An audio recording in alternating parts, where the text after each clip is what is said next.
A girl descends from the stairs as she recalls a quiet, intimate moment. As she hears noises inside the room, she realizes someone is engaged in an intimate act with a girl. She opens the door, knowing she has seen this before, questioning whether it was in a movie or if it was just a dream. Once a person witnesses their spouse in such a situation with someone else, there is no going back. Seeing her spouse with another, she knows things can never return to the way they were. The scene shifts to the present. She jolts awake, gasping as she realizes it's that dream again, the one where her husband is with another woman. She must have dozed off for a bit. She grabs her phone and notices that break time is almost over. Getting up, she reminds herself that she has to get back to work. A voice calls out to her, addressing her by Na-Hae-Soo. She turns and sees that it's her boss. Na-Hae-Soo acknowledges him respectfully. He asks her to step inside, saying they need to talk. Once inside, he hands her a packet of money, reminding her that she requested her salary in advance. He asks if 1.5 million is enough. He then grumbles about having to withdraw the money in a hurry because she told him not to deposit it into her account. Despite his frustration, he admits that she is hardworking, and he doesn't want to lose an employee who feels like family. Na-Hae-Soo bows deeply in gratitude and tucks the money into her coat. The boss asks if her financial troubles are still ongoing. Na-Hae-Soo sighs, explaining that with high interest rates these days, paying back debts isn't easy. He then inquires about her husband, mentioning that he heard he got a job recently. Na-Hae-Soo clarifies that her husband is still in his apprenticeship, so earning a stable income is difficult. However, she reassures him that her husband is working hard and that things will improve soon. As Na-Hae-Soo exits, the boss watches her leave, noting how tirelessly she works without rest. He murmurs that seeing her dedication makes him want to work harder as well. Na-Hae-Soo dismisses the sentiment, saying they should get back to work. At the counter, as they handle customers, a waiter calls out, asking Na-Hae-Soo to add 2 more servings of pork belly. She acknowledges the request, promising to bring it shortly. As she serves the food, a young woman at the table whispers to her partner, questioning why he gave all the food to her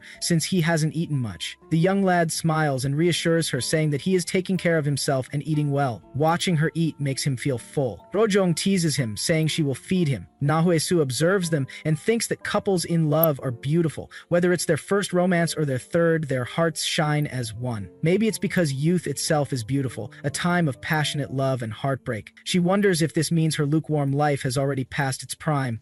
Thinking if she has lost her beauty, the scene shifts as Na-Hae-Soo's friend, Hwajong, suddenly screams at Na-Hae-Soo, complaining that customers keep calling her auntie. Hwajong finds it unacceptable in this day and age. Na-Hae-Soo, unfazed, responds that she is a married woman and a householder, so it makes sense. Hwajong, undeterred, grabs Na-Hae-Soo's face and insists that she is pretty, the prettiest 33-year-old she knows. She points out that even though Na-Hae-Soo wears the same clothes every day, she still glows, even in broad daylight. Na-Hae-Soo humbly brushes off the compliment, saying that flattery won't change anything. Hwajong, laughing, insists she's just happy to work with such a beautiful coworker. Na-Hae-Soo chuckles and suggests they finish their shift and head home. On her way home, Na-Hae-Soo climbs the stairs, lost in thought. She once believed her spouse thought she was pretty when he told her so. She used to be easygoing, bright, and effortlessly likable. Back then, youth seemed beautiful and radiant, but now, she no longer feels beautiful. As she opens the door, she sees her husband drinking. Without looking at her, he orders her to dress up and put on some makeup, complaining that she walks around barefaced. He grumbles that it makes him not want to come home. Na-Hae-Soo pauses before responding. She says she can't afford makeup when she can barely afford rent. Her husband, Mitsuro, irritated, retorts that even part-time workers making $180,000 a month wear makeup regularly. He accuses her of being lazy and making excuses. Na-Hae-Soo doesn't respond aloud, but inwardly she wonders if he even knows how expensive cosmetics are these days. She trembles at the thought of spending even a single extra $1,000 on herself. Minchul, slurping his noodles, insists that she should wear makeup because he would like that. As she watches him eat, she wonders if love ages just like people do. Their relationship feels worn out, like an old damp basement, a love that withered faster than youth. She questions if time drained her beauty, or is it the endless struggle to fill the growing hole in their finances. Minchul suddenly complains that the food isn't even good. Na-Hae-Soo bites her lip, questioning whether it's him who makes her feel less beautiful, or if she lost her shine because she still loves him. The scene shifts again, where Hwajong stares at her in disbelief and asks what all this is. She lists off Na-Hae-Soo's packed schedule, working in a butcher shop on weekend afternoons, manning a motel counter on on weekends and opening a florist shop in the mornings. Shocked, she jokes that this is like Hermione's timetable from Harry Potter. Na-hae-soo dryly responds that she isn't living 48-hour days. Hwa-jong, still incredulous, asks if a person can even handle such a schedule. Na-hae-soo dismisses her concerns, telling her to calm down and put on an apron because they need to open the store. Hwa-jong huffs, saying Na-hae-soo is always thinking about work. As they chat, Hwa-jong suddenly asks if Na-hae-soo knows about MBTI personality types. Na-hae-soo shakes her head. Hwa-jong is visibly stunned. She exclaims if she means to tell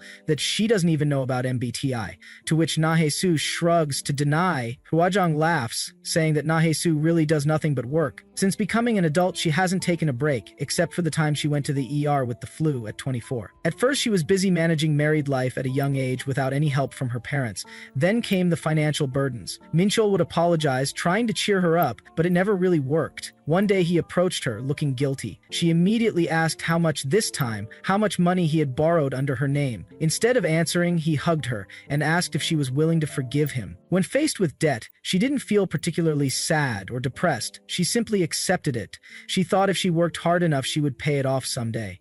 But every so often, an unexpected wave of emotions would hit her so hard that she just wanted to cry. And yet, she still had debts. Their love faded faster than light. Suddenly, a young, handsome man enters the restaurant. Hwa-jong excitedly points him out, calling him the Rose Guy, making Na-hae-soo look confused. Hwa-jong explains that he is a good-looking man who buys roses every day. Since no one knows his name, the part-timers gave him that nickname. Hwa-jong rushes off, eager to take his order. As Na-hae-soo watches, she thinks to herself that she is still young too. Hwa-jong greets the young man and asks if he is here for flowers again. As he lowers his high collar, her eyes sparkle. But instead of answering her, the young man turns to Na-hae-soo and calls out to her, saying that he would like to order. Na-hae-soo was taken aback. Hwa-jong equally startled. The words of her colleague echoed in her mind, mentioning a handsome man who purchased roses daily. In that moment, it became clear that he was no ordinary customer. There was something different about him, something almost weird. His gaze was fixated upon her. As Na-hae-soo questioned if it's the usual bouquet of roses, the handsome man affirmed, saying that he is glad that she remembered it. Na-hae-soo, while taking out the roses, reflects on how the world seems to have two kinds of people.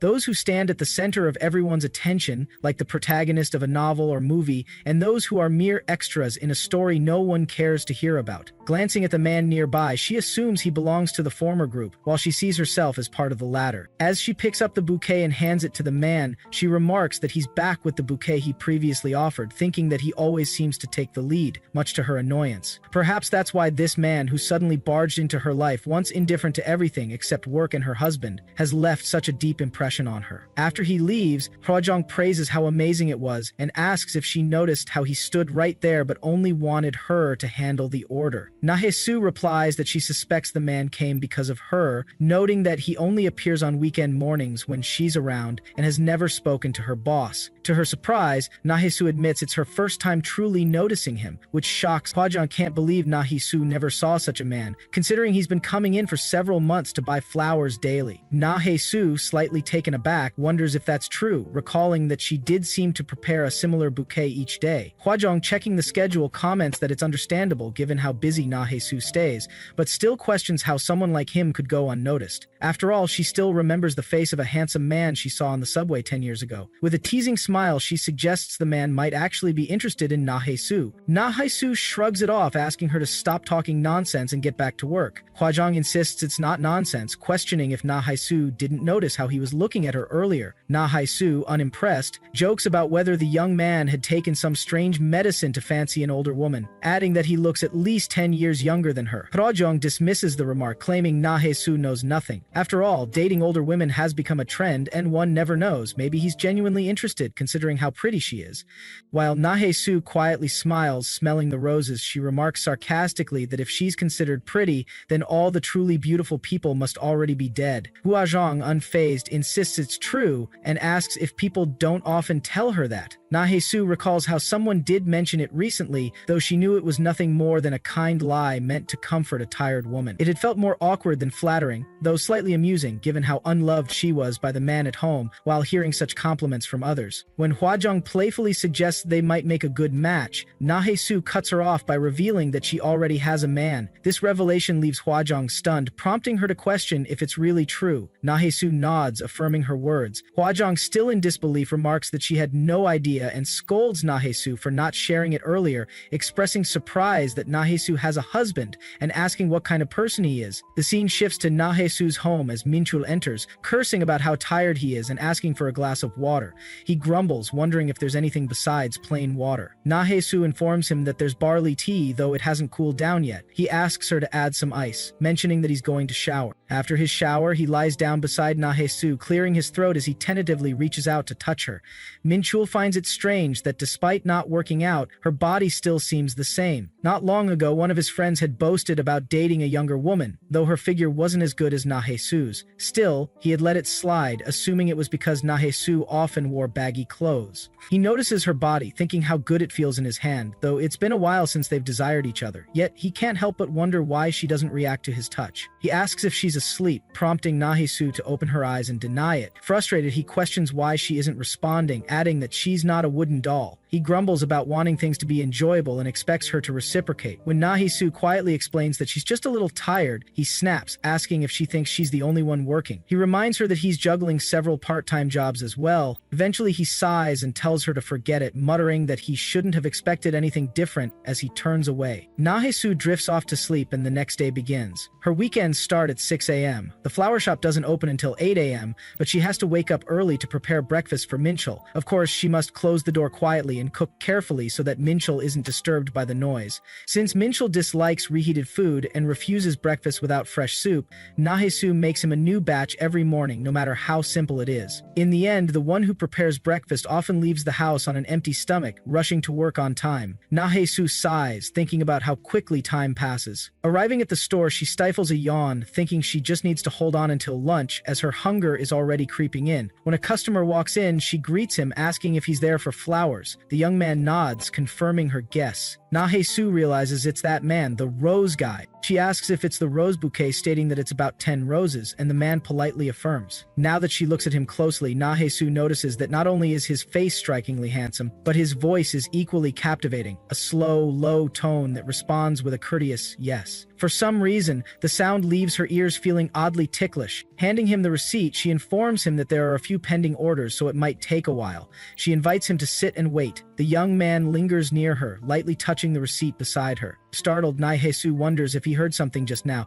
She suddenly becomes conscious of her stomach rumbling and flushes with embarrassment, questioning whether he noticed. Meanwhile, Hwajong catches sight of the young man and immediately recognizes him as the rose guy. Curiously, she wonders if he knows the person standing in front of him as he grabs a coffee. Watching him move, she muses that even the way he walks resembles a model, and finds herself questioning just how tall he might be. She laughs quietly, wondering who his father must be to produce such a stunning man. As Nahesu finishes preparing the bouquet, she calls out, informing the young man that his order is ready. He accepts it and steps outside, but Nahesu freezes upon noticing a sandwich box left behind. Nahesu runs out to him, calling for him, stating that he forgot his sandwich. The person states that it is a gift, asking her to please accept it as a way to take her back, but Nahesu holds him, stating that she can't, as if receiving something like this from him. The person questions why, not to ask if by any chance it is because she has nothing to drink it with. He hands her the coffee cup, stating that he only had one, but it didn't poison him, which confuses Nahesu. The young lad pleads with her to accept it, taking Nahesu by surprise. After entering the shop, Hwajong reassures her, saying that the person clearly likes her. She adds that he intentionally left the sandwich for her. Nahesu is baffled that he even left a coffee as well. She states that if that's not a sign of interest, then what is? Quite taken aback, Nahesu wonders if she really looks that pitiful because, when she glanced at her reflection in the window, she saw a haggard woman without makeup, covered in patches of blushy skin all over her body. The man's actions felt more like pity and charity rather than genuine interest. She thinks that her stomach must have growled so loudly that if she were him, she would have found it hard to walk by too. But she thinks, what if this really is a sign that he's interested? Thinking about whether she should draw a line immediately, she figures that considering she is imagining things that might never happen, her job has become a bit easier. Hwajong then asks what she is going to do now, reminding her that she said she had a boyfriend. Giggling, she teases Nahesu, asking if she's going to turn down the roses or maybe switch from her boyfriend to this new admirer. Nahesu takes a pause before clarifying that she does not have a boyfriend, she has a husband. Hwajong, quite surprised by this, reacts by saying that when Nahesu said she had a guy, she meant a husband, not a boyfriend. Apologizing, she admits she didn't know Nahesu was married. Nahesu recalls how her husband always insisted they not make it obvious that they split their debts ages ago and should only refer to him as her husband at home. He wonders why she always has to share their business, thinking that it's not exactly something to brag about, living together after divorce. Annoyed, she thinks it's frustrating, but she confirms to Hwajong that he's her husband and that they should drop the subject, prompting another apology. The scene shifts to Minchul as a girl calls out to him, handing him a cup of coffee, suggesting he have some while he works. As Minchul looks at it, he chuckles and thinks to himself, struggling to believe what's happening. As Minchul and the other employees smoke, they chat about how Ari is really pretty, questioning whether she really said she's 25, remarking how great being in one's 20s is. Someone comments on how smooth and firm their skin is at that age. Minchul, amused by the conversation, notes that the way older folks talk is different, but admits that Ari has a lot of charm and that being young is nice. Another mentions that Ari seems really interested in the new guy, Minchul. They note that her gaze is totally different when she looks at him and recall how, when they tried to set her up with someone, she snapped,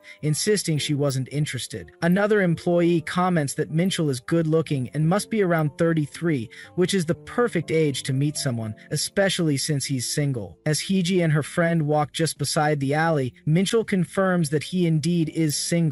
The others urge him to give it a try, pointing out that Heiji is quite pretty. Minchul considers it and asks if he should go for it. The scene shifts to the home where Minchul is watching TV. Na-hae-soo asks how work is treating him, to which Minchul responds that it took her long enough to ask, questioning whether she is suddenly worried about her husband. He remarks that every job is tough and questions the point of asking, stating that she is nagging him while he's trying to rest. Na-hae-soo insists that she's not nagging and explains that once he gets his salary, they can pay off their debt faster and then remarry. Minchul scoffs, stating that all she talks about is remarriage and questioning whether she really thinks he'll do it once they clear their debt. He asks how she could live without him and warns her not to push it, claiming that when a woman nags, a man is bound to run away. He then brings up needing some spending money as he gets close to Na-hae-soo. Hugging her from behind, he tells her he wants to buy some cologne. Na-hae-soo, skeptical, asks why, since he doesn't use cologne. Minchul explains that now that he's working, he sees many well-groomed guys, even older ones, wearing cologne, and he can't be the only one in the office smelling musty like an old man. Na-hae-soo asks how much he needs, and Minchul reveals it's about 200,000 KOW. He insists that at his age he should at least get a department store brand, saying he won't buy the cheap kind that kids use. Shrugging, he tells her that if she doesn't want to give him the money, then forget it. Na-hae-soo thinks about how they had a lot of expenses this month due to Minchul getting the job. They spent a lot of money on a new suit and shoes, and it's true that when someone starts working, expenses tend to exceed income for a while. No matter how much they save, they're still in the red. She wonders if she might even need to take on more work. She considers that she already works at the motel on weekends from the afternoon to the evening, and if she takes a night shift at the convenience store afterward, their schedules shouldn't overlap. She just needs to cut down on sleep, she thinks, as she takes out her salary packet, remembering that Minchul said cologne costs about 200,000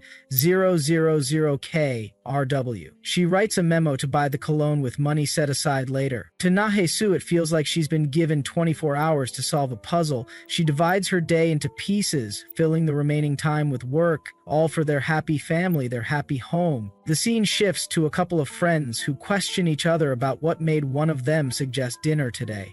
They joke that wonders never cease, since he actually offered to buy dinner first, calling the rose guy Byung-tae. His friend, Dongwook, asks if he's really okay with this, noting that he usually doesn't like noisy places. Byung-tae states that it's nice to get together. He questions who they should call, and Byung-tae responds with people he knows. When Dongwook asks, anyone, to which Byung-tae confirms, Dongwook comments that if he says he's having dinner, a lot of girls will come running. He finds it strange that even the guy who refuses to go to cheap restaurants would do this. Dongwook states that he has called two of his friends, asking if he is ready to go. Byung-tae answers that he's already called someone. As they prepare to leave, Dongwook notes that he's been rushing decisively lately and seems happier. The scene shifts to a restaurant where someone calls for 2 beers, stating that men go crazy over movement, remarking how simple they are. They comment that if a wife is wise and affectionate, she will naturally earn money and sacrifice for the family. Ananesu thinks about Mincho's words, that men crave excitement and fun but aren't necessarily affectionate toward their wives. He wonders if it's even possible to say that men don't develop apathy over time. At one point, they were very affectionate once. She used to be like that too. She questions whether she wasn't wise enough or affectionate enough. Suspecting if she ruined their relationship, a voice calls out to Nahesu, informing her that there's a customer. As she turns to welcome them, she greets them and asks how many are in their party, only to see Beomte standing in front of her. Recognizing him, she realizes he's Rose's guy. As Beomte passes by with his friends, the waitress calls out for a table for 4. The girl confirms it's a table for 4, stating they are a group of 4, for which Nahesu apologizes, explaining she was in a daze. As she welcomes them to sit down, she prepares the food, recalling her friend's words about how the Rose guy seems to like her, suggesting he is interested in her. She thinks that she is not interested in that. She hasn't even considered it, and, even more, she has never wished for such attention. Although she feels embarrassed by the young man overhearing that conversation, for some reason she finds it difficult to look at him. She wonders if the girl next to him is his girlfriend, as they look great together. She speculates that the bouquet was probably for her. Working with younger people, she never knows what they might talk about as she tries to pull herself together. The girl then calls out for Beomte, questioning what he is looking at, noting he's been staring for quite some time. Dongwook addresses her as Hiji, mentioning that it's like a disease. Beomte only has the slightest bit of interest in her, and that's why he always does that, whether he's looking around or simply minding his business. He questions why Beomte keeps staring at people's faces, for which Hiji shushes him, stating it's not a disease. She curses Dongwook as he sarcastically asks if she really scares people like that. The friend tries to calm the situation, but Beomte pokes his foot, reminding Dongwook that he is burning the meat. Dongwook acknowledges it, saying it'll be fine, and asks him to just eat. Hiji then calls out to Beomte, questioning why he keeps staring at the lady and whether they know each other. Beomte smiles, admitting it's obvious they do know each other. Hiji, taken aback, wonders what he means, thinking she had a feeling but wasn't sure if he truly knew her. The scene shifts to Nahosu's home, where she is doing chores and notices a cloth, a t-shirt, of Minchul, torn. She thinks he'll be annoyed and considers that it hasn't been long since she bought it, so it's a shame to throw it away. She might as well sew it up. While Minchul is lying down, he questions what Nahosu is doing instead of resting, to which she replies that she's sewing. Minchul, curious, asks what she's sewing and takes the cloth, calling it pathetic. He questions if she's seriously asking him to buy clothes for her right now. If that's the case, she should forget it. Nahesu questions why she would throw it away, saying it's still wearable. But Minchul insists that men don't like such pitiful behavior. He dislikes worn-out underwear and hates stretched ones even more, saying it makes him feel like an old man. Nahesu reflects, realizing everything reminds her of him. She doesn't know what they discussed, but the whole conversation was a misunderstanding. She wonders why she keeps recalling embarrassing and shameful memories despite trying so hard to forget them.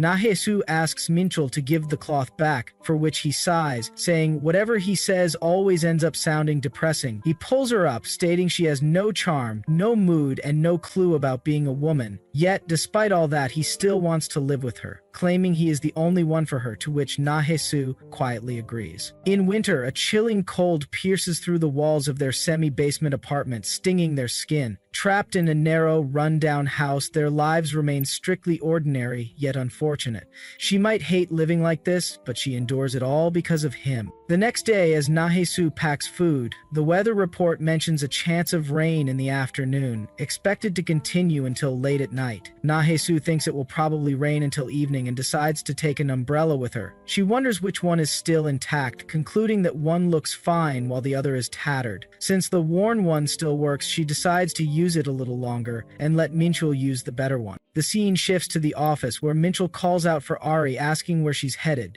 She replies that she's going to get some office coffee as she slides beside Minchul. He questions if they ran out of instant coffee, to which Ari asks where the new pack is. Minchul mentions he once saw it there, As Ari tries to grab it, she suddenly screams and jumps beside Minchel. He, startled, asks what's wrong, and Ari nervously explains, "There's a bug over there." Minchel, relieved, jokes that he thought he'd done something wrong and questions if she's really that scared of bugs. Ari reveals that she's more than terrified, as she's extremely scared, clinging to Minchel. He finds her reaction cute and offers to capture the bug, asking where it is. However, as he looks around, he finds nothing, while Ari insists it was definitely there. Minchel thinks about how Nahesu has never been afraid of bugs, making someone like Ari seem refreshing. It almost makes coming to work worthwhile. The scene shifts to the shop where Nahesu mentions that someone is running late today. Nahesu asks who she means, and her friend reveals it's the Rose guy, adding that it's somewhat comforting to see his handsome face at least once during this tough part-time job. Spotting him, Nahesu announces his arrival. Nahesu, feeling awkward, quickly decides to tend to the flowers out back, prompting her friend to question her sudden departure. As Bionte enters the shop, he notices Nahesu leaving and heads to the counter. Nahesu asks if there's a specific flower he's looking for, to which Bionte responds that he'll take the usual bouquet of roses, making her question how he didn't even glance around before deciding. Later, at dawn, rain pours down. Nahesu thinks it's fortunate she didn't run into him today, but she realizes she can't avoid him forever. Embarrassing moments quickly fade after a few days. She reflects on the heavy rain forecast, noting it's really pouring now, and hopes Minchel remembered his umbrella. As she opens hers, it crackles and falls apart. She recalls it seemed fine this morning, but is now completely broken. While the convenience store isn't far, it's not close enough to run through the rain. Since the rain is expected to continue until night, she can't wait here indefinitely. As poverty quietly defines people, even a cheap umbrella could have spared her this situation if only she hadn't procrastinated and bought a new one in advance. She wonders what to do, knowing Minchel will likely be annoyed if she calls him, especially since he's been tired lately from adjusting to his new job. She decides to wait a little longer. Just then, an umbrella appears over her. It's Bionte. He asks where she's headed, but Nahesu insists she'll be fine, explaining her place is a bit far so he should go ahead. However, Bionte remains,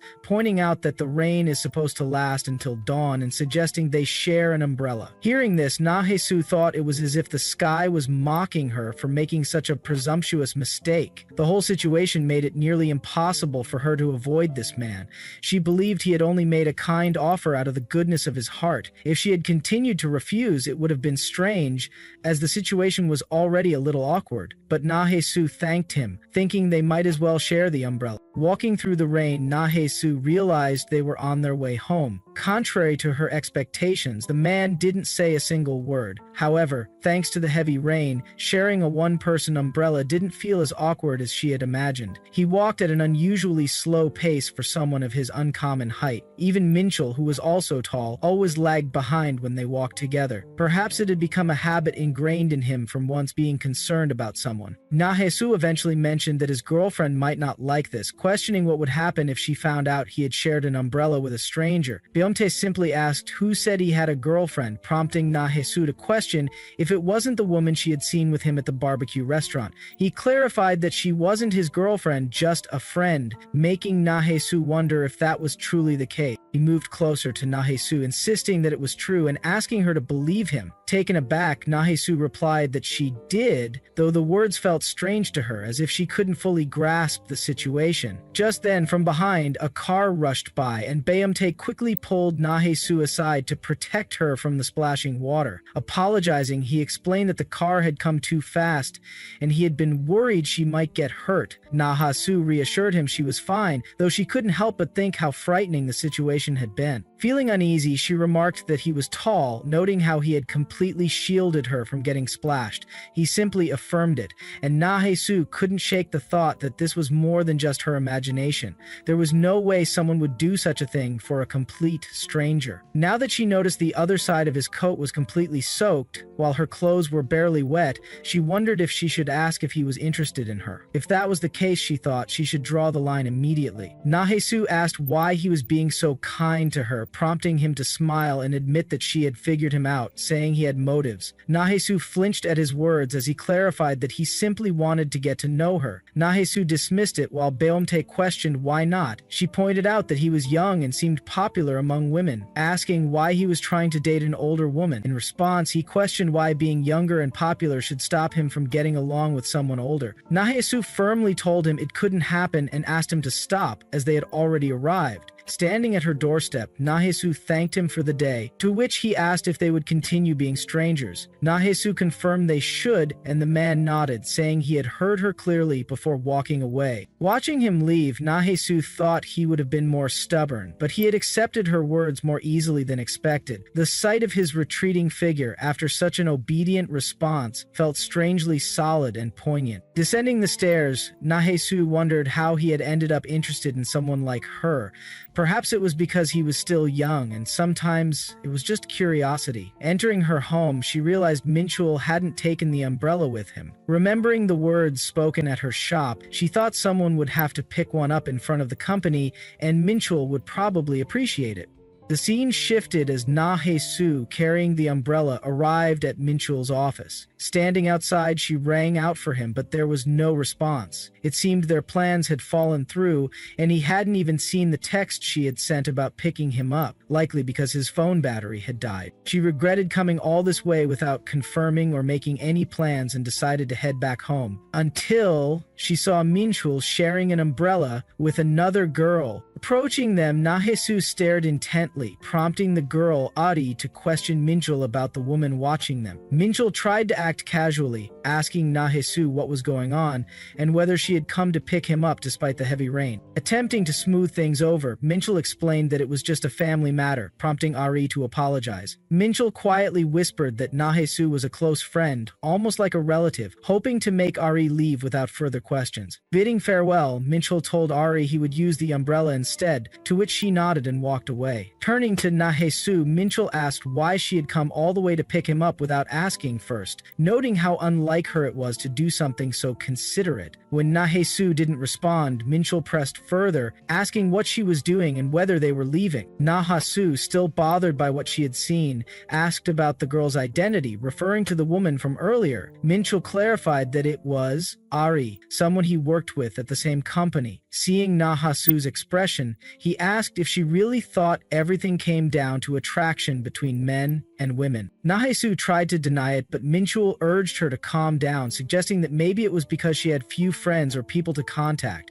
He reminded her that, while it might have been uncommon in the past, their society now allowed for colleagues, friends, and other relationships between men and women. Pleading with her not to be so embarrassing, Minchul left Nahesu standing there, deep in thought. Beomte's words about wanting to get to know her echoed in her mind, the low voice lingering like the sound beneath the umbrella. She now realized she had thrown away an opportunity, treating it as nothing special. The next day, Nahesu were exhausted. Nahesu complained that it wasn't even peak season, yet there were so many group orders, adding that customers should pay extra for such demands. She joked that her body might collapse from the workload. Nahesu told her to rest, offering to handle the orders herself. Grateful, Nahesu wished for a quiet day without more customers, except for Rose's. Seeing his face, she said, always gave them strength. Just then, the door opened, making them flinch as Beomte entered, taking a quick peek at Nahesu. Nahesu thought it was crazy how Rose Guy had really shown up, and even today he looked just as handsome. Nahesu, amused, said she would go rest, leaving Beomte to order from Nahesu. As Nahesu asked about the order he would make, however,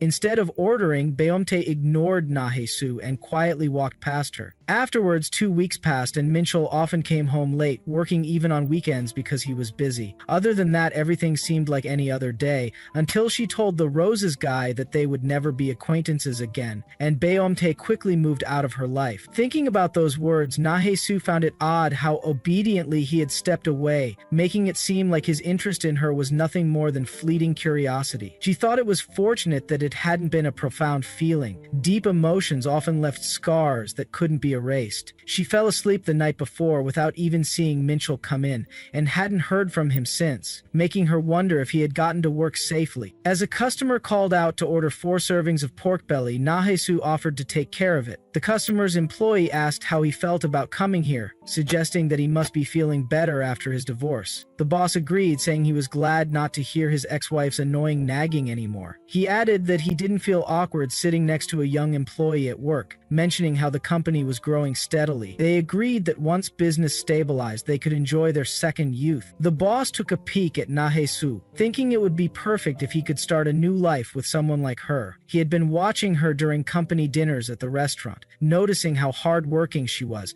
someone unfamiliar with luxury. They were only about 10 years apart, and since he was a regular customer, she probably knew he was a boss. He figured she'd be thrilled if someone like him showed interest. Calling out for a drink, his employee offered to pour it, but the boss refused, saying he wanted Nahesu to pour for him. His employees reminded him that it was still a regular restaurant, but the boss insisted Nahesu hurry up. Suddenly, a scream echoed through the restaurant. The boss asked if she knew who he was. The boss rushed over, questioning the situation, and the waiter called him to come quickly. The boss muttered about that damn bee chasing Nahesu, identifying him as the future president of a tech store. The boss, clearly agitated, demanded to know how many times he had visited the store and helped their business during tough times. He complained about how the employees were treating him. Bowing, the shop owner admitted fault, apologizing on behalf of his staff and offering extra meat as compensation, but the customer rejected the offer, ordering Nahesu to kneel. He thought to himself that she was acting too proud for someone working in a place like this. He believed her spirit needed to be broken. The shop owner firmly refused, saying that no matter how angry the man was, he couldn't treat employees that way. The customer scoffed, questioning why he couldn't, especially since he'd supported the shop during the recession. He threatened to spread the word among friendly business owners, ensuring they'd all stop coming. Without hesitation, Nahesu knelt down, apologizing and asking for forgiveness. The shop owner urged her not to, but Nahesu insisted it was her fault the customer was upset. She pleaded for him to continue visiting their store in the future. Later, in the kitchen, the shop owner questioned why she had gone that far, saying he'd heard enough to know the man was truly awful. Nahesu simply replied that company dinners were rare these days, and losing customers like them would hurt business. She appreciated how considerate the boss had always been, and didn't want to cause trouble. The shop owner sighed, acknowledging how tough the world could be, filled with bad people and like-minded followers. Nahesu assured him she was fine, genuinely meaning it. She had worked all kinds of jobs when she was younger, enduring many sleepless nights filled with sadness. Her heart had toughened, becoming desensitized to pain. The shop owner then asked if she planned to walk home, offering her a ride. Nahesu declined, explaining that she'd taken a part-time job at a convenience store for the weekends, shocking the shop owner. He asked when she'd even found the time, joking about whether her body was made of steel. Nahesu reassured him, saying it was only on weekends, so it was manageable. The shop owner sighed, hesitating before asking if she was dealing with a lot of debt. That question triggered a painful memory for Nahesu. Min barging into her house, destroying things while Minchul desperately apologized. He had begged her to pay off the debt, promising that once it was cleared, they'd remarry and live happily ever after. Taking a deep breath, Nahesu brushed off the memory, smiling faintly at the boss. Even now, when the wind rattled the old door, she wondered if it was a debt collector. But she still held on to dreams of a better future.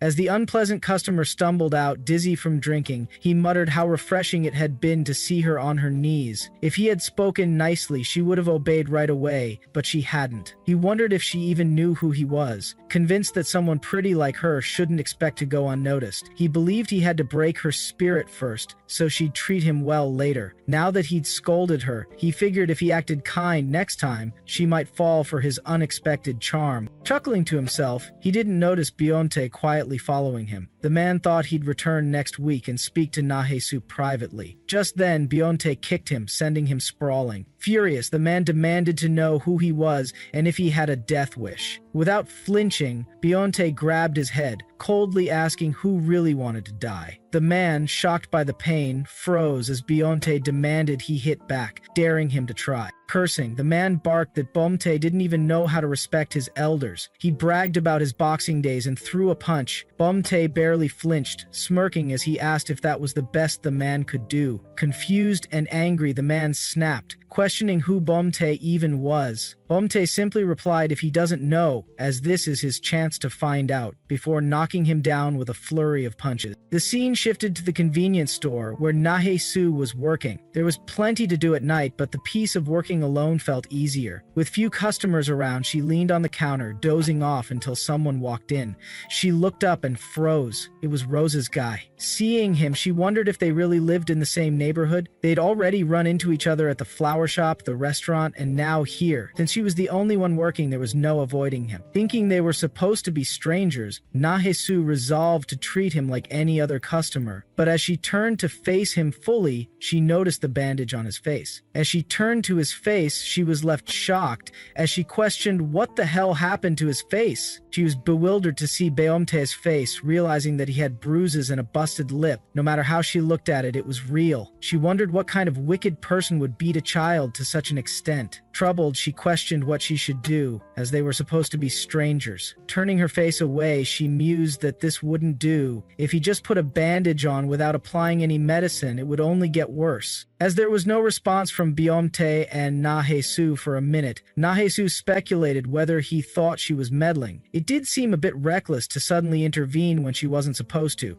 but just then Beomtae smiled and asked what he should do. He moved closer to Nahe-su, asking her to teach him. Nahe-su noticed that strangely polite tone of speech once again. She questioned if he was still young, deciding to let it slide. Telling him to follow her, Beomtae realized it was an informal speech pattern, thinking it was quite unusual, as Beomtae followed her outside. Nahe-su handed the packet back to Beomtae, explaining that it was medicine that revitalized skin. When Beomtae admitted he didn't know how to use it, Nahe-su told him to be more sensible. Pausing for a moment, she asked him to give it to her. As she took it out, Beomtae tried to stop her, but Nahe-su told him to suck it up, even if it stung, and applied the ointment to his lips. She asked if it hurt a lot, but Beomtae denied it, saying it only tickled a little. Curious, Nahe-su asked how old he was, and Beomtae claimed to be an adult. His answer sounded strange, making Nahe-su question his age further. She wondered why a grown-up kid was running around fighting, but Beomtae denied it. When she asked what had happened to his face, he insisted it wasn't his fault. It was just because he was poor. Nahe-su quietly admitted that her house had been a bit like that, and those words made her heart sink. A poor life, just like hers. The younger version of her, unable to escape violence and wandering in poverty. In that moment, she saw herself in that man. She realized she couldn't afford to ignore him, and when she looked into his deep black eyes, her heart suddenly ached. Seeing her expression, Beomtae asked if she was weak-hearted. Nahe-su affirmed it, recalling that the last time he had asked if they could be acquainted.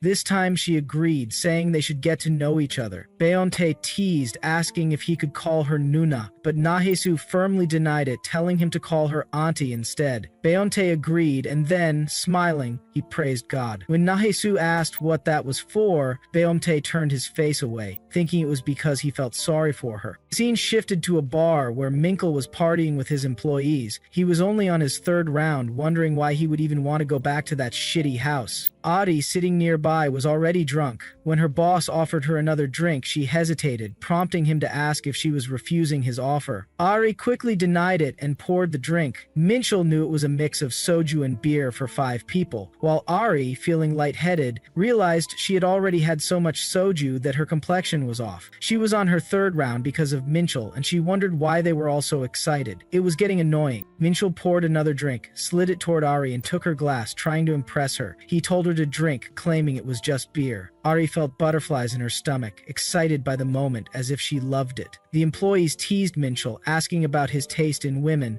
Giggling, they asked about his ideal type and, on the contrary, what kind of person he disliked. Minchel pondered for a moment, thinking about Nahe-su. He revealed that he found women who acted sullen, like an auntie, showed no emotions, and wore stretched-out underwear for comfort to be a real turnoff. The employees laughed, agreeing with him. One employee commented commented that Minchul sometimes talked like a married man, even though he was single. They questioned why his description of the type he disliked was so specific. It was common for celebrities to give vague answers about their ideal type, but once they had a lover, they became incredibly detailed. It seemed like Minchul was a bit like that too. Even if he denied it, perhaps he secretly desired everyone's love. Minchul sighed, brushing it off, claiming there was no way that was true. He insisted he preferred well-dressed young women, not gloomy, unattractive, middle-aged ones. The scene shifted back to Nahesu as she recalled her previous conversation with Beomte, when she had asked for his name, and he introduced himself as Beomte. In the present, Nahesu remarked how unusual the name was, but she guessed it was a good thing they had decided to get acquainted. She noted that Minchul still hadn't answered her last message. He must be very busy, and it must be hard to adjust to company life. She decided not to contact him without a reason. Meanwhile, Minchul was helping Ari, who was clearly too drunk. He asked where her house was, offering to grab her a taxi if she could go home by herself. Ari nodded, but as she tried to speak, she hugged Minchul. She found it strange as he was different from other guys, and she really liked him. Conflicted, she wondered what she should do, commenting, "Why was it so annoying? All she had to do was pretend she didn't know anything." She asked him to do the same, just like other men would. She insisted on one more drink, just one more. Minchul, without much expression, simply asked where she wanted to go. While Nahesu was in the store, Minchul was having a delightful time with Ari. Meanwhile, an ominous feeling weighed on Nahesu, like the sticky humidity of a summer night, dense and suffocating, clinging to her like tar on melted asphalt. It was as if life itself was warning her that, despite all her past misfortunes, an even deeper pit awaited. Minchu, on the other hand, was enjoying every moment with Ari. After work, as Nahesu walked down the road, she thought about how hard it was to stay up all night and how much she needed sleep before her next shift. When she finally reached home, she was shocked to find that Minchul hadn't returned yet. The scene shifted to the next morning, where Minchul, waking up, called Nahesu. He explained that the company dinner had run late, so he had just slept at a nearby bathhouse. He added that he wasn't a child and questioned if she was really planning to file a missing persons report just because he stayed out twice. He sarcastically asked if it bothered her that he wasn't around for her to nag. But as Minchul noticed Ari approaching, he quickly ended the call, saying he had to go. Nahesu leapt with her thoughts, wondered if Minchul was causing trouble again. Anxiety crept in out of habit, but she was more stunned by his indifference. Like a fool, she convinced herself it was nothing, unaware that her heart was slowly withering and dying from sorrow. The scene shifted to a boy walking by, as Beomte greeted him, calling him Jihu. Jihu, standing nearby, was surprised, wondering what was going on since Beomte usually didn't even remember names. Yet here he was, greeting him. When Beomte greeted Jihu again, Jihu turned to face him, questioning how he even remembered him. Beomte explained that they had been in the same second-year class, which Jihu confirmed, recalling how Beomte's desk had always been surrounded by other students. He wondered if Beomte had even been part of their group back then, as he originally had a good image for not bothering quiet kids, though guys like him usually didn't care about others. Beomte suddenly asked Jihu for a favor, making Jihu suspicious, wondering if this was some kind of new scam. When Jihu asked what it was, Beomte simply asked for his foot size. Jihu, puzzled, replied that his feet were relatively large for his height, so he wore a size 290 mm. Beomte found that perfect and suggested they swap shoes, shocking Jihu. Beomte's shoes were Herman brand, worth around 100,000 KRW, while Jihu's were worn out, costing barely 500,000 KRW. Jihu was speechless, unsure of what to say. When Beomte asked if it was a no, Jihu hesitated before agreeing, though he couldn't believe it was really okay to swap such expensive shoes. He even wondered if this was some form of bullying, but Beomte assured him it was fine and thanked him for doing the favor. Jihu shrugged, saying there was no need for thanks, though he couldn't help feeling like he'd just lost a few 100,000 KRAX. As he watched Beomte walk away, Jihu couldn't shake the thought that maybe the girls were right. Beomte did seem like a good kid, yet he carried an odd sense of loneliness and detachment. Beomte later lay down outside a store, drifting off to sleep. Just then, a girl approached and took one of his earphones. It was Hiji, who curiously asked what he was listening to. Hearing the tune, she was baffled by the weird song about aunties. Beomte nonchalantly claimed it was a good song, making Hiji mutter that he was an ignorant fool. She then pointed at his shoes, asking what was wrong with them, clearly confused. Yaezi remarked that they didn't look like something he would wear and asked when he had started wearing shoes like that. Beomte simply said they were nice, prompting Yaezi to question if he was serious. When he affirmed, she called him crazy. Outside, Dongwook and his friends were strolling by when one of them pointed out Hiji standing next to Beomte. Jealous, Dongwook's friend wondered why people seemed to like Beomte so much. Dongwook scoffed, saying it was obvious it was all because of his pretty face. He mockingly asked if the guy had even looked in a mirror. Dongwook's friend cursed, calling Dongwook a fool and telling him to look at his own face. He sneered, saying Dongwook was far from Beomte's level, and mockingly pointed out how quickly Hiji had left Dongwook behind. This angered Dongwook, who told him to shut up as he stared at Hiji, who was still gazing toward him. Jealousy burned within Dongwook as he quietly walked away. The scene shifted to the convenience store where Nahesu suddenly apologized. Confused, Nahesu asked what was wrong. Nahesu sighed, explaining that she must have been mistaken in thinking the rose guy was interested in her, as he now only bought flowers for someone else.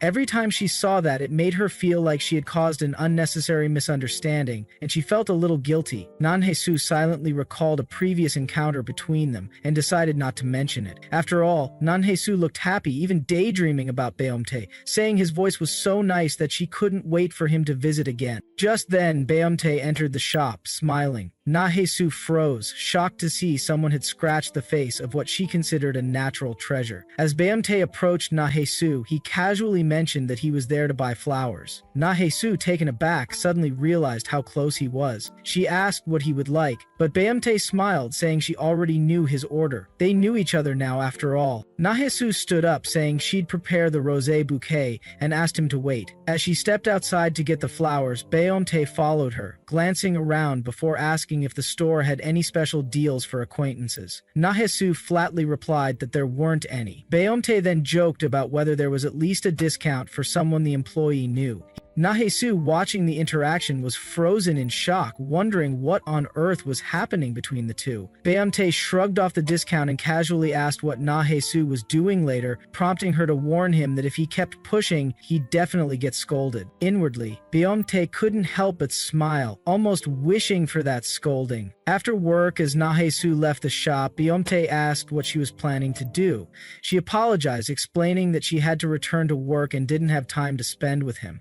Beomte acknowledged that he already knew, mentioning they had met at the meat restaurant the other day. Nahesu agreed, recalling that it was true. Beomte commented that they had barely gotten to know each other, yet she was always so busy. Nahesu simply remarked that all adults were busy, prompting Beomte to question if that was really the case, adding that he didn't want to become an adult. This left Nahesu a bit surprised, as she noticed how tired he looked. She wondered if all kids these days were like that. Beomte then asked why she was looking at him like that, while Nahesu silently wondered if he was around 190 cm tall. She compared his height to Minchul's, who was 180 cm, but Beomte definitely looked taller. Beomte teasingly pointed out that she seemed to know a lot about men's heights, to which Nahesu quickly denied, thinking it was only because she had lived with Minchul for 13 years, always picking out his clothes and even his underwear. Beomte stepped closer, joking that he was jealous, making Nahesu ask what he meant. She reassured him that there was nothing to be jealous about since he was already much taller, prompting Beomte to chuckle. When Nahesu asked what he was laughing at, Beomte brushed it off and offered to walk her to the store, to which she agreed, finding the gesture oddly endearing. While walking, Nahesu, without realizing it earlier, noticed how worn out Beomte's shoes were. She thought he looked good enough to pull off old shoes, but she wondered why he was spending money on flowers instead of something practical like new footwear. Curious, she asked how he could afford to buy flowers every day, suggesting that the money might be better spent elsewhere. Beomte smiled and replied that there was no rule saying poor people couldn't buy flowers. This took Nahesu aback, as his words bloomed like a single color in her otherwise dull world. She suddenly felt ashamed of her own narrow-mindedness, realizing she had always prepared banquets for others, but never thought of giving something beautiful to herself. She quietly agreed with Beomte, thanking him for walking with her. Beomte responded with a grin, suggesting they should see each other more often, handing her the flowers. The scene shifted as Ari searched for Minchul, wondering if he had gone out for a smoke. Just then, an employee called out to Minchul, asking if if things were going well with Ari. Hearing the conversation, Ari quietly listened from the corner. The employee commented that he was jealous, mentioning how Ari had seemed arrogant at first, but turned out to be approachable. He added that young women often changed their minds quickly and, as they got older, became more focused on wealth than look. He crudely advised Minchul to catch them while they're young, even asking if Minchul had already gotten that far with her. Annoyed, Minchul cut him off, asking if he was really an assistant manager. When the man confirmed it, Minchul coldly stated that despite a few years at the company, he was still stuck as an assistant manager and probably didn't have the time to gossip about others. He sarcastically questioned why the man kept smirking, calling him a BT and telling him to shut up. Minchul left, leaving the assistant manager fuming in the alley, cursing under his breath. Minchul meanwhile chuckled to himself, finding it amusing that a man who had only ever encountered women at bars was trying to lecture him. Just then, Ari ran up to Minchul, hugging him tightly. She admitted she had been unsure at first, worrying they were moving too fast, especially since she had heard men often lost interest once things got physical. But somehow, she felt Minchul was different, a special man. Minchul pulled her closer, and Ari, overwhelmed by affection, promised herself that she would never let him go. This man, she thought, was hers forever. Back home, Na-Hae-Soo had left dinner out for Minchul with a note reminding him to heat up his favorite spare ribs. But while Na-Hae-Soo sat alone, Minchul was enjoying dinner with Ari, the atmosphere cooling as the night wore on. Feeling lonely, Na-Hae-Soo received a message from Baeom-tae wishing her good luck, which brought a smile to her face. She thought that Baeom-tae, with his fresh and innocent demeanor, still seemed untouched by the harshness of the world. He appeared like a typical romantic boy, someone who bought flowers not just for others but for himself. Later that night, while working at the hotel, Na-Hae-Soo encountered a customer asking for a room. He then demanded she call some girls for him. Remaining professional, Na-Hae-Soo insisted she needed his credit card for payment, not this sort of request. The man, confused, handed over the card, muttering about getting a room. Na-Hae-Soo stood her ground, firmly stating that she couldn't accommodate such demands. Just then, another customer walked in, asking if any rooms were available. When Na-Hae-Soo confirmed, he handed her his card and told her to book all the remaining rooms. Shocked, Na-Hae-Soo asked if he really meant all of them. As the man nodded, Baeom-tae received a notification on his phone in the hallway that the customer was coming out. The first customer stormed out, cursing about how businesses only worked with arrogant people, muttering under his breath while Baeom-tae quietly followed him. Back at the hotel, the owner arrived, surprised to find all the rooms booked. She happily told Na-Hae-Soo that business seemed to be picking up and suggested she head home early. Tired but relieved, Na-Hae-Soo prepared to leave, feeling oddly lucky. Even the dark streets, usually intimidating at night, seemed unexpectedly cozy. Yet, as she walked home, unaware of what lay ahead, she didn't realize that this rare moment of peace was merely the calm before the storm. Afterward, as Na-Hae-Soo chopped vegetables, she received a message from Baeom-tae, mentioning that it was colder than usual and advising her to dress warmly, while frequent messages from him reminded her not to work too hard. Na-Hae-Soo felt quite happy, thinking that youth was frighteningly refreshing, as each unexpected message from him made her feel as though a fleeting youthful scent was spreading across her cuffs. At the club, Baeom-tae smiled at the messages while Dongwook, sitting beside him, questioned what was going on, wondering why he was laughing all of a sudden.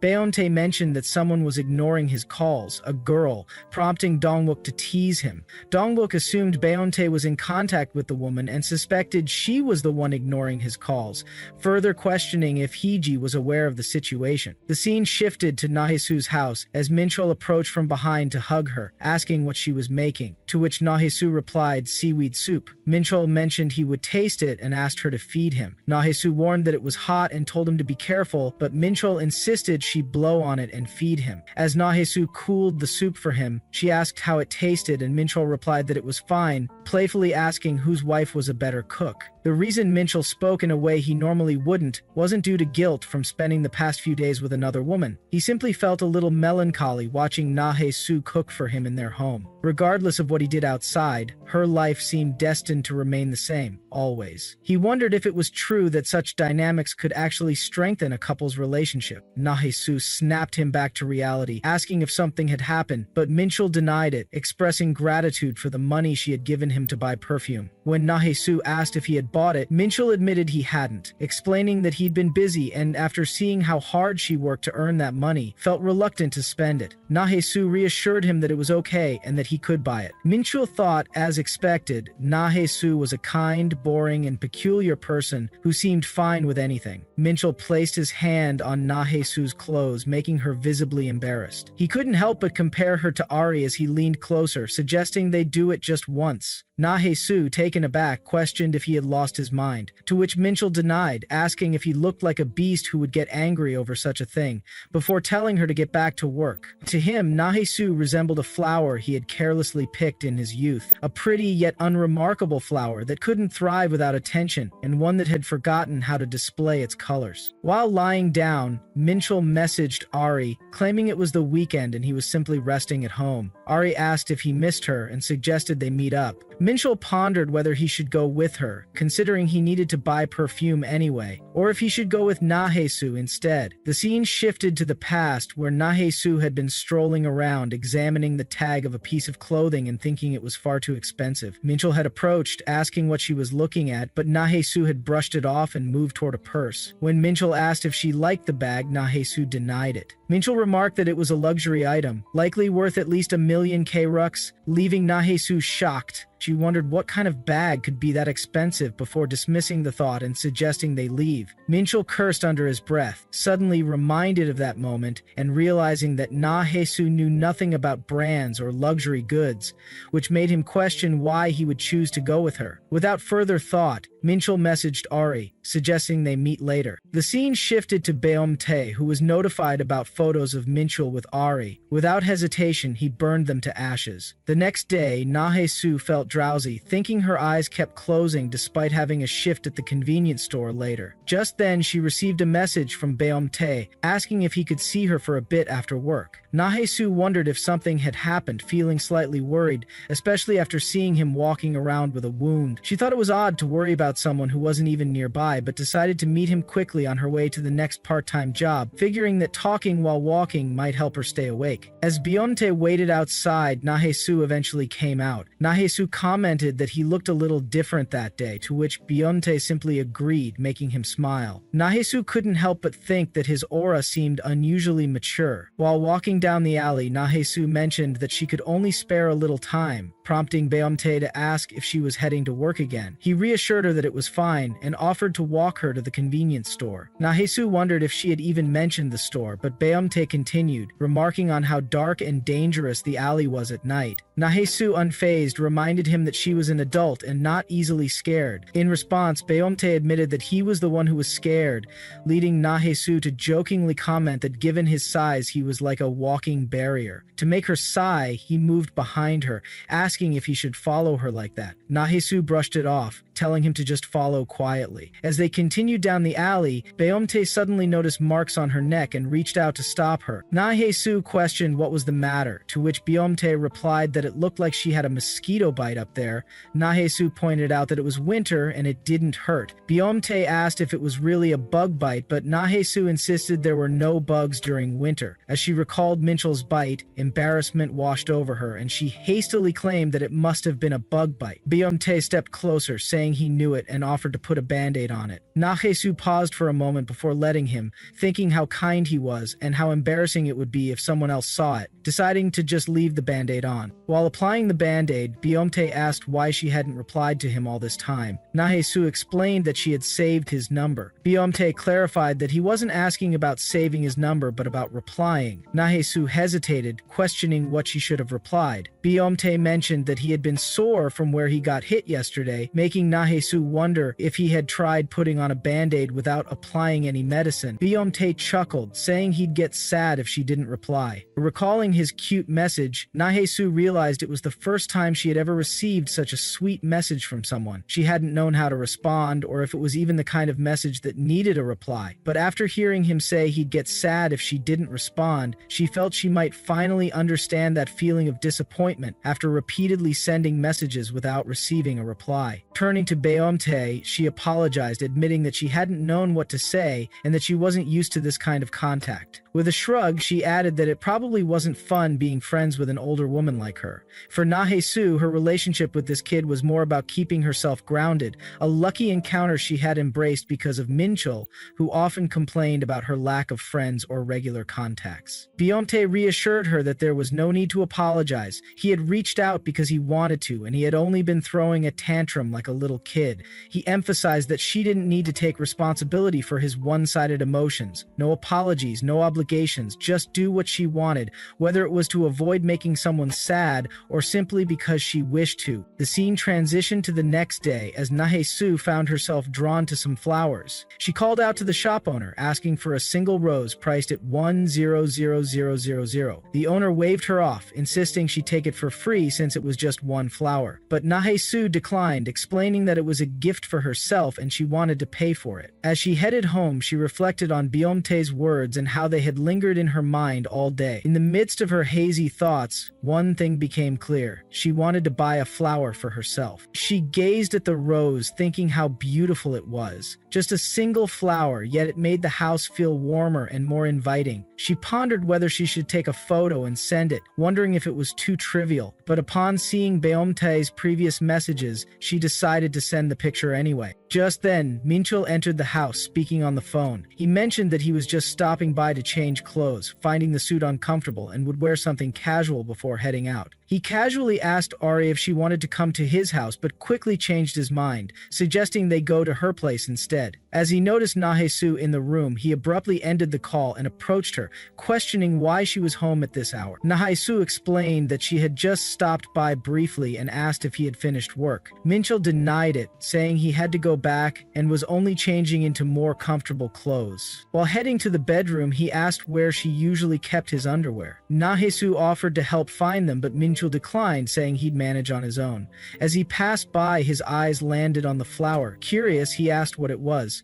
Nahesu explained that she had bought it because she thought it would brighten up the house. She added that it was just one flower, something unnecessary given their situation. Yet for some reason, Minchul felt a sudden warmth in his chest. Looking at Nahesu, dull, dry, and boring, the symbol of his youthful misery, he couldn't understand why her simple act of bringing home a flower stirred something inside him. He had planned to spend the night with another woman, yet seeing her standing there, unremarkable and tactless as ever, made his head spin. Without warning, he dashed toward her and kissed her. Minchul was full on his instincts as he tried to ground himself, but Nahesu tried to deny it, saying it was dangerous without precautions. Hearing this, Minchul's mood shifted as he grew aggressive. Choking her, he coldly remarked that she won't get pregnant anyway. As reality snapped back, he let go, frustrated, remarking that this is so annoying as to leave it, and with that, he stormed out. Meanwhile, the scene shifted to Beomte, who smiled upon receiving the photo of the flower. Just then, some girls approached, surprised to see him there. They called out, impressed that Beomte was around, noting how unusual it was for someone like him to visit such a suspicious neighborhood. One of them mentioned that Dongbuk had also had a meal with Beomte here once, an odd coincidence. But Beomte, with a knowing smile, thought, coincidence? Behind every seemingly plausible coincidence lie countless inevitabilities, each interwoven to shape a single consciousness.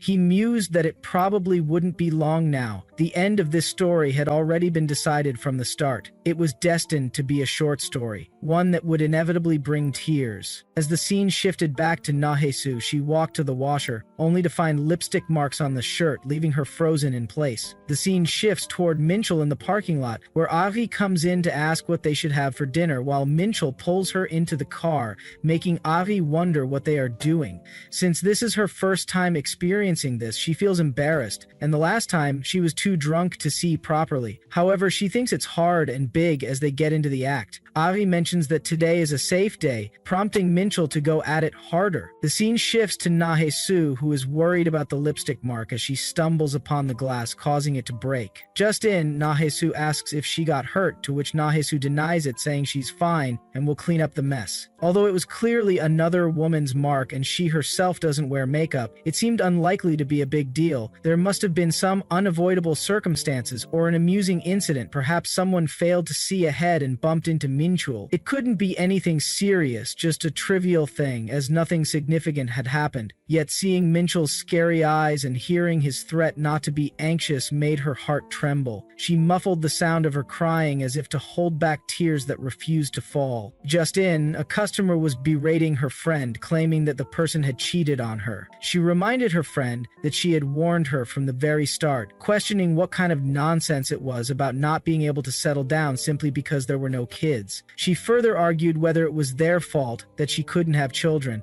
and wondered how anyone could be sure that the man wasn't the problem. Frustrated, she stormed out. Nahisu reflects on how work used to keep her busy and helped her quickly forget sad things, but today all the memories she had worked hard to bury resurfaced, one after another, ultimately ruining her entire day. Whenever life felt overwhelming, she would try to muster strength by imagining a better tomorrow for both her and Minchul, but now she wasn't so sure anymore, wondering where they stood. Bionte arrives on a bike and notices Nahesu is saddened. He finds it ironic how the more one tries to let go, the more the past returns like a ghost. He wonders how many times she might have been upset that day as he steps into the convenience store, thinking of ways to ease her distress. Nahesu, feeling uncomfortable, wonders why the person isn't picking up any items and just staring blankly. She notices that he's really tall and reminds her of someone. He then shows her a phone screen with a message indicating that he can call her Nuna. Nahesu shrugs it off, remarking that he must really want to be scolded. Beomte removes his helmet, prompting Nahesu to question its purpose, to which he replies that he just came back from work. Nahesu asks if he does delivery work, and Beomte confirms it's something like that. Concerned, Nahesu advises him to be careful, saying it's easy to get hurt doing that kind of job. Beomte then teasingly asks if she's worried about him, making Nahesu question why he's smiling. She insists she only said it as a joke, but finds it hard to believe he's actually doing such work. She wonders why he's grinning so much while standing there,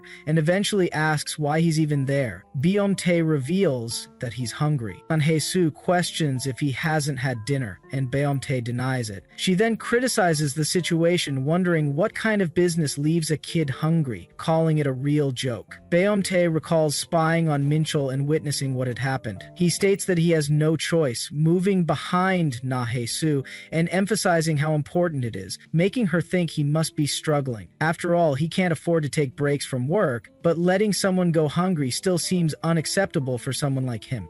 Nahesu urges him to stop standing around and pick something to eat, offering to buy him a lunchbox or cup noodles at the very least. Beomte agrees, saying he'll grab a lot, prompting Nahesu to tell him to pick only 2. He then asks if she's really going to buy them for him, while Nahesu, though aware of her limited budget, decides to consider it a good deed. Beomte smiles, saying he'll accept the gesture but can afford to buy his own meal, insisting he's not so incompetent that he can't make a living. Instead, he asks her to pick the most delicious one among the options, leaving Nahesu confused. Upon seeing his wrist with an unusual tattoo, Nahesu questions what it is. As Beomte quickly covered it up, he wondered if she disliked tattoos, considering whether she thought it made him look like a thug. She then asked what was the reason. Beomte, unsure of her thoughts, questioned if she hated it, adding that he would erase it. However, instead of responding to that, Nahesu asked him to tell her the truth, wanting to know why he had such a scar. As Beomte recalled the memory of how he got it, he hesitated. Nahesu, noticing his pause, asked if he had done it himself, questioning whether it had been that difficult. Her voice attempted to remain calm, but a slight tremor at the end betrayed her emotions. Her eyes, which seemed on the verge of tears, made him pause. He realized he liked it when she looked at him that way. When her expression made it seem as though she was about to cry, she continued questioning him, while he debated whether he should tease her further, considering if he should push her a bit more just to see her upset. Eventually, Beomtai affirmed that it had been an accident, reassuring her that it wasn't what she was thinking. He added that she didn't need to worry, deciding to change the subject by suggesting that they eat as he picked up the cup noodles. Nahesu, however, remained skeptical, thinking that he was better at lying than she had assumed.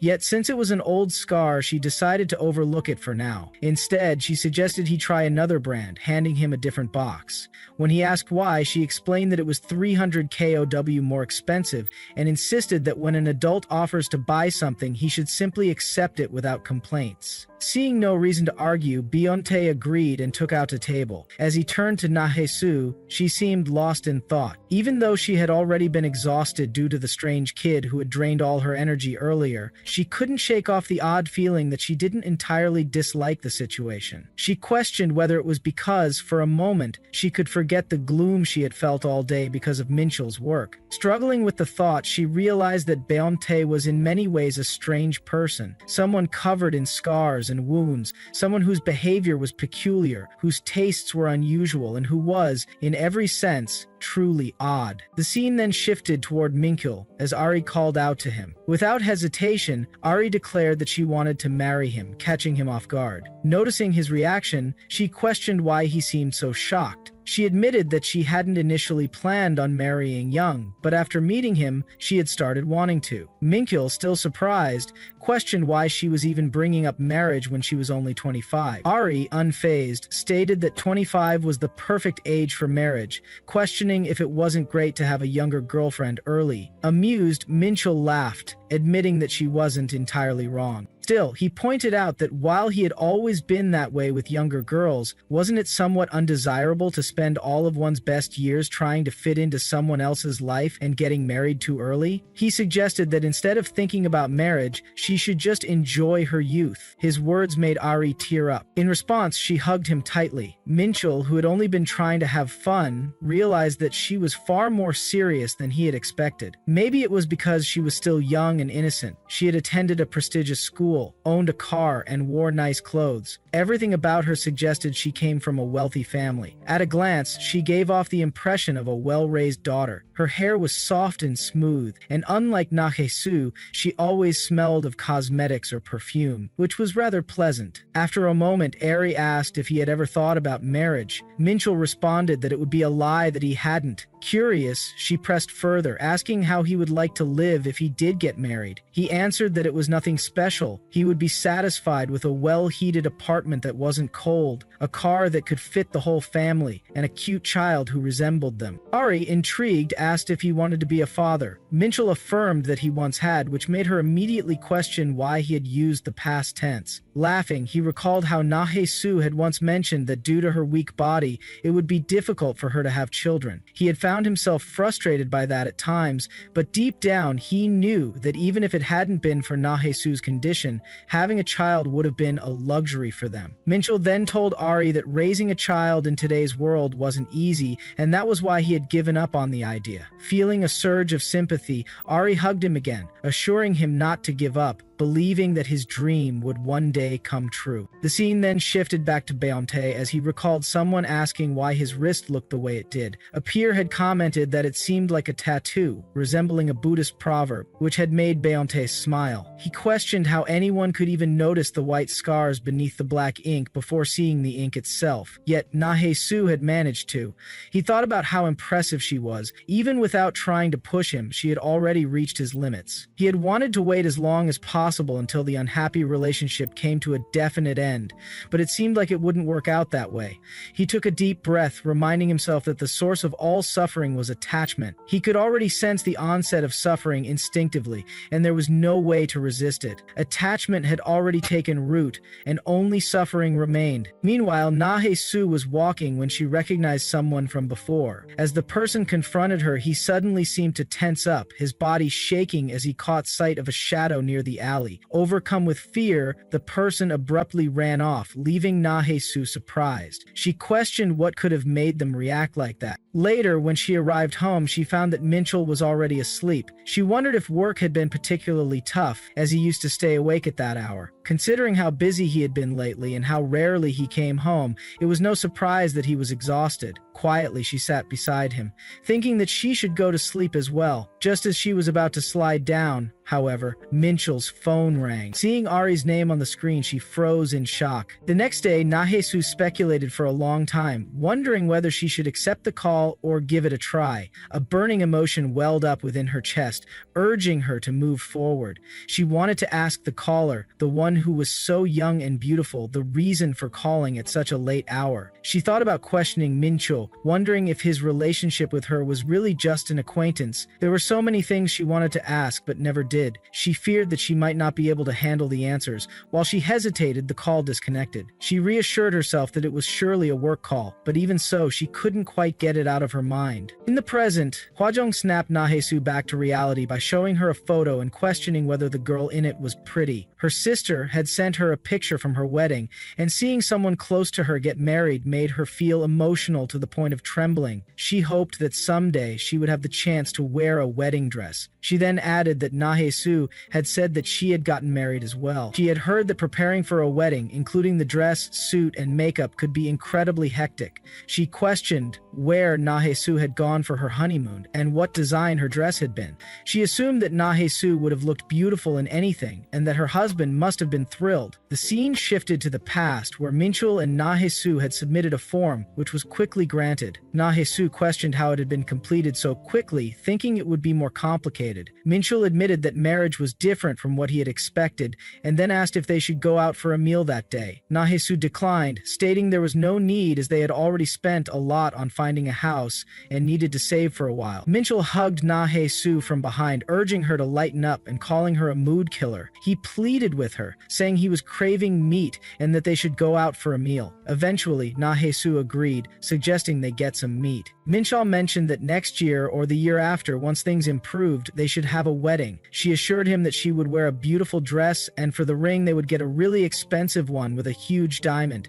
He questioned where they should go for their honeymoon, suggesting that famous places must have their reasons for being well known. Hawaii was decided upon, making Nahesu smile. After Hawaii, Minchul assured her they should go to Hong Kong, which made Nahesu blush in embarrassment. She giggled with him. The promise of that day was never fulfilled. To this day, when she was legally a stranger to Minchul, she believed that all they needed was for their hearts to remain unchanged. She prayed that he would not stray too far from that day, more radiant and dazzling than the diamonds they could not have. Meanwhile, Beomte had questioned that he had messaged Nahesu quite a bit without receiving a response. Seeing the mark on his neck, he thought she is still soft towards him, and now she did not even read his messages now. He questioned what he should do about it. If he had known things would turn out this way, maybe he should have taken a few more hits that day. Suddenly, a person lit a lighter in front of Beomte, offering to light it for him with a grin. Beomte stared at him and then apologized, stating that he did not need a light. He took out the lollipop from his mouth, making his guard laugh. The guard, Jay, cursed himself under his breath and apologized to Beomte, stating that he was sorry and that he had just wanted to light the fire for him. He admitted that it had been a bit of a fantasy for him, like in a noir or action movie. Beomte, amused, told him to go ahead and light it, taking the bodyguard by surprise.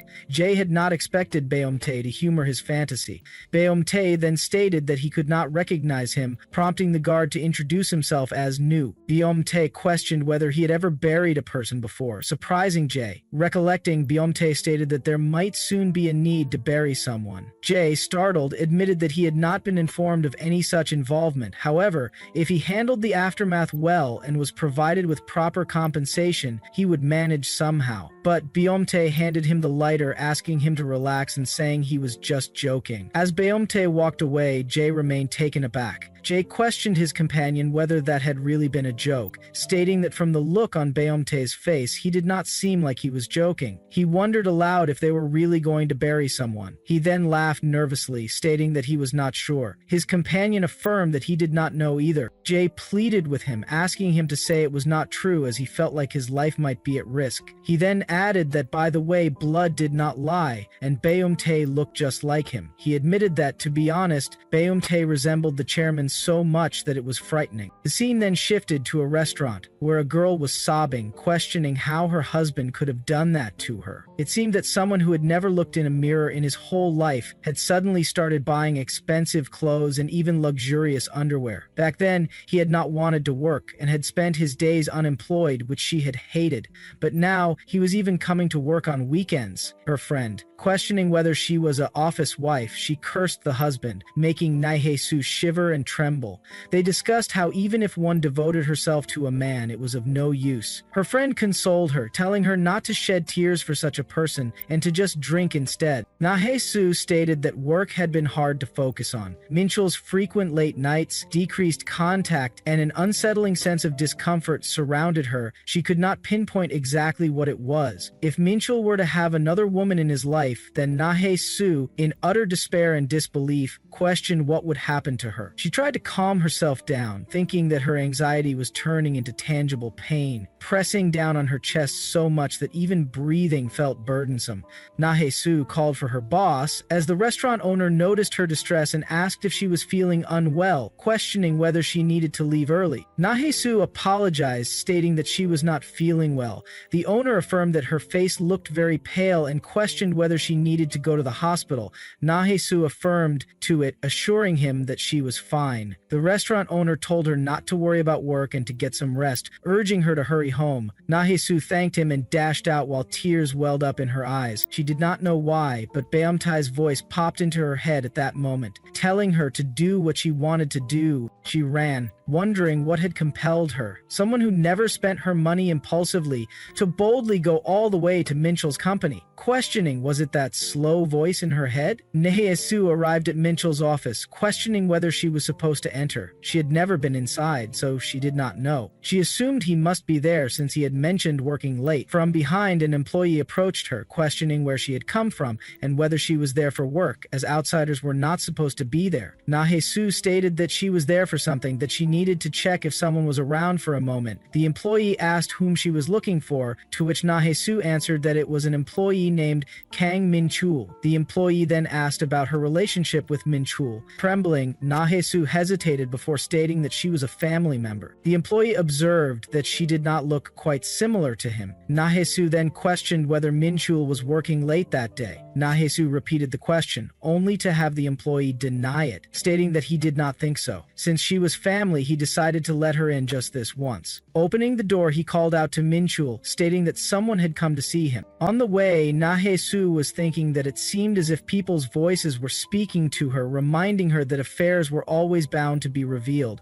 If one did not want to be completely taken advantage of, one must gather evidence, and she knew she had to do it even if it was difficult. However, she reminded herself that the reason she had come this far was not for that. She wanted to prove to herself that her anxiety was unfounded, to show her aching heart that Minchul could never be that kind of person. The pillowcase was different, and so she had to prove that the dreams she had every night were nothing more than nightmares. She wanted confirmation, even if the relationship was no longer what it used to be. She wanted to believe that the lingering affection would remain where the initial passion once was. The employee at the entrance, recognizing her as family, informed her that he would let her slide this time. He called out for Minchul, stating that someone had come to see him urgently. Another employee questioned who she was, and in the meantime, Ari recognized her.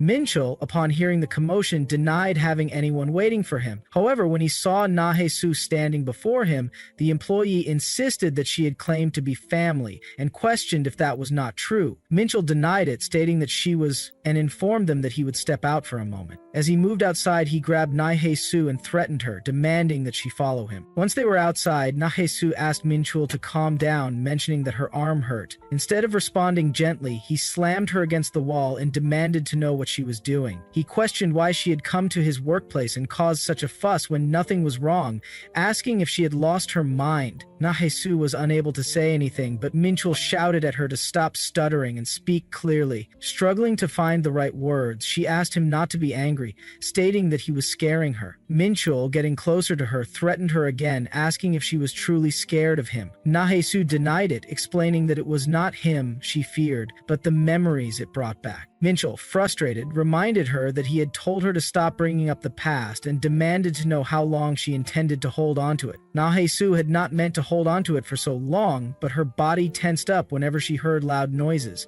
The accumulated misfortunes had instilled something in her, an almost instinctual fear. Minchul questioned her again, demanding an answer as to why she had come. Her lips refused to move at first, but she eventually gathered her courage and stated that there had been makeup on his clothes. She did not wear makeup, so it could not have been hers. She asked him why such a thing would be on his clothing and whom it belonged to. Taken aback, Minchul laughed mockingly, realizing that she was acting this way because she thought he was involved with another woman.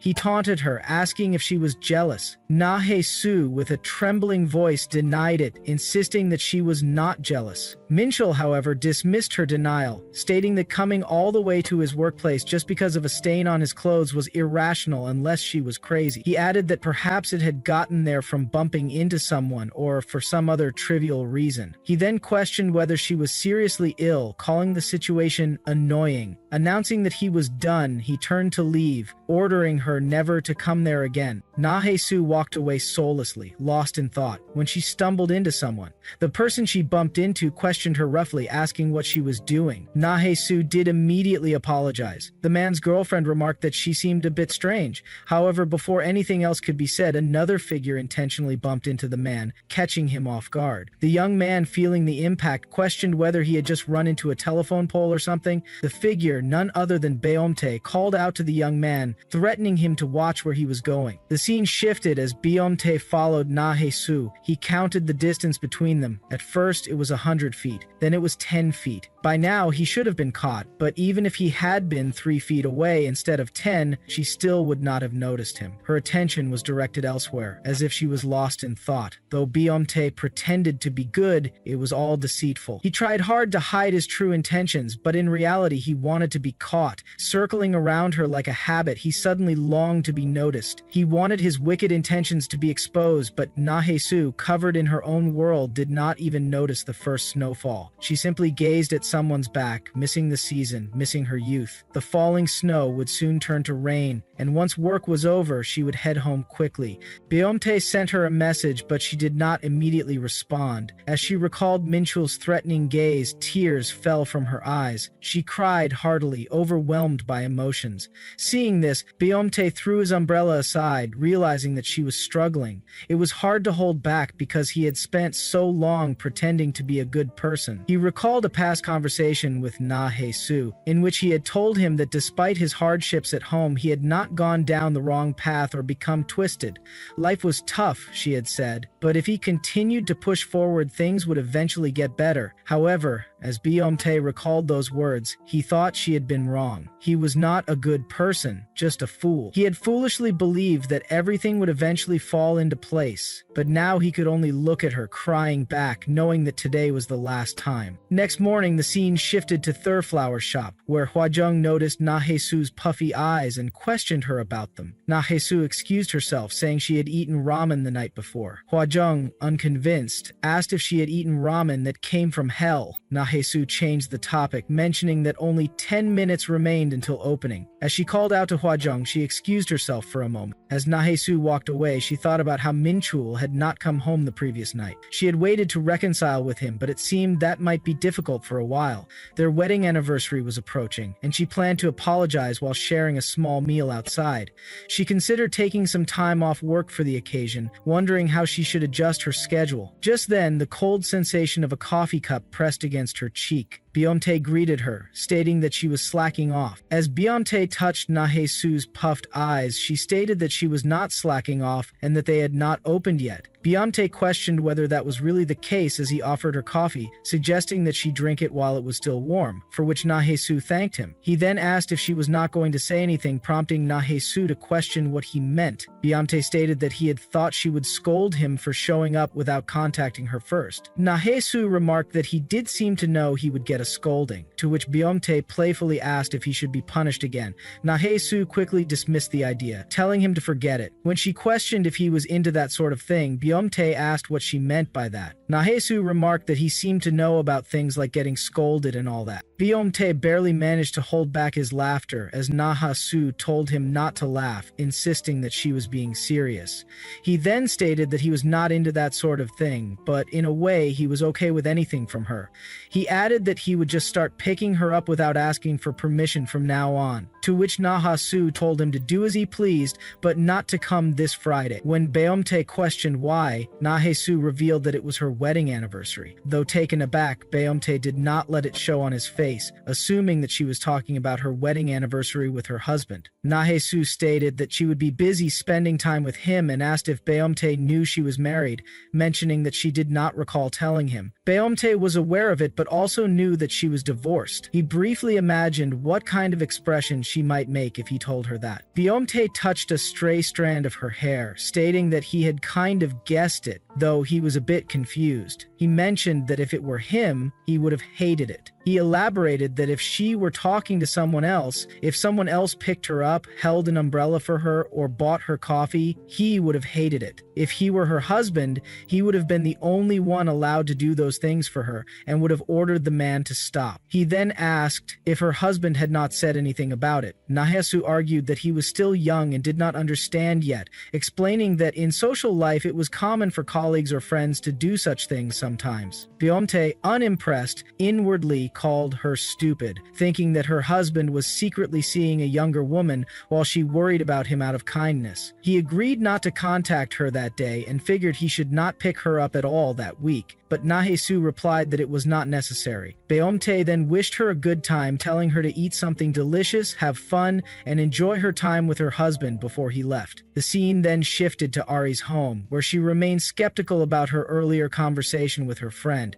They were talking about Minchul, who did not look 33, was very handsome, and appeared to be around their age. Her friend affirmed this, questioning why all the girls who dated older men seemed to have the same reasoning. Ari further commented that on top of everything, Minchul had incredible stamina, able to go for 2 or 3 rounds and could still lift her easily. Her friend, visibly weirded out, dazed at Ari.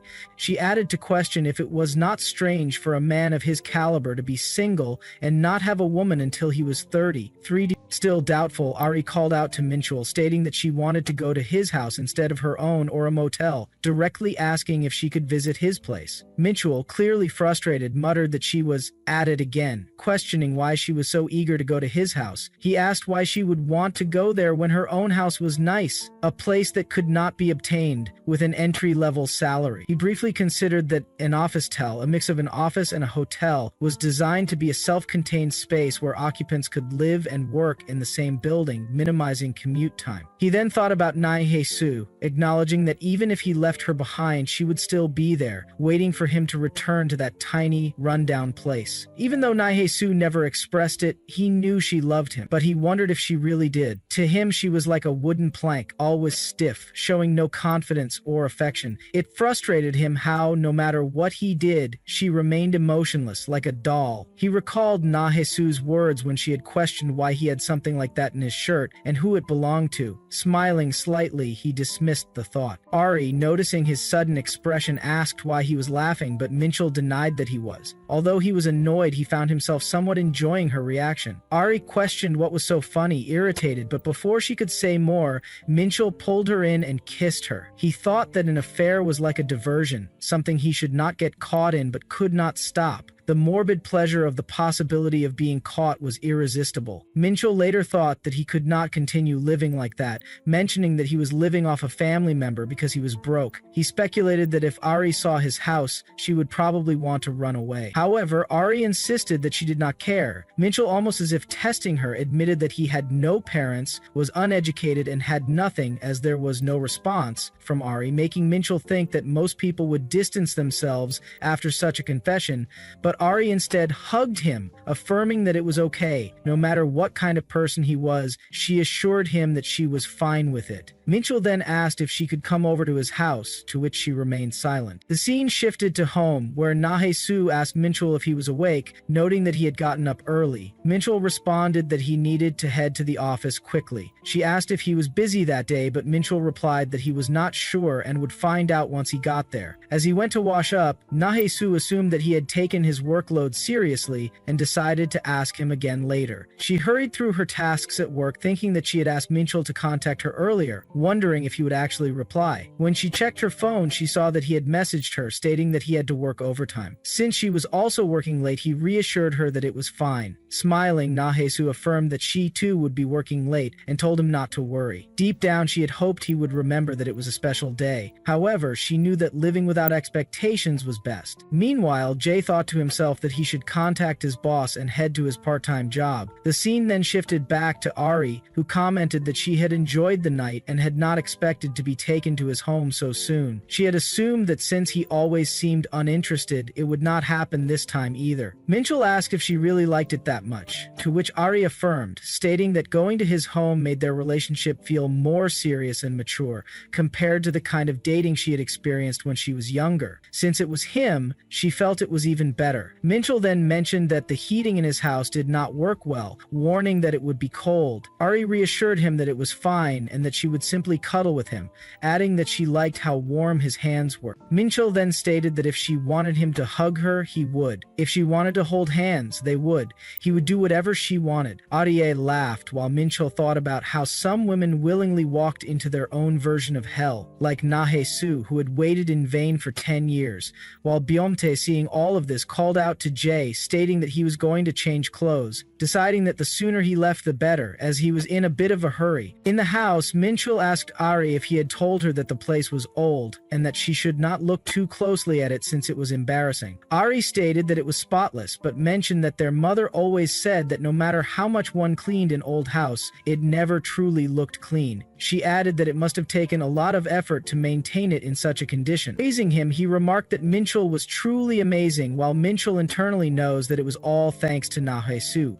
Although feeling good about the compliment, Minchul noticed that Ari was shivering and questioned if she felt cold, suggesting that they should go inside since the living room was cold. Upon entering the room, Minchul commented that someone like her would easily catch a cold if she stayed there for just a day, suggesting that next time they should go to her house instead. Ari responded that she had already told him it was fine as long as he was holding her. With someone as warm as Minchul, she did not need any additional heating. As Minchul kissed her, he recalled Nahe-su's shivering body and wondered if she was feeling particularly cold that day. He questioned if the sudden chill in the weather that week was affecting her, suggesting that they should stay close together for warmth. However, upon recalling her recent actions, he shrugged it off, deciding that whatever it was, he would eventually forget it and sleep peacefully on his own. Despite feeling a sense of discomfort, he continued kissing Arii. There was something strangely exciting about doing this in a place where Nahe-su had spent a significant amount of time. Nahe-su, on the other hand, turned away from him as she lay down, her back traumatized by past experiences. The pain remained within him like an internal scar, and as time passed, he continued to break and shatter, crumbling over and over. The love they had once shared seemed suffocated by poverty and misery. Meanwhile, Beomtae changed his clothes before heading out to a convenience store. As he arrived, a girl at the store welcomed him and silently praised about how tall he was and how good-looking he appeared. However, she questioned what was going on, wondering if someone had gotten stranded,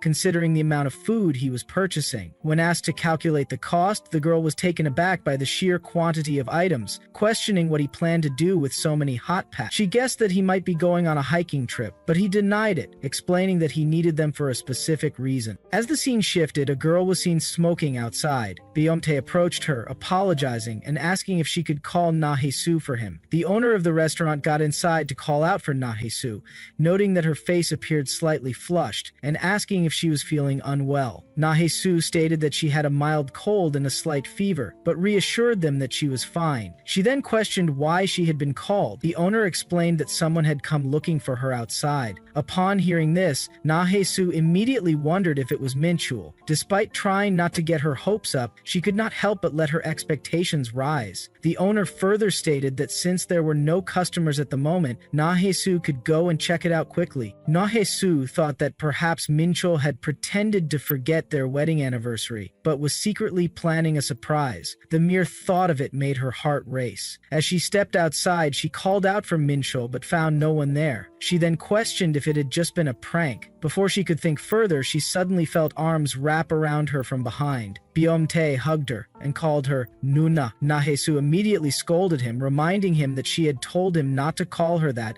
and questioning why he insisted on doing so. She warned him that if he continued, she would really scold him next time. However, upon sensing his heavy breathing, she became concerned and asked if he was hurt. She told him to come closer, but as he did, Beomtae suddenly apologized, admitting that despite being told not to contact her, he had done so anyway. Nahe-su noticed that he was burning up and quickly quickly stated that he seemed sick. She asked where he was feeling unwell and urged him to tell her more. He, however, simply responded that he did not know, only mentioning that he had a fever. She then questioned why he had come all the way there with such a fever, insisting that he should return home immediately to take medicine and rest. Beomte, however, stated that he could not go home. Nahasu, now even more concerned, asked why he was unable to do so. Looking into Beomte's blank and unresponsive eyes, she realized something was wrong. He had previously mentioned being in an unfortunate situation, and if he returned home, he would not be able to rest comfortably. Remembering the marks she had seen on him earlier, Nahasu told Beomte to wait for a moment, but as she turned to leave, he grabbed her wrist. However, she reassured him that she was not abandoning him. She simply needed to ask her boss for some time off. Seeing him smile weakly, she asked him to stay put. He then encouraged her to go ahead. After speaking with her boss, Na-Hae-Soo asked Beomte to follow her, deciding that since Minchul had mentioned he would be late that night, she could let Beomte rest for a bit before sending him back. She estimated that she could allow him at least 2 hours to recover. Though her house was shabby and old, she figured it was good enough for him to lie down for a while. However, she wondered if the room might be too cramped for someone as tall as him. She questioned whether it would be okay for him to crouch down in such a space while he was sick. Seeing Beomte smiling despite everything, Na-Hae-Soo asked why he was grinning. She found it absurd that a grown man would be happy even while sick. Beomte simply responded that he was glad to see her after such a long time, to which Na-Hae-Soo teased that he is happy about the strangest things. She then told him that instead of avoiding her on purpose, he should just visit like he used to. She admitted that she felt a bit lonely since the kid she used to see all the time on her way to and from work was no longer around. Beomte, hearing this, promised that he would visit her every day from then on. Smiling at his words, Na-Hae-Soo silently prayed that he would keep smiling, finding herself unable to look away from his innocent and carefree expression. As they arrived at her home, Na-Hae-Soo guided him down the stairs and mentioned that although he had been to her place before, she wondered if he still remembered. She admitted that the space was a bit cold and cramped, but assured him that it was still better than sending him home in his condition. She then urged him to take some medicine and rest. As she approached the door, she suddenly hesitated, finding it strange that the lights inside were already on. She questioned why that would be the case. Just as she reached for the doorknob, she froze upon hearing voices coming from inside. A shiver ran down her spine as she tightened her grip on the door handle. In that moment, she heard Ari's voice calling out for Minchul from within the house. Na-Hae-Soo speculated that adultery did not only tear love apart, but also trust, faith, and the memories they had built together. It shattered everything. As Na-Hae-Soo listened to their words, she heard them clearly, but before she could react, Beomte pushed her from behind, asking her not to run away. He whispered to her, pleading that she should not flee and should listen until the end of their love. A cold voice, one she had never heard before, merged with reality, and that languid voice conveyed the truth. This love from long ago had already ended, just as their marriage had. The relationship was no longer as radiant as the past she had clung to. It had faded. Na-Hae-Soo asked Beomte to let her go, screaming as she dashed inside, desperate to get inside. Beomte watched her, expecting her to run away, but he had not anticipated this reaction. Meanwhile, Ari was talking with Minchul, stating that she did not want to go home. However, Minchul insisted that they had to leave since she needed to go to work the next day. Ari struggled with his thoughts, realizing he had not asked her to stay until the end, and urged Minchul to take her home. As Minchul heard a noise, Na-Hae-Soo suddenly burst in, screaming about him. Ari stated that this woman had been a family member from the past, but Minchul was taken aback, questioning why Na-Hae-Soo was there already. With desperate eyes, Na-Hae-Soo confronted Minchul, demanding to know whether she was just a family member to him. Inwardly, Minchul cursed, wondering what had happened. He hesitated before asking why she had arrived so early, but Na-Hae-Soo dismissed the question, exclaiming that it was not important at that moment. Minchul shouted in frustration, insisting that if she had not come so soon, things would have been different. Na-Hae-Soo clung to Minchul as he attempted to deflect, suggesting they talk later, but she screamed at him, demanding to know where he was going. She pressed him to answer quickly, asking whether they were just acquaintances or merely family. She questioned whether, after living together for 13 years, she was still considered just family. Ari, with a ruthless tone, inquired about what was happening. Minchul attempted to explain, but Ari abruptly stated that she was leaving. Minchul pleaded, insisting it was not like that and asking her to listen to him. He claimed he was trying to say that she meant nothing to him, but Ari cursed at him, demanding that he move aside. Minchul desperately tried to convince her that they were married, but it had been a long time since they had divorced. It was true, she was not even family anymore. She had become nothing more than a stranger, and that realization crushed her soul. Nahesu snapped when she heard him refer to her as a stranger. She grabbed Minchul's hair, screaming, while he yelled at her to let go. Minchul could not believe what she was doing. In response, Nahesu demanded to know how he could call her a stranger. Overwhelmed, Minchul pushed her away, declaring that he had grown tired of living like that. He confessed that he had started seeing another woman, someone young and sweet. He stated that she was cute and then sarcastically asked whether that explanation was enough, questioning if Nahesu wanted to break up or something. He challenged her, saying that if she wished to break up, she could go ahead. As Minchul called out for Ari, asking where she had gone, his voice echoed through the silence. Nahesu turned her face, seeing a broken bottle and the lone flower that had once stood on the table. Tears streamed down her face as her hands trembled. She sobbed uncontrollably, her heartbreak manifesting in the rivers of tears running from her eyes. Outside, Minchul urged Ari to wait, but she struggled against him, threatening to leave. He tried to convince her that if word spread at work, it would not be good. He suggested they talk things out, explaining that he had hidden the truth because he feared she would dislike him if she knew he had been divorced. He apologized, claiming he had been sincere about his feelings for her. However, Ari questioned whether a sincere man would still be involved with his ex-wife. Minchul attempted to justify his actions, claiming that Nahesu was obsessed and had always been around, just like she saw in his workplace. As he spoke, Beomte realized the gravity of his words. He wondered if he should just kill him, hearing the conversation unfold before him. Nahesu, whose youth had been drained and whose spirit had been worn out, stood before him, barely able to contain himself. But he denied that things could end so easily. The harbinger of destruction was slow and profound in the most malicious and cruel way.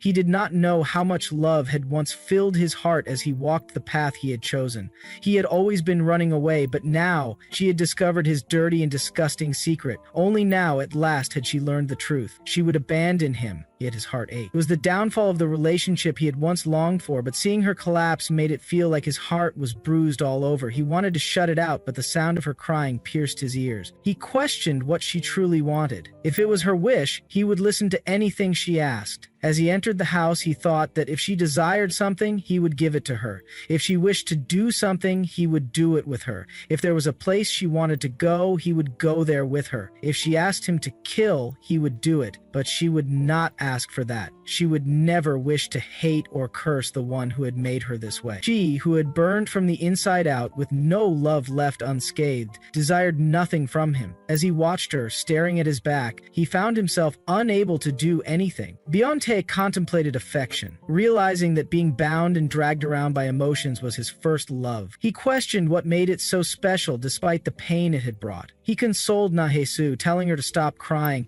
reminding her that if she continued, her eyes would hurt and her throat would become sore. She already had so much work, and if she ended up ill, it would only make things worse. However, as Nahesu lunged toward him as to take Beomte by surprise, at the hospital, Nahesu was lying on the bed while Beomte extended his hand as if to touch her, reaching toward her face as he pondered over it. He thought that, slowly, one by one, without missing anything, he would erase everything like that. As long as she was breathing, wounds would eventually heal. The scene shifts outside as Beomte moves out, and Jay greets him, stating that it was still a relief. Beomte questioned what it was for, to which he replied that after getting the fever shot and resting well, she would feel better. Beomte stated that it was not something to be taken lightly. Jay added that at the very least it was not a serious illness. More than that, having that kind of fever made it clear she had not been feeling well for a while, and the fact that she had not even considered taking a day off seemed extreme. Beomte questioned why that was and whether he did not understand, to which Jay replied that honestly he did not. He could not even imagine living like that. even if someone held him back and threatened him,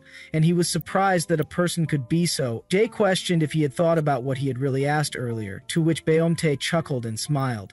Jay asked him not to smile and to answer him as he would prepare himself. As Beomtae and Jay moved, Beomtae stated that if everything was ready, they should go, to which Jay asked where he was referring. Beomtae stated that they were going to the flower shop, taking Jay aback, remarking that he had a weird feeling as he was caught off guard. In front of the rose shop, Beomtae stated that he could leave if he was tired, since he could handle the part-time job by himself. Jay asked if he said so, he might just go home and get comfortable while the young master took care of what he needed to, adding that he would wait for him outside. Beomtae entered the shop, remarking that it was good that he had perseverance, which Jay affirmed, thinking that he affirmed it because he was Beomtae's lackey after all. As Hwajong welcomed the customer, she realized and corrected herself, apologizing and stating that they were closed for now. However, seeing the rose guy in front of her, she was quite surprised. Beomtae stated that he was not there as a customer today, but as a part-timer, surprising Hwajong. He added that he was there to cover for Na Hae-soo, further surprising Hwajong. Hwajong questioned if Na Hae-soo was sick, as it was unusual for her to be late like this. She found it hard to believe the situation and questioned what kind of relationship the rose guy had with Na Hae-soo that he was covering for her like this. Afterward, Hwajong and the flower shop owner pondered over it. Hwajong stated that they should send him back as they could handle it by themselves, but the owner denied it, stating that she did not want to. She questioned if Hwajong was saying they should send away such a handsome face when he had come on his own. Hwajong stated that it was not something he could learn quickly,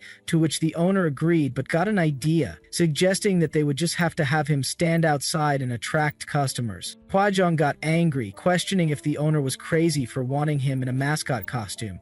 She questioned why she would want to cover such a perfect face when he was already perfect as he was. The shop owner, slightly bleeding from her ear, stated that this was the most passionate she had ever seen her. As Hwajong approached Beomtae with a cat face, Beomtae questioned if she was done talking, to which Hwajong affirmed. She asked him to listen carefully and explained what he needed to do outside the shop. As a little girl strolled with her mother, she took a peek at Beomtae with the board as they made eye contact. The girl greeted Beomtae and approached him, questioning if she liked flowers. The girl asked if he was referring to everything there, to which he affirmed. She called for her mother, stating that she wanted to buy this brother. The mother apologized, stating that her daughter kept asking to buy whatever she liked. However, the daughter affirmed that he had said everything was for sale. The mother corrected her, questioning if she was trying to embarrass her and reminding her not to use the expression buy for people. As Beomtae laughed, he stated that it was okay and apologized, revealing that he had already been sold. The girl questioned if he was serious, to which Beomtae joked that some lady had already bought him. The girl said it was okay since she had already bought a kid in kindergarten. As Jiyeon had told her that if she bought him they would have to marry,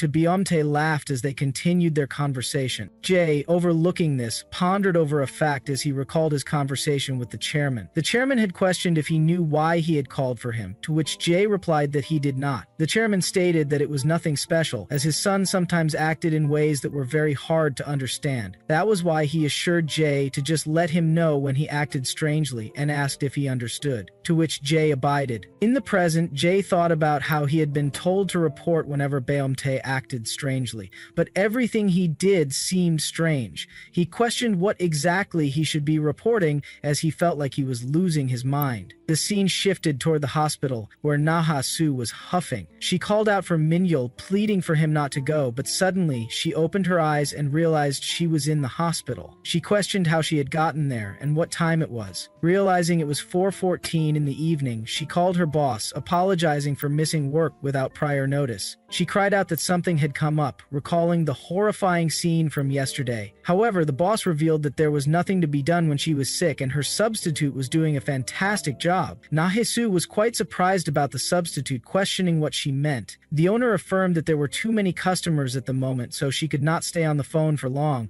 She asked Na Hae-soo to take care of herself before hanging up, leaving Na Hae-soo petrified in confusion. The scene shifted as Beomtae's phone rang. He had hoped she would get a bit more rest since it was her first good sleep in a while. Jay asked if he had gotten a message, to which Beomtae replied that she had woken up and he guessed he needed to go. He then asked Jay if he had ever worked at a meat restaurant, to which Jae questioned if he would leave him if he said he had. Beomtae laughed, while Jae scoffed, stating that there was probably no employer other than him who would use a high-end worker costing over 12,000 kW per hour for a 10,000 kW part-time job.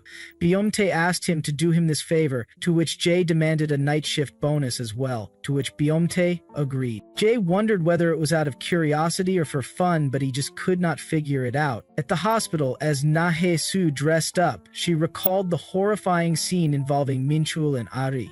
From behind, Beomtae entered, checking on her. He placed a hand on her forehead, calling her auntie and questioning if her fever had gone down. As Beomtae questioned whether she could stay a little longer, he mentioned that he could still feel some fever. In response, Na-hae-soo stated that staying in the hospital for an extended period would not make her heal any faster. When Beomtae asked if she was going home, Na-hae-soo affirmed. He then inquired about the man, prompting Na-hae-soo to pause. Observing her hesitation, Beomtae asked if he still had to refer to him as her husband. After another pause, Na-hae-soo revealed that she did not know, questioning what she should call Kang Minchul now, and how she was supposed to manage on her own from that point onward. Na-hae-soo admitted that strangely she could not shake the feeling that it was not truly over. She reflected that it was love she had lost, a love that had eluded her for so long, and she had never once considered the possibility of it ending. She recalled how he had seemed like someone who would always be by her side, regardless of the misfortunes that plagued her life. To her, he had been the only stroke of love she had ever received, urging her to keep going. She acknowledged that her relationship with Kang Minchul had already ended,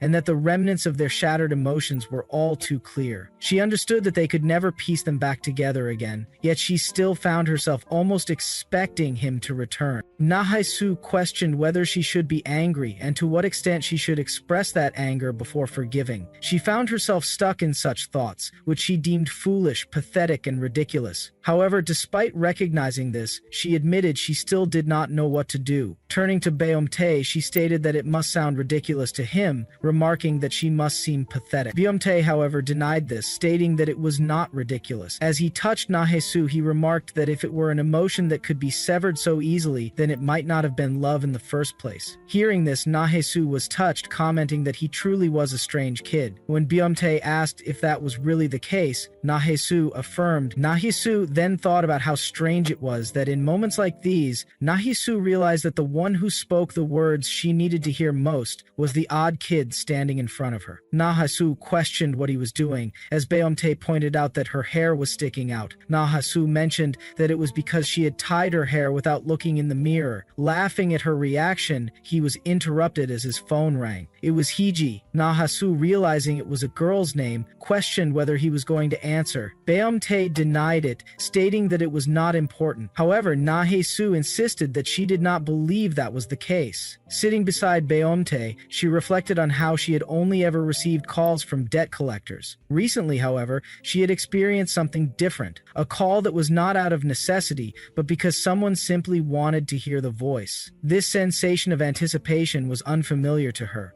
She considered how, after waiting through multiple rings, a call that persisted for so long was either something urgent or an indication of deep care. Beomtae stated that he had accidentally hung up and asked Na-hae-soo not to worry about it, suggesting they talk about something else instead. Na-hae-soo, however, told him he should have answered, mentioning that she thought the girl liked him. When Beomtae asked how she knew, Na-hae-soo stated that it was simply because it was a girl. Beomtae affirmed this, prompting Na-hae-soo to remark that there was no such thing as mere acquaintances between a man and a woman. She referenced Minchul's past claim that he and another woman had been just acquaintances, calling it a complete lie. Beomtae then questioned what that meant for their own relationship, pointing out that they two were a man and a woman who contacted each other daily and spent time together after work. Na-hae-soo, however, dismissed his concern, telling him not to be a joke, reminding him that he was still a kid. Beomtae in turn noted that the girl he was speaking about also seemed quite young in her mannerisms. Shrugging it off, Na-hae-soo told him to forget it, questioning who would ever like someone like her. Even those who once had eventually grew tired and left. Hearing this, Beomtae revealed that he liked her. Na-hae-soo, taken aback, accused him of joking and warned that she would scold him, but Beomtae insisted that he was not joking. As Beyonce leaned in closer, Nahesu quickly stood up, stating that he tickled and that his voice was too low. Beyonce recognized that she was pretending not to hear, wondering how long she would continue doing so. Outside the hospital, Nahesu questioned how he had paid the hospital bills. Beyonce stated that he had used the money he had saved. Nahesu, surprised, told him he should have let her rest at home instead and questioned where he had obtained the money for that. She then stated that she would pay him back. Beomte, in response, told her that he would visit every day to remind her. Nahesu, slightly annoyed, asked him not to trick her, making Beomte laugh. Nahesu, suddenly remembering, exclaimed that she needed to go to her part-time job at the meat restaurant. Beomte reassured her, stating that he had already sent a substitute.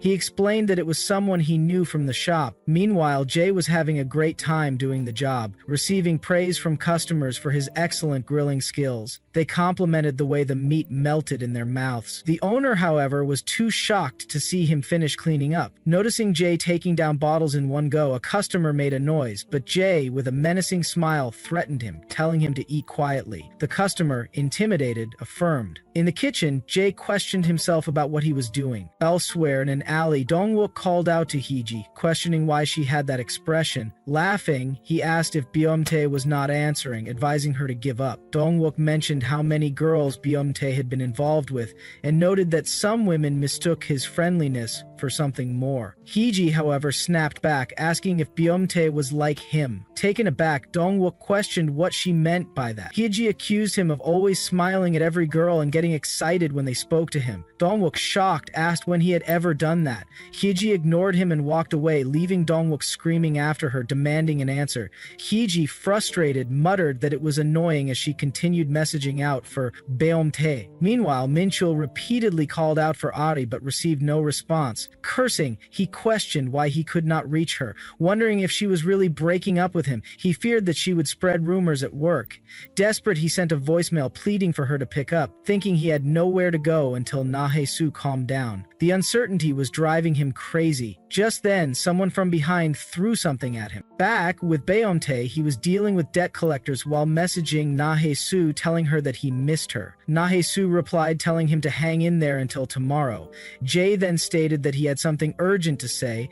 Beomte, noticing his tone, told him to go ahead, just as a guard reported that he had received an important call. It was reported that he had received the call, with the message stating that the eldest young master would be arriving soon. It was mentioned that it had been a year, so the chairman had insisted that the whole family should gather to welcome him. Beomte acknowledged the news, remarking that it had already been a year, and questioned whether the chairman truly cared about sibling bonds. He expressed doubt, wondering since when such concerns had mattered to the chairman. He further commented that if his brother were to see his face, he could bet that the Korean food he had not had in a while would get stuck in his throat. Laughing it off, Beomte turned to Jay for confirmation, but Jay simply laughed as well. Jay was taken aback, realizing that the tension between the young masters was intense. However, his attention soon shifted as he noticed that the lighter in Beomte's hand belonged to him. Internally, he lamented the expense, feeling the pain of its loss. The guard, observing the situation, questioned what Beomte intended to do. Beomte, appearing indifferent, asked what he meant, suggesting that he should simply be declared dead. The guard was baffled, but Beomte conceded that his brother would likely prefer such news. It was then suggested that they offer him a sweet lie as a welcome gift. The scene shifted to Michul, who was visibly frustrated. He was cursing and questioning why Ari was not answering his calls. He noted that she was neither coming to work nor at home. Suddenly, from behind, a packet was thrown toward Michul, accompanied by a mocking remark calling him a jerk. Turning around, he saw Ari, who immediately asked when he had arrived. As Michul attempted to reach for her, Ari recoiled, screaming at him not to touch her. Shivering, she struggled to maintain her composure. With anger in her voice, she dared him not to lay a hand on her, accusing him of using those very hands to sleep with another woman while still being with her. She called him filthy, her disgust evident. Minchul attempted to defend himself, insisting that he had never slept with the other woman while he was with her. However, Ari was not convinced. She demanded to know if he truly expected her to believe such a claim. As she continued to punch Minchul, she questioned whether he genuinely thought she could trust his words. Minchul, standing firm, admitted that everything she had seen was indeed true. He explained that due to the circumstances, he had to live with the other woman, as he had nowhere else to go. However, he maintained that despite their cohabitation, he had never been unfaithful to Ari while they were together. He also revealed that they were now divorced, which was another undeniable truth. Minchul confessed that he had brought Ari there despite knowing she would want to break up if she discovered the living arrangement. He stated that he had not wanted to hide anything from her. Placing a reassuring hand on her, he told her not to worry, promising that he would not come back anymore. He had come only to apologize one last time, as he was not completely heartless. Before leaving, he advised her not to drink excessively, as she could not handle alcohol well. He reminded her not to skip breakfast, as it would only make her oversleep, and suggested that she get some hangover soup when needed. He encouraged her to find someone better than him, apologizing for being a man with no abilities, nothing to offer, and a dark past. With that, he turned and walked away. Watching Minchul's retreating figure, Ari tried to convince herself that it was all a lie, that everything he had said was false. Tears welled in her eyes as she whispered for him not to go. Overcome with emotion, she ran after him, attempting to grab hold of him while screaming for him not to leave. She called him a bastard, sobbing uncontrollably. Despite her harsh words, Minchul smiled, thinking that this was exactly what he had expected. Meanwhile, Nahesu found herself back in her insignificant and shabby home. As she picked up the scattered condoms, a painful realization dawned on her. She wondered what her 20-year-old self would have thought if she had known that one day she would be cleaning up the remnants of Minchul's infidelity in her own home. She questioned whether she had been foolish and naive to pledge eternity so easily. Desperately trying to hold herself together, she found herself on the verge of collapse repeatedly. She wanted to throw everything away without hesitation or regret, yet in the end she could not even bring herself to discard her belongings. As her phone rang, she wondered if it was the debt collectors again, finding them persistently intrusive even at such a late hour. She pleaded internally to be left alone, just for tonight. However, the phone continued to vibrate, once, twice, 10 times, creating an unsettling sense of foreboding. She considered that when someone waited this long for a call to be answered, it meant either that something was truly urgent or that they cared deeply about the person on the other end. To her surprise, it was Beomte calling her. Upon answering, Nahesu heard Beomte express surprise that she had picked up. He apologized, explaining that he could not wait until tomorrow to hear her voice and asked if it was all right for him to call. Nahesu assured him that it was fine. When Beomte inquired whether she was sleepy, she responded that there was no way she could sleep in that place. She admitted that it would be a miracle if she did not have nightmares. Seeing her home again had been even more horrifying than she had anticipated. Nahesu apologized for allowing a child to witness such a disturbing scene. She noted that he had been hurt as well, yet she had not even paid attention to him. Beomte reassured her that everything was fine, explaining that the cold must have gotten startled and run away, but Nahesu commented that it was a sight that would make anyone want to flee. Beomte asked how she was feeling, to which Nahesu replied that she was okay. However, when pressed further, she admitted that she was not okay at all. Just thinking about it made it difficult for her to breathe. The traces of Minchul scattered around the house had burrowed deep into her mind, leaving an indelible mark. Though the harsh words of the world had made her stronger, her emotional heart remained vulnerable to the scars left by those she loved. Beomte then suggested an idea that confused Nahesu. He proposed that they break free, leaving her uncertain about what he meant. He explained further, urging her to consider something she had never done before, something she had always wanted to do but had given up for the sake of someone else. Nahesu paused before admitting that one particular thing came to mind. The scene shifted as Nahesu, on an impulse, purchased cigarettes. She reflected on how embarrassing it felt to buy them, likening herself to a rebellious teenager. She questioned why she had thought of this, especially since she could not even afford such an expense. Nonetheless, she had always been curious. She wondered why people smoked, recalling that Minchul had always held a cigarette in his hand. When they first met, she seemed bad about his smoking habit. She had called for him, prompting him to throw away the cigarette after taking only one puff. He had told her that he discarded it immediately, asking if she found that cool. She had questioned whether she was supposed to find such an act impressive. Smiling, he had replied that he could not allow his wife to breathe in the smoke. At the time, his words had made Nahesu's young heart flutter foolishly, but over the years, smoking had become become a habit for him. On cold days, she would watch the thick smoke disperse and wonder whether smoking provided some form of comfort. She pondered whether sorrow could vanish like a sigh in the heavy smoke. Now, searching for a designated smoking area, she wondered if she had wasted money on the cigarettes. They had been expensive, and she reasoned that she would only smoke once, as it felt wasteful to throw them away. Attempting to light one, she found the process unexpectedly difficult. She muttered in frustration, questioning why the lighter would not work. At that moment, Byung-tae took the cigarette from her and remarked that she was doing it wrong. In Ari's room, as Ari had consoled Minchul not to go to that house again and never to see her face, stating that he could live without her, Minchul revealed while sleeping over with Ari that it had been ridiculously easy to lure a naive young girl who did not even know the ways of the world. He mentioned that she had been an innocent girl, easy to coax and play with for a while, but that was all. She had considered moving on, but honestly, he had not wanted to. He questioned whether the story would have been different if Ari had looked the same as Nahesu, questioning if he would have felt even slightly inclined to leave Nahesu and settle somewhere else. However, he abruptly denied that possibility, stating that it would probably never happen. He acknowledged that couples persistently clung to each other to the point of being annoying, and it seemed like that was true. He thought that, for now, he would stay here and not go home. Without a husband figure, Nahesu would come to realize his worth. At first, she might feel betrayed and angry, but he knew that the Nahesu he had known would never abandon Kang Minchul. Even if he hurt her over and over again, if it was him, he was certain that she would ultimately embrace those wounds again. As there was not just ignorance, Nahesu was already so pitiful. The scene shifted as Beonte took cigarettes from Nahesu's hand, stating that that was not how she did it.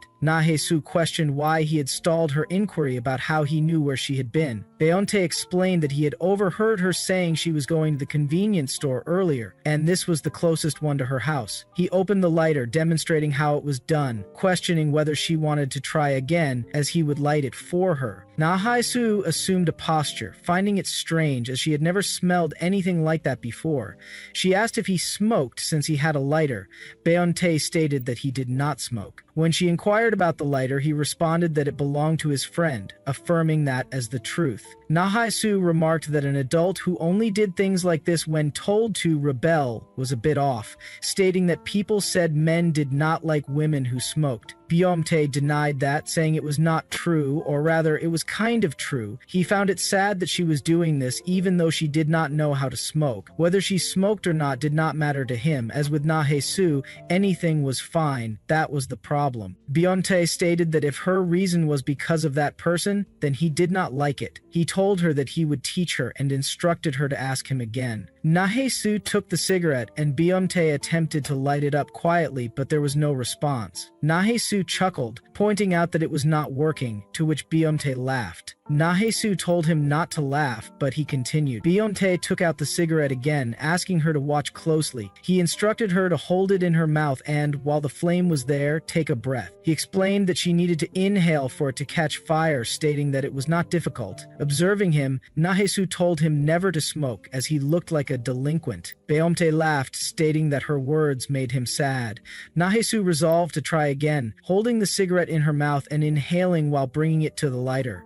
As she took a puff, she coughed thoroughly, questioning how people could smoke like that. Byomte urged her to stop smoking, but Nahesu insisted that it would be a waste. Byomte, however, countered that her body was worth more than cigarettes and threw it away. He told her not to force harmful things onto her body just because she felt like it, assuring her that it was okay to let it go. He suggested they do something else instead, stating that there were many better things than cigarettes. As he moved closer to Nahesu, Nahesu recalled Byomte's words about liking her, stating that he was not joking. She thought that it was crazy and could not believe what she was thinking at that moment. She told Byomte to stop saying weird things with that face, and asked whether he thought she was a 19-year-old girl who would have her heart flutter over a young kid who seemed to have a lot going on. Byomte replied that he wished she were 19 so that her heart would flutter a little for him. Then Nahesu suggested he meet a 19-year-old girl, to which Byomte immediately refused. She then suggested a 20-year-old, but Byomte stated that he preferred older women, making Nahesu sigh. A sudden ringing interrupted interrupted them as Nahesu questioned whether it was Hiji, the name of the girl she had seen before. She wondered if they were really that close, seeing how he received calls every night. However, she noticed Byomtae hanging up. She asked if he had accidentally disconnected the call again, but Byomtae denied it, revealing that he had done it on purpose. Moving closer to Nahesu, he stated that he was with someone he liked and did not want to be disturbed. As he approached, Nahesu felt there was nowhere left to run. She questioned Byomtae, asking whether he even liked someone like her, an auntie who had been married, had a husband, and had almost had a child. Byomtae reassured her that it was fine, as he was often called a dirty rag himself. Nahesu questioned whether he was serious, to which Byomtae asked what she thought. She admitted that he did seem a bit promiscuous. Taking a slightly unfair stance, Byomtae remarked that he was more innocent than she might think. He moved closer, saying that if that was the type of man she liked, he would come to her even if he became completely worn out. The scene shifted to a restaurant where Dongwook and his friend were drinking. The friend questioned where Hiji had gone, mentioning that he had seen her go outside earlier. Another friend suggested leaving her alone, guessing that she did not want to hang out unless Byomtae was there.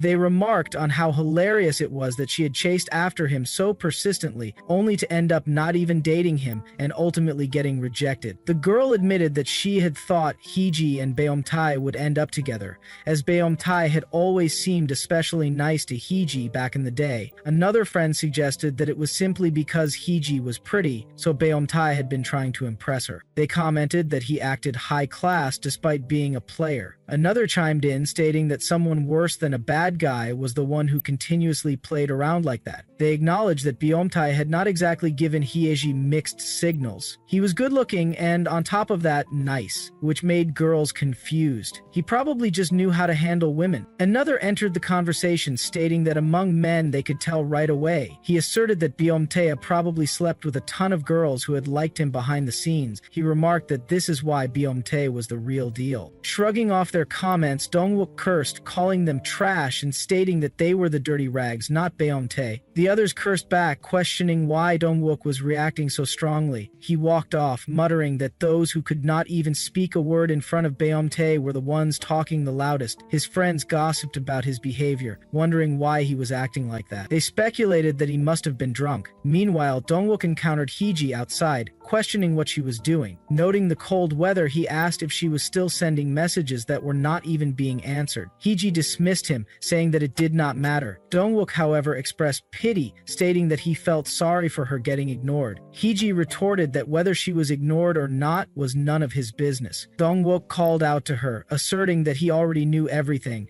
He told her that he knew exactly why Byomtae had always been especially nice to her. Dongwook questioned whether it hurt her pride to cling to someone who had no interest in her. Hieji, taken aback, asked what he was talking about and told him not to act like an idiot who knew nothing. Dongwook countered, stating that she was the one acting foolish, and asked why she always obsessed over Byomtae, ruining the mood for everyone around her. He cursed under his breath, admitting that he had disliked that bastard from the moment he had seen him. Despite being older, Byomtae had insisted that he treat him comfortably like a friend. It had not been because he wanted to get close. He simply did not care about people like them, so he was indifferent to how they treated him. While he occasionally pretended to be nice, there was always a certain unsettling look in his eyes. Dongwook made it clear that she should not be mistaken either. When she looked at Byomtae, he seemed intelligent, more mature than them, and carried a certain aura, which was why all the girls fell for him like fools. Dongwook started to question whether she truly believed Byomtae was indifferent, reminding her that all men were the same. He challenged her, asking if she thought that just because Byomtae was a few years older, he was any different from him. Hiji teased him, questioning if he was done talking before calling him pathetic. Dongwook, narrowing his eyes, asked if she had just called him pathetic. Hiji affirmed it, bluntly stating that he was a dumba. In response, Dongwook grabbed her roughly and accused her of sucking up to Byomtae, whom he called a piece of trash. He claimed that he knew everything, including the real reason Byomtae treated her well. He questioned whether her younger sibling was sick, noting that he did not even go to school. He pointed out that she always took care of her sibling whenever she had free time, instead of leaving it to her parents, who worked hard to pay the bills. Dongwook declared that Beomtae did not treat her well because he cared about her. Instead, he merely pitied her for being so attached to her younger sibling, as he himself had been sick and unable to attend school for years. Before Dongwook could say anything further, Hyeji slapped him across the face. Daring him not to speak like that again, she called him a bastard. Dongwook, enraged, raised his hand to slap her back but stopped midway. With a scoff, he muttered that it was not worth it, as hitting someone like her would not change anything. Lighting a cigarette, Dongwook exhaled and remarked that if he ever cared about her again, he would be an idiot. Just then, he sensed a presence behind him. A shadow loomed as Beomtae, standing beside him, questioned whether he was smoking on the street,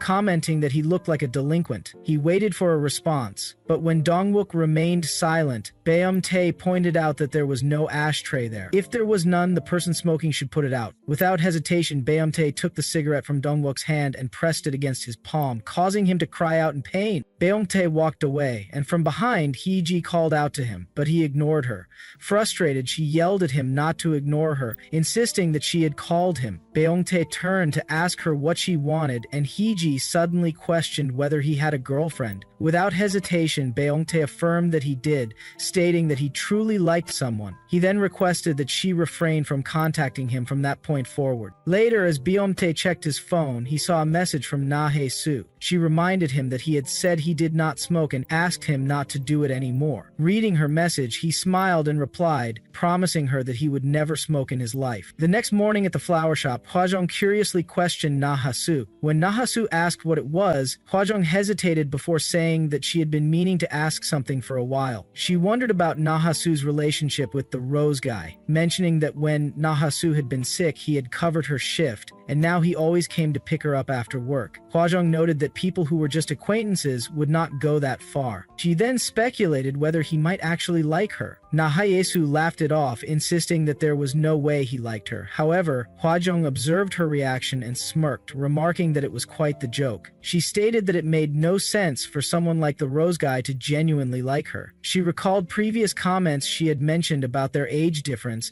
and how she had called her pretty for her age, dismissing them as playful remarks. She questioned why someone like him would hang around Nahae-su when he had plenty of other people to be around. Hwajong suggested that maybe there was a hidden story between them, like in a drama. Perhaps Nahae-su had saved his life in the past. She laughed at the idea, stating that the world had changed, and love at first sight only happened between people on the same level. She repeated that it made no sense for someone like him to like an auntie for no reason. Nahae-su found herself reflecting on Hwajong's words. The harsh remark about an auntie stuck with her, making her feel self-conscious. Just then, the owner of the shop called out to her and pointed towards someone outside. The owner gestured towards someone outside and mentioned that he seemed to be an acquaintance. When Nahae-su turned to look, she was momentarily stunned. She realized that he looked like a puppy that had just found its owner. The owner urged Nahae-su to go speak with him, but Nahae-su hesitated, saying that she was working. The owner reassured her, reminding her that she had always been considerate whenever she needed a break, so she would cover for her this time. She encouraged Nahae-su to hurry up and go outside. Stepping outside, Nahae-su was immediately greeted by Beomtae, who called her auntie. She asked why he had come, to which he casually replied that he had been passing through and wanted to see her. Curious, Nahae-su questioned whether he was working and if he was hungry. Beomtae denied being hungry, stating that he had eaten earlier, but admitted that he would probably feel hungry again by the time he got back. Nahae-su told him to wait and quickly retrieve some toffees. Handing them to him, she suggested that he take them and eat them later. Beomtae glanced at them and asked if it was candy. Nahae-su explained that it was nothing special, but that it helped her whenever she was having a tough time. She then noticed that he was wearing gloves and told him not to take them off, offering to feed him instead. As she fed him, Nahae-su found herself thinking about Hwajong's words. She considered the idea that love required people to be on the same level. She reflected on how Beomtae had an incredibly kind and endlessly warm heart. She questioned whether his feelings for her were truly romantic or if they were merely out of curiosity, perhaps even sympathy. After seeing the concern in his kind eyes, she wondered if he was only worried about her. In that moment, Beomtae licked her finger slightly, pulling her out of her thoughts. Seeing Nahesu's eyes, Beyonce knew she was overthinking again. The scene shifts as Nahesu remains asleep, visualizing the horrifying scene Minchul had enacted with Audie. From behind, someone touches her cheek, as if wiping away her tears. Nahesu questions whether it is Kang Minchul, since the hand feels large and cold. However, the person remains hidden, placing a hand over her eyes to cover them. He then moves his hand onto her sweater, making Nahesu feel hot as she huffed. As he bites her ear and neck, leaving a love mark, Nahesu pleads for him to stop, questioning how she could have ended up in such a situation with him.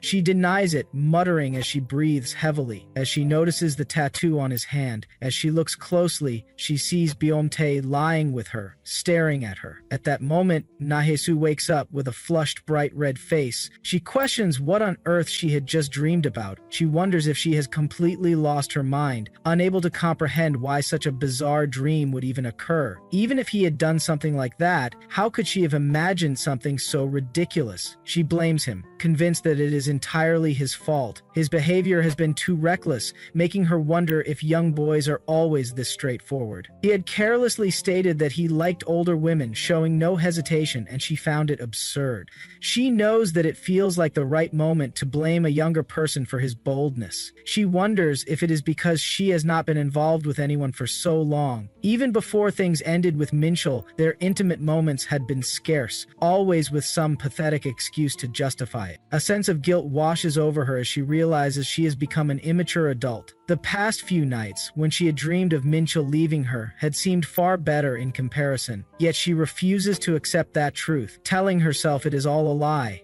as there is no worse night than waking up drenched in sweat and tears, and she now understands that all too well. The affair she had was with a strange and indecipherable person, neither entirely promiscuous nor fully innocent. Beyonce had been reckless, not even allowing her the time to grieve. She thinks to herself that, because of him, both her nights and days have become chaotic. The scene shifts to the restaurant, where the owner moving out thanked herself for her hard work. She acknowledges that she has once again endured another difficult day. She thinks she plans to have some beer on the way home, but upon seeing Beyonce's reflection, she realizes he has shown up once again.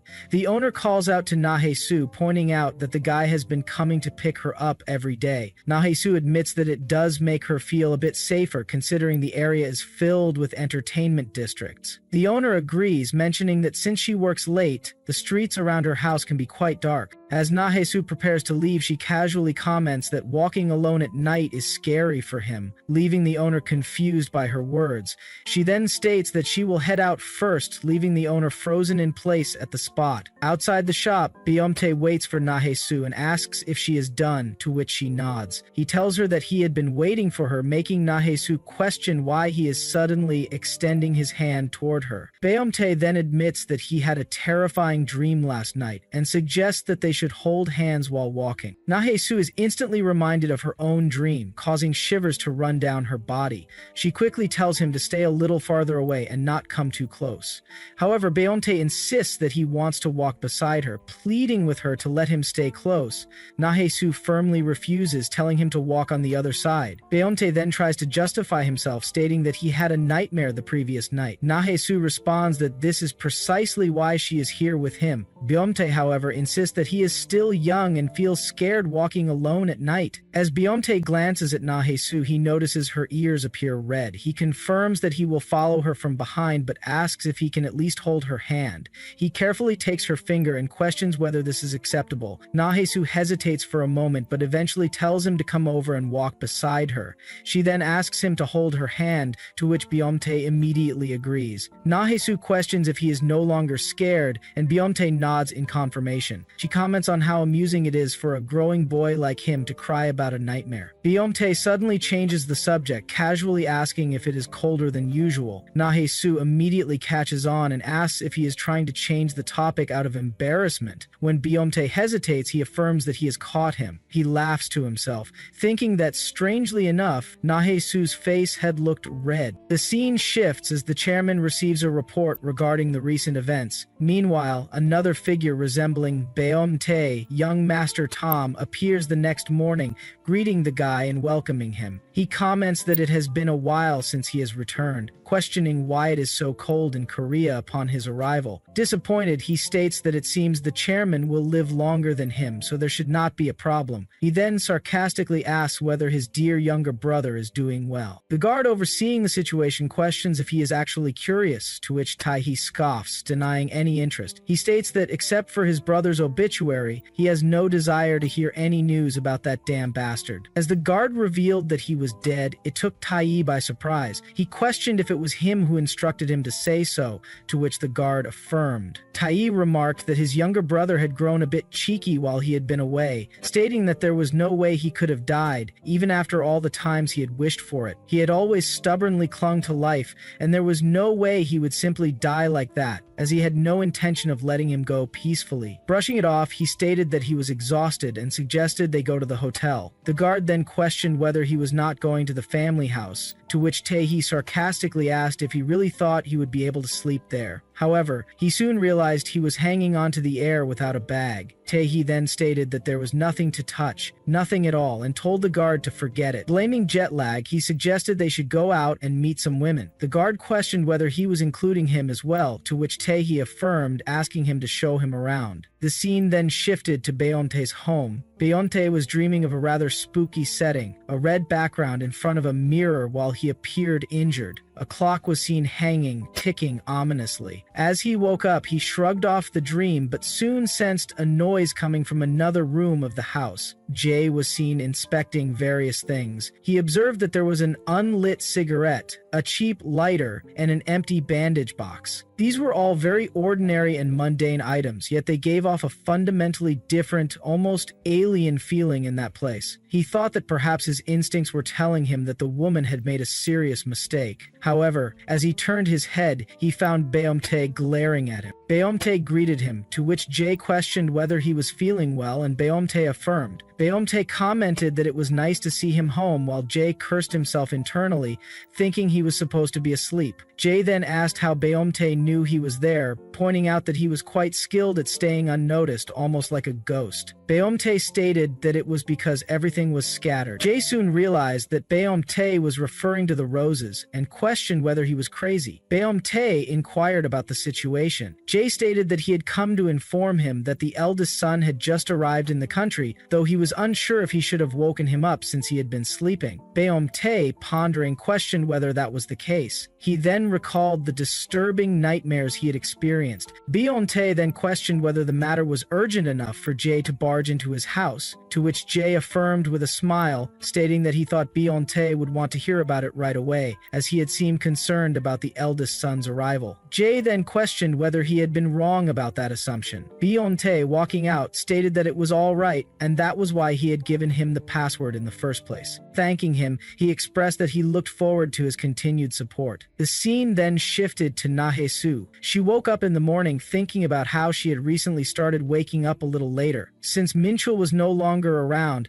there was no need to wake up early to prepare breakfast. Her spending had also decreased over the past few days. However, there was still a mountain of debt to pay, and Kang Minchul, whose sizable hand used to provide her with a regular allowance, was no longer there. The wounds left by the affair were not a constant, unbearable pain, yet she could still manage a small smile, convincing herself that everything was fine. However, suddenly, a sharp pang hit her heart, bringing tears to her eyes without warning. 13 years of memories, every moment spent living and breathing, were enough to remind her of him. The space once filled by someone larger than life had now faded away. She questioned whether that void could ever be filled again. She wondered if she could ever truly forget Kang Minchul. If only the pain had left a physical scar, at least then it could heal and scab over time. Instead, she questioned whether she would continue bleeding from this wound, his name haunting her until the day she died. She wondered how long he would remain a wound in her heart. Nahe-soo then glanced at a puffy teddy bear and recalled Beomtae's words about about having a scary dream that night. She pondered over it, thinking that recently she had reduced her spending. She questioned whether that was the reason a woman like her, who never spent money carelessly, had unexpectedly made an impulsive purchase. She had bought a teddy bear for a certain boy who was afraid of nightmares. The scene then shifted to a restaurant where the owner questioned Na-Hae-soo about familiarity with an old tale. The owner asked whether she knew that if someone embroidered a heart onto a doll that children slept with, it was believed to gain a soul and protect them while they slept. Na-Hae-soo questioned whether that was true, to which the owner affirmed, stating that it was merely a superstition, but a friend of hers had recently had a baby, and she wanted to gift her one. Na-Hae-soo thought that she had heard similar stories before, but still, she felt it was too childish to give Beomtae a teddy bear. After all, he was far too big for one. However, despite her doubts, she found herself imagining Beomtae taking out the teddy bear and holding it playfully in his sleep. She thought that, perhaps, it would make a nice gift after all. Beomtae, noticing her expression, questioned what she was thinking about, to which Na-Hae-soo simply stated that it was nothing. Beomtae then asked whether she was busy that day. Na-Hae-soo, thinking about how she had just finished work and needed to go home to embroider the teddy bear, hesitated. For some reason, she did not feel like refusing. These days, she had more free time than usual. Beomtae asked her to spend some time with him. She agreed, and questioned what he wanted to do. Without hesitation, Beomtae placed a helmet on her head. Na-Hae-soo, confused, questioned what he was doing and why he had suddenly put a helmet on her. Beomtae responded that he was going to take her somewhere, causing Na-Hae-soo to feel embarrassed. Beomtae then picked her up, making her even more flustered. The scene then shifts toward Jae, whom Beomtae calls over to get some rest, as they are going to hang out together. Meanwhile, Jae was seen in the room, inspecting various things. The scene shifts as Beomtae removes his helmet, stating that they have arrived at the place he wanted to visit with her. He mentions that he often comes here alone whenever he has time. He then asks what she thinks, making Na-Hae-soo note that her house feels unusually close to the moon, especially for such a neighborhood at night. The landscape of Seoul's lights is visible below as she climbs the steep steps.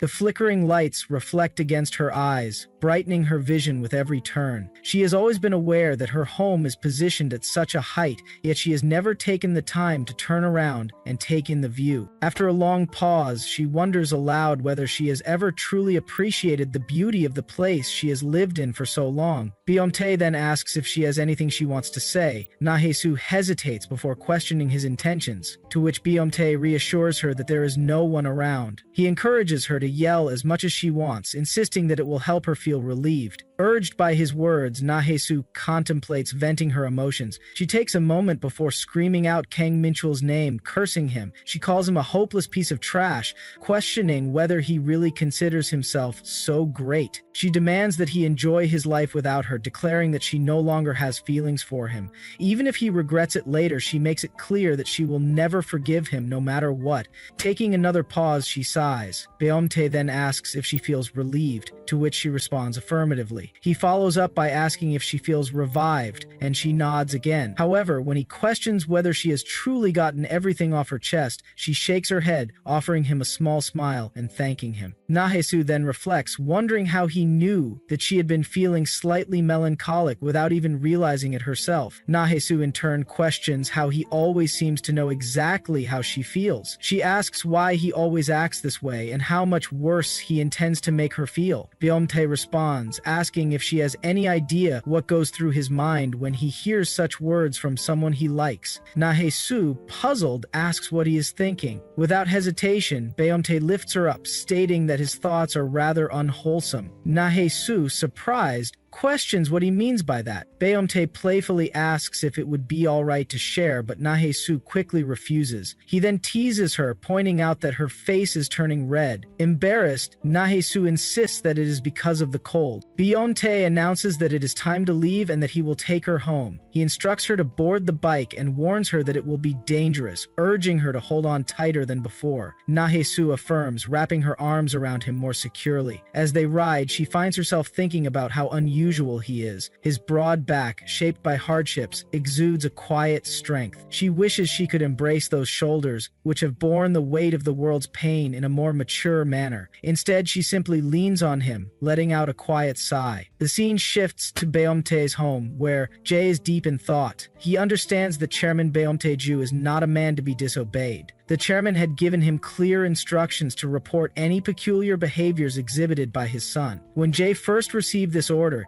he found it ironic that someone so powerful still felt the need to exert such control over his child. The notion that all esteemed families function this way seemed even more ridiculous. Initially, he considered quitting the job and exposing the reckless antics of the chaebol heir, hoping for a big payoff. However, he soon realized that he would rather deal with a spoiled brat than end up as a reckless scoundrel. Something about the young master felt unsettling. His actions were so bizarre that it became impossible to ignore his intuition. If he were to expose the young master's activities, it felt as though he would never find peace. He questions whether he should proceed with caution. Judging by the untouched items from the previous night, it seems that the young master has yet to realize that he is still being watched under the chairman's orders. Jay debates his next course of action as he exits the room. Meanwhile, the scene shifts to Na-Hae-Soo's home where she is embroidering a heart onto a doll. She takes a brief pause, admiring her work. Although there is a bit of extra stitching, she finds it quite cute. She contemplates bringing it with her to work, but decides against it, fearing it might get dirty. Instead, she resolves to wait until after her part-time job the next day to walk home with Byom-tae and give it to him then. She wonders whether he will like it. At Ari's home, Minchul sits in contemplation. Several days have passed since he left, yet Na-Hae-Soo has not attempted to contact him. To be honest, he had expected her to track him down immediately, even if her anger had not subsided. She has always been that way, pretending to be indifferent and aloof while constantly worrying about him. It is second nature to her. She habitually frets over his whereabouts, whether he is eating properly and if he is feeling well. He acknowledges that he cannot keep wearing the same clothes indefinitely. Ari frequently nags him, insisting that he replace anything he needs and never return home under any circumstance. He reflects on how Na-Hae-Soo, unlike Ari, has always been frugal. Had it been her, she would have mended even torn clothes and continued wearing them. Perhaps it is because Ari is still young that she spends more freely. Despite everything, he finds himself curious about Na-Hae-Soo's well-being. He considers bringing her some necessities and contemplates visiting home tomorrow. Byom-tae, meanwhile, messages Na-Hae-Soo, apologizing that he will not be able to visit today. Na-Hae-Soo responds, assuring him that it is okay and that they can see each other next time. However, she cannot help but feel slightly taken aback. She realizes how accustomed she has become to seeing him every day, and how she took it for granted that they would meet again. She understands that he has his own life and that there will be times when their schedules do not align. Still, she feels a tinge of disappointment. She decides that she will give him the embroidered doll the next time they meet, as it was her first time to receive a message from a child saying they cannot message at the moment. She silently prays, hoping that nothing bad has happened. The scene shifts again as Minchul makes his way up the stairs to home, a broad smile appearing on his face. Minchul observed the home and stated that he had expected it to be the same. Despite any changes, it remained the home of Kang Minchul and Na-Hae-Soo, which gave him a sense of relief.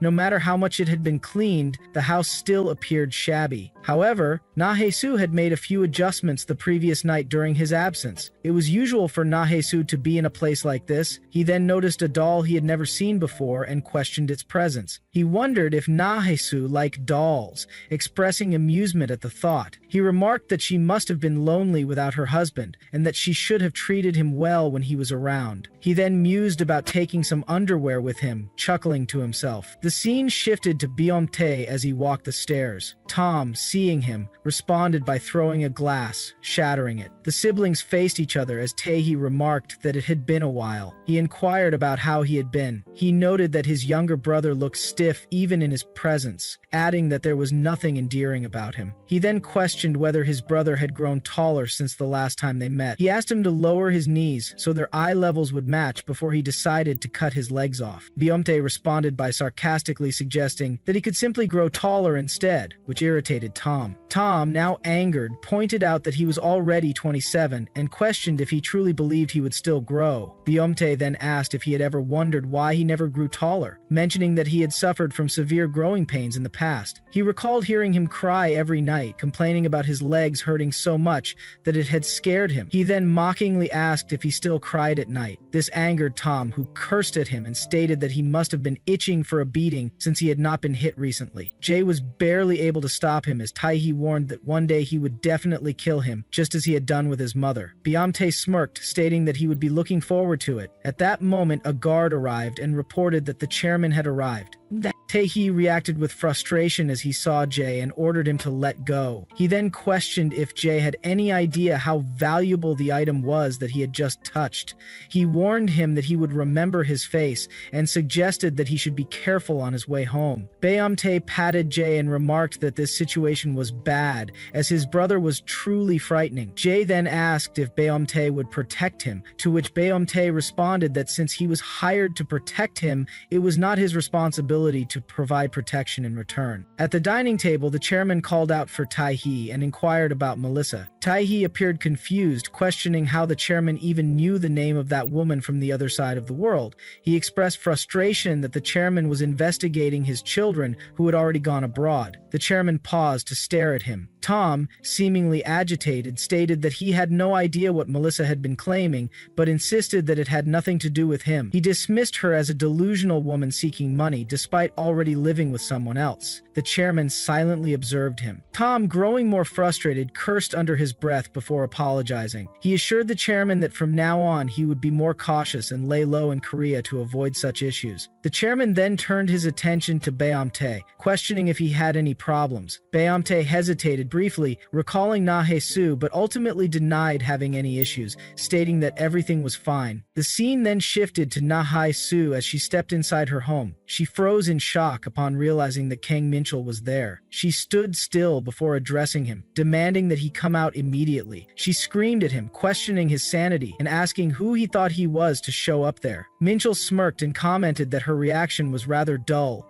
He then questioned whether he had come to a place he should not have, remarking that it was their house. Na-hae-soo firmly corrected him, stating that it was no longer their house, but hers alone. She ordered him to leave immediately and accused him of lacking a conscience after seducing a young girl. Minchul grabbed her wrist and questioned if she was referring to Ari, emphasizing that Ari was 25 years old and old enough to make her own decisions. Na-hae-soo retorted that only people of the same age group could say such things, arguing that as an adult he should have avoided Ari if he truly knew better. Minchul stepped closer to her, questioning if she was trying to act like an adult. He then asked if she would be honest with herself, wondering if she was jealous. He pressed further, asking if she was hurt because he had fooled around with a woman 8 years younger than her, or if she simply missed him. Na-hae-soo snapped, cursing at him and ordering him to let go of her wrist. She then threw various objects at him, demanding that he leave. Minchul sighed and commented that she was truly crazy, announcing that he was leaving. However, before departing, he smirked and stated that he would see her again. Na-hae-soo screamed at him, warning him not to say such ridiculous things and demanding that he never return. She threatened to report him if he did. As Minchul walked away, he reflected on Na-hae-soo's reaction. He thought about how she was pretending to be unaffected,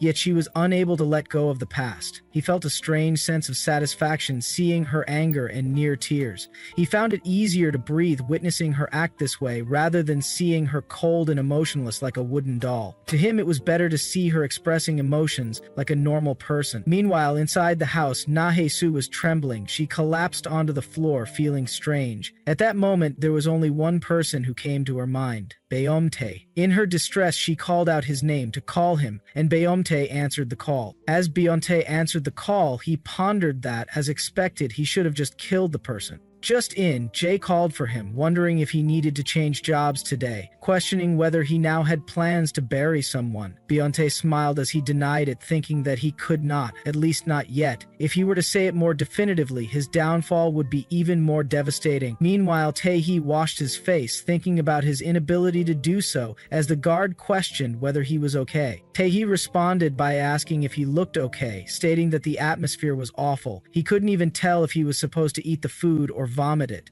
To make matters worse, when the chairman was looking at him blankly, Baeom-tae smiled at him. He cursed, wondering if the guard did not see the condition Baeom-tae had shown up in. The guard asked if he was referring to the second young master, to which Tae-hee affirmed. The guard reported that he had taken a short break earlier and had not noticed anything else in particular. Tae-hee then asked if he had carried himself just like the chairman, suggesting that he was doing it on purpose, just for him to witness blatantly in front of him. He acted as if he belonged in the chairman's position more than he did, as if the entire family was already under his control. Tai-hee laughed bitterly, cursing that he was the bastard of a mistress. The scene shifted as Na-hee-soo appeared on the roadside just as Beom-tae came in to apologize, stating that he had tried to get there as quickly as possible. Questioning whether she had waited long, Na-hee-soo affirmed it, but she had thought that he had said he had something important to do. Na-hee-soo apologized that she had called her out of nowhere if he was busy, but Beom-tae denied it, saying it was fine and thanking her for contacting him first. He then questioned himself whether her trembling voice had angered her or if it had hurt him. It was a little hard to tell. He wondered if it was truly just pain that he felt or if learning that she had been searching for him had also given him a strange sense of satisfaction. Na-hee-soo stated that as he knew, she did not really know many people, having no friends, no family, and now no husband, to which Beom-tae laughed. Na-hee-soo then asked him to just be her friend for the day, adding that playing along with an auntie like her probably would not be much fun for him. Beom-tae then questioned whether he would get nothing in return, to which Na-hee-soo asked if there was something he wanted. Beom-tae paused, his expression showing a hopeful expectation as he waited for praise and affection. Na-hee-soo then took something out and handed it over to him, stating that it was all she had for now. She apologized for taking up his time and asked him to buy himself a snack as there was some money to give. Beom-tae thought that he really could not decide whether to laugh or cry. He then questioned whether she was heading off alone, asking if she planned to buy him and then just toss him aside. Na-hee-soo, confused, asked what he was talking about, to which Beom-tae responded that she had just bought him a moment ago. His words made Na-hee-soo shout in shock as Beom-tae laughed, stating that she could not throw him away now since he had been sold to her for 2,000 K-rup. The scene then shifted to the tent house where the restaurant owner was quite baffled to see Beom-tae. She remarked that she thought a celebrity had just walked in, practically blinded by the sight of him. The owner then noted that at first glance the two did not look like siblings at all and questioned whether they were perhaps a couple. Na-hee-soo, recalling Hwajong's face, quickly denied it, stating that there was no way as they were just acquaintances.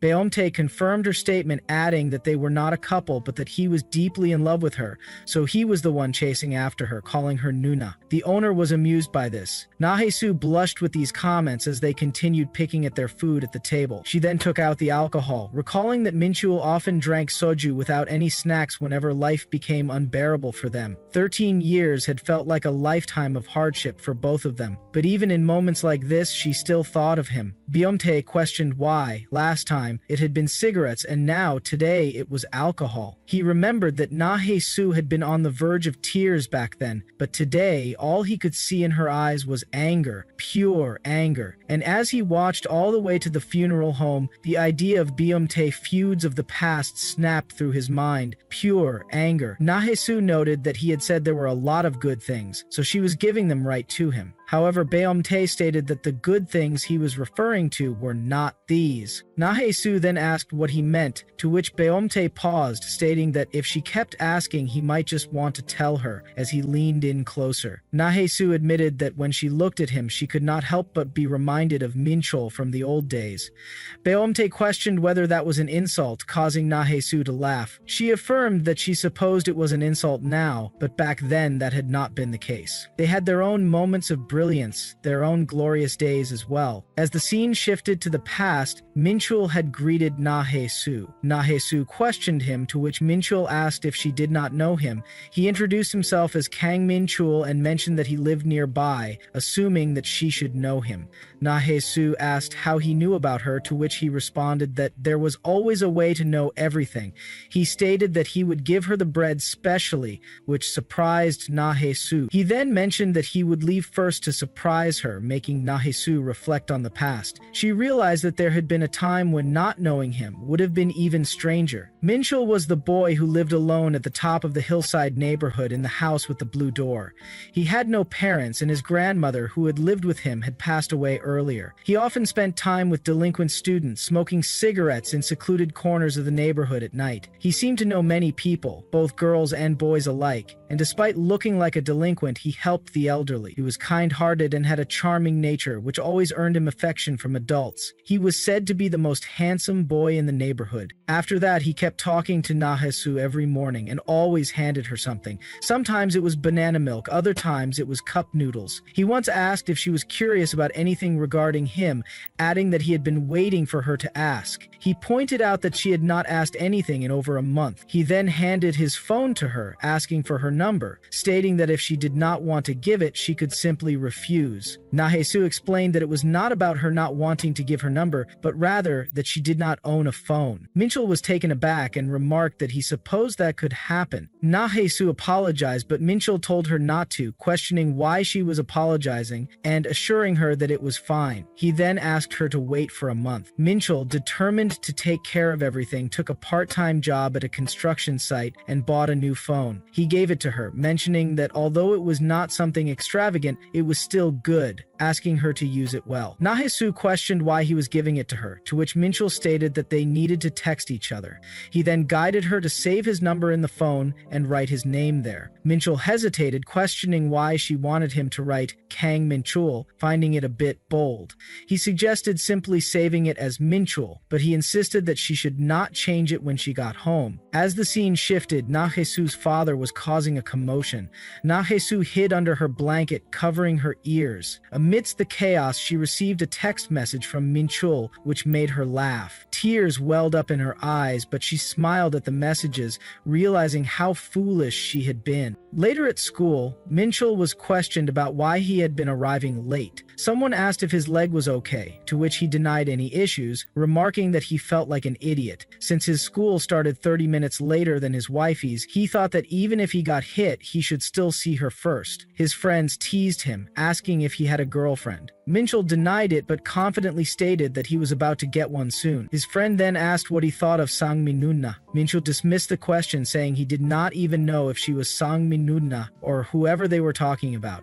He questioned why everyone kept asking him about her. His friend explained that it was because Sangmi was really into him and warned him to be careful since she was known to be quite intimidating. Minchul, however, brushed it off, stating that he did not care as it was not his problem. After the exams, during a meeting, Minchul asked Nahesu how she had performed in the finals. Nahesu, unwilling to discuss it, asked him not to bring it up. However, Minchul playfully insisted, making her angry. Nahesu tried to stop him from laughing at her, but Minchul took out her results. He remarked that she was hilarious, jokingly asking if it had rained on her test paper. This annoyed Nahesu, who retorted that he probably had not done well either. Minchul, amused, asked if she really believed that, then showed her his mark sheet. He confidently asked her how it was, boasting that her appa had done really well. Nahesu later overheard elderly people talking about Minchul. They remarked that if at least one of his parents had been alive, or if his grandfather had lived longer, things would have been different. They expressed how great it would have been, given that Minchul had been such a role model student in his youth. They sympathized with him, noting that his late family members must have been heartbroken not to see him grow up. They wondered if they could rest in peace, leaving behind such a beautiful son. They lamented that it was such a waste.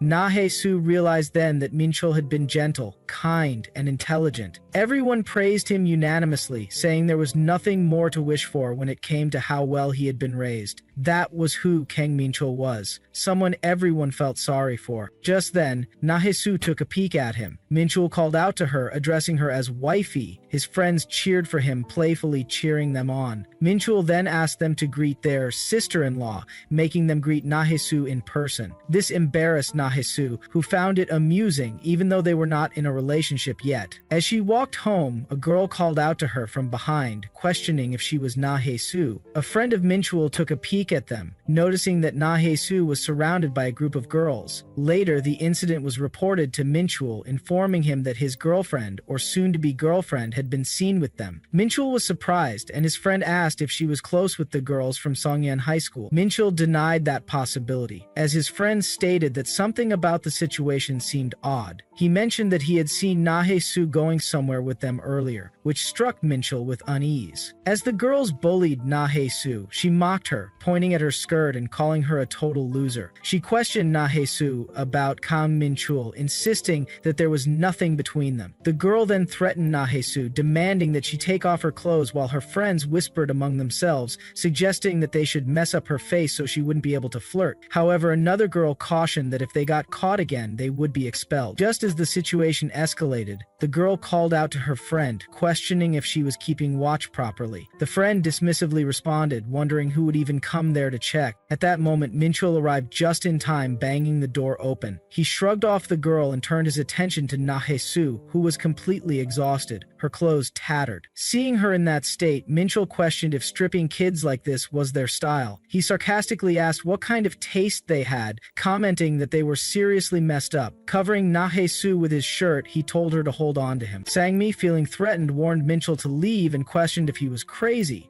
She continued ranting, accusing him of believing the things people said about his appearance and calling him foolish. She threatened to kill him if he didn't leave. However, Minchul remained unfazed, grabbing her hand and challenging her to go ahead with her threats, pressing her hand near his neck. Just then, Minchul dragged Nahesu away and took her up home. Nahesu, still shaken, questioned what would happen next. She worried about what those girls might try to do to him, but Minchul reassured her, asking if she was seriously concerned about him at that moment. He acknowledged that they probably had a ton of older guys backing them up, but he assured her that it was okay. He confidently stated that even if they fought, he would win against them all. Later, Minchul was found quite beaten up. Nahesu teared up upon seeing his condition and confronted him about his earlier promise that he wouldn't get hurt.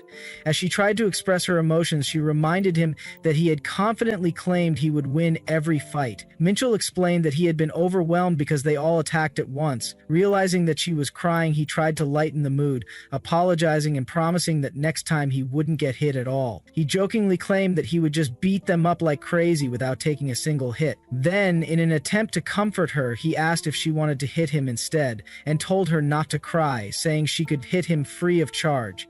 He playfully announced that Kang Minchul was available for free beatings exclusively for Nahesu. Nahesu, overwhelmed with emotions, questioned why he was being so kind to her. Minchul, flustered, responded with a nervous expression, questioning if she really needed to ask that. Nahesu, feeling a mix of emotions, reflected on how Minchul, despite being bruised and battered, still carried a warmth that made her heart waver. She thought about how his trembling form, covered in bruises, made it impossible for her not to fall for him. She saw in him a boy who was still not fully bloomed, yet always fought for those he cared about. Even if their youth was scarred, even if she had to burn for this fleeting moment, she wouldn't mind. That night she drew closer to him, leaving behind the remnants of their past, as if they had turned to ashes. In the present, Nahesu noticed Biomte staring at her and questioned why he was looking at her like that. She pointed out that it wasn't as if it was his first time seeing someone drink. Biomte, in response, admitted that he was jealous. He accused her of sitting in front of him drinking while thinking of another man. He wondered aloud whether he could win against those lingering memories, questioning what he could do to erase something he could neither kill nor destroy. Nahesu scoffed, calling him promiscuous, and remarked that his expressions must have made it easy for others to fall for him. Biomte denied this, countering that she hadn't fallen for him. Nahesu laughed at his response, claiming that she knew everything. Biomte, however, insisted that she didn't seem to know anything. Nahesu dismissed his argument, telling him not to argue with adults. Biomte reminded her that he was an adult too, which made Nahesu laugh. She teasingly asked him how old he was. When he leaned in and whispered in her ear that he was 23, Nahesu choked in shock. She was taken aback, realizing that she was now drinking with someone 10 years younger than her. Feeling a sudden rush of emotions, she grabbed the bottle and gulped it down. Biomte observed that she was drunk, but Nahesu stubbornly denied it. No matter how much she thought about it, she couldn't ignore the fact that he was too young. As she processed her thoughts, she unconsciously leaned against his shoulder. Biomte, sensing her emotions, questioned if she was happy about winning. He pointed out that she had been upset when the guy from her past dated a girl 8 years younger than him. Now she was drinking with someone even younger than that. He then asked if she still wanted revenge, stating that it was okay to use him for that. Nahesu paused for a moment before rejecting the idea, calling him too nice. As she got up to move outside, she felt unsteady due to the alcohol. As she swayed slightly, she muttered about wanting to leave. Beomtae gently grabbed her and pointed in the right direction, but Na-hee-soo stubbornly refused to go home. Beomtae found her words a little reckless and questioned if she should stay with him instead. Na-hee-soo, in a drunken haze, looked at him and remarked that he looked completely seductive. She noted that he had no filter after drinking. Beomtae brushed off her words, claiming that he was always like this, but Beomtae reminded her that earlier she had rejected him because he was young. Na-hee-soo, flustered, told him to be quiet and questioned who he thought he was acting like an adult in front of. She accused him of pretending to have experience, but she had lived 10 years longer than him. If he continued saying such things, she threatened to scold him. As she stepped on his shoes in frustration, Minchul playfully challenged her to go ahead. Na-hee-soo, accepting the challenge, asked him to come closer. As he leaned in, she grabbed him, stepping up on her toes. Despite feeling unsteady, she reached out while Beomtae pondered that if she couldn't even walk properly, what could she do? But to his surprise, Na-hee-soo kissed him, embracing him in her intoxicated state. As Na-hee-soo kissed her, to take Beomtae by surprise, she paused momentarily before doing it again. Beomtae's left eye lingered on her, staring.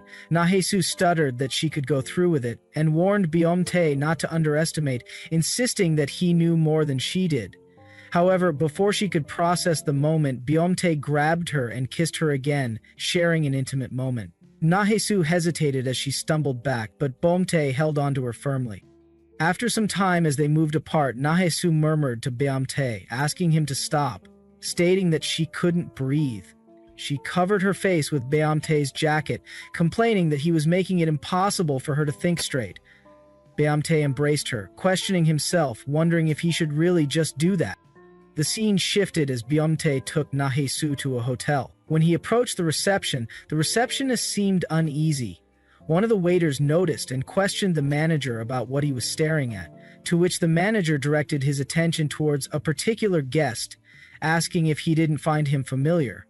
The employee, taken aback, speculated if it was the chairman. He then remarked that he had heard of the heir to the Beom family, the one rumored to switch girlfriends every day. However, the manager dismissed the speculation, stating that he had seen the eldest son before, the one surrounded by those nasty rumors. That son had frequented the hotel a lot, and at a glance, he had been the perfect example of a spoiled chaebol heir. The manager had assessed the chairman quite a bit back then, and believed that blood didn't lie. But now, standing before him, was an even more uncanny copy of the chairman. The resemblance was almost eerie, like looking at a perfect replica. He then wondered if the woman with him was his girlfriend, but he quickly shook off the thought, convincing himself that there was no way. The scene then shifted to Tae-hee, who was enjoying a blissful time with a girl. As he suddenly paused, the girl questioned why he had stopped. Tae-hee stated that his ears were itching. The girl playfully licked her lips and teased him, asking if he was backing out now, despite having such a beauty in front of him. Tae-hee simply smiled, shrugging off her words, assuring her that there was no way. She then suggested going to a hotel, but Jack declined, stating that he preferred doing it there instead. The scene then shifted towards Beomtae as he helped Na-hee-soo lie down on the bed. As he removed her boots, he recalled the kiss and tried to compose himself, reminding himself to be patient and wait quietly so that she could be completely at ease. As he reached for her, Na-hee-soo instinctively rested her face against his chest, humming softly. Beomtae smiled, realizing that she already trusted him so much. He told her to sleep well, reminding her that tomorrow was going to be tough. He gently laid her down, intending to back away, but Na-hee-soo held onto his hand. Being so close to her, Beomtae struggled to keep himself in check. His heart pounded wildly at the thought of being caught. He prayed silently, willing himself not to do anything reckless. As he took a step back, he noticed Na-hee-soo exhaling deeply. He patted her gently, reassuring her that everything would be okay. He bid her good night, telling her to have a peaceful sleep. The scene shifts towards the next day as Na-hee-soo slowly awakens, feeling the warmth surrounding her body. It was a stark contrast to the cold touch of the door at her bedside or the discomfort of waking up with a dry, crusted nose and aching limbs. Instead, she felt something small, soft, and snug. As she gradually regained consciousness, a sense of displacement settled in, making her question her whereabouts. This place was unfamiliar.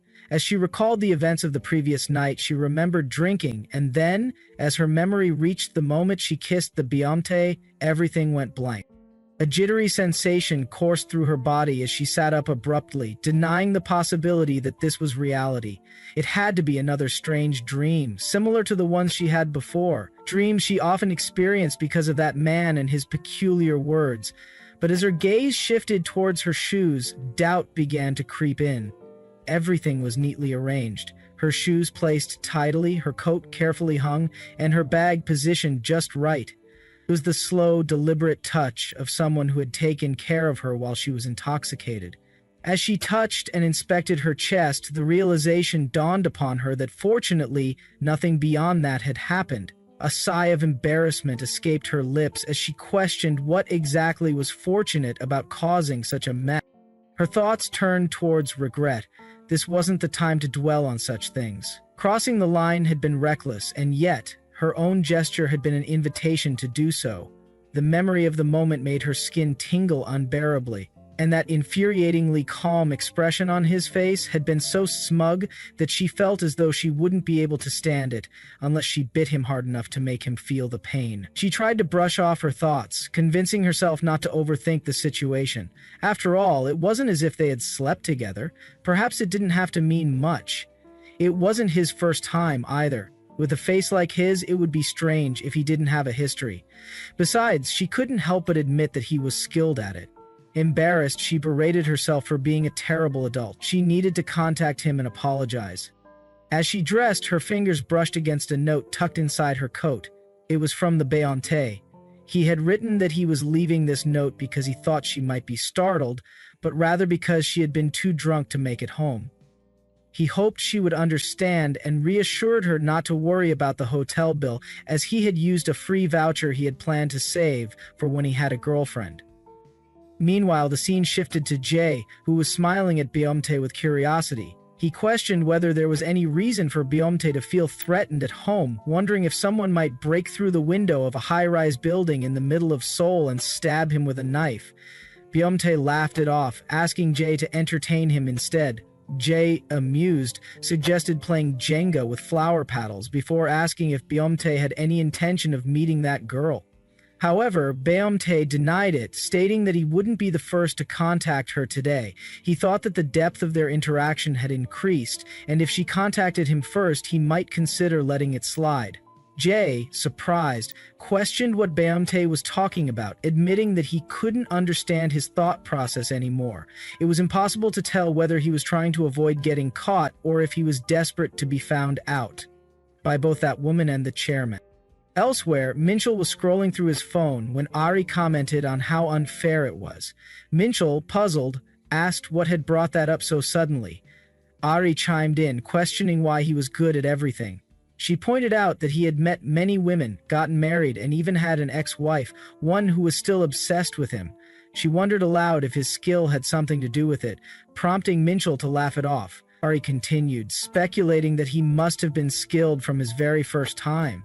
Her words made Minchul reflect, wondering if she really thought he had been like this since he was young. He dismissed the thought, stating that it was simply because he was older now.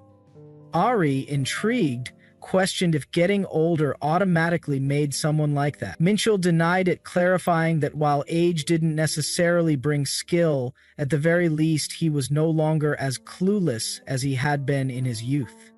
As his thoughts drifted to the past, he recalled a moment with Na-Hae-Soo, as she had kissed him, but then, suddenly, he had pulled away and told her to go home. Na-Hae-Soo had been confused, questioning his abrupt change in demeanor. She had asked if he hadn't enjoyed the kiss, to which Minchul, flustered and embarrassed, had denied that being the case. He had only said it because he was in pain. Concerned, Na-Hae-Soo had offered to get him medicine, but he had refused, asking her not to turn around as he left first. His face turned away to hide his expression. Now, in the present, Minchul found himself wondering what he should do. The kiss still lingered in his thoughts, leaving him dazed. Ari snapped him back to reality, questioning why he was smiling again, teasing that he was seriously reminiscing about his first time. Minchul brushed it off with laughter, denying that it was anything of importance.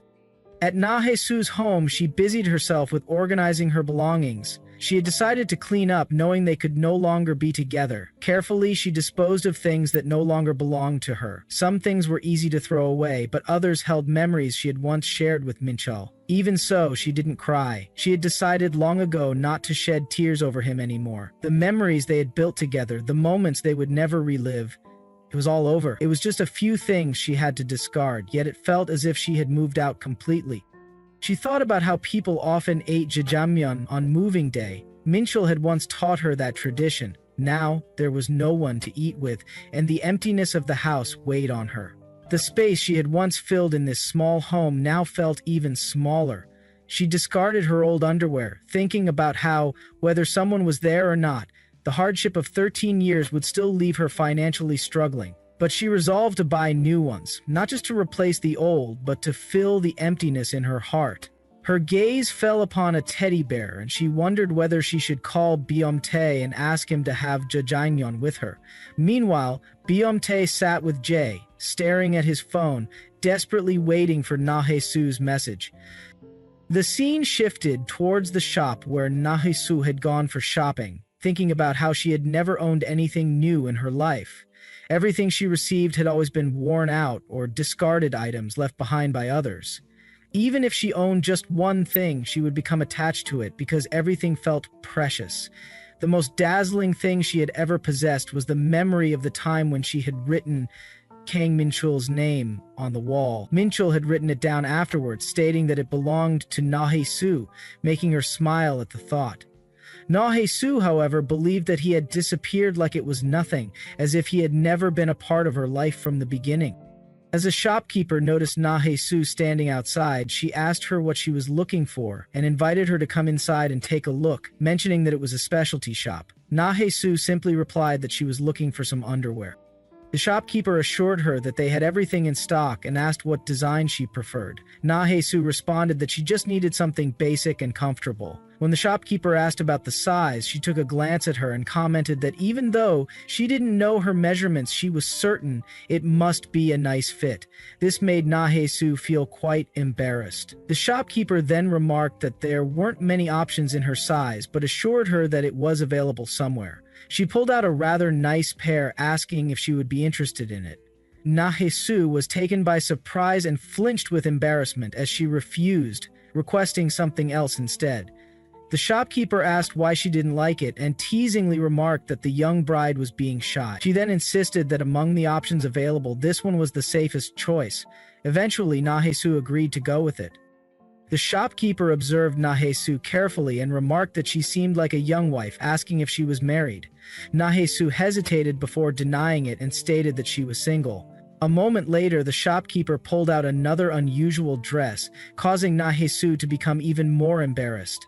Afterward, as she prepared to leave, she took out the gift she had bought, contemplating whether she had indeed purchased new underwear. As she checked for more, she also purchased out a pair of fuzzy socks, thinking that since it felt wrong to just give him the teddy bear, she should buy some wrapping paper and a box as well. With the cold weather making her feet freeze, she reminisced that those types of gloves didn't seem very warm either. As she took a peek at some gloves, she asked the shopkeeper to wrap them up as well. As the scene shifted, Nahae-soo received a message from Byomtae, informing her that he had arrived. She looked around, trying to spot him in the crowded market, wondering why it was so difficult to see anything. However, she was able to recognize him instantly due to his height. One of the people standing near Byomtae asked if he was a student. Another person referred to him as a talent, which led to a remark that nobody called them that anymore, as the correct term was now model. Another person commented that her daughter would really like his style, mentioning that she was not saying this just because she was her mother, but because her daughter was quite popular with guys. The woman then asked if Byomtae had a girlfriend, to which he affirmed that he did. Nahae-soo found herself staring at him in disbelief. When Nahae-soo finally reached Byomtae, she asked when he had arrived, to which he replied that it had been just now. She remarked that he had come from quite a distance and thought it would take longer. As Byomtae attempted to grab her hand, he mentioned that he was curious. Meanwhile, Nahae-soo was lost in thought, wondering what he would say about the previous night and what kind of expression he would have. However, to her surprise, Byomtae simply asked why she had called him. Nahesu hesitated for a moment before explaining that she wanted to eat jjajangmyeon with sweet and sour pork, but felt awkward ordering both if she went alone. Beomtae, appearing unimpressed, asked if that was the only reason, to which Nahesu affirmed that it was. She then asked him to follow her, assuring him that she would buy it for him. At the restaurant, with the atmosphere remaining awkward, Nahesu found herself feeling strange. She questioned why she felt like a shameless woman, considering that she had made all the first moves and was now treating him to a meal as an apology. The more she thought about it, the worse it seemed. When the dishes were served, Nahesu encouraged Beomtae to try the jjajangmyeon, insisting that it was really good. Beomtae remarked that it seemed like she had been there before. Nahesu confirmed that she had, mentioning Kang Minchul's name without thinking. As soon as she realized what she had said, she flinched and quickly tried to brush it off, adding that she had been there a few more times before. She then urged Beomtae to hurry up and eat. As Nahesu took a bite, she questioned why she suddenly felt reluctant to talk about Kang Minchul in front of Beomtae. She wondered if that was normal. No matter how much she had been drinking the previous night, talking about her ex-husband in front of someone she had been with felt quite strange. As she stole a glance at Beomtae, she noticed that he looked completely calm, as if nothing had ever happened. Suddenly she felt embarrassed, realizing that she was the only one who seemed to be overthinking the situation. It dawned on her that, for him, this kind of thing might be so common that it wasn't a big deal. She figured that since she had no idea when he would get a girlfriend, he might prefer to pretend that a drunken mistake like that had never occurred. Deciding to push the thought away, she focused on eating her jjajangmyeon. Later, as they stood outside her home, Nahesu thanked Beomtae for taking her home, for eating jjajangmyeon with her, and for coming over the previous day despite his busy schedule. She wanted to apologize for what had happened, admitting that she had been really drunk and must have acted without thinking. She acknowledged that she shouldn't have done that. However, before she could continue, Beomtae stepped closer and stated that he didn't want an apology because he had liked it. He then asked Nahesu if she had liked it as well. Nahesu quickly shrugged it off, insisting that he was mistaken. Beomtae, unconvinced, questioned what the problem was, reminding her that he had said it was okay to use him. He stated that if her heart wasn't ready, she could at least use his body. As he reached out to touch her hand, Nahesu abruptly handed him the shopping bag, cutting him off. She then stepped back towards the stairs, stating that those were gifts since Christmas was approaching. She asked him to go home and open them later. Beomtae hesitated for a moment before asking if he could come inside, prompting Nahesu to scream in refusal, insisting that he should go to his own house. As she shut the door behind her, she thought about how he always pretended to be innocent, but in reality he was far from it. She questioned what he had been trying to do by asking to come in, feeling completely flustered by the situation. She decided that she needed to wash up and clear her head. After taking a bath, she felt the cold air and suddenly remembered the new underwear she had bought earlier. As she checked her shopping bags, she froze in horror upon realizing that she had mistakenly given the undergarments bag to Beomtae. Meanwhile, at his place, Beomtae opened the box, unknowingly discovering its contents. Nahesu, now flushed with embarrassment, could only imagine his reaction, realizing that her underwear was now in Beomtae's possession. As Nahesu's original plan was to give Beomtae the Christmas gift along with the gloves, she believed Beomtae would be quite happy with it. However, reality turned out to be quite different from what she had imagined. She pictured Beomtae seeing her undergarment, blushing in embarrassment. She wondered if he had already made it home and realized she did not even know how long it took for him to reach his house from where she was. Trying to calm herself down, she reassured herself that he probably had not opened it yet. If he had, he would have likely contacted her. Denying the possibility that he had already opened it without reaching out, she tried to suppress her anxiety. As she called out for Beomtae, he responded, making Nahesu feel slightly relieved. She asked if he was home, to which he affirmed. She then questioned whether he had opened his gifts, and when Beomtae responded, vaguely denying it, making Nahesu sigh in relief. She attempted to apologize, explaining that she might have mistakenly given him the wrong bag. She hurriedly asked him not to open what was inside the red paper bag. When Beomtae questioned why, Nahesu hastily claimed there was something really scary inside and that he would probably have nightmares if he saw it. She insisted that he should not open it. Nahesu, sensing something in his tone, noted that he sounded a bit hoarse and wondered if he had caught a cold. Beomtae informed her that he would return the bag the next morning and ended the call. Nahesu felt relieved considering what might have happened if he had opened it. She did not even want to imagine what he would have thought about her.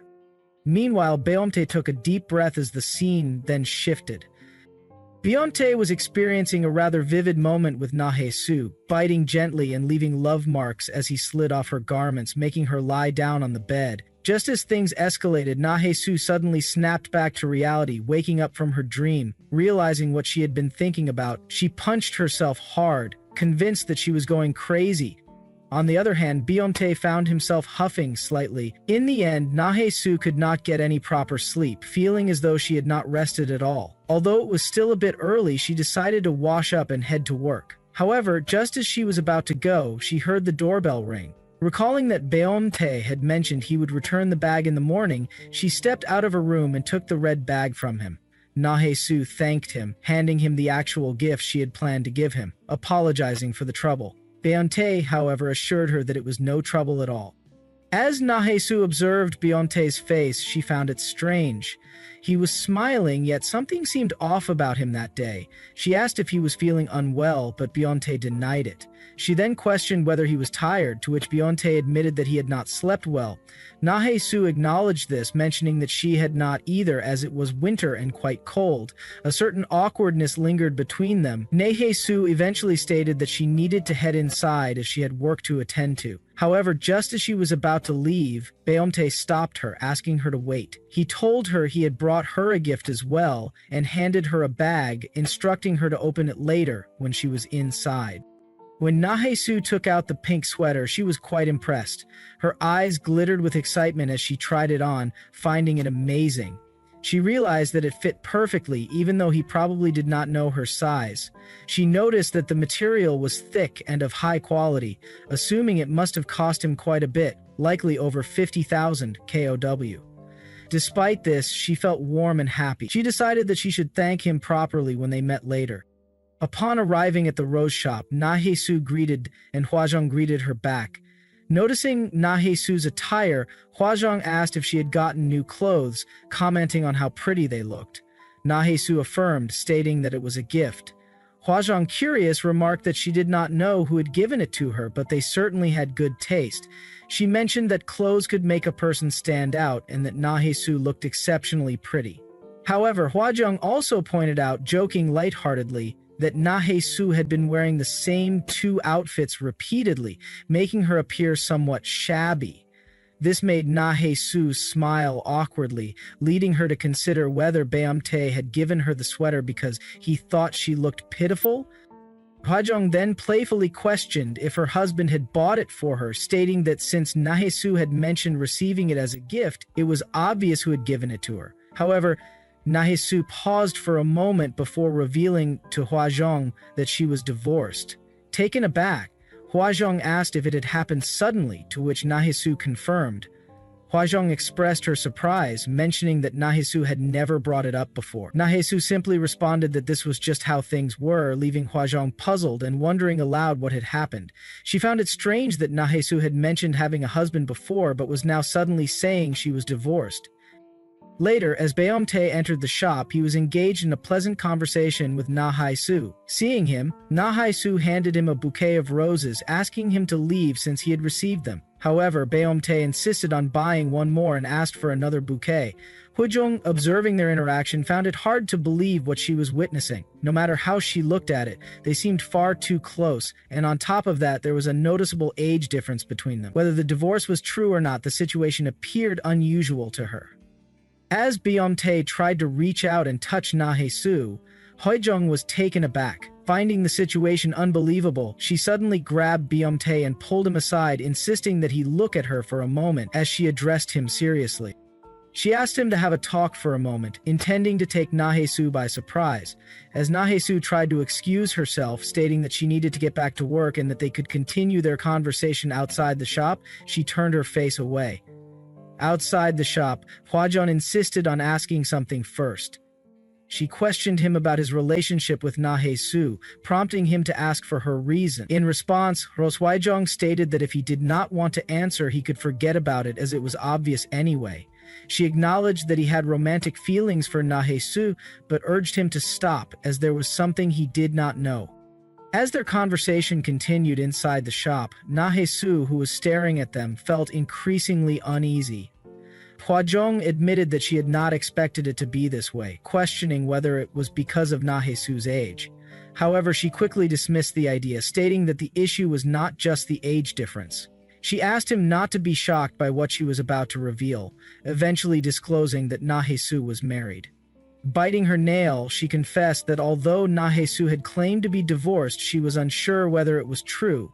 She expressed her suspicion that Nahesu was lying because of him, adding that even if the divorce was real, it was not normal to hide such a fact while dating someone. When he asked why she was telling him this, Hwajong explained that she was concerned for him. She insisted that he should not be left in the dark as he could end up getting hurt. Byung-tae pointed out that typically people worried about those they were close to, but Hwajong countered that this situation was different. Regardless of how unrelated she was to the matter, she could not simply ignore it. She questioned how an older divorcee could conceal her past marriage while trying to date a younger man. However, when he revealed that he had already known about it, that she had been married and that things had ended a long time ago, she was taken aback. He stated that he was aware of everything, yet he had lingered. Every single day he had crossed the line, little by little, eagerly waiting for the relationship to collapse. He admitted that he had selfishly wished for something wrong. When Hwajong asked why, he affirmed that it was for impure intentions. Hearing this made her shiver. He then suggested that if she was truly concerned about Nahesu, she should go and tell her that this was dangerous. The scene shifted to nighttime, where he was attempting to wear a glove while Jae was reflecting on his situation. He considered how, like a dog, he would accompany her to the shop, wait endlessly until she was done, and struggle with the difficulty of it all. While playing around with Jae, Byung-tae showed him a present, mentioning that he had received a gift. Jae remarked that it seemed small, as only his fingers could fit into it. He then made a comment about extravagance, to which he laughed it off. Jae noted that despite already having so much, he was still accepting gifts without hesitation. Jae then questioned whether he was truly sincere about her. After pausing, Byung-tae asked what it looked like to him. Jae replied that honestly he did not seem very serious. He acted carelessly when he could have hidden things more thoroughly, making him wonder if he thought everything would be over if he got caught. Jae pointed out that a man of his age trailing after a divorced woman was unusual but not entirely incomprehensible. Based on what little he had seen of her, she seemed like the type to fall for someone just because they overwhelmed her with wealth. That was probably how she had endured being with such a pathetic husband for so long. However, Jae speculated that if she were to discover he was a chaebol heir, she might suddenly change and try to squeeze every penny out of him. He remarked that when money was involved, everyone became materialistic. For a young master who found everything in the world simple and dull, perhaps the appeal of someone who would not yield so easily provided an addictive thrill. Maybe that was what their relationship was all about. Smiling, Byung-tae stated that he would give Jae his answer next time, prompting Jae to think that he would not expect anything less. The scene then shifted to his home, where he lay on his bed poking at a teddy bear while recalling Nahesu's face from earlier at the shop. He smiled, while Nahesu, lying on her bed, thought about Byung-tae. She reflected that they looked good together, and acknowledged that such feelings were normal for someone his age, even if they were fleeting. However, she could not ignore the possibility that he might truly be interested in her. Her own loneliness had caused her to feign ignorance, and she had continued pretending not to know.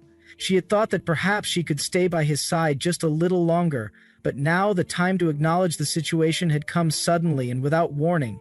She realized that she had to say it now, that it was too inappropriate for them to even pretend to be mere acquaintances.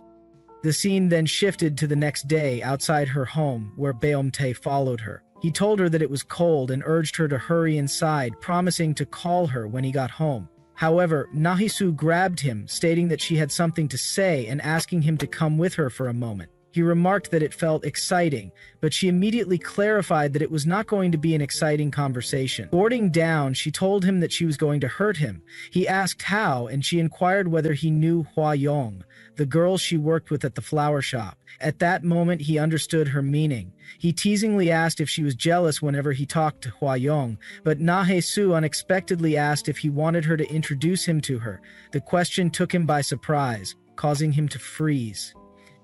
He sighed, remarking that it hurt a little. Na-Hee-Soo then told him that if not, he should try to meet girls around his age. She mentioned that one girl used to contact him and that there must be many others who liked him. As he reached out and touched her, drawing closer, he firmly stated that he was the BTD who wanted to be with a divorcee auntie. At that, Na-Hee-Soo screamed, demanding to know if he truly thought it was normal to like a much older divorced woman. She asked whether his parents were aware of his feelings. If she were merely his acquaintance, she would have tried to stop him somehow, as if he had lost his mind. In the end, she insisted that he should meet someone his age. However, he held on to her, asking whether he seemed sane to her. As she stared at him, she finally denied it. In response, he kissed her, a deep, faithful kiss shared between them. As a devoted kisser, Beonte tirelessly made efforts to ensure Na-Hee-Soo felt secure as she enveloped her arms around him, holding onto him tightly. She mentioned that he had asked her if winning felt good, stating that she would be sleeping with someone younger. Beonte affirmed this, but she admitted that, as a human, she too had such thoughts. She felt wronged and deeply upset about what had happened to her, thinking that a young, successful man like him had been toying with her emotions. She considered that she could have been living well instead of being entangled in such a situation with someone like him. She wanted to showcase this resentment as much as she could, mocking him. However, even though she had already been brought down and felt jaded, she concluded that she did not want to ruin herself or meet someone merely to exact revenge on a man like him. She also did not want to burden someone as good as he was just to alleviate her loneliness. She recalled how in her younger days she had no one by her side and did not want to repeat the same mistakes. She wished to be that kind of person to him. Beomte acknowledged this as Na-Hee-Soo stated that she should try not to develop feelings for him, knowing that love could not be easily controlled. Beomte agreed that feelings of love were uncontrollable but insisted she should still make an effort to resist. She advised him to keep praying not to fall for her, doing his best to support her in the process. But Beomte assured her that she had done well so far, but warned that things would only get more difficult from this point on. He was prepared to use any means necessary, but clarified that he would never force her to like him. If she truly did not want him around, he asked her not to make excuses about caring for him. She only needed to say one thing, that she hated him. If she said those words, he would never come back again. Later, while in bed, Na-Hee-Soo tried to muster the courage to send a message instructing Beomte not to pick her up the next day. After much contemplation, that was the message she sent. She simply could not bring herself to face him. She thought about how pathetic she was. After accommodating him for so long, she had finally decided to push him away. Yet, when the moment came, she could not say the words. She questioned why it was so difficult. It should have been simple, the perfect opportunity to ensure he never returned, and yet she could not utter a single word once she opened her mouth. She felt that even before she answered, he would have already known she did not mean it. If she had told him she hated him, every word she spoke would have been a lie. The scene then shifted to Beonte's home, where he was idly poking a teddy bear. Jay observed him and questioned what his problem was, calling someone over only to create such a tense atmosphere. He thought it had been better when they were jogging around and playing Jenga. Now, Beonte was sitting there with a look as if he were about to kill someone. His expression was eerily similar to that of the chairman, making it even creepier. Beomte then called out to Jay, asking if he was not going to question why he had been summoned. This prompted Jay to ponder whether he even had the right to ask. Eventually, Jay questioned Beomte's reasons for calling him. Beomte replied that it was to provide an answer to his previous question. Beomte then recalled a scene from a movie where a man took an intoxicated woman to a hotel. The room had been silent except for the sound of breathing. The man had done nothing until morning, merely staying awake beside the woman he liked, fearing that even the sound of his blinking might wake her from her deep sleep. He wondered why such a simple scenario had been framed in a sentimental manner. He questioned why emotions from just one night of patience were considered so significant when in reality it was not that easy. Jay turned his face away, remarking that Baeom Tae's response made it seem as though Chairman Baeom Tae-ju had completely given up on having children. Jay thanked him for the answer, commenting that it was amusing to hear him say such things. He added that it was not as though Baeom Tae were a virgin experiencing his first time with a girlfriend at a motel, so there was no need to make it sound like such a big deal. Beyonce fell silent as Jay attempted to laugh it off. However, Jay turned his face toward Beyonce, only to find Beyonce staring blankly at him.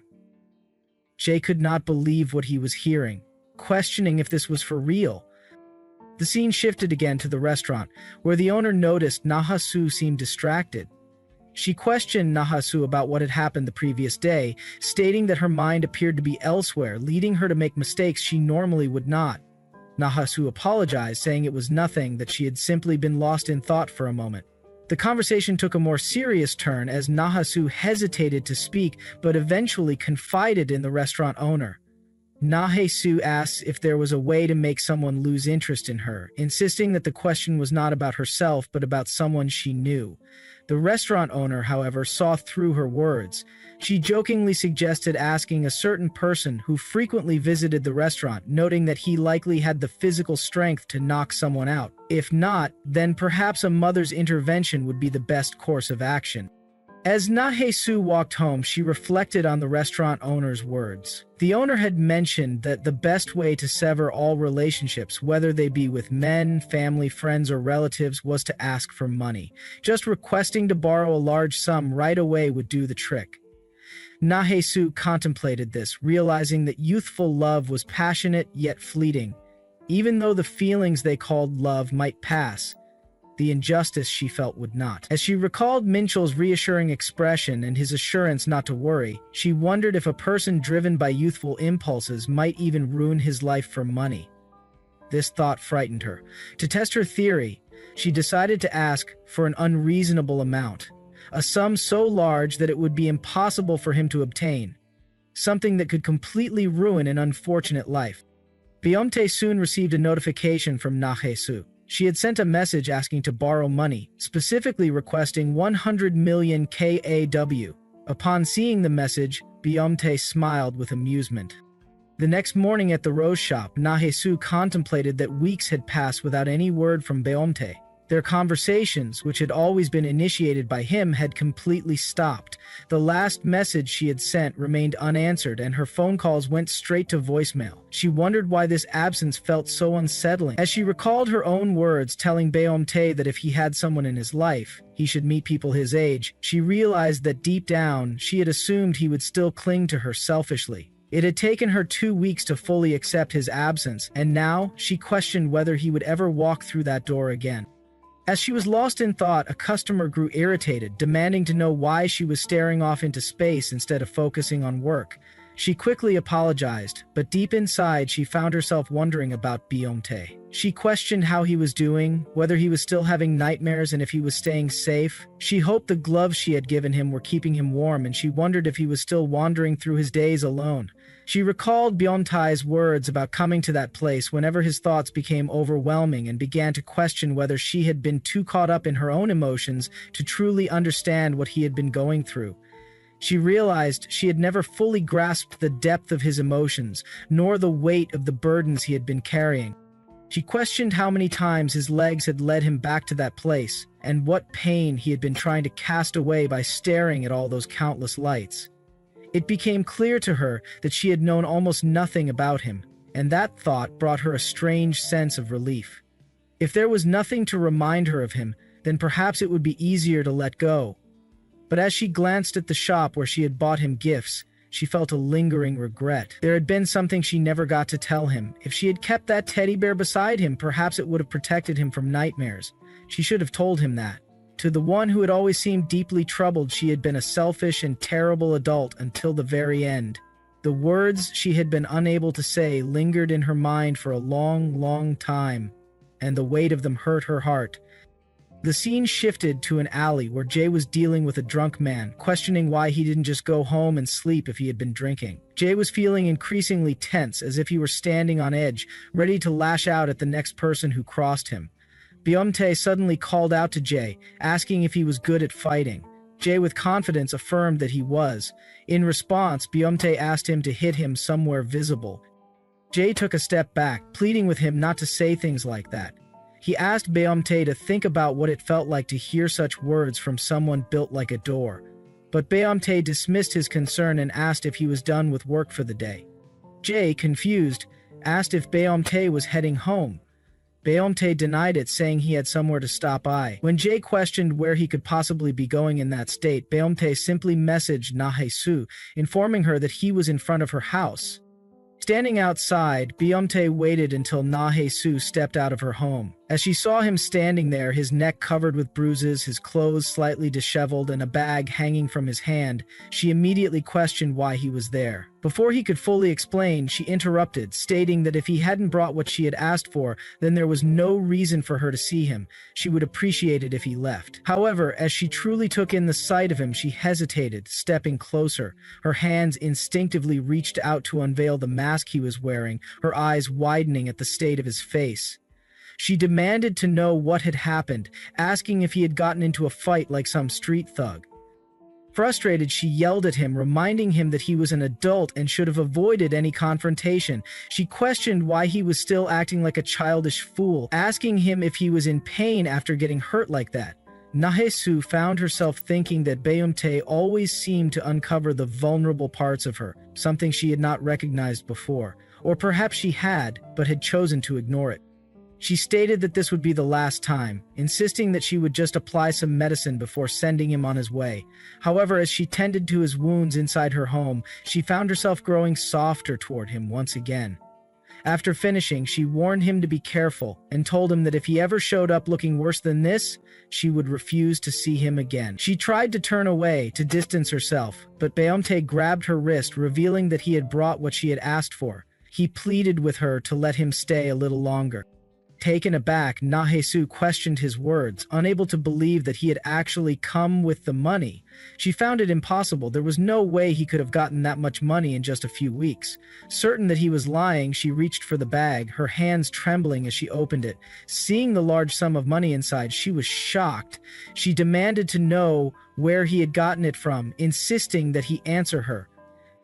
Byung-tae calmly reminded her that she had asked him to lend her money. Na-hae-soo's voice rose as she screamed at him, her hands gripping his shoulders. She was shaking, her entire body jittering as the realization dawned on her. Byung-tae took her hand under his shirt to show a faint scar. Horror filled her expression as Byung-tae revealed that he had sold an organ. He stated that they had promised to give him the money in exchange. Na-hae-soo, unable to believe his words, felt a cold dread wash over her. Her breathing grew unsteady as she stared at the scar on his chest. Her tears, which she had tried so hard to hold back, began to fall onto him. As she cried, Byung-tae asked her why she was crying. He quickly tried to reassure her, saying that it was just a joke, that he hadn't actually done it. He admitted that he hadn't thought she would believe him since it was an old scar. He admitted that he was wrong. He then asked if he should leave, stating that he would listen to whatever she said. His voice grew desperate as he pleaded with her not to cry. Na-hae-soo, still trembling, asked him what he was trying to do. She wanted to know the point of all of this. She had been pushing him away for his own good, yet he kept pulling her back in. She demanded to know why he was making her falter, why he kept turning her into a bad adult as she continued crying. After a moment, Byung-tae quietly asked if she was done crying. Na-hae-soo, wiping her tears, affirmed that she was, but warned him never to ask such things again as it was embarrassing. Byung-tae smirked, asking how long she planned on staying like that, as she was still pressed upon him. He told her that he was fine with it, but that it might be uncomfortable for her. Na-hae-soo, her face burning, accused him of saying ridiculous things at a moment like this. She questioned whether he wasn't embarrassed. Byung-tae simply smiled, stating that it didn't seem that way to him. As Na-hae-soo reflected on his words, she made a decision. Gripping onto him, she softly asked if he would stay over that night. As Na-hae-soo moved closer to the Byung-tae, she kissed him deeply, biting his lips. Sensing her presence and power, he grabbed her as they lay down together. He warned her that if she was going to regret it, she should stop now. However, as he gazed at her, noticing her face flushed with embarrassment, Nahesu instead took his hand and placed it on her body. She stated that if anyone was going to regret this, it would be him. In response, he indulged her, licking her ears to the point that she began to cry. Beomte included her in his actions, taking his time as he laid her down. As he proceeded, Nahesu pleaded for him to stop, not entirely, but just enough to take it slow. However, Beomte refused, making it clear that he would do things his way. Nahesu found herself lost in thought, reflecting on how strange this feeling was. With Kang Minchul, they had been so familiar with each other's bodies that foreplay had often been skipped, jumping straight into it. But these slow, deliberate touches overwhelmed her, making her body react in unfamiliar ways. Crying out, she begged Beomte to proceed, stating that she was already at her limit. As she caught sight of him, Nahesu was taken aback, questioning why it was so enormous. It had been a while since she had last done this, and uncertainty crept into her mind. She wondered if it would really be okay. For the first time, she considered whether she might regret this, but when questioned, she hesitated. Admitting there wasn't a woman who would easily handle this, she acknowledged her predicament. Beomte, already aware, told her not to ask such things. As she insisted once more, he continued, letting the flow guide his actions as he grabbed onto her. A wave of jitters coursed through Nahesu's body from the pressure. As he held her tightly, she slowly settled, stating that she had already told him she was ready. However, Beomte revealed that it wasn't over yet. Overwhelmed, Nahesu clutched onto his hand, feeling as though it was too much to handle. Gasping, she asked if they were finally done, hoping it was over. Beomte merely smiled, the thought of saying yes crossing his mind, but instead he teased her, asking if she would scold him if he lied. Getting into the act, Nahesu cried out as she panted. The Beomte mentioned that it would feel better if she just waited a little, while Nahesu felt her mind go blank. The corners of her eyes burned, and she couldn't think straight. She believed she was used to these kinds of things, assuming it would be like any other time. Her body ached from the unfamiliar sensation pressing down on her completely, making her feel out of place. She sensed that her body was not accustomed to this foreign scent, which added to the comfort. Feeling hazy, she forced herself to stay still, knowing that any movement would only make things worse. To her, this felt like torture. The Beomte stated that he would behave, pausing for a moment. She bit her lip as he read her expression, questioning what he had done to become this powerful. The Beomte responded vaguely, while Nahesu felt that her body was ready, but this was a size that mere readiness alone couldn't handle. The Beomte tried to restrain himself before pressing forward, making Nahesu shudder. Nahesu cried out, claiming that he had done it inside her, but the Beomte denied it. She called him a liar, stating that it was too heavy. The Beomte remarked that he seemed to be lying a lot today, adding that he might need to be scolded. Nahesu thought about how stiff and hard he was, causing an unfamiliar tingling sensation. She felt that this shouldn't be happening, but it still felt good. The Beomte stated that he had waited patiently and asked if he could move now. As he continued, Nahesu's body shook as if she had been targeted in this confined space, the place where she had once lived with a man who had now become a stranger. The Beomte covered her eyes, stating that he would proceed. The flickering sensations overwhelmed her, as his slow yet heated breath sent shivers through her body. Nahesu cried out, questioning whether he had really done it. The Beomte assured her that this time it would truly be the last. Nahesu hesitated for a second before questioning how many times he intended to do it. The Beomte asked if she disliked it, causing her to pause. Despite everything, she couldn't deny that she liked his unfamiliar body, as strange as it was. He was too unfamiliar for her to run away from. He liked her, and she liked him so much that she cried afterward. As she fainted, the Beomte moved closer, lying down beside her.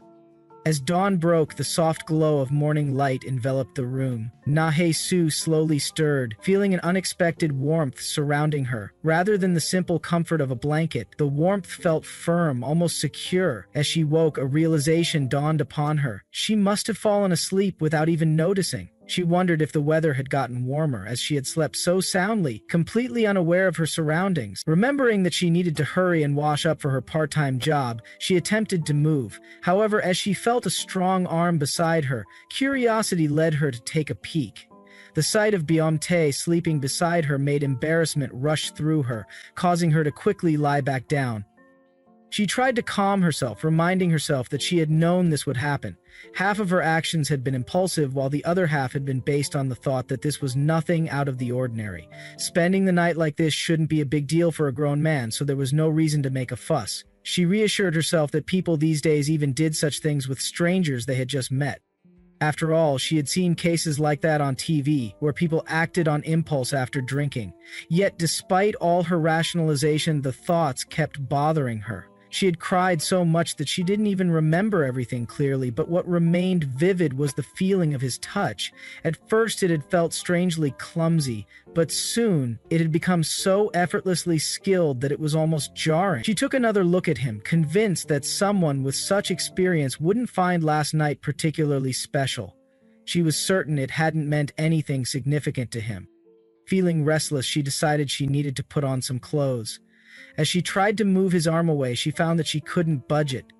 She wondered why he was so strong and questioned whether he was really asleep. Her thoughts were interrupted when Beomte, still half asleep, asked her where she was going. Flustered, she asked him not to speak so close to her ear. When he asked why, she explained that his low voice resonated too much, making her uncomfortable. Since he was already awake, she firmly told him to hurry up and let go, as she needed to get ready for work.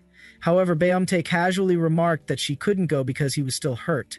His words made Nahesu scowl, as she immediately questioned what he meant by that. In the end, she gave in and skipped her shift. It frustrated her how much she had changed since meeting him. First, she had started spending money impulsively, and now she was skipping work whenever she pleased. Everything about her behavior had become strange, and she couldn't understand why. Even he was strange. His tastes were odd, his mannerisms unpredictable, and everything about him seemed unusual. As her eyes wandered over his body, she noticed the scars covering his arms and torso. Without thinking, she questioned why he had so many scars. Beomte responded that he had been sick when he was a child. He mentioned that while he had been hospitalized, he used to beg to go outside all the time. However, it had been so long ago that he barely remembered the details. He admitted that it might be hard to believe since he was so healthy now. Nahesu, however, denied that it was unbelievable. Instead, she imagined the pain he must have endured. She wondered how many tears he must have shed to bear such deep wounds. She couldn't even picture him crying. Then, with a serious tone, she told him that if he knew it hurt, he shouldn't fight anymore. She warned him that if he came back with another injury, she wouldn't see him again. Beomte found her reaction amusing. He recalled that she had once told him that he could see other girls if he wanted to, yet now she was threatening not to see him again. He questioned whether she was worried about him. Nahesu quickly denied it, demanding to know why he was laughing at her. Beomte simply remarked that he should avoid getting hurt since someone might get upset. Nahesu instantly insisted that she wasn't upset at all. Suddenly, her stomach growled, breaking the momentary tension. Beomte smirked and asked if she was hungry. Embarrassed, Nahesu denied it, but Beomte teased that it certainly seemed like she was. Without waiting for her response, he told her to hold on for a minute, saying that he would bring her breakfast. Confused, Nahesu questioned what he was talking about. Beomte casually mentioned that he could cook well, making her even more perplexed. She wasn't concerned about his cooking skills. What baffled her was the fact that this was her house and he was her guest. However, before she could protest further, she suddenly realized that she wasn't wearing anything. Her face turned red as she accused him of seeing everything. Beomte shrugged off her concern, but his playful demeanor only made her more flustered. As Nahesu got dressed, she recalled a conversation with Minchul they once had. He had mentioned that tonight's dinner would be perfect, but she had laughed at him, stating that he couldn't even cook properly. She had pointed out that he always ate instant ramen. In response, Minchul had confidently stated that if she doubted him, he would prove himself. He had even joked that, as her husband, he had a responsibility to make her a proper meal. To her surprise, when she walked into the kitchen, she found herself witnessing what looked more like a fire show than actual cooking. Alarmed, she rushed towards Beomtae, demanding to know if he even knew how to turn on the stove or what a pan was. She insisted that he let her teach him, but before she could take over, Beomtae grabbed her and effortlessly threw her into the room. Confused, she asked what he was doing. He simply told her to relax, mentioning that she looked tired. Nahesu couldn't believe what was happening. It was ironic. Whose fault was it that she was exhausted? As she lay back, she took another peek at the kitchen. Everything suddenly felt cramped with him standing there. She found herself questioning how much he ate to get that big, and more importantly, what he was planning to use all that strength for. Before she could dwell on it further, Beomtae turned back to look at her, flashing a knowing smile. Flustered, Nahesu quickly hid her face, inwardly cursing herself for being so affected by him. The scene shifts to the Beomtae's home as he takes a peek at the photo while reminiscing.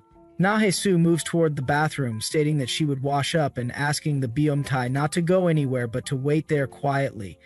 As he recalls the pleasant moments spent with her, he feels a smile forming on his face, realizing that she still trusts him too much. As he strolls around, he begins to open up his thoughts. Observing his surroundings, he remarks that there is nothing there, only the lingering traces of someone who was once fully present. He acknowledges that he may not completely understand, but as he looks at the photos Nahesu meticulously discarded with her own hands, a tingling sensation fills his head as if it is spinning. He takes a long look at a photo of Minchul and Nahesu, then glances at the phone as he picks it up. The scene shifts to the present, where Jay calls out for the Beomtae, questioning if he summoned him. The Beomtae responds, indicating that Jay arrived quickly, making Jay think that the satisfied expression on his face must mean something. He wonders how much the Beomtae has deceived that woman to be in such a good mood. The Beomtae then asks Jay to play with him, to which Jay questions whether they should play Jenga. The Beomtae refuses, stating that he wants to play Monopoly instead. Jay remarks that it is not a game he would want to play with someone capable of bankrupting their in-laws and distant relatives for generations if they set their mind to it. The remark makes the Beomtae laugh as Jay reluctantly agrees to play. While playing, Jay senses that something about the Beomtae feels off. He has always acted like he owned the world, but something is strangely different now. Jay pauses, questioning why the Beomtae is becoming so unlike himself. He curses under his breath, insisting that surely nothing significant has happened, as he gets the idea he can't believe what would have happened, reminding himself that he does not want to get involved in his employee's private life. The scene shifts to a restaurant where Nahesu is dining out, recalling a conversation she had with the Beomtae during breakfast. After breakfast, the Beomtae had insisted on cleaning up, claiming that he was good at house chores while Nahesu denied him doing so. He had not seemed like someone incapable of handling chores, yet she had something in her mind. Curious, she had asked the Beomtae where it came from, to which he had responded by questioning whether she wanted it. She had denied wanting it, stating that there was no reason for her to take something that belonged to him. In response, the Beomtae had revealed that in truth all of that money was fake, merely props like those used in movies. Nahesu had immediately responded that she had already known, questioning why he would do something like that to surprise someone. The Beomtae had then apologized, explaining that he had thought that if he did not have the money, she would never see him again. Nahesu now finds herself feeling strangely ticklish around her ear. Even in places where he is not present, she keeps hearing his voice echoing in her mind, his low laughter lazily tickling her senses. Despite a whole day having passed, she still feels sore. Suddenly, from behind, the restaurant owner enters, commenting on how good she looks today, and wondering if something nice has happened. Perhaps she ate something good by herself, the owner suggests. Nahesu quickly denies it, stating that she has not eaten anything special. The restaurant owner laughs it off, insisting that she was merely making an observation. She then praises Nahesu's appearance, noting that her face had seemed quite worn out for some time. She admits that she had even wondered whether something bad had happened. She recalls that day, but assures Nahesu that she does not seem like the type to dwell on something so trivial. The restaurant owner continues, mentioning that work has been much easier lately, and asks Nahesu if she has noticed the same. Unaware of the fact that the J had threatened customers not to abuse their power, the restaurant owner states that it feels as though everyone has taken some kind of medicine and become nicer. The number of troublesome customers has significantly decreased, and things seem to be improving. She reflects that although life has its fair share of difficulties, good days are always just around the corner. Encouraging Nahesu not to feel depressed, she urges her to cheer up. Nahesu smiles faintly at the reassurance. The scene then shifts to Minchul, who is enjoying a blissful time with Ari. Afterward, Ari asks Minchul to make some ramen. Minchul refuses, telling her to make it herself since he cannot cook. Pouting, Ari complains that after spending time with him, she is too exhausted to move. She mentions having heard that some men baby their girlfriends and cook for them after they wake up. However, Minchul always tells her to go to sleep, and if she refuses, he simply suggests doing it again. Climbing onto him, she playfully calls him a pervert and demands that he not look at his phone. Annoyed, Minchul sighs in response. As Minchul agreed to get some ramen, Ari suggested that Minchul add some eggs, to which Minchul affirmed, asking her to wait. As he opened the packet, he recalled the memory of when they had moved out, as Nahesu had asked Minchul if she could have dinner at his house that day. Upon questioning her about the reason, Nahesu explained that her father had come back home. Realizing the situation, Minchul affirmed and told her to eat and then leave. Upon reaching home, Minchul was quite taken aback when he saw his underwear lying around the house. He quickly asked Nahesu to wait a moment while he cleaned up. He then assured her that it was fine and mentioned that he only had ramen at home, questioning if that was okay, to which Nahesu affirmed. Taking out the clothes, Minchul felt embarrassed, thinking that the situation was bad. He realized that his girlfriend, the same one he had imagined the night before while doing that in the bathroom, was now in his room. He had invited her over so she would be safe, not wanting that crazy person to do anything to her again. However, as he gulped, he tried to calm himself down, reminding himself that she was only there for dinner. He told himself that all he needed to do was boil the water, put the ramen in, and cook it.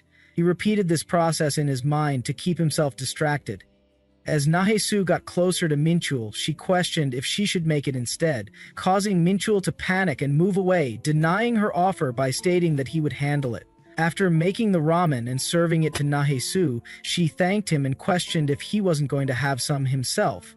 Minchul affirmed, stating that he would, but as Nahesu touched Minchul, she noticed that his nose was bleeding. She asked if he was okay and where the tissues were. Minchul tried to assure her that it was fine and not to worry, but Nahesu insisted, asking where the tissues were since he was bleeding a lot. Despite his attempts to convince her that it was nothing, she persisted, while he tried to divert her attention back to eating the ramen. As Nahesu got even closer and touched Minchul again, she suddenly felt something big. Minchul immediately snapped out of it and held on to Nahesu, realizing that he couldn't hold himself back anymore. He cursed himself for doing such an act with Nahesu. Doing the act with Nahesu, Minchul questioned if it was there, to which she denied it, but Minchul cursed himself even more, wondering why he had assumed that things would just work out as he had imagined. However, as the moment continued, he found himself struggling to keep control. He asked Nahesu to hold still as he felt himself getting closer, almost losing it. But as he put his hands down and saw Nahesu crying, he immediately questioned if she was in pain, if it hurt, and if he should stop. He cursed himself for thinking that it was okay just because it felt good for him. His waist had moved, and she was crying. He continued cursing himself, feeling that he was about to completely lose control. He questioned how he could still consider himself human. However, just as he was drowning in guilt, Nahesu touched him gently and assured him that it was okay because it was him. As Minchul continuously apologized, he expressed his love for her. He admitted that every single day he had been wishing for this moment because it was with her. She was the only one he wanted. Now that the moment had come, he felt overwhelmed. After everything was over and their relationship had reached a new phase, Minchul found himself lost in thought. He contemplated whether Nahesu had been lonely during those days and whether she had ever felt sad when confronted with the empty space he had left in her life. He wondered if she had ever regretted pushing him away, if she had cried even a little while remembering the warmth he once gave her. He thought about Nahesu's tears, about how she had always cried so much for him, and he selfishly hoped that she would continue to cry even more. Minchul felt that it hurt. and he longed for her to come back to him now. The scene then shifted to a restaurant where customers whispered among themselves. A boy questioned his friend about why he hadn't been in touch lately, to which the boy replied that he had set his phone on silent. The customers continued to whisper about a woman who kept bothering someone with calls. They remarked that after spending just one night together, she seemed to believe that she was his girlfriend. One person commented that if they slept together twice, she would probably ask him to marry her. Someone else questioned if it was really over after sleeping together just once, even before starting anything serious, remarking on how trashy the situation was. They whispered among themselves that girls' minds worked differently from theirs, and that it was crazy how they were even grouped together as mammals. They mentioned that there was even a movie about it. Hearing these comments, Nahesu found herself deep in thought. She realized that she was not 18 but actually 34. At her age, she was too old to naively believe someone just because they said they liked her. Despite having a heart bigger than her tendency to act on impulse, she had developed a selfish mindset, deciding to take what she could and leave without hesitation. If she saw the relationship for what it was, she wouldn't be as desperate as she might have been in the past. She had decided not to overthink things. She knew that love could start out intensely, burn furiously, but eventually it would cool down and become nothing more than a lukewarm, indifferent familiarity. The end of love was always like that. She thought that Beomte would probably get tired of her quickly. She considered herself insignificant, believing that once he held the person he had so desperately longed for, he would come to realize it on his own. People often had the misconception that the one receiving affection was the winner, but remembering her love with Minchul, she knew that he had won. She, on the other hand, did not know how to fill the void left by his dried-up affection. She had suppressed everything inside her, the indifference, the contempt, the coldness, and his ever-changing attitude. If she hadn't, it would have felt like the true end. As she looked outside the window, she saw Beomte's message on her phone. He asked her about her body, to which she replied that it was fine. Beomte, however, whispered to her that it didn't seem like that. Nahesu realized that he was secretly vicious. Shortly after, she received another message from him, asking if she wanted to go on a quick date after her shift. As she thought about it, she reminded herself that youthful love would eventually cool down quickly. She decided that she would only focus on one thing. She would not allow her heart to be shaken, even if things changed course. With that in mind, she affirmed the date with Minchul. Jumping off the bike as the Beomte helped her take off the helmet, stating that he would help her down. In response, Nahesu stated that she could do it on her own. The Beomte remarked that it seemed like a big height, to which she replied that he was just too tall. As Nahesu thought about his words, she wondered if he meant that he wanted to go on a date, but she questioned if this was just the way home. The Beomte then asked if she felt disappointed, to which Nahesu denied, stating that there was nothing to be disappointed about. He then mentioned that he wanted to spend more time together, expressing that he felt the same way as Nahesu, whose days always seemed too short. Nahesu, who had to sacrifice sleep for every bit of desire she wished to pursue, listened as he stated that he understood she was busy and would wait patiently without complaining. She then asked if the gloves fit him, to which the Beomte affirmed. Nahesu advised him not to hesitate to use them, reminding him not to drive with cold hands. She also mentioned that if they wore out, she would buy him a new pair, as she understood the feeling. Even as a child, Nahesu had always found it difficult to use something new carelessly. It always felt too precious, and she was afraid it might get damaged. Thinking about how cold Beomte must have been while driving, she unconsciously reached out and held the Beomte's hand. As she became aware of her action, she quickly flinched, explaining that she had only grabbed it because he looked a bit cold. She added that it was really cold that day and assured him that if he was uncomfortable, she could let go. However, the Beomte held onto her hand and smiled, remarking on how warm it was.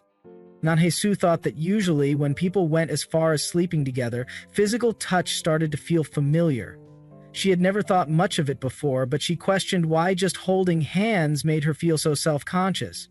His large, warm hand made her nerves feel tangled at the tips of his fingers, leaving her embarrassed.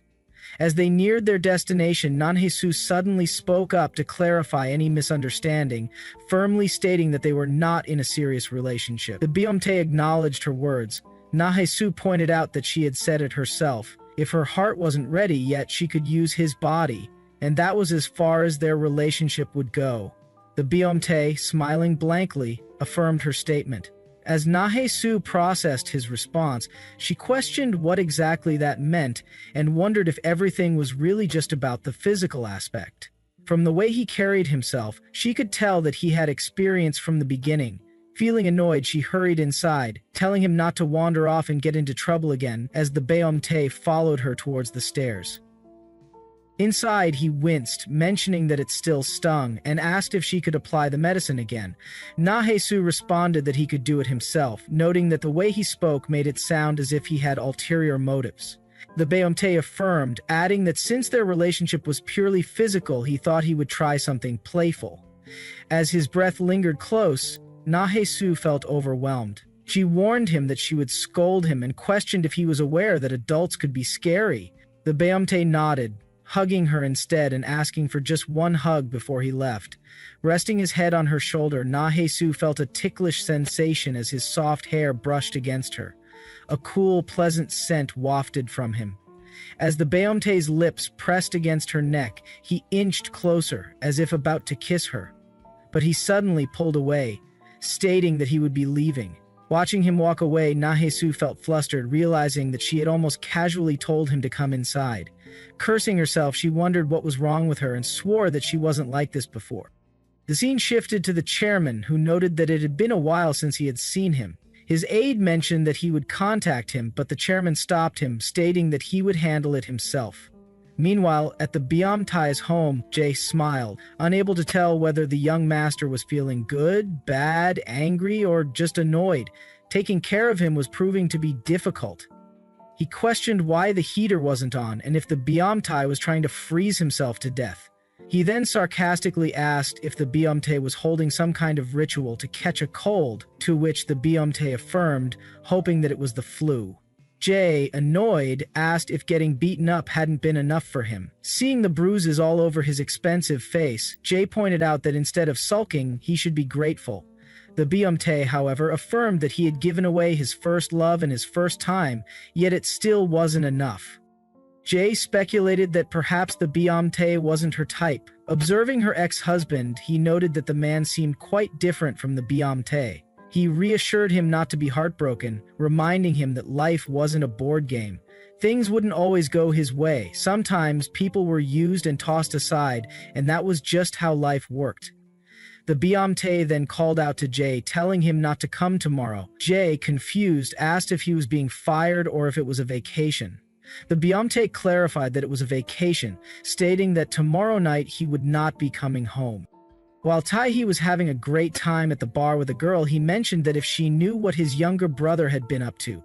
As the girl inquired about his brother, Taehi stated that she knew a lot of people and asked if she was aware of what his younger brother had been doing. When the girl questioned who his younger brother was, Taehi simply referred to him as just some BTD. Upon entering the room, one of Taehi's friend asked if he had arrived while handing him a cigarette. Taehi remarked on how quiet he was, assuring that he was not actually dead or anything, yet not a single person seemed to know what he had been up to. He admitted uncertainty about whether his younger brother was just good at keeping a low profile.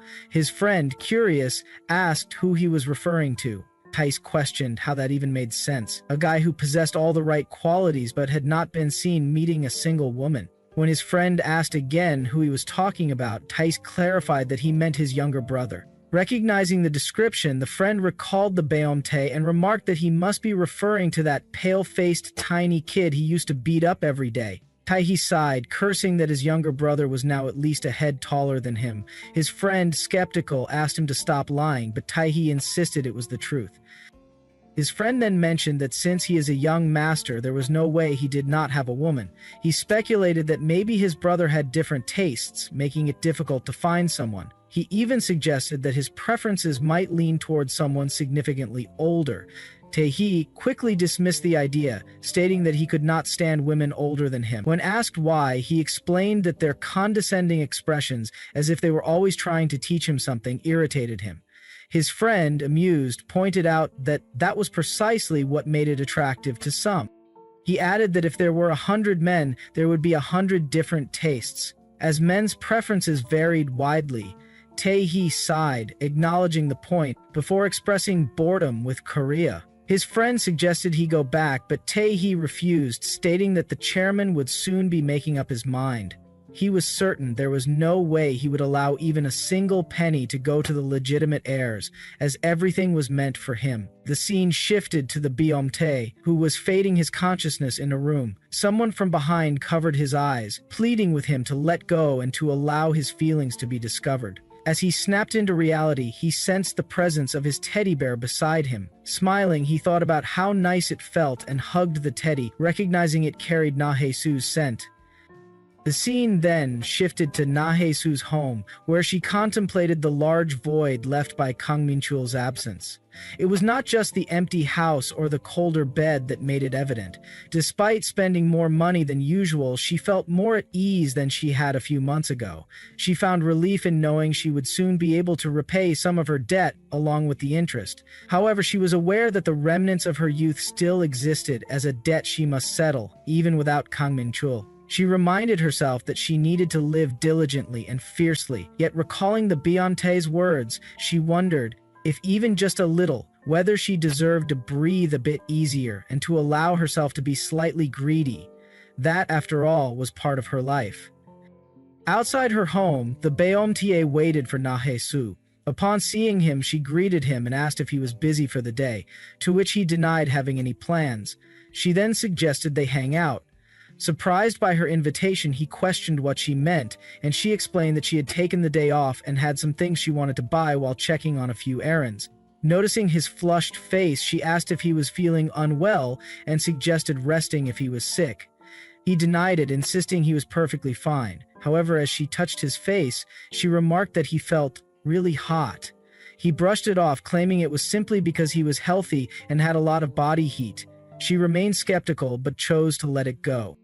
As they walked together, Na-hae-soo contemplated her decision to invite him out. She wondered what people their age typically did when they hung out. Turning to him, she asked if there was something he wanted to do. He responded by asking if she would do it with him, to which she affirmed. A smile formed on his face as he realized he knew exactly what he wanted. Without hesitation, he grabbed Na-hae-soo's hand and reminded her that there were no takebacks.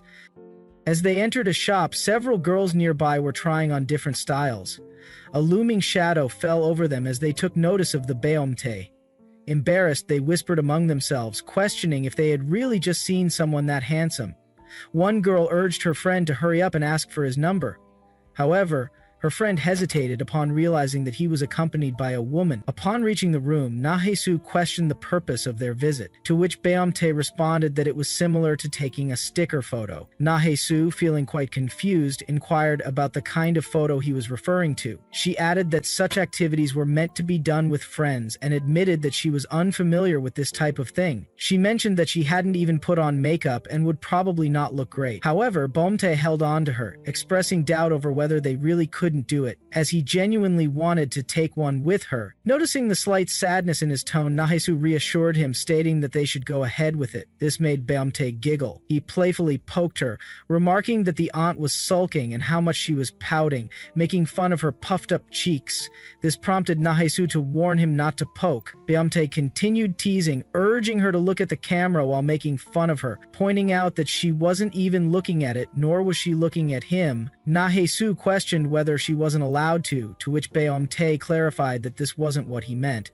Despite their banter, they managed to take some nice photos. For the first time, Na-hae-soo smiled while holding the photo stickers. Beomtae remarked that they turned out well, and Na-hae-soo agreed. He suggested that they each take one and urged her not to lose hers. As Na-hae-soo thought about it, she realized that he truly liked it and she found it endearing. The image of a strong, well-built man holding a tiny photo and getting excited over it seemed unexpectedly cute to her. Recalling Beomtae shirtless during that day, she suddenly became flustered, covering her face in embarrassment. She questioned why a grown man could be considered cute.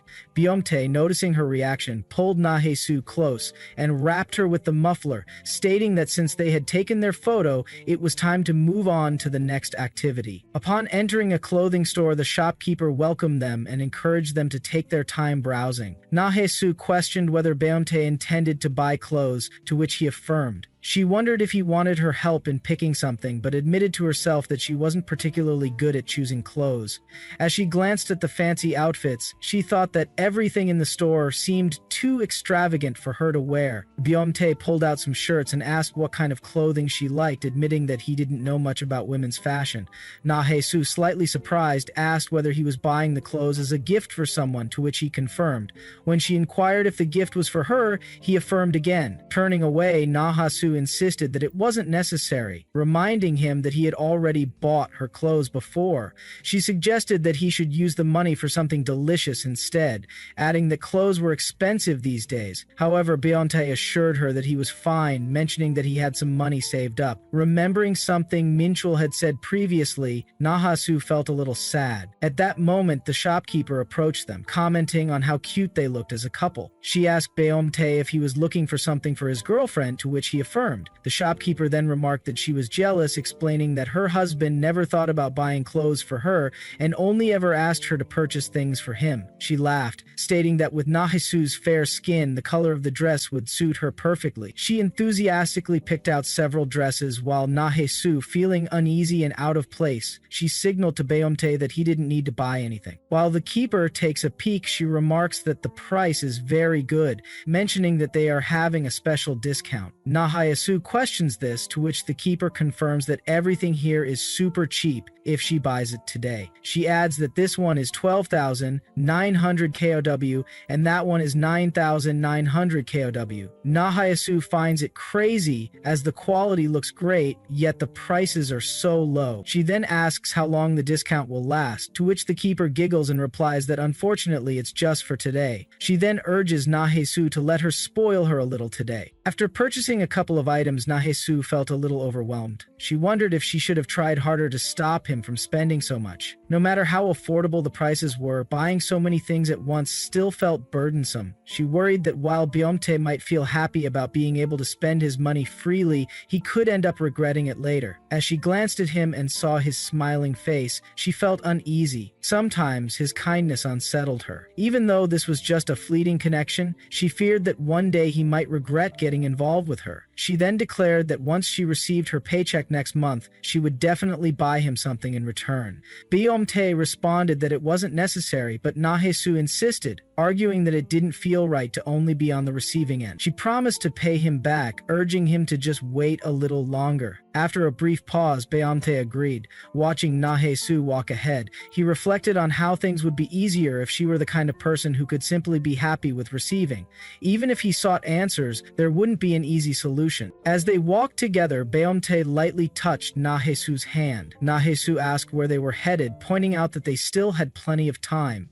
She asked him what he wanted to do next. Byomtae admitted that if he shared everything he had in mind, a single day wouldn't be enough. Na-hae-soo reassured him, suggesting that they could save whatever they didn't have time for today for another time. Byomtae hesitated before questioning what would happen if even the next time wasn't enough, thinking if he kept feeling like it wasn't enough to the point where it became unbearable. He suddenly pulled Na-hae-soo into a gentle embrace from behind. Na-hae-soo, puzzled, asked if there was supposed to be an issue, assuring him that she would continue making time for him over and over again. As she spoke, Byomtae enveloped her from behind. At that moment, Na-hae-soo asked Byomtae to lead the way. Byomtae thought about how he felt anxious, like a child, over something as small as a cheap 2000 KW thing. He wondered whether Na-hae-soo would cherish it or just throw it away later. They continued their day, stopping at a shop to have drinks and snacks. They visited an aquarium, after which Na-hae-soo began feeling fatigued. As they left, she wondered if it was because of the difference in their stamina, perhaps due to his youth. He had more energy than she did. She then excused herself, stating that she needed to use the restroom and instructing Byomtae to wait patiently. He nodded in response as she walked away. A short while later, a couple of girls approached Byomtae, one of them recognizing Byomtae. She expressed surprise, stating that she knew she had seen him somewhere before.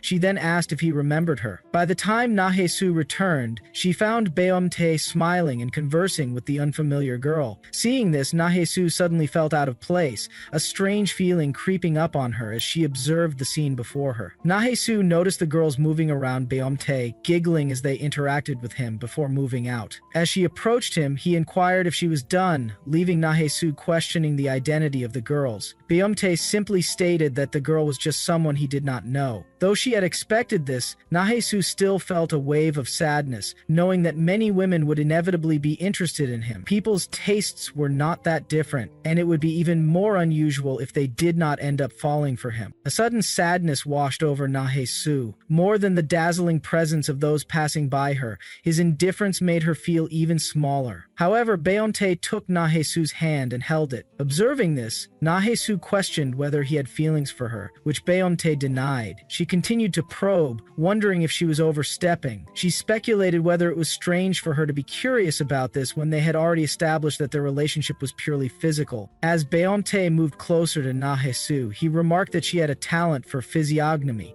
Confused, Nahesu questioned why she would bring that up so suddenly, pointing out that no one randomly assessed physiognomy on the street. Beomtae reminded her that she said his future would be filled with misfortune, that he had been born unlucky, would be tossed around, live miserably, and die young, as to make Nahesu stare in sadness. Taking a brief pause, he added that, fortunately, if he met the right person, he might find happiness. Apparently, it would be an older woman, about 10 years older, with the surname Ne and a first name ending in So. Feeling embarrassed, Nahesu muttered that she felt foolish for taking him seriously. In an attempt to lighten the mood, she shrugged it off, stating that it was annoying and that he was not even teasing anyone properly. Beomtae affirmed that what he had said was true. Nahesu, frustrated, questioned whether he thought she was stupid before telling him to leave, announcing that he can buy his own ramen. Beomtae then asked if she was done using him and was now trying to discard him. Nahesu flinched at his words, questioning why he would say such a thing and what people might think if they overheard their conversation. To make her smile, Beomtae observed that Nahesu's world moved a little slower than others, making it difficult for her to let go of something even when it was fading away. She, who had once burned slowly and avoided brightness, wondered when she would feel warmth again. After searching for it for so long, she now questioned if she was ready. Beomtae did not mind being patient, but he prayed that she keep demanding proof from him relentlessly. Without hesitation, he pulled Nahesu into an embrace. The scene shifted as a girl addressed Jay, questioning what had brought him there. She pointed out that he had been ignoring all her messages, claiming to be busy. Jay explained that he had been on standby 24/7 for the young master, and today was the first time he had any freedom. The girl remarked that his new employer seemed quite strict, to which Jay responded that he wished that was the only issue. He revealed that that guy was completely insane and that he had no idea how to handle him. Jay recalled where the shopkeeper had asked if this was some kind of hidden camera prank. She had seen cases where people deliberately overcharged, but she had never encountered anyone asking her to sell clothes at a discount for just one day. She questioned who in their right mind would do such a thing, to which Jay had smiled and responded affirming it. He was certain that Beomtae was insane. The real issue, however, was that Beomtae knew it was insane and still chose to do it. The girl asked who this young master was, wondering if she might know him. Jay quickly apologized, stating that he could not reveal that information, as he had no desire to end up buried alive somewhere in the mountains for speaking too much. He insisted that she would be shocked if she knew who he was working for. The girl scoffed, finding the situation amusing. She pointed out that things would have been easier for him if he had simply taken the allowance she had offered, as he was well aware that getting involved with those kinds of people would only lead to suffering. Taking a pause, Jay stated that he could not do that, and besides, an allowance would not even come close to being enough for him. The girl climbed onto Jay, remarking that he was very greedy, before kissing him. The scene shifted to Beomtae and Nahesu, who were buying ramen. As they walked out, Nahesu called his name and asked if she could inquire about something. She wanted to know what else he had wanted to do that they had not had time for today. Beomtae admitted that there were too many things, he would not even know where to start. Nahesu, insisting, asked him to name just one or two. After pondering for a moment, Beomte stated that he would like to go grocery shopping together and prepare a warm meal. He also mentioned wanting to try getting a tarot reading or having his love fortune checked, as he had never done anything like that before. Nahesu considered his words, realizing that he meant he had never had his love fortune read, not that he had never had a girlfriend. She speculated that if physiognomy were involved, his past girlfriends might mount to 1,000,000. Turning her face away, Nahesu dismissed such things as inaccurate, claiming that they were almost always wrong. Beomte, amused, replied asking if she'd tried it before.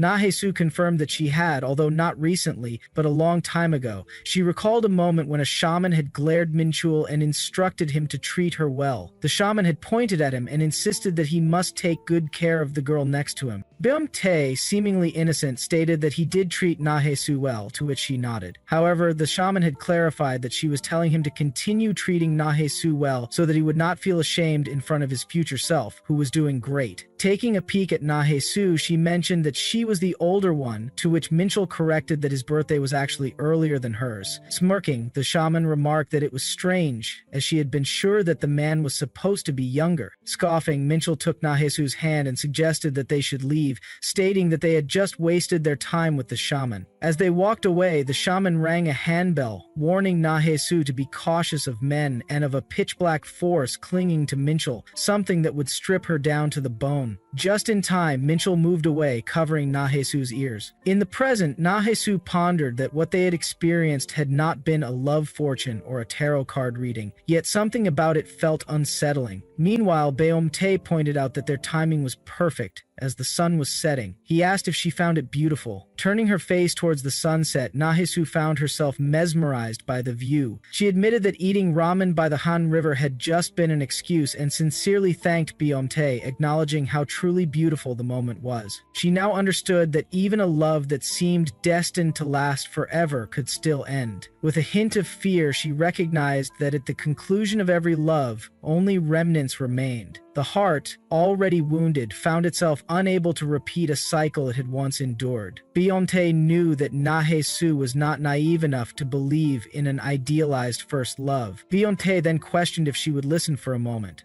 As Nahesu turned to face him, he suddenly pulled her close and kissed her. In that moment, Nahesu thought that to him who would remain sincere until the end of this love, she would always be counting down the days until their inevitable farewell, and for that she was sorry.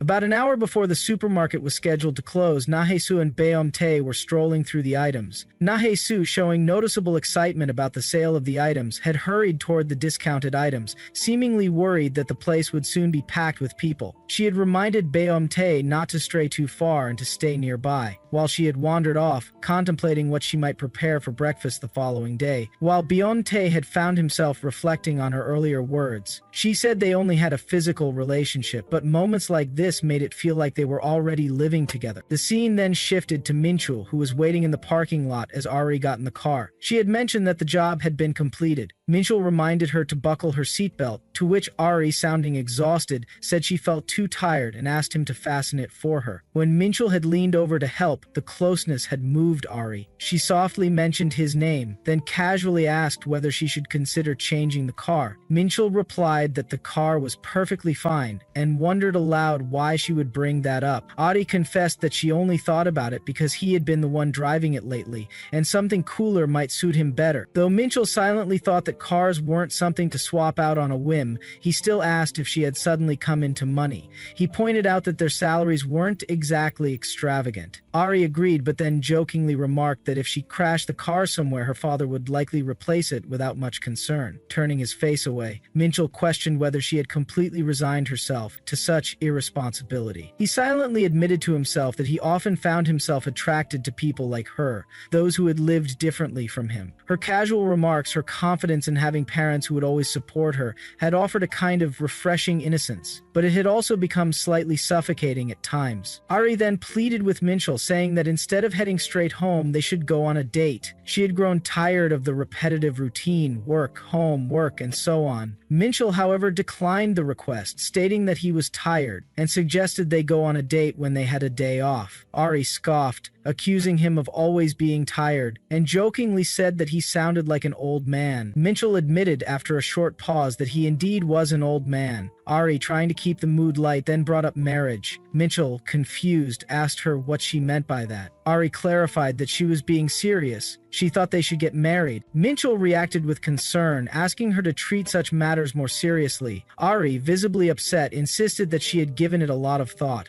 Minchul responded by reminding her that she wasn't even at an age where marriage should be a serious discussion. Ari laughed bitterly at the remark, pointing out that being 26 was not considered too young. She argued that everything seemed fine to him until she brought up marriage. Then suddenly, it had become too soon. To her, it felt as though he only saw her as a temporary thing. Caught off guard by her emotions, Minchul pulled her close and kissed her. With an intimate kiss with Ari, he told her that he didn't see her as a child, and that had made her feel better. Ari, frustrated, stated that he always dismissed things this way. She is well aware that he liked her more and knew everything about him. She added that he could at least stop being so irresistibly handsome. Ari softened and told him that she would wait, but she hoped he would take it seriously, as she truly wanted to marry him soon. Hearing this, Minchul got the realization that he started to get tired of her. Meanwhile, back at Nahesu's place, Beomte told Nahesu to head inside first. He thanked her for spending time with him, saying he had a great time. Nahesu modestly replied that she should be the one expressing gratitude, adding that things had gotten dull hanging out with someone like her. When Beomte said he would be leaving, Nahesu had paused and asked him to wait a moment. She admitted feeling a little unsettled, then mentioned that there was still one more thing on his list that he wanted to do. She suggested that he should complete that before heading out. Beomte, slightly puzzled, asked her what she meant. Nahesu reminded him about the grocery shopping and mentioned how he had cooked for her last time.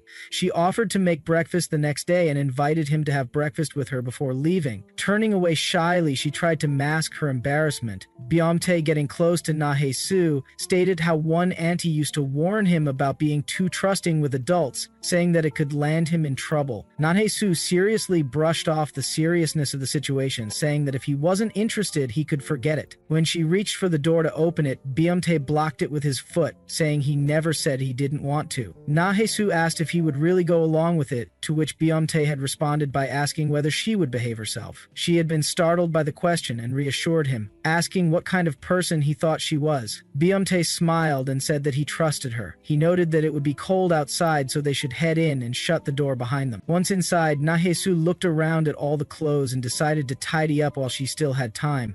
As she folded laundry, she reflected on her recent luck. She remembered how rare it was for things to go her way. However, she happened to walk into a store that had been holding a special sale, and thanks to that, she had stocked up on enough clothes to last the year. She recalled Poijong's advice, which had encouraged her to hang in there despite life's many hard days, because good ones always followed. Nahesu smiled, thinking that maybe good things really did happen sometimes. Just then, Beomte entered and saw her toddling around, clearly enjoying herself. He asked what she had been doing, causing Nahesu to jump slightly in surprise. She claimed she was just folding laundry. Beomte laughed and said that if that was truly the case, then they should do it together. Nahesu objected, stating that he was a guest and shouldn't have to help. But Beomte insisted, explaining that he actually enjoyed doing such things. While watching him, Nahesu thought about how fascinating he had become. His face remained mostly stoic regardless of the conversation, but his ears had betrayed his emotions. When he had been happy, his ears had pointed upward, and when he had been sad, they had drooped. She giggled inwardly at the thought, noting that he wasn't a puppy, yet his expressions were easy to read once she had started paying closer attention. Unintentionally, she had drawn closer to him, and it made her wonder whether they truly had become closer than before. His calm demeanor, paired with his occasional clumsy gestures, had made her find him rather adorable. In a moment of impulsiveness, she playfully bit his ear. Realizing what she had done, Nahesu immediately stepped back and denied that anything had happened. Without missing a beat, Beomte approached the terrified Nahesu as he held her hands. He grabbed her hands above her as he slipped his hand under her shirt. He teased her, questioning what an auntie like her had been planning, making Nahesu's face bright red, overwhelmed with emotion. As Beomte slipped his hand through Nahesu's shirt, she became embarrassed, whispering that he had bitten her ears. When Beomte questioned what, if so, she replied that she didn't know. She added that she wasn't sure why she did it. Beomte then got closer to Nahe-su as if to bite her neck, stating that if she didn't know, she was in trouble, intended to embarrass her. As Beomte licked onto her neck, she huffed, saying that it tickled. Then, she realized that it was the same spot as last time, and the marks from yesterday hadn't even faded yet. Nahe-su asked if it was really in the same spot and whether he was going to keep biting. Beomte groped onto her, while Nahe-su cursing him as a dog, her face flushed with embarrassment, thinking that it wasn't like he was a real beast, though just the brush of his firm body against her made her shiver. It felt as though she was about to be devoured, and she huffed as Beomte continued on, licking her. She thought that his persistent, penetrating gaze brought back memories. Even if she tried not to react, her body betrayed her, as she already knew that aching sensation that spread so widely. Beomte kissed her hard, and Nahe-su thought she could barely breathe as he undressed her. After flipping over onto the knees, she pleaded with Beomte to turn off the lights. She barely managed to do so, but Beomte grabbed her, pushing her against the wall. He got close to her, and she was struggling with being undressed. Beomte slipped his hands under her shirt, making her bite onto it. His face was red with embarrassment as he continued to lick her chest. Nahe-su flinched from the sensation, huffing as Beomte touched her tires, causing her to tense up. She cringed, unable to bear it any longer, and grabbed his hand, pleading for him to stop and move away. But Beomte denied her request, saying she was trying to run away again, holding her face gently. Nahe-su asked who said that, stating that last time he had been too big and it was hard, which was why. She then pushed him, making him lie down, and whispered that he should stay still as she would handle it. After getting undressed completely, Nahe-su unzipped his pants. When she climbed on top of Beomte, she felt shivers throughout her body. The pressing heat made her flinch, and though she talked big, she couldn't bring herself to go through with it. Nahe-su was shaking, and Beomte held her, questioning what she was going to do. He already felt that it was slippery enough as he whispered to her. Nahe-su's face turned red with embarrassment as she held on to him, trying her best. She gave in and fell into Beomte's arms, shivering. She thought she had already taken so much, yet there was still more to come. As Beomte continued, Nahe-su repeated that he was too big. Beomte thought that she didn't even feel embarrassed anymore. Even though she had acted like she was in control, it took forever for her to get used to his sheer size. He decided to go slow, thinking that he had more time now than before. Nahe-su grabbed Beomte as he kissed her while she did the pushing, moving in rhythm. As they kissed, she asked him to stop staring, covering his eyes. She felt shy when he stared at her so intently. As the act intensified, Beomte hugged Nahe-su, who was trembling violently. As the shivering caught up to Nahe-su, she felt drained, while Beomte remarked that it was too tight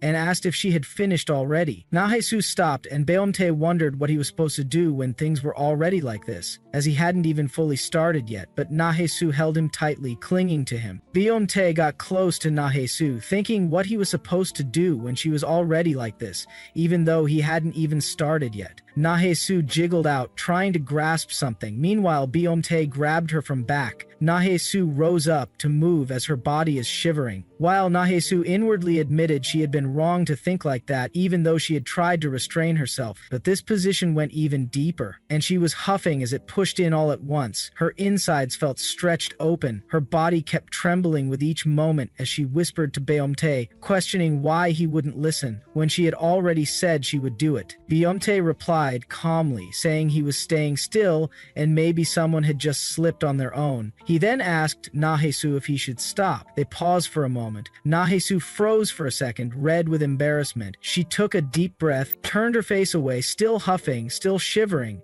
She told Beomte to just do it, to keep going and to hurry. Beomte grabbed her tighter, laying her down with him. He pushed through, as Nahe-su kept huffing, reacting each time he moved. Beomte leaned down, thinking, while Nahe-su noticed that sharp expression of his, one she had only ever caught glimpses of before. Now it was fully there, and she was blanketed by it. She liked it so much her body kept tightening on its own. Every time their eyes met, her body reacted honestly. There was no way to hide it. She wondered why his face looked more erotic than his body. It became too embarrassing to keep looking at him. Beomte bit gently on her chin, making her flinch. He asked why she kept hiding her face, to which Nahe-su trembled again. Beomtae wondered if she was embarrassed because she had asked him to do it first, or if she hated facing him because this was only a physical thing. He stopped, pulling away slightly. Nahesu asked why he had stopped. Beomtae told her he had actually paid for facing each other, and if she didn't like that, then maybe they could change it. He turned her over, making her face away. Nahesu asked what he was doing. Beomtae got in like a dog, saying they should try without facing each other. He pushed in again, making Nahesu shiver while she kept huffing and shaking.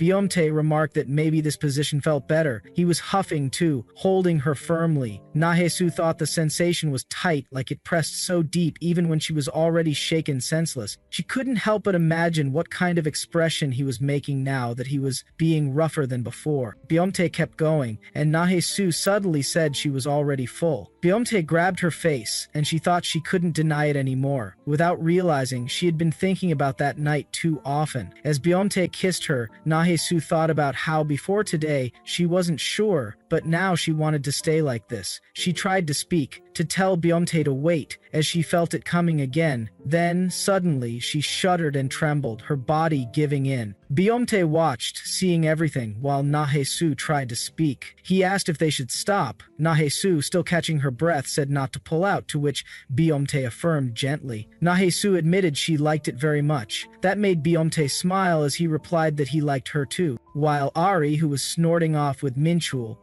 was scrolling through his phone, not paying much attention, but was quite frustrated. The scene then came back to Beomtae, who was quietly staring at Nahesu. Suddenly, Nahesu's phone started ringing, cutting through the silence. As he saw through her phone, as Minchul held the phone, he thought anyway Nahesu was such a handful. Nahesu had been so persistent, calling him even when he told her not to, but now she had gone completely off the grid. There was no word on whether she remained alive or dead. Even when he had told her to quit and come back, she would not listen. Minchul wondered if this was some sort of protest because she was mad. While he sent the message he had been writing, Minchul thought her prideful act had not been entirely unpleasant to watch, though denying it and saying it had not been unpleasant, it did not quite capture it. As he recalled Nahesu's words about asking if they were just family, Minchul remembered her face vividly. Somehow it had gotten to him, whether it thrilled him or became a pain in the A, and he wished she would quit sulking and come back already. Seeing no point in remaining angry, knowing her anger usually lasted only a few days. Minchul let out a sigh, thinking he wanted to eat Nahesu's braised short ribs, being so damn sick of takeout all the time. He figured he would probably get a reply by tomorrow, especially since he had made the first move and texted her. She should be grateful, he thought, as he told himself he should just sleep. The scene shifted towards Beomtae as suddenly Nahesu's phone lit up with a message. Beomtae read it, thinking a message had arrived from an unsaved number. It was not hard to guess who had sent it. He figured it was about time Minchul showed up, predictable as always. A contact had been replaced with 11 flashing digits. Compared to Nahesu, who had blocked Minchul completely as if shutting him out in denial, Minchul preferred it this way. Seeing the pattern, Beomtae recalled Nahesu's words, her encounter with Nahesu, as she had questioned whether having her number was really so important given how he kept pestering her for it. Beomtae had replied because they knew each other. As he glanced at her, he saw her pattern. Nahesu had then handed him the phone, asking him to type in his number, but as she noticed Beomtae hiding his face, Nahesu questioned why he was laughing, to which Beomtae stated it was nothing. In the present, when Beomtae opened the phone, he found a bunch of messages from Minchul questioning what she was doing. Pondering over it, Beomtae smiled, wondering what he should do. As he wondered about it, he got close to Nahesu, hugging her quietly as he grabbed her bump. Beomtae thought about the dissonant pull he felt. A part of him wanted to reveal every unimaginable thing in excruciating detail, while the other part wanted to keep it buried, simply because it was his alone. Yet, he had started wanting to get caught. He wondered if Minchul would hurt. Would Nahesu hurt as well, and if she would abandon him and ultimately decide to return to Minchul, blocking Minchul's number. Beomtae thought maybe it would not hurt to test it. He wished and prayed for her to make an even worse act, making him act worse, becoming even pettier since Nahe-su would not give him certainty, leaving him no choice. The scene shifted towards Tae-hee. A girl, glancing at him, questioned who he was. Her friend answered it was Tae-hee. The girl sat beside Tae-hee, questioning if he knew her, to which Tae-hee affirmed, asking what her name was. As he guessed if it was Jae or Hyung, she denied both. Tae-hee laughed it off, saying he had been kidding, lighting up the girl's cigarette. The girl asked if he wanted to hear something interesting. Tae-hee questioned what it was. She stated she had seen someone earlier who looked exactly like him. Tae-hee called out for Solji, saying no one else in the world could be as good looking as him. Solji laughed, stating it was funny, but insisted seriously he had looked a lot like him. From afar, she thought he had looked exactly like Tae-hee, but up close, she noticed some differences. In fact, he had been even more handsome than Tae-hee. As Solji noticed Tae-hee's brazen expression, she laughed, clarifying she had been joking. The main difference, she said, was that he had been really tall, looking well over 190 cm. Tae-hee questioned about it, to which Solji explained. Tae-hee then questioned since when she had cared. Solji stated that initially she had thought it had been him, so she had said something. He turned out to be totally her type, so she asked for his number, but he had flat out turned her down. He smiled while putting up walls, which had only made her want to cling even more. Tae-hee questioned what exactly he had said to shut her down, for which Solji replied it had been the usual. He said he had a girlfriend. She figured maybe she had not been his type, just some girl not worthy of his looks, but honestly she believed he truly had someone, a girlfriend. Tae-hee laughed it off, his eyes brightened up with a smile, thinking, of course he did. The scene shifted towards Jae. He was having a good time with a girl as she screamed, crying out, stating she liked it. Huffing, she questioned if he had heard about the divorce. After the act, she questioned Jae why he had not told her about it. Jae questioned back about what she is talking about. The girl explained the two of them had dated. Jae stated there was no point talking about the past since it had not been a pleasant story. The girl said thanks to him, she had become the girl sleeping with her old classmate's ex. Jae questioned if she would not have dated him had she known. She denied it, saying it just bothered her a little. She wondered why she had not noticed, believing her woman's intuition should have picked up on it,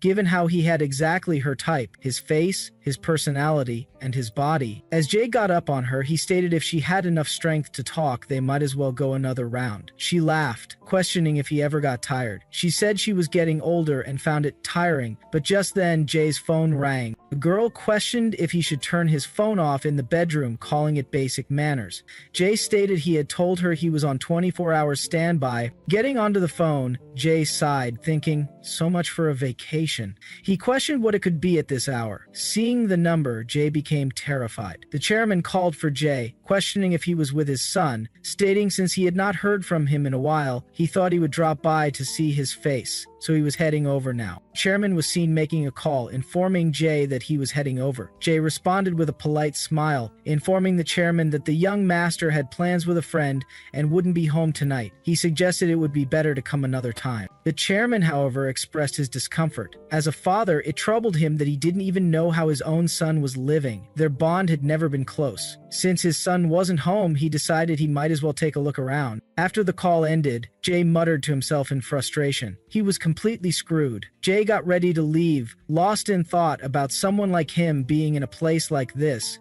He turned to another man and asked if there was anything he should be cautious about. The man simply told him that as long as he kept his mouth shut, he could survive anywhere. Jae silently scoffed at how higher-ups loved when their underlings stayed quiet. In his mind, there wasn't a single black-hailed guy who didn't love to talk. If that was the case, they might as well have hired a dog that only barked. He asked the man if things were always this complicated when a newbie showed up. The man admitted it wasn't usually like this, but the job Jae was about to take was special. He asked Jae to listen carefully. Chairman Baeom had 2 sons. Jae had heard rumors that Chairman Baeom Taeju had a son, the well-known young master of the Baeom family, born with a vibranium spoon in his mouth, yet barely seen by the public. But in this gossip-filled industry, there had never been a word about a second son. If his existence was classified, it likely meant he was an illegitimate child the family didn't want to acknowledge. It was surprising, especially since the chairman always seemed like a man who kept his distance from women. But considering the power he held, having a few illegitimate children wasn't shocking. Jay didn't think much of it. Still, something felt strange. While others flaunted their wealth, this young master tried his best to appear cheap. The more Jay observed him, the weirder he seemed. There were no red flags, no money issues, no women, no unnecessary spending. He showed no interest in nightlife and avoided women to an excessive degree.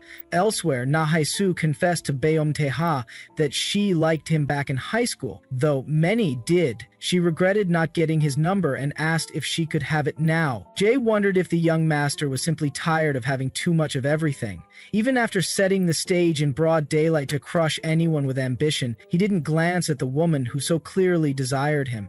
Jay started questioning what kind of report the chairman truly wanted. What could he even say about someone so restrained? Someone who seemed almost pathologically pure? The young master was slightly unhinged, but it didn't seem dangerous. It wasn't the first time Jay had heard of a rich kid with odd preferences. If the young master wanted to have some fun with an older woman, it wasn't exactly an issue. But with time, Jay's doubts grew. The young master's peculiar tastes might be what the chairman meant by eccentric behavior. Things Jay once brushed off were beginning to morph into something much more intense and sincere. It felt like the chairman had predicted all of this, knowing his son would eventually draw attention. As their relationship deepened at such a crucial moment, it seemed perfectly calculated. Jace began to wonder what would happen if he told the truth. Was the chairman using this as an excuse to remove his illegitimate son from succession? Was it a ploy to pass everything down to the eldest? That was something a normal person might do. But Chairman Beom Teju was ruthless. He could bury his own blood without hesitation. Would he really bother with something this tedious? As the overwhelming scent of roses made Jay dizzy, he realized he had missed something crucial. He should have never gotten involved. Not a single trace could be left behind. Nothing that could expose the young master's so-called eccentricities. Even if these emotions ended up hindering the young master's golden future, for now nothing could be revealed, Jay reflected again. If the young master were merely a pleasure-seeking fool, all the chairman had to do was cut off his finances. A scandal with a woman wouldn't even count as a blemish. If the chairman really wanted his son to have a clean personal life, he could have introduced a respectable girl or locked him away. Then it was revealed Lee Jae was just an ordinary man. He couldn't understand why someone would go to such lengths. So what kind of report did the chairman truly want from the man closest to his son? Chairman Beom Tae-ju entered the house. It didn't even feel like someone lived there. What was there to observe so carefully? Not a single petal remained. It was only a matter of time before someone noticed, but at least not today. He acknowledged that Jay had done well, that obsessive first love still needed time to settle. For now, he could buy his son some time. Jay asked if the chairman had seen everything. The chairman didn't respond. Jay turned to him, startled. The chairman slapped Jay and grabbed his hair. He coldly remarked that Jay seemed to have gotten quite close to his son. Jay merely apologized. The chairman noted that it seemed his son was seeing someone. He questioned why Jay looked so surprised. When a man begins acting out of character, what else could be the reason but a woman? As Minchul and Ari were sleeping together in the morning, Minchul woke up cursing, feeling deeply tired. He questioned what time it was now, as it read 7:20. He didn't think his alarm even went off, yet he was already awake. He chuckled and thought that Na-Hee-Su should feel grateful that her husband gave up some of his precious sleep just to check whether she had texted back. A tingling sensation ran from head to toe as he wondered what Na-Hee-Su's reaction was when she finally saw the long-awaited message from Kang Minchul. Minchul thought whether she would reply, saying she would forget everything so they could start over, but he denied it, knowing Na-Hee-Su still had her pride. More likely she would forgive him just once and ask him to come back home, as it made no difference either way. She was probably waiting at home, feeling desperate. She would play a little hard to get, even more than usual, but either way, she was a woman who crumbled easily for Kang Minchul. However, as Minchul opened the chat, he saw his messages had been read, but no reply followed. He grew anguished, cursing and questioning what was going on and why she hadn't replied. He threw the phone aside, thinking it was no fun anyway, and figured she was the same old nagging auntie, always whining about work and money. She probably went to work without even checking her phone. He assumed she would reply by lunchtime, and the later she replied, the later he would do so. She could play hard to get first, then message him, as they both knew he was always the one to reach out first. The scene shifted to Byeontae's apartment, where he glanced around and chuckled. Byeontae tended to Jae, saying it looked like he had enjoyed his vacation and really got wrecked. He questioned why this happened. Jae replied he got beat up over a love affair and called it karma for his sins, to which Byeontae responded it suited him well. Jae turned his face away, thinking who was he kidding? Jae mentioned he had come early, as he assumed Byeontae would call him in to cover halfway through the day, but Byeontae replied he was busy today. Jae guessed it must be the flower shop again. He asked whether Byeontae planned to sell his pretty face on the streets and some flowers on the side, or whether he was going to the barbecue shop or the slums, as he wouldn't rest until he had scoured every shift where she might be. Jae thought he was acting like he would die if that woman, who lacked the means or sense to run, was out of sight. Byeontae apologized to disappoint him, saying he was wrong. Jae asked if he meant they were doing all of that, and Byeontae affirmed, stating he wasn't going to Nahae-soo today. The scene shifted to Nahae-soo, who felt deeply embarrassed, wondering what she should do as she recalled falling asleep beside Byeontae, surrounded by his nice scent. As Byeontae touched her, he teased her about having naughty hands. Nahae-soo told him to sleep more. When she checked her phone, jitters ran through her body as she was late for work. She apologized and said she would head to work first, asking him to take his time and rest before leaving. Byeontae asked whether she could stay, but Nahae-soo declined, stating she had skipped work yesterday and would make him breakfast next time. In the present, Nahae-soo felt quite embarrassed, thinking he must have been shocked since she invited him for breakfast but didn't even feed him and just dragged him to bed instead. She thought she should apologize first and texted sorry to Byeontae, promising to make him breakfast next time he came over. Her fingers hovered over the screen for a long time. She couldn't send the last line, fearing it might cause a misunderstanding. Maybe it would sound like she was hinting at sleeping with him again, but she knew at some point she started waiting, just hoping he would come back, even after she said something as cruel as it being just physical. He kept slipping into her life, flipping her nights upside down until they overflowed. She questioned whether this was what they called physical attachment, not lovers, just bodies colliding again and again. Yet every time their eyes met, she found herself waiting for him a little more, wanting him more, and she had sworn their relationship would not be beyond that. But if this continued, if they slept together before even dating, she wondered whether it was basically the end of the story. Maybe he was thinking the same, that a relationship built on favor and desire, not tender affection, was doomed from the start, that an auntie like her was just too easy, just a worn-out adult, lukewarm and stale compared to his youthful fire. But maybe this, staying together, was just the fastest way for him to grow tired of her, and perhaps that was exactly what Nahae-soo wanted all along, for Byeontae to grow bored and walk away. Perhaps it was for the best. Afterwards, Nahae-soo was doing her work while anxiously waiting for a message. She went about her chores and checked her phone again and again, but no reply came. She thought it was strange he hadn't replied and questioned whether he was really busy. The scene shifted to Minchul, who was anxiously staring at his phone, patiently waiting for Nahae-soo's message. He held onto his phone as someone called out, asking who he was waiting for, remarking he seemed glued to it. Minchul questioned himself, thinking he was waiting, but denied it aloud, insisting it was nothing, and told the person to mind their own business. Before heading to the smoking area, the employees talked among themselves, stating that once one hit marrying age, there was no need to waste time chasing the wrong people, and it was better to find someone suitable through proper interaction. Seong-hwan asked if the others would introduce someone to him, calling him Chief. The chief denied interest from his circle. Song-hwan called it harsh, while others encouraged him to start putting himself out there, saying there were plenty of people even within the company. Song-hwan asked who, and someone mentioned the woman who came looking for Minchul last time. They knew Minchul had a nasty temper, but they admitted he had good taste. Maybe that's why she didn't look like family. She was very pretty, they whispered, with a perfect figure and just the right age for him. Just then, Minchul walked in on the discussion.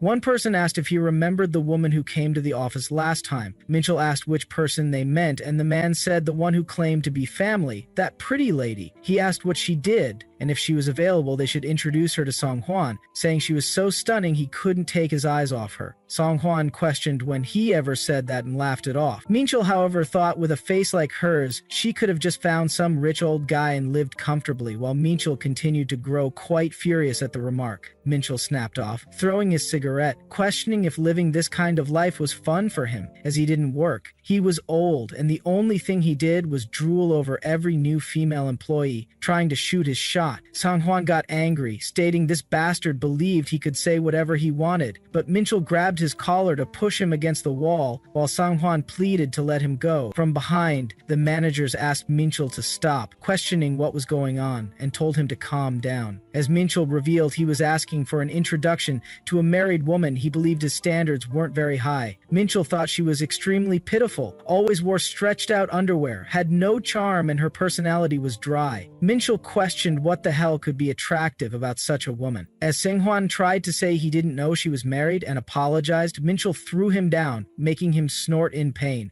As Minchul stated he could at least give him credit for knowing his place. She only knew her husband. Minchul believed she didn't even know how to look at anyone else, her flower drying in someone else's grip, boring until the end, as he was more than enough to ruin her. Minchul warned Seonghwan never to bring up Nahae-soo again as he walked off. Seonghwan got furious, questioning if Minchul was completely insane, cursing this typical educated punk who couldn't even uphold basic work manners. He shouted he had only asked for an introduction, so why did he freak out like that? He questioned if the chief saw the way that bastard glittered at him, calling out for the chief, stating if he could put him in his place, as everyone was fed up with him. The chief asked him to just leave it be, mentioning it seemed he didn't know, but Kang Minchul was a parachute hire. Seonghwan was surprised to hear this, questioning if he was the CAO's family or something, though it didn't seem like it. The chief stated exactly he had already asked, but Minchul said he wasn't related. He only said there were service circumstances. Anyway, it seemed complicated, and the chief asked Seonghwan not to mess with him unless it was necessary, while Minchul gritted his teeth, seeing no reply from Nahae-soo. The scene shifted towards Tee-hee, as his guard called out for the young master. Tee-hee cursed, saying his stomach hurt. The guard called out for him, but Tee-hee snapped, cursing why he was waking him up so early. The guard stated it was about the chairman. As Tee-hee got dressed, he laughed inwardly, knowing the chairman had finally decided to pass everything down to his beloved son. The fact he was telling him to start learning the hotel business first,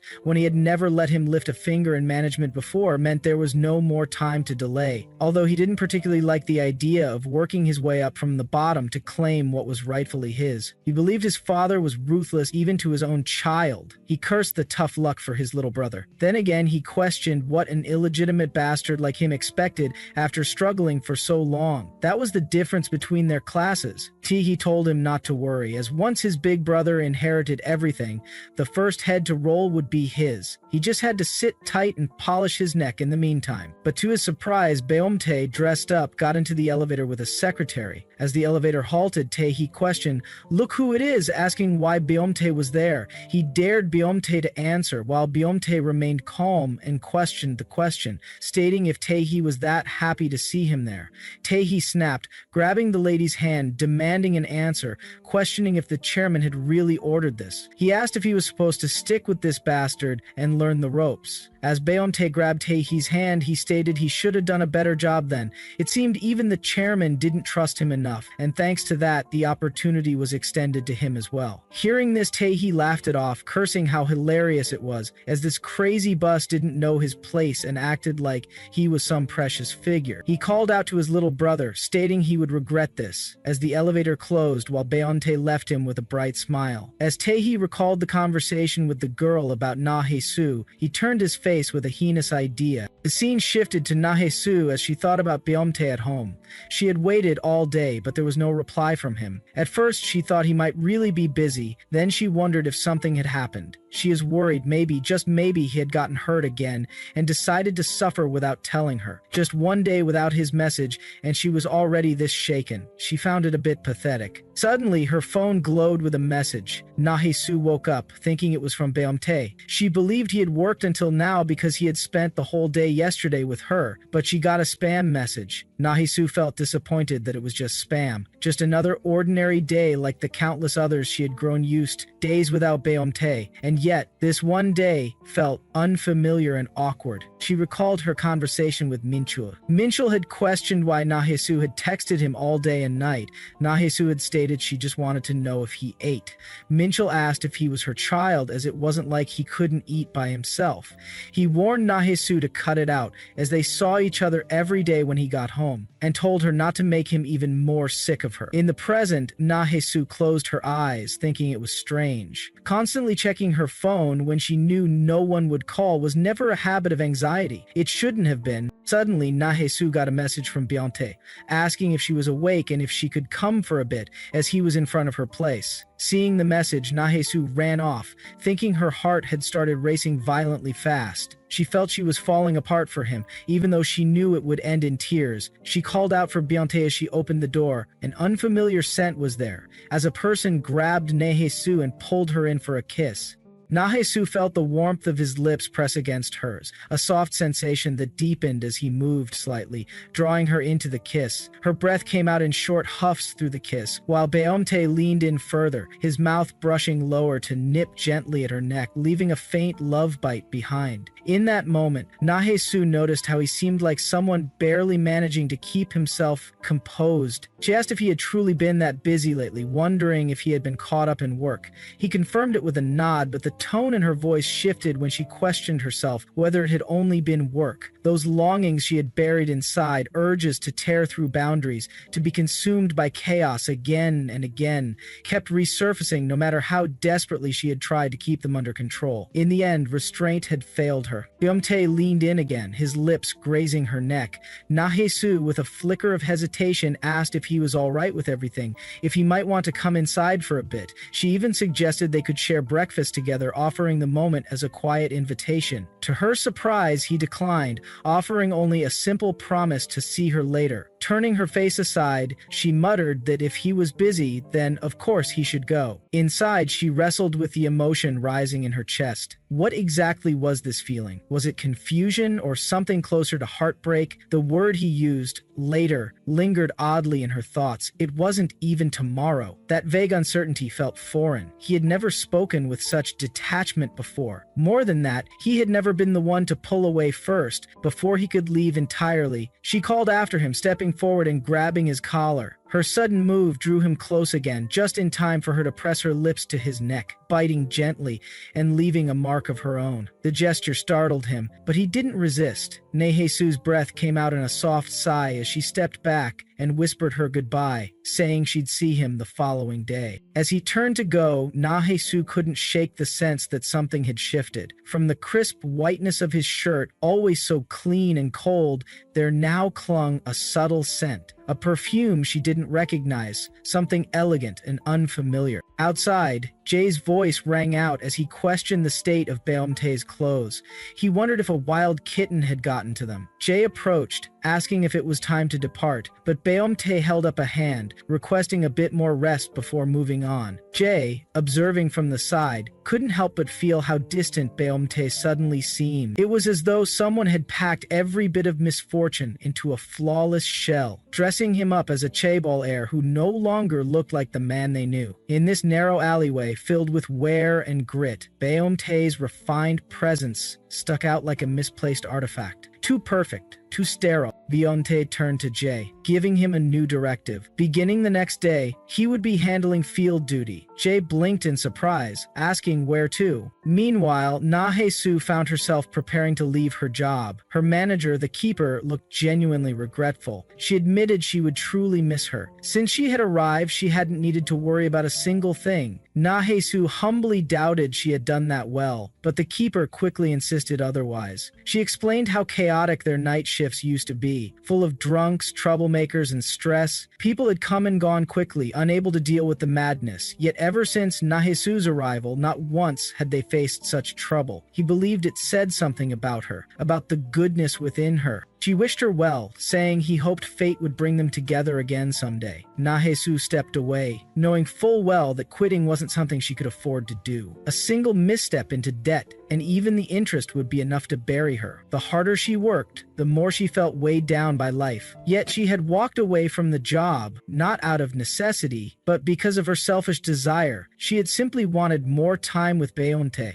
the version of him before all the change, the delicate brilliance in him she had wanted wanted to hold close and protect, just for herself. But he hadn't stayed. Even after that intimate day, he remained just as busy. His messages kept coming, though they arrived slower, carrying less of his personality. Sometimes days went by without a word. When he did appear again, that unfamiliar scent still lingered on him. Rich, sophisticated, far beyond anything Nahesu could identify. It had the aura of someone powerful and distant. At the flower shop, a young woman came in mentioning a flower reservation. Nahesu, catching the scent clinging to her, felt her breath catch. It was the same one. She hesitated before politely asking what perfume she was wearing. She explained she didn't mean anything by it, she just thought the fragrance was lovely. The woman laughed lightly, admitting the perfume had even managed to seduce other women now. Pouring a small amount onto Nahesu's hand, she explained it was a new release, soft, golden, and unisex, a scent favored by many men as well. Nahesu pondered whether Beomtai had simply started using a new cologne.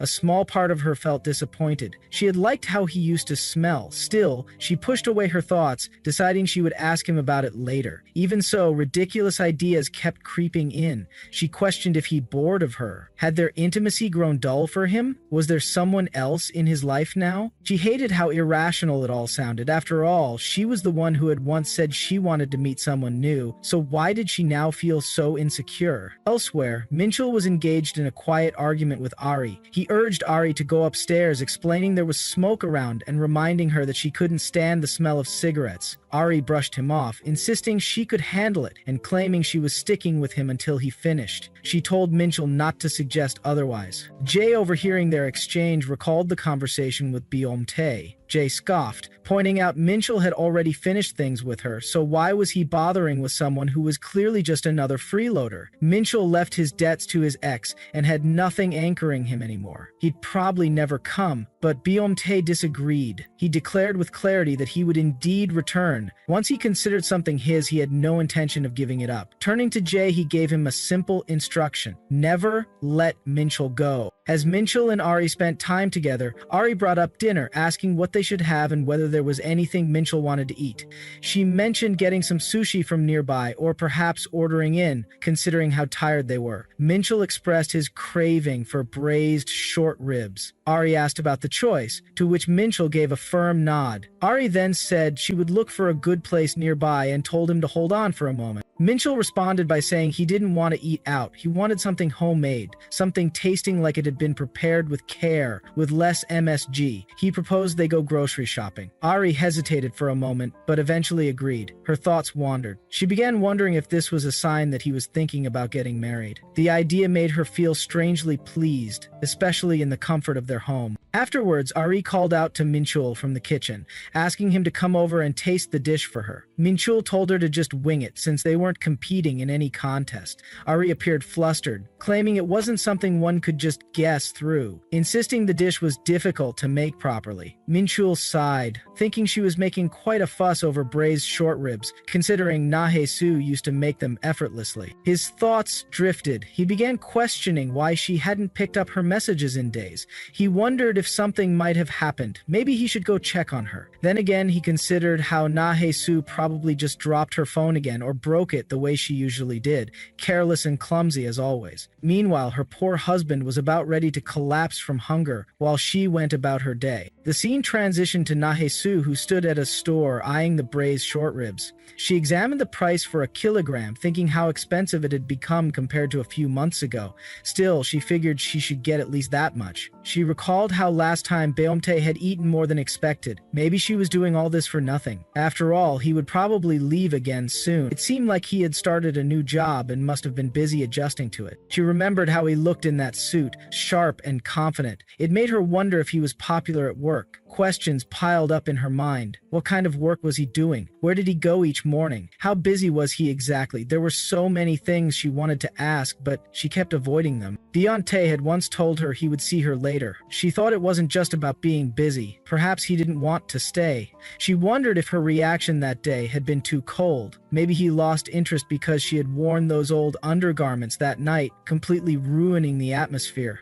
Minchul's words echoed in her memory. How he had once said she she looked torn and shabby, and if things had gotten that bad, throwing them away wouldn't be a loss. He had mentioned anyone would lose interest just by looking at what she wore. Na-hee-soo thought to herself, he was a man after all. Of course he wouldn't have liked it. She should have dressed better. She already sensed he would leave, and she should have let him go without holding back. Even though she knew she wouldn't be able to finish the food alone, she couldn't help buying it. It felt like the only thing she could still do for him. Questions about him lingered in her mind, threatening to spill out at any moment. As she exited the store, she found Beomtae waiting for her. He asked if she had been shopping. Na-hee-soo answered that she picked up ingredients for soup and a few other things. Beomtae remarked how the bags looked heavy and asked if she was expecting someone over. Na-hee-soo paused before denying it. She said it was just for herself. When he laughed, she questioned why, stating she was being serious. She glanced at him. He wore the same suit he had been favoring lately, and that faint scent, familiar yet distant, floated around him once more. She wondered if she should bring it up. No, she told herself, she didn't want to sound clingy, especially since she wasn't even someone special to him. She reminded herself not to be curious, not to ask, but the truth was, she still was. She silently hoped it wasn't someone else's perfume. Maybe he had just changed his cologne. Perhaps he was simply busy. Maybe she was just overthinking things. Finally, she found herself speaking out, asking if he had changed his cologne. Beomtae casually denied it. Na-hee-soo paused, quietly affirming she understood, though her heart sank at how firm his voice had sounded. It felt like a message. The scent wasn't his. It belonged to someone else. Beomtae asked why she brought it up. She denied having any reason and tried taking the bags from his hand, saying they should get going. Beomtae noticed something. He realized she had finally asked. He had nudged the topic a little without knowing where it would lead, but her reaction had worked better than expected. Every time he saw that expression on her face, it hurt. Yet it also awakened a part of him he hadn't realized existed, a twisted side. He thought he had fallen as far as one could go. Now he needed her to fall too. Back at the apartment, Ari beamed with excitement, presenting the braised short ribs like a trophy. She asked how she did, wondering if it made Minhyul want to live with her. She urged him to try it quickly, chatting about how lucky he was to have her, mentioning how she had never cooked for anyone before. Minhyul stared at the dish. He thought about how Na-hee-soo used to pick the carrots out for him. A memory flashed. Na-hee-soo had once asked if the dish was all right.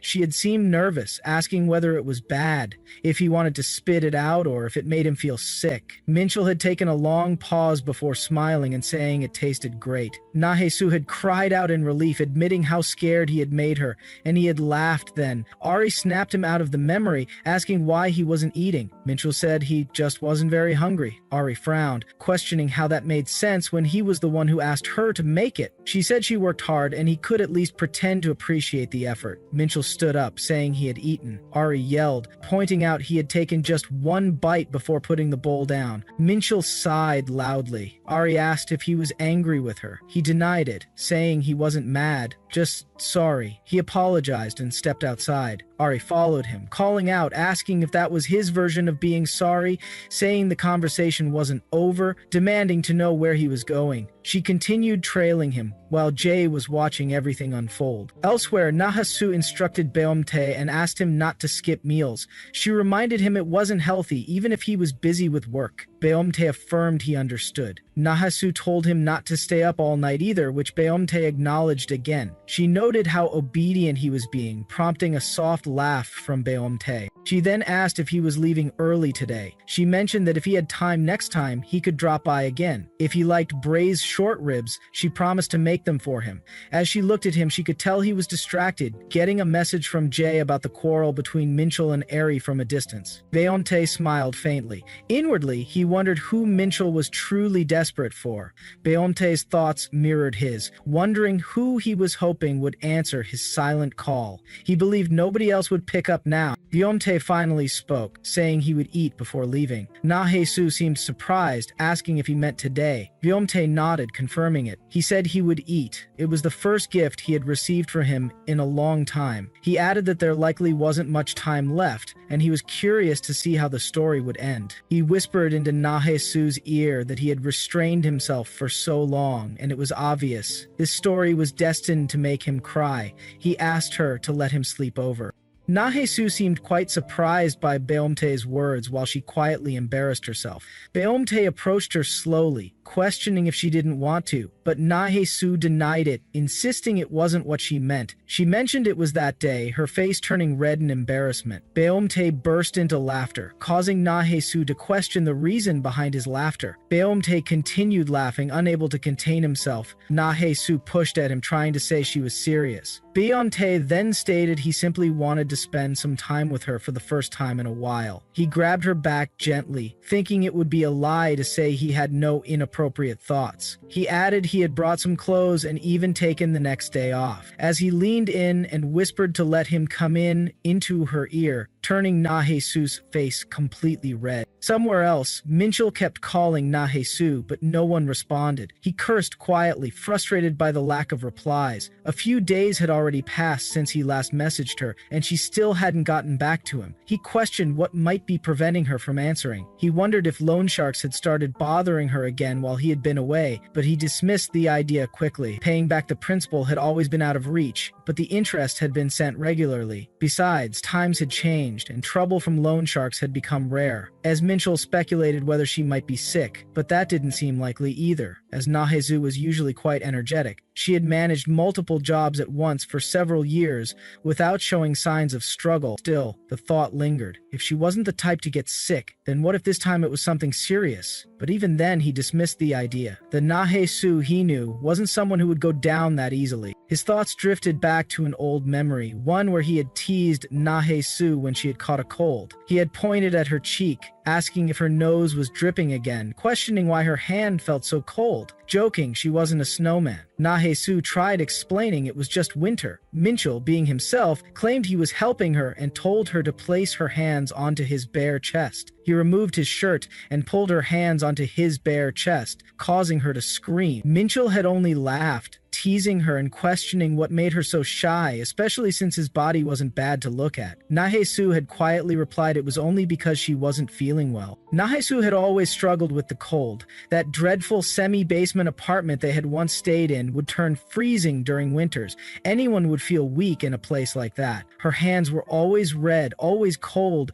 She constantly seemed to be fighting off another cold. That was the version of Nahe-su he had known. Born into those conditions, always enduring brutal winters that made life harder. He had once questioned her grandmother how they managed through winters in a neighborhood like that. Her grandmother had laughed softly, replying they just barely made it through. Minchul had joked, asking if she had some secret winter survival method. He added that it might be easier for him, being a man, but girls caught colds more easily. Her grandmother shouted they needed to wear thermals. Justin, her husband, had interrupted, arguing that once a man had a wife, he needed to keep her warm in his arms. His wife screamed in return, saying girls didn't need husbands, just thermals. Later on, Minchul had gifted something to Nahe-su. She questioned what it was, and Minchul replied it was just something he had bought for fun, and told her to open it quickly. As she opened the package, she found a skin-toned thermal inside. She stared at it in disbelief while Minchul burst into laughter, unable to hold himself back. He teased her about the look on her face, calling it hilarious. Nahe-su said she wouldn't wear it. Minchul questioned why not. She argued he would make fun of her if she did, but Minchul insisted it was better than catching a cold.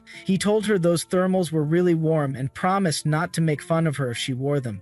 He swore he wouldn't laugh, but secretly he worried he might still laugh. It was just too funny. He tried to prepare himself by thinking of something sad, anything to hold back laughter. He even imagined breaking up with Nahe-su, but that made no sense to him. The very idea of breaking up with her felt impossible. That thought alone made him feel too sad to laugh at anything anymore. Nahe-su eventually changed into the thermal and asked how she looked. She wondered if it looked weird. Minchul blushed deeply. When Nahe-su said she would change out of it, Minchul stopped her. He denied it looked weird and questioned how she could look so pretty even in something like that. His face turned red as Nahe-su asked if he was alright. Minchul struggled to stay composed, trying not to react. He questioned himself silently, wondering if he was getting sick or just overwhelmed. Time passed. One day, Minchul warned Nahe-su and taunted her that she should stop wearing such things because even just a glimpse could not turn him on. He wondered quietly to himself, when had it all started? When did Nahe-su stop saying winters felt cold? The scene then shifted to Nahe-su's home, where Beomtae got dressed while Nahe Nahe-su pulled down the futon. She mentioned she had gotten a blanket and would turn off the lights. She told him to lie down first. As both of them lay down, Beomtae questioned her about her clothes, wondering if she wasn't going to change since they looked uncomfortable. Nahe-su replied that she was fine, explaining she didn't have pajamas. Beomtae asked about the ones she usually wore. Nahe-su admitted it was true, but didn't answer clearly. Beomtae recalled how the last time he had trusted too easily and it had backfired. Now, she seemed to be pushing him away again. Nahe-su tried to explain those pajamas looked too tacky and made her feel like a pathetic auntie. She didn't want him to see her that way, which surprised Beomtae. Beomtae softly kissed her forehead and said he didn't know what to say. He mentioned he couldn't decide whether to feel relieved by her lack of self-awareness or be concerned. He realized he had been holding himself back too much without noticing how emotionally drained he had become. He grabbed Nahe-su's back melons and mentioned that if she wore what she was currently wearing, it might make things difficult for him. But he also stated he didn't hate it. He gently told her to change before bed. Nahe-su said she could change on her own, but Beomtae offered to help and did so by slowly unfastening her clothes. Beomtae reflected inwardly. If something as small as this had made him feel uncomfortable, he wouldn't have started down this path in the first place. If his feelings had been shallow, he wouldn't have dared to steal her away. She just had to do whatever she wanted, even if she shattered his love or tormented his heart. He was ready to endure it. He only hoped that this time it would be him, not someone else, who remained by her side. Back at the office, Ari questioned one of the employees about Minchul's whereabouts. The employee mentioned Minchul had taken a holiday. Ari asked why she hadn't been told, to which the employee responded with indifference. He stated Minchul wasn't part of the Kim family, so he just did whatever he pleased at work. Meanwhile, Jay had been following Minchul and messaged Beomtae, who read the text quietly. Minchul eventually reached the house and noticed the trash had been taken out. He felt a strange sense of tension as he opened the door, spotting a pair of men's shoes. Slowly stepping inside, he pushed the door open further. Beomtae stood there, smiling in reverse, quietly waiting for the act to begin. Jay observed that Minchul was taking a different direction from the official. To be exact, it was the way to his ex-wife's house. Jay speculated while thinking about his employer, whether due to sharp instincts or some supernatural intuition, somehow he knew this guy would return after everything he had done. He still had thoughts of going back there, and something else too. Jay messaged Beomtae, mentioning he would be there soon, in an hour at most, as Beomtae received the. Beomtae recalled how he had once taken an undergarment of Nahe-su's. As he glanced at the drawer, he intentionally placed her garment down, rustled it, tore open a condom packet, and put it up there. He believed he had to wait and see as he took off his shirt and laid down, while Minchul, who was annoyed seeing the stairs. He thought coming here again reminded him of how damn steep the place was, making him climb all the way up. He thought Nahe-su had grown distant, and the reason she wasn't picking up became obvious. He guessed she had gotten sick and hadn't gone to the hospital, letting her condition worsen. He remarked she was so stubborn, and he couldn't even relax for a moment. As he glanced at the trash outside, Minchul was quite shocked. He remarked aloud to look at this. She really threw a fit and deliberately left his stuff out in the open, hoping he would see it, hoping he would take pity. It pissed him off, but then the thought of her hurt and desperate, tossing his things out just to get back at him, made his heart waver, because it all looked like a cry for him to return. Minchul opened the door. Seeing a men's shoe in front of him made him petrify on spot. He cursed under his breath. Something shouldn't have been there, a strange man's shoes. Seeing this, Minchul couldn't control himself. He cursed, questioning if she had been so upset she really went and pulled something like this. He figured she had probably bought them somewhere just so it wouldn't seem like a woman lived there alone. Nahe-su had always secretly been a bit of a scaredy cat, so he assumed it was only that. But the dread clung to him like the humidity of a summer night, like sticky taffy melting on sun-scalded pavement. It felt too thick, too heavy to shake off, as if the universe wanted to remind someone, as cursed as him, there was a deeper rock bottom still unseen. Minchul stumbled as he tiptoed to the room, only to find a shirtless, naked Beomtae lying there. Beomtae woke up as Minchul saw the undergarment beside him. Minchul cursed, demanded to know who he was, shouted at him to answer, and warned him he could die if he didn't. Beomtae glanced at him but ignored him. tossing the condom right in front of him. Minchul, losing it, dashed towards Byumtae to punch him, screaming where the woman who lived there had gone. Byumtae, stopping his punch, smiled. He responded by saying who knew, he had hidden her so well not a single trace could be found. Minchul screamed again, demanding to know where Nahesu was. He kept punching at Byumtae, who wasn't going to answer him.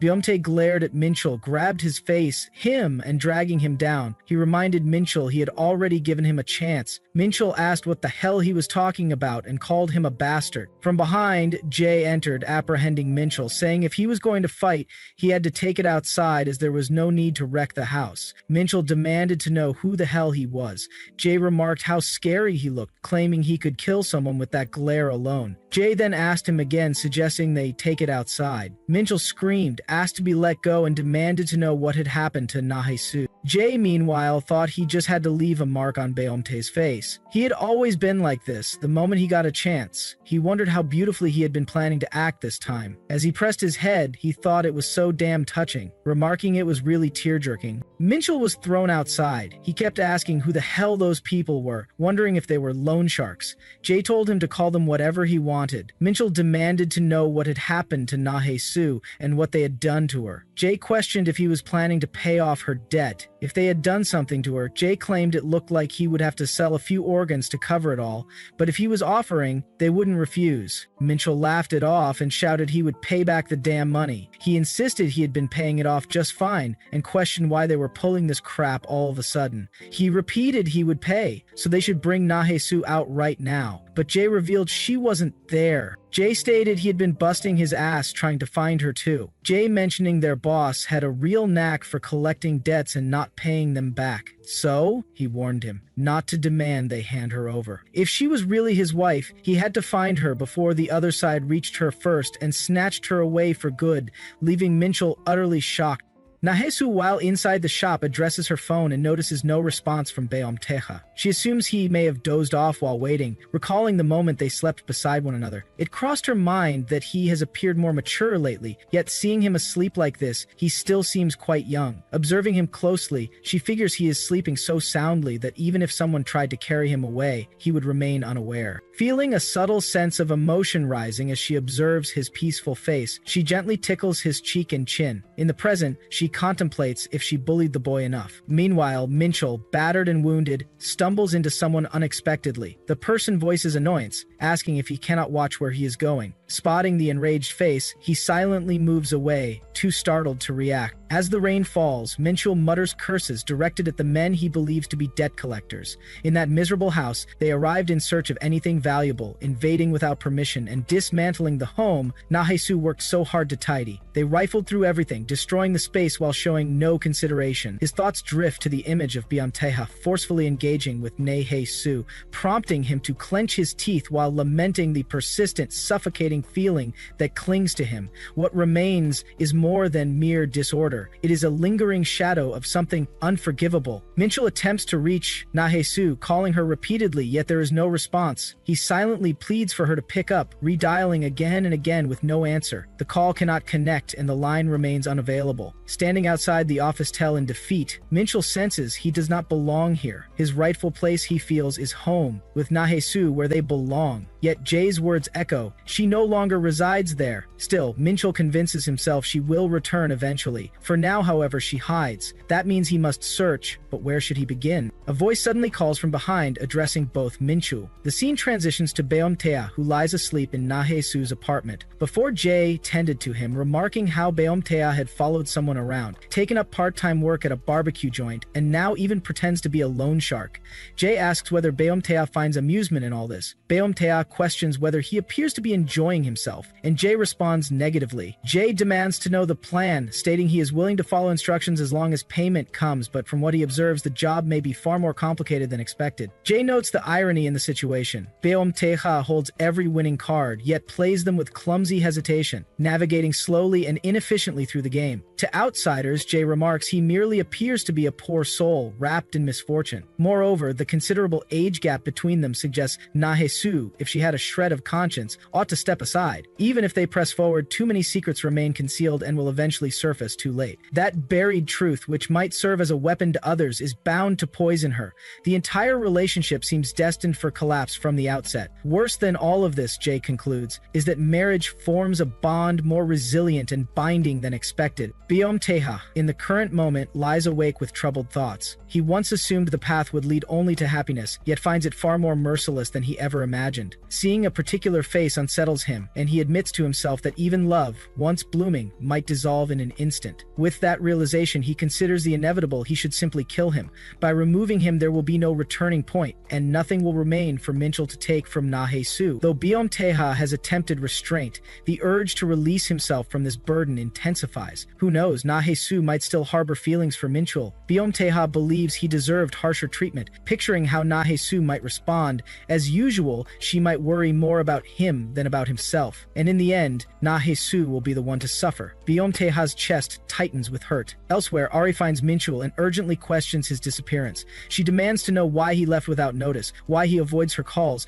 and why he refuses to speak to her now. Stumbling emotionally, she pleads for him not to ignore her and begs for any sort of answer. Spotting the visible injuries on his face, she gasps and asks whether he got into a fight, sobbing at the sight of his bleeding skin. She begs him to tell her who could have done this. As Minchul stands there, silent and motionless, he sees Nahesu's image reflected in Ari's concern. While the rain continues pouring, Nahesu stands outside her restaurant and notices that Teha still hasn't replied, even after her shift ended. The night is heavy with rainfall, and she begins to suspect that he may have left already due to the late hour. She recalls a previous evening when she called for Teha, asking where he was and what brought him here. She wondered aloud whether snow was falling too, cautioning that coming daily might not be wise. But Teha had disagreed, asking her to let him continue doing so. Now Nahesu reflects that she knows this version of Teha would never behave that way, leaving her to question what exactly has changed in him. Suddenly anxious, she dashes off toward her home, moving with urgency.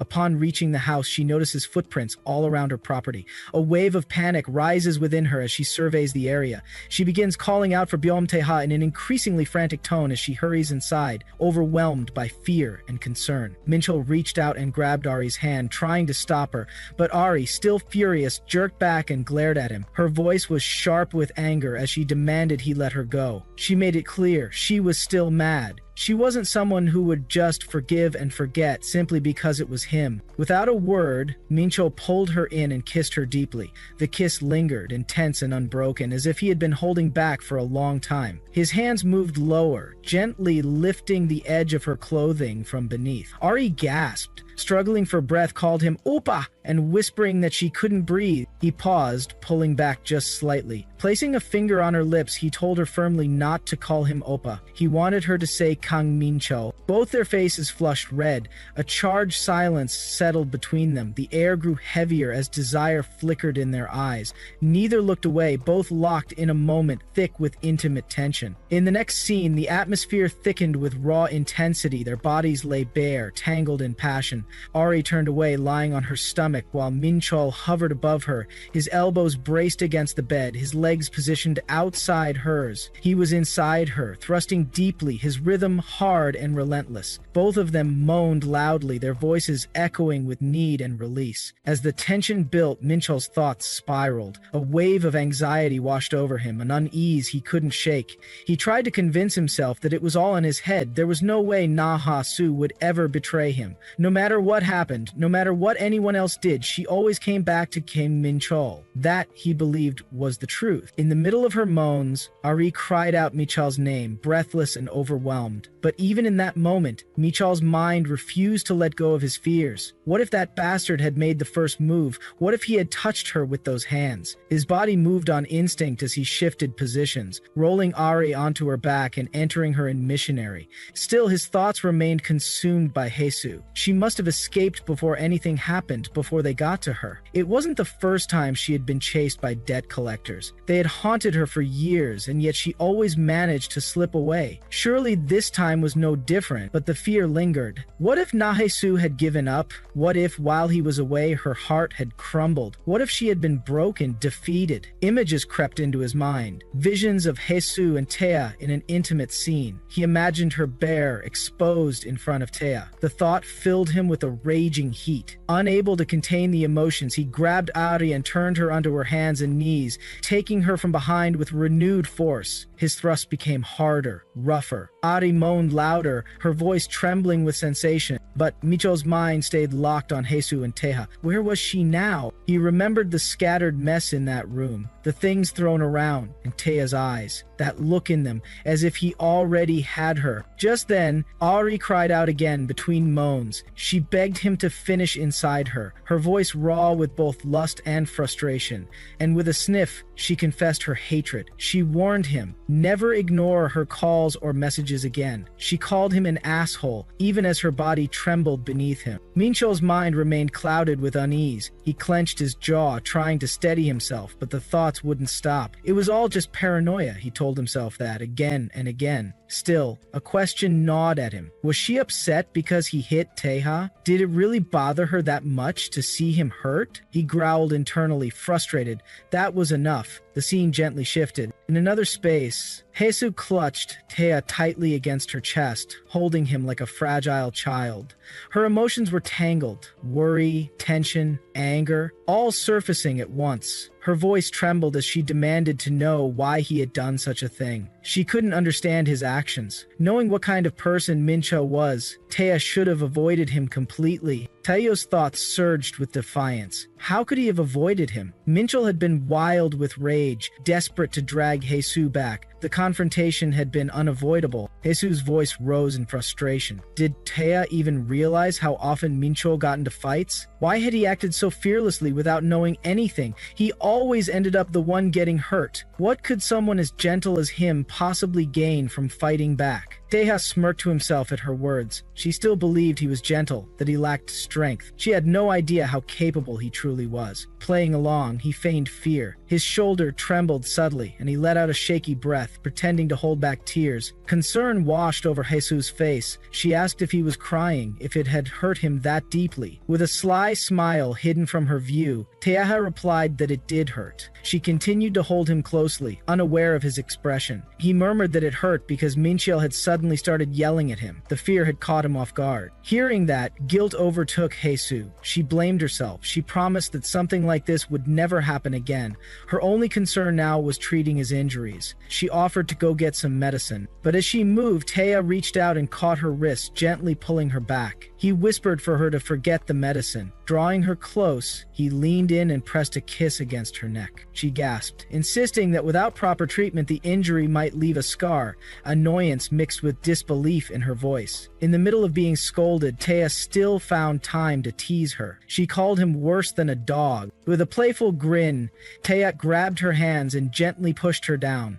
He hovered above her, his voice low and deliberate. He said it was a relief to be a dog. It still hurt. His lips were torn, and the inside of his mouth was cut. He leaned closer and asked her to lick it. Hesu was licking Teha's lips, wound, while Teha held her hip firmly. Her licking soon stopped. Teha asked if she was done. Hesu kept his hand on her hip and told him he could continue.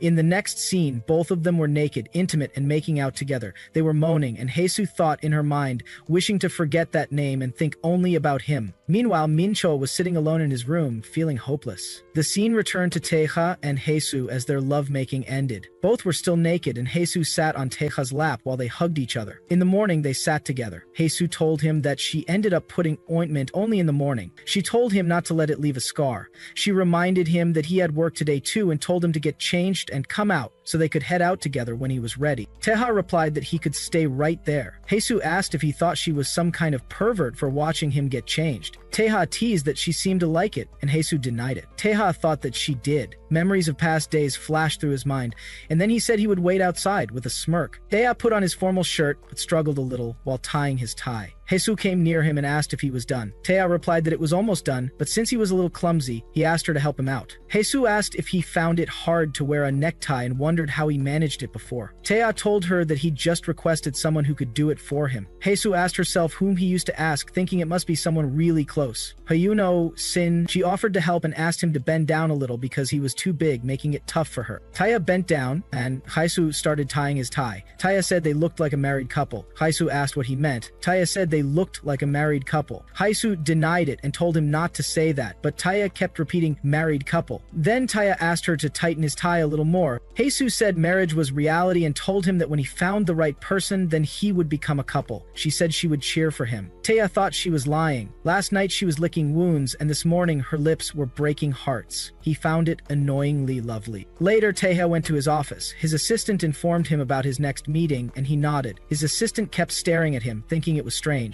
Though their existence was always peculiar, she never showed it. She noticed the wound that made everyone whisper as soon as they came to work. For some reason, he had a joyful expression, and then he kept a stricter distance than usual. From behind, Taya's brother came to the assistant and asked why she was staring so badly. She got startled. He greeted her good morning and said their secretary was great overall, but her perfume was way too strong. He wondered whom she was trying to impress by spraying that much perfume. He placed his hand on Taya's shoulder and asked if he didn't have anyone who would get upset if he went around all drenched like that. Taya didn't say anything and walked away. His brother complained that he was not even answering him now. He thought that seeing Taya all roughed up was a bit too much, and wondered if he had gotten into some kind of love triangle, leaving a married woman behind. Then he spoke to someone, saying he needed to find someone. The man asked who. He replied that it was his brother's girlfriend. The man asked whom he was talking about and what was with that reaction. He said nothing, just that he never thought the second young master would have someone he was seeing. The man agreed, saying he couldn't believe it either. He noticed Taya's eyes and felt disgusted lately. He thought his beloved little brother treated his older brother like some family mutt, so he decided that he had to find her no matter what. He needed to find out what kind of girl she was. Tae he spoke about his brother with cold certainty, his tone carrying a quiet weight. He believed that, knowing his brother's twisted nature, the woman was likely hidden somewhere, bound tightly with ropes, kept away so he could savor her presence in complete isolation.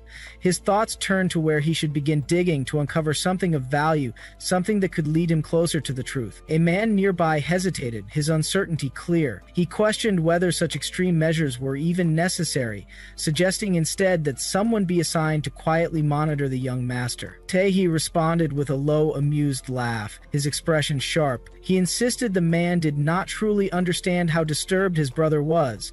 Despite the polished image of a gentleman he displayed to the world, beneath it he remained deeply suspicious and unpredictable. Tae reflected that perhaps the endless flattery surrounding him had made him this way, sharpening instincts that felt more animal than human. He warned that anyone reckless enough to get caught spying on his brother would face consequences, ones he would not be able to take responsibility for. Tae let out a faint chuckle as he shifted the conversation. Information, he explained, had to be unearthed with care, drawn only from environments that existed beyond his brother's line of sight. For now, it was best to watch carefully, to observe his own actions and use them to piece together the answers they needed. The scene drifted to Taea's office, where a bespectacled woman sat silently, her eyes fixed on him with quiet intensity. The space itself belonged to Jihei, yet as the woman arrived, her attention remained drawn to Taea, her gaze lingering longer than she realized. Another woman approached from behind, startling her, and she admitted softly that she had been frightened. The newcomer teased her gently, questioning whether she was staring far too intently. The woman with spectacles confessed that even from a distance, she felt an odd sense of satisfaction just watching him. She admitted she could not imagine herself in the same room with a man like Taiha, the thought almost surreal. She wondered aloud if a job could truly hold such allure, confessing that her mind felt scattered, as though she had lost her composure, and now she only wished to begin working as quickly as possible. Her companion laughed, finding her words amusing and lighthearted. Her thoughts deepened as she gazed again, wondering if this rare opportunity was a gift sent from heaven. The notion of an affair with a young gentleman crossed her mind, a thought she acknowledged as scandalous, yet perhaps it was the very reason behind her fascination. She reflected on how little romance truly existed when love involved a chaebol. Even when such relationships formed, they often left everyone hollow, their lives weighed down by expectations. She reasoned that a man like Taeha would likely entertain countless women freely, only to choose, when the time came, a daughter from another chaebol family to marry. Their quiet talk shifted toward the chairman's wife. The bespectacled woman asked if the reference was to the director of the Peck. Her companion confirmed with a small laugh, remarking on how frightening the truth could be, as a brief image of the chairman's wife appeared. They spoke of how even Director Bach, with all her influence,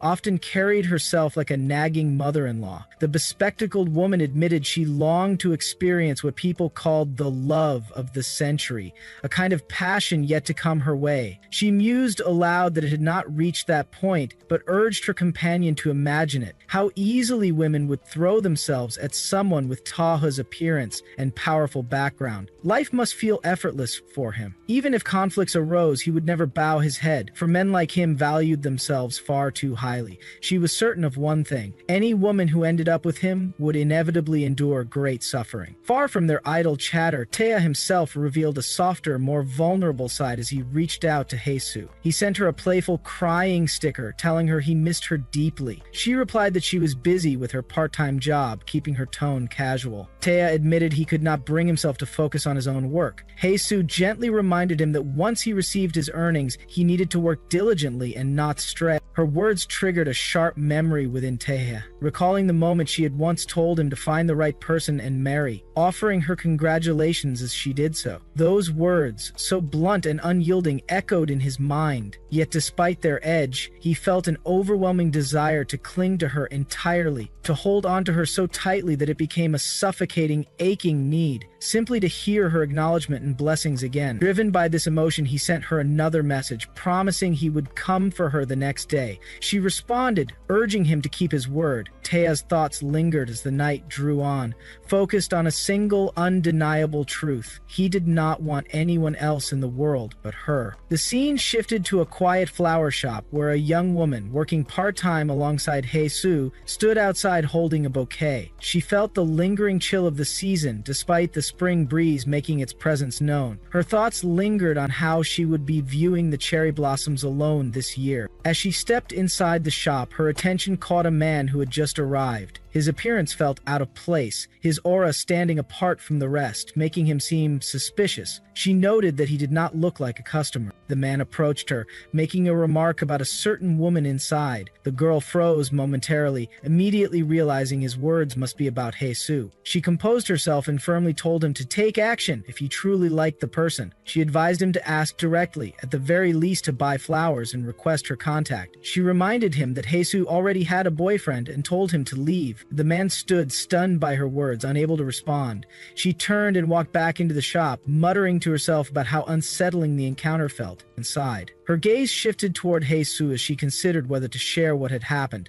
She hesitated, thinking she had already dealt with it, but the unease remained. Speaking to Haesu still felt uncomfortable, yet she reasoned that if the man returned unexpectedly, it would be better to warn her. Before she could approach, another woman spoke to Haesu, complimenting her appearance. She noted how radiant Haesu had looked lately, often changing into brighter clothes. The woman curiously asked where she had bought them. Haesu replied that they had been given to her. The woman pressed further, asking if the coat had been a gift as well, hinting at whether there was a man involved. When Haesu seemed uncertain, the woman remarked that it was unlikely to be a man. She observed that Haesu's already beautiful face had blossomed even more, suggesting she had plenty of people around her to care for her. The woman thought to herself that Haesu's life seemed full. There was a husband, a younger lover, and with her capable nature, she would always manage on her own. She even wondered if she should buy a similar outfit herself. The woman complimented Haesu's clothes once more, warning her that if she accepted such things, she would eventually have to return the favor appropriately. Whoever the giver was, especially if younger, merely accepting gifts could appear improper. Haesu agreed quietly, thinking that it must be true.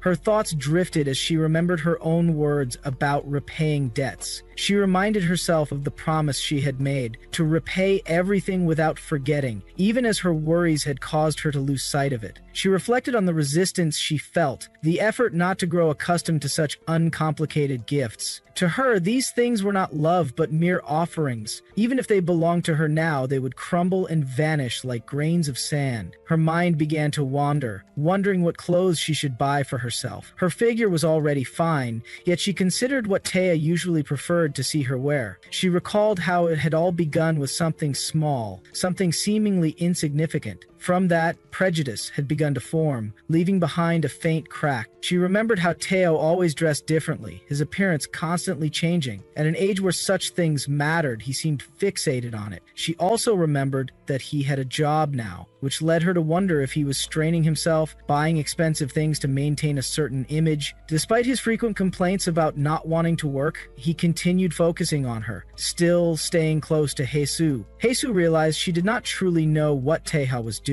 A sudden doubt crept into her mind, feeling almost like something inevitable. The more she felt liked by him, the deeper he seemed to invade her life, leaving her confused. From the moment even, her own sadness began to feel hidden beneath his presence. Suspicion took root. Everything about him began to feel shrouded, as though wrapped in a strange, quiet tension. It became mysterious, unsettling, and suspicious. In her mind, Bomtea's image felt less like comfort and more like a shadow creeping close.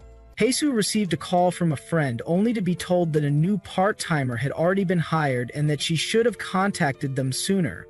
The casual tone left her momentarily silent, the sting of the words lingering as the friend almost offhandedly said they missed her before ending the call. Hesu, keeping her composure, reassured herself aloud that she was truly fine, masking her disappointment, and politely asked to be informed if another position became available in the future. After the call ended, a wave of reflection washed over her. She thought about why she had quit her last job in the first place. She had believed that stepping away would finally allow her to breathe a little, to give herself space to rest. Yet despite her intentions, life had turned on her quickly, and she now found herself scrambling for income once again. Her grandmother's gentle words echoed in her memory, words filled with pride, telling her that she worked far harder than most people her age ever did. Hesu acknowledged the truth in that sentiment, but new reality was harsher. She was already staying in her current home at a rent cheaper than the market rate, yet even moving somewhere similarly affordable would require her to stretch her finances further. Her tightly wound daily routine had drained her, consuming the energy and youth she had left, leaving her worn down and hollow. She reminded herself that she rarely went out of her way for others, never making sacrifices beyond what she could afford, yet now, with Kang Min-cheol's sudden intrusion into her life, she felt pushed out of a home she could no longer remain in, even if leaving came at a cost and was done for someone else's sake. There were still uncertainties surrounding her decisions and her future, but one thing she felt sure about, at least deep down: she was doing her best and she was a good person, even if the weight of the world sometimes made her doubt it. Her grandmother's imagined voice gave her a fleeting sense of comfort, promising that when they met again she would receive a gift and be asked about her new workplace, as if to remind Hesu that someone still cared. Later that day, Hesu entered a small clothing shop, the faint scent of fabric and cologne filling the air as she approached the counter. The owner, a confident woman with a discerning gaze, quickly struck up a conversation, asking if the purchase was for herself, a friend, or perhaps for a man. Hesu hesitated for a moment before admitting that it was for a man, someone she wanted to give a present to. The admission felt strange on her tongue, as referring to him only as a guy felt awkward yet technically accurate. She confessed her uncertainty and asked the owner for advice, openly admitting that she had no clue what to buy. The shop owner, clearly experienced from her years of running the store in the neighborhood, took immediate control of the situation. She began asking practical questions about the recipient's build and style. Hesu described him carefully, mentioning his towering height, at least 6'3", possibly 6'4", or even taller. She hesitated when it came to his physique, avoiding overly specific details, but she made it clear that he favored dark clothing, mostly black or gray. She noted, almost as an afterthought, that lighter colors might suit him well, even if he rarely wore them. The shop owner, relying solely on Heisu's vague description, conjured an image in her mind, though the imagined figure bore little resemblance to Beomteha. Despite this, she reassured Heisu with unwavering confidence, claiming to be skilled at selecting for people like him. She presented a piece of clothing, insisting that it would make a perfect gift. She boasted about her decades of experience experience in the business and even mentioned that someone had recently purchased something similar, declaring it to be in line with current trends. Haesu accepted the recommendation despite a lingering unease, clutching the neatly packaged gift as she weighed her decision. She briefly considered another style the owner had suggested, wondering if it would suit him better, but ultimately finalized her purchase and left, her thoughts tangled between uncertainty and quiet anticipation as she made her way home. Meanwhile, elsewhere on a quiet, dimly lit street, a masked man approached a young woman, startling her as he called out to her. She spun around, wary, only to hear him introduce himself as being from Dreamy Entertainment. The name alone caused her to stiffen in shock, the thought crossing her mind that she might be on the verge of debuting. The man quickly dispelled that notion, stating it was not about her. Instead, he held out a photo of Beomtae and asked if she recognized him, explaining that they had likely taken a class together. The girl hesitated, admitting she did not know him personally, but another girl nearby overheard and interjected with recognition. They began recalling their shared electrical class, describing him as the incredibly tall student that everyone seemed aware of. They spoke in awe of his unique aura, speculating aloud that he might be preparing to debut as an actor, given the mysterious attention surrounding him. The man clarified the purpose of his inquiry, explaining that they were looking into Taeha's past. They needed to know if there had ever been incidents serious enough to damage his career after debut, whether involving women, personality flaws, scandals, or any other controversies. One of the girls responded honestly, pointing out that despite everyone knowing of him, no one truly knew anything about him. He had never been seen with a girl, and no rumors ever surrounded him, as he kept his personal life deeply private. It was then revealed that the man investigating was none other than Taeha's older brother, Taehi. After wrapping up his questioning, Taehi stepped away, taking a slow drag from his cigarette as he mulled over the lack of information. His bodyguard, standing by, asked if they should continue digging deeper into Taeha's past. Taehi dismissed the suggestion with a weary tone, calling it a lost cause. If Taeha had ever been the type to attract controversy, whether during university or high school, something would have surfaced by now. Concluding that further effort would be wasted, Taehi chose to shift their attention elsewhere, leaving his younger brother's past shrouded in mystery. On her way back, Haesu paused as her gaze fell on a stall of fresh fruits. Their vibrant colors and inviting scent tempted her, but the price tags quickly pulled her back to reality. She reminded herself that she needed to hold back. Every penny mattered now. She had to save as much as possible if she wanted to move out soon. Still, a strange unease lingered in her chest. No matter how she looked around, it felt as though someone had been walking beside her the entire time, a gaze silently following her, never breaking. The persistent weight of someone's eyes made her grip her bag tighter, unease seeping deeper with every step. Pulling her phone from her pocket, she quickly sent a message to Taeha, asking him to come to her location as soon as possible.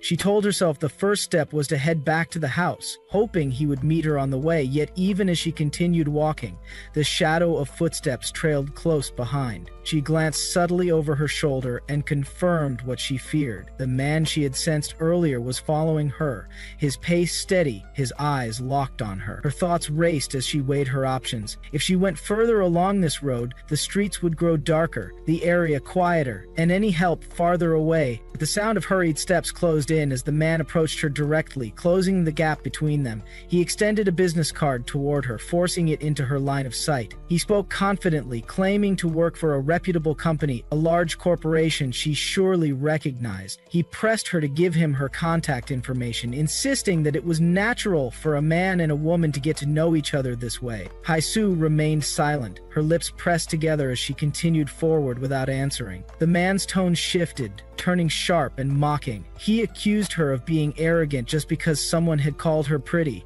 sneering that she did not even look that young, and questioning why she was being so selective. His hand suddenly shot out, gripping her wrist without permission, his unwelcome touch tightening as he blocked her path. Haesu's thoughts spun, landing instinctively on Taeha. She thought of the calm, slow tone of his voice that had lingered in her mind since the day they met. Despite her unreasonable requests and moments of hesitation, she believed he would come to her, that he would not leave her alone in this moment. Her voice rose sharply as she pulled back, her words cutting through the man's persistence. She told him she had already refused, demanding that he let her go. She declared openly that she was a woman who had been married and divorced, that empty compliments meant nothing to her. She stated that she did not care about his supposed company or wealth, and that she was already seeing someone far better, someone younger, far more handsome, and beyond comparison to him. Before she could take another step, a figure appeared behind her, moving with silent precision. Teja's presence was sudden and commanding, startling Jesus as she turned slightly to see him there. Without hesitation, his hand slid around her waist, his calm strength grounding her. Standing behind her, Teja confirmed her words with quiet authority, leaving no room for doubt as his steady gaze locked on the man before them.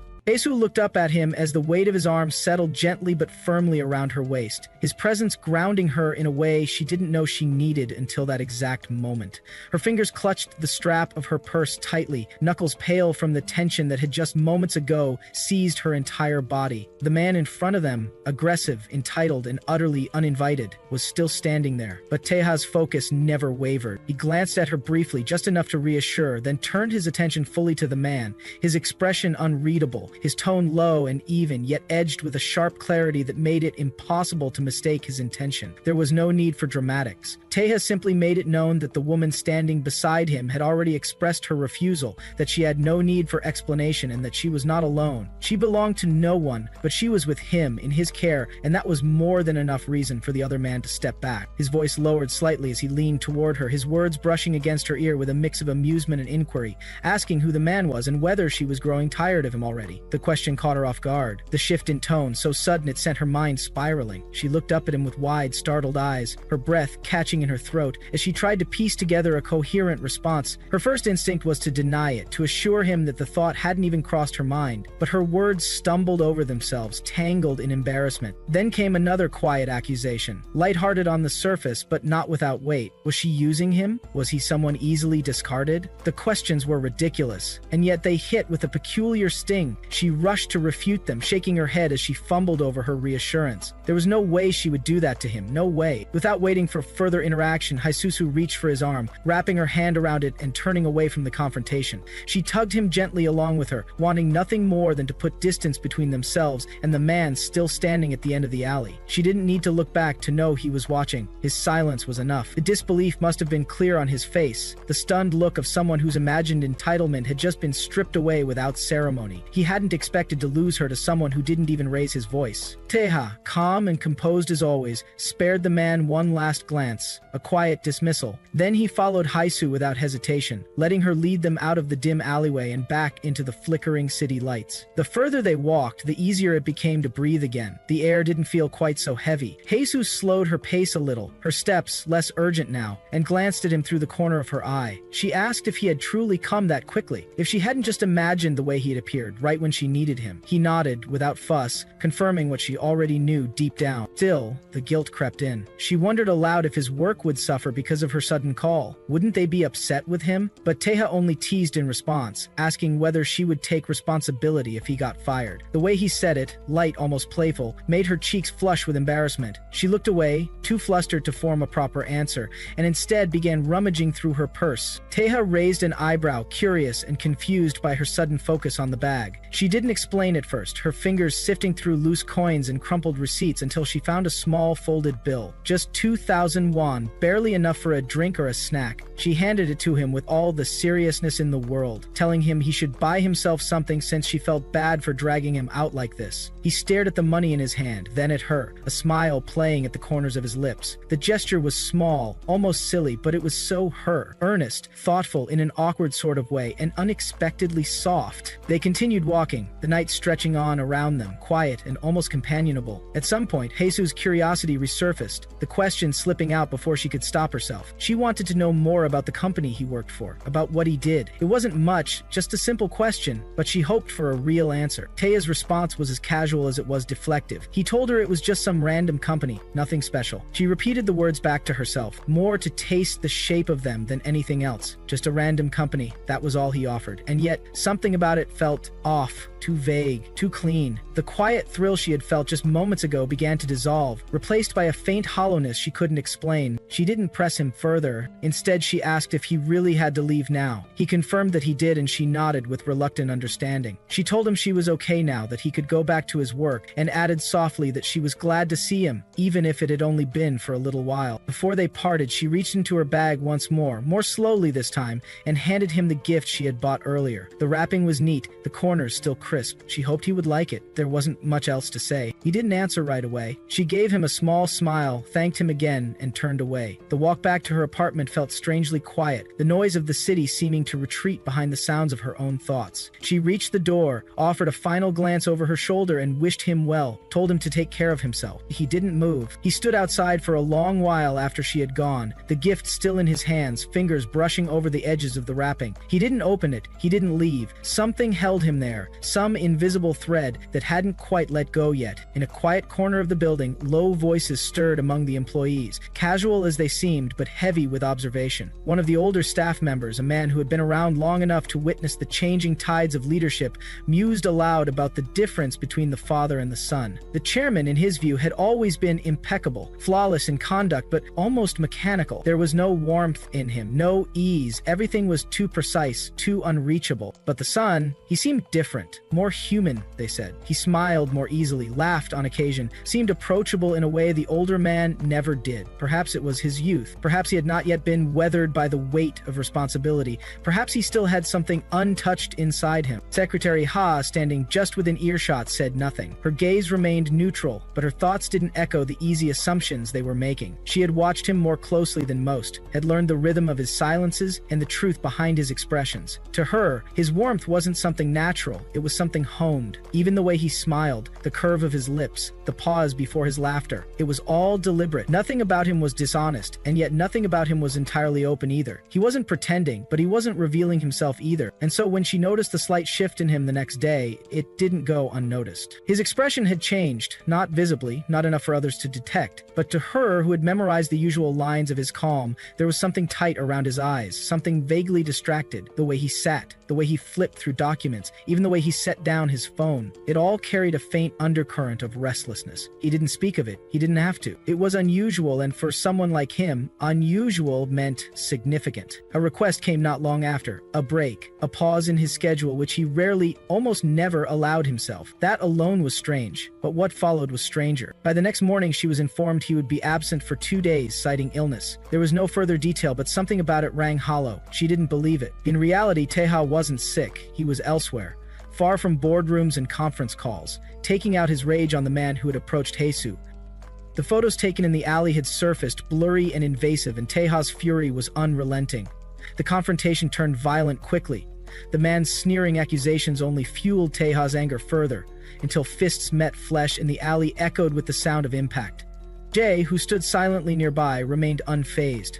Violence like this wasn't new. He pitied the man, not because he felt mercy, but because the man had unknowingly stepped into something far beyond his understanding. Jay warned Taeha, reminded him of the surveillance, the stakes, the inheritance at risk. Taeha didn't argue. Instead, he told Jay to keep a close watch on Haesu. There were things he still had to do, and she couldn't be left vulnerable. The car ride back was silent, the sound of rain hitting the windows steady and hypnotic. Taeha sat deep in thought, planning, calculating. Everything was progressing as intended. If he moved too quickly, he would lose control. But when it came to Haesu, his patience frayed too easily. He hated waiting. Without warning, he ordered Jay to turn the car around. Moments later, he was standing outside her apartment once more, rain soaking through his clothes, hair clinging to his forehead. When the door opened, he didn't wait for her to speak. He stepped inside without a word, eyes locked on hers. The surprise on her face turned to concern at the sight of him, drenched. She began to question him, but before she could finish, he reached for her. He pinned her gently yet firmly against the wall. His breath was uneven, his eyes dark with something unspoken. He asked to stay, not with words of weakness, but of need. In that moment, soaked and breathless, desire burned between them, fueled not just by passion, but by an ache that neither of them fully understood. As Beom Taeha went on to kiss Nahae-su deeper, tangling his tongue with hers, he slid his hand slowly yet deliberately through her clothes, his fingers moving with a clear intention to grab her, making Nahae-su flinch at the sudden contact. Nahe-su thought that this was the same hand which used to tease her, a hand that usually took its time, moving with a certain slow cruelty that kept her on edge. Yet today, his touch felt unusually hurried, almost impatient, and she could not help but notice the difference. As he went on to uncover her, she felt quite flustered by the sudden boldness. She called out for him, telling him about his own clothes and asking him to wait for a moment, stating that if he just did it right away. Nahe-su recalled that just moments ago she had been lost in her own action, trying to indulge in a small illusion she had created for herself, imagining Beomteha in her mind. She had been doing something like that entirely alone, and there had been a chance she might have been caught if he had entered. But as Beomteha's touch deepened, his thing exploring her further, he remarked that something about this felt odd. He remembered she had said earlier that she did not mind him leaving, yet here she was now, drenched so much. When he questioned her about it, Nahansu only told him to be quiet. Beomteha then asked her what she had been doing by herself before she arrived, his tone half teasing and half curious. Nahe-su denied knowing, though deep down she thought she should not have walked in so directly.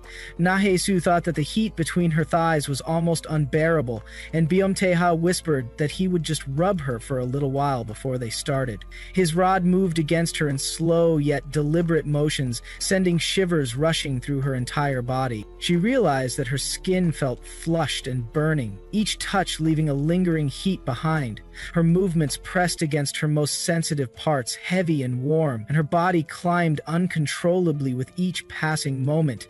Yet, no matter how much he did, it still did not feel like enough. Nahe-su mumbled quietly for him to do more, to stop playing around and just do it quickly. Hearing this, Beomteha felt a mix of surprise and satisfaction. He hugged her closer, stating that she looked like she was struggling, as though she had never truly felt enough before.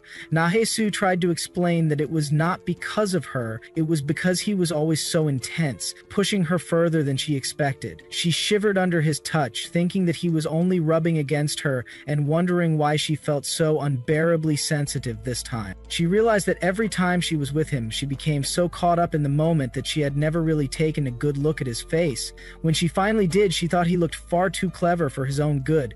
She questioned silently where a boy who looked like that could have learned to do such shameless things, calling him a brat in her thoughts. As she avoided his gaze, she thought she wanted to punish him for it. She squeezed him suddenly, making Beomteha flinch in response, and he moved toward her with a look that seemed to question whether she was challenging him. Beomteha thought that he did not know if what she was doing counted as a punishment or a reward. Nahe-su told him to stop teasing her and just do it now. They undressed themselves, each piece of clothing falling away quickly, and soon Nahe-su was upon Beomteha, questioning why he had suddenly lifted her up. Beomteha simply stated that he needed to do it like this. Nahe-su realized she had never done it in such a way before, not even with Kang Min-shu. She felt quite embarrassed, hanging on to him in that position, and asked him to wait a moment. Before they started, she said she wanted to tell him something. She apologized for using him as an excuse to lie, saying that they were dating when they were not, and for thinking about him by herself. She said she was sorry if it had upset him, but Beomteha only moved with her, ignoring the pause she had tried to create,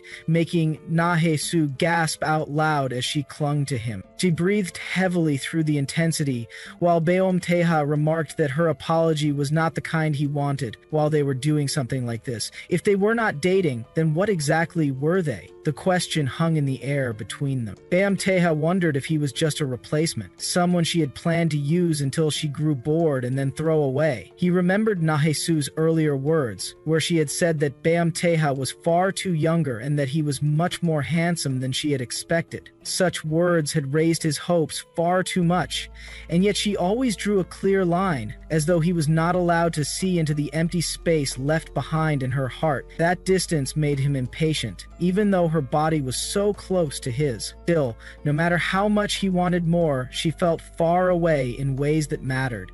He told her to relax, and she muttered that she was completely relaxed, though Beomteha knew better. Still, he felt relieved that at the very least, their bodies were completely compatible, even if the emotions between them twisted in complicated ways. The way she felt against him was almost too much. every sensation sharp and intoxicating. He thought that she felt so unbelievably good, and Nahesu stated softly that they should do it more often. Beomteha selfishly crossed another unspoken line, asking her if they should do it every day. Then, with a hint of mockery, he added whether she would get sick of him faster that way. The two of them began making out, though Haesu tried to push Taiha away as his touch grew too rough. Taiha pressed harder, questioning her resistance, wondering if she was still trying to push him away or if she was finally thinking of selling him off. He refused to hear her apologies, urging her to keep going. In his heart, he thought about how he had already handed himself over cheaply, determined not to back down. He told himself that she could use him recklessly, however she wanted. Haesu suddenly sat up and straddled him, her breath heavy and uneven. She struggled to keep up, gasping that it was too fast, trembling as his relentless pressure struck the same spot again and again. Her body shuddered as she admitted that if he kept doing that, she would lose control completely. Taiha slowed for a moment, asking if it was too much and whether they should stop, but Haesu refused the thought, insisting she never grew tired of him, no matter how much they did it. She told him to experience it himself, to see how impossible it was for anyone to tire of such intimacy. Their lips locked once more in a heated kiss. Taiha's voice grew more tender as he asked her to tell him to stay over every night, to ask him to bring all his clothes there and go to work from her place. Haesu, flustered by the thought, found herself overwhelmed as his body grew harder against hers again. He pulled her close, laying her down and entering her once more. In his heart, his thoughts wavered, swaying back and forth at her words like a swing rope. He told himself not to be deceived, for everything felt like a lie. The truth he could not ignore was that he wanted Nahesu to have him, to pick him up and take him away. He wished she would never throw him aside, but instead keep him close, always within her sight, cherishing him. Yet his thoughts tormented him with echoes of her cruel words, reminding him that she claimed to be seeing someone else, someone younger and more handsome. His heart broke, but his lips found hers again, their kiss silencing the doubts. At last, their lovemaking came to an end. Taiha asked if she was asleep, but Haesu admitted she could not rest. Her back ached from his passion, and she still felt full deep inside because of him. She teased that it was an odd way to describe it. Taiha giggled softly at her words, then told her he had something important to say. Seeing the depth in his eyes made her heart sink, fearing it was something serious. Taiha spoke from the depths of his heart. From that moment on, whenever she was in danger, anxious, or simply wanted him near, he wanted her to promise to call him. He wanted her to reach out whenever she needed Taiha, so that she would not get hurt again, and so that he could protect her. He wanted her to promise to find him in those moments. Haesu made that promise, and Taiha's heart lit with happiness. She only asked in return that he not grow tired of her. They sealed the vow with a pinky promise, fingers entwined. Haesu then urged him to promise her as well, asking him never to hurt himself again. Taiha said nothing and only embraced her. Haesu pressed him to answer, insisting that if he did not promise, she would scold him. She urged him to hurry. Taiha only smiled, silently apologizing in his heart. He could not give up the part of her that grew weak around him. For him, getting hurt was the cheapest way to keep her by his side. Only when he was wounded did her eyes finally turn back to him, and he still needed that fragile bond. Haesu grew frustrated as he kept smiling without answering, pretending to fall asleep. She asked if he was really sleeping, but soon saw his eyes closed in rest. She thought of how he always dodged answers when she asked something, smiling instead of promising. He was so self-indulgent, yet looked angelic in sleep, but she wondered since when angels had been so ruthless. She realized then that they did not know how those promises, her endlessly careless answers, and his constant smiles would one day meet their end. The next day, Taiha and Jay spoke together. Jay teased him, asking if he had switched careers to digging holes in the mountains, joking that at this point he would even believe it if Taiha claimed to be chasing a debt-dodging old woman. Taiha only laughed, explaining that he had received it as a gift and asked if it suited him. Jay thought to himself that it suited him perfectly, calling him a lunatic. He even wondered if that old woman might not be clueless at all, but actually too perceptive. Jay admitted he wanted to ask just once what that woman truly thought of the so-called young master. Hearing that, Taiha's thoughts drifted inward. He wondered what Nahesu thought of him by now. At the same time, Haesu recalled the conversation from her workplace. An older woman had been lecturing her and the other girls, loudly declaring that it was all about physical intimacy. She explained shamelessly that a touch would lead to lips meeting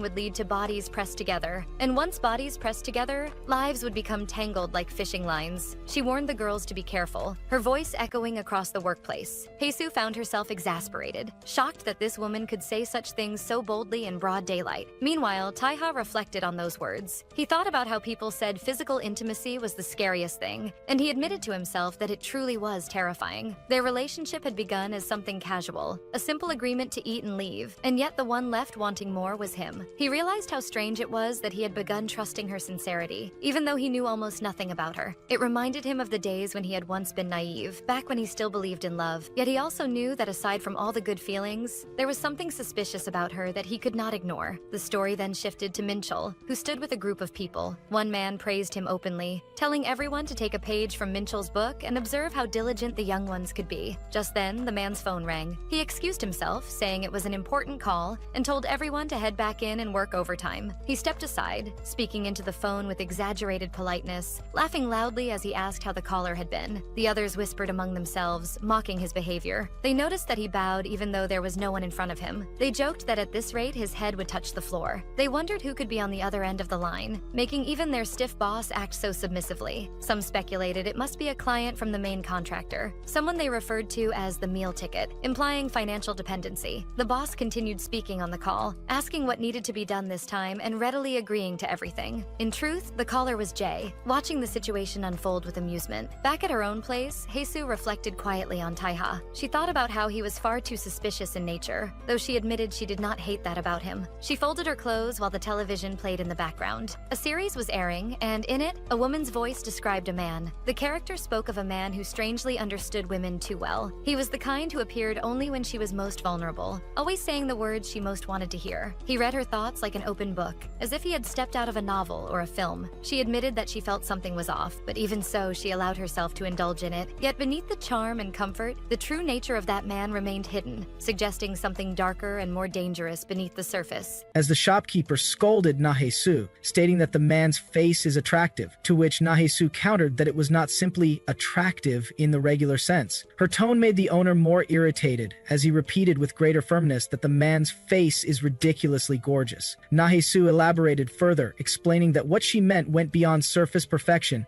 and this only deepened the keeper's frustration. He asked her if she even knew what the man actually did for a living. Nahesu explained quietly that sometimes the man would spend an entire day with her, taking time out as though she were the center of his world. Then, suddenly, he would be so consumed by his work that she would not see him for days. His schedule seemed inconsistent, as though he worked both in the day and at night. He only ever said the kinds of words she wanted to hear. Every day he told her that he loved her, that she was the only one. To Nahesu, that sincerity had felt real, but to the keeper, it sounded like hollow words, no different from merchants telling their customers they loved them. The keeper scoffed and said bluntly that those declarations were meaningless, nothing more than a salesman's pitch. Nahesu insisted, however, that his gaze had seemed truly sincere. The keeper dismissed her again, saying she was far too naive. More than that, he warned her that the man clearly knew how to handle women, how to charm them, how to blur the lines between sincerity and seduction.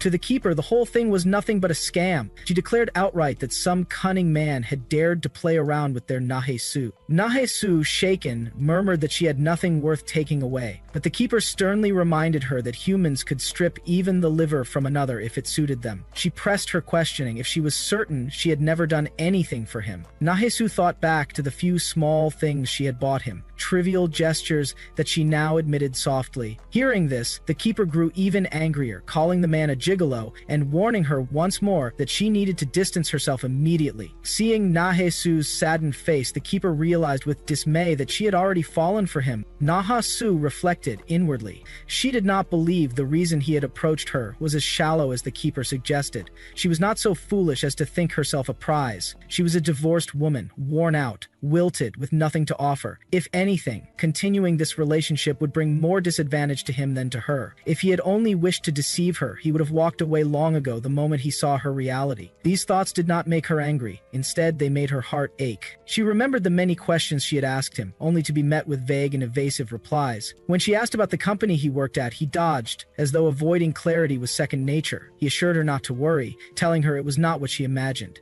Yet he was so skilled at lying, it left her unsettled. Lingering sense of unfamiliar perfume, his presence that clung like traces then suddenly vanished. It all pointed to something beyond her understanding. Could he really be living as a man who entertained women for money? Her imagination painted the scene vividly. She saw him as a gigolo, a woman pressing an expensive watch into his hand, thanking him sweetly, assuring him that if there was anything else he wanted, she would buy it for him. She saw his lips curve into a smile as he said he could not just use and discard her. The images made Nahesu shiver. She could not stop herself from picturing at his lips that always told her what she wanted to hear, his sharp gaze that stirred her heart. Any woman could falter under that. There must be countless women who would not only give him their love but also their wealth. This was not about cheap 2001 or a cheap teddy bear. It was about much more. Nahasu remembered the days when Kang Min-chul had opportunities. She recalled one in particular who had confronted her directly. He told her bluntly that he knew Ji-yeon's family had money. Nahasu denied it, but the boy smirked, insisting she should not act innocent. He told her that Min-chul had many women who liked him. Whether Kang Min-chul lived happily or destroyed his life, it mattered little. There would always be women around him. He accused her of lacking conscience, reminding her that if it had not been for her, Kang Min-chul might have lived peacefully without causing anyone harm. Nahesu thought of Min-chul's exhausted face. His youth, once sparkling, had been tossed around and belittled by others as though it were a commodity for sale. She remembered that the person left mocking him, saying that even with nothing, his attractive face was frustrating to look at. Their youth had been like that. Bright, fragile, and easily consumed by others' words. She thought that for Beomtea, who shined so brightly and beautifully, his youth probably wasn't any different. She recalled how once, drunk on alcohol, Min-chul had spat bitter words at her. He told her that because of her, he had to live in misery. Back then, she had things she could not say. She had wanted to tell young Kang Min-chul not to be shaken by others' chatter, that even if life was painful, as long as they were together, they would endure. But she had been too young. Instead of speaking, she had simply held his weary hand, silently afraid he might change. Now, at 34, scarred and worn, she felt herself an insufficient adult. Yet this time, she wanted to speak before it was too late. She decided to call the real estate office. Even if life crushed her with misfortune, she wanted to keep living, to cheer up somehow. A potential buyer expressed interest in seeing her house. Nahesu thought of how cramped and shabby it was, but if he was fine with it, she could still offer him a place to rest by her side. She affirmed to contact her. Deep down, she thought if he was in such work because of debt, could he stop now? He would manage somehow, even if it meant pushing herself to the edge again. She wondered if her true fear was his unhappiness, or her dread of him seducing other women elsewhere. Meanwhile, Beomteo was elsewhere, examining raw gems. To him, the brilliance of the finest stones was unmistakable. The shopkeeper explained that the moment one looked at such gems, they gave an overwhelming, timeless feeling that transcended trends. He asked Beomteo if he knew the ring size of the woman he was buying for. Beomteo recalled holding Nahesu's hand. She had once teased him,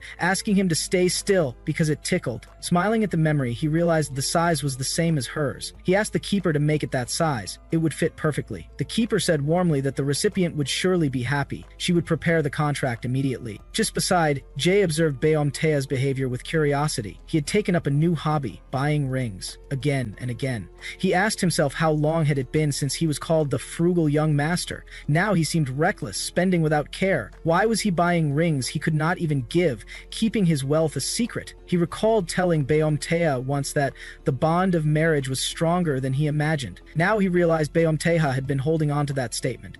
Seeing that they were all wedding rings, Jay sighed. Perhaps he had messed everything up with his careless words. He admitted to himself that he no longer understood, and it was easier to pretend he had seen nothing. The scene shifted to Ari, who recalled Min-chul playing with her body. She asked him sharply why he had been using protection again these days. Min-chul, startled, asked what she meant. Of course he should. A few days ago, however, they had not. Ari accused him of indecision, thinking he had finally made up his mind. Min-chul scoffed, calling that a mistake. Ari grew angry, demanding if every time was a mistake, pointing out that they had never done it in the car before either. Min-chul muttered that it was obvious why, but his words trailed off. When she pressed him to answer, he slept away in silence. Later, Ari entered a medical store. The receptionist politely asked what she was looking for. With a steady but tense voice, Ari replied that she needed a pregnancy test kit. The next day, Ari appeared quite depressed, as she sat with her friend, letting out a long sigh that caught her attention. Her friend asked what was behind that sigh, remarking that she looked as if she had gone through the end of the world. Ari quietly replied that she felt doomed. Her friend asked what she meant by that, and told her to explain,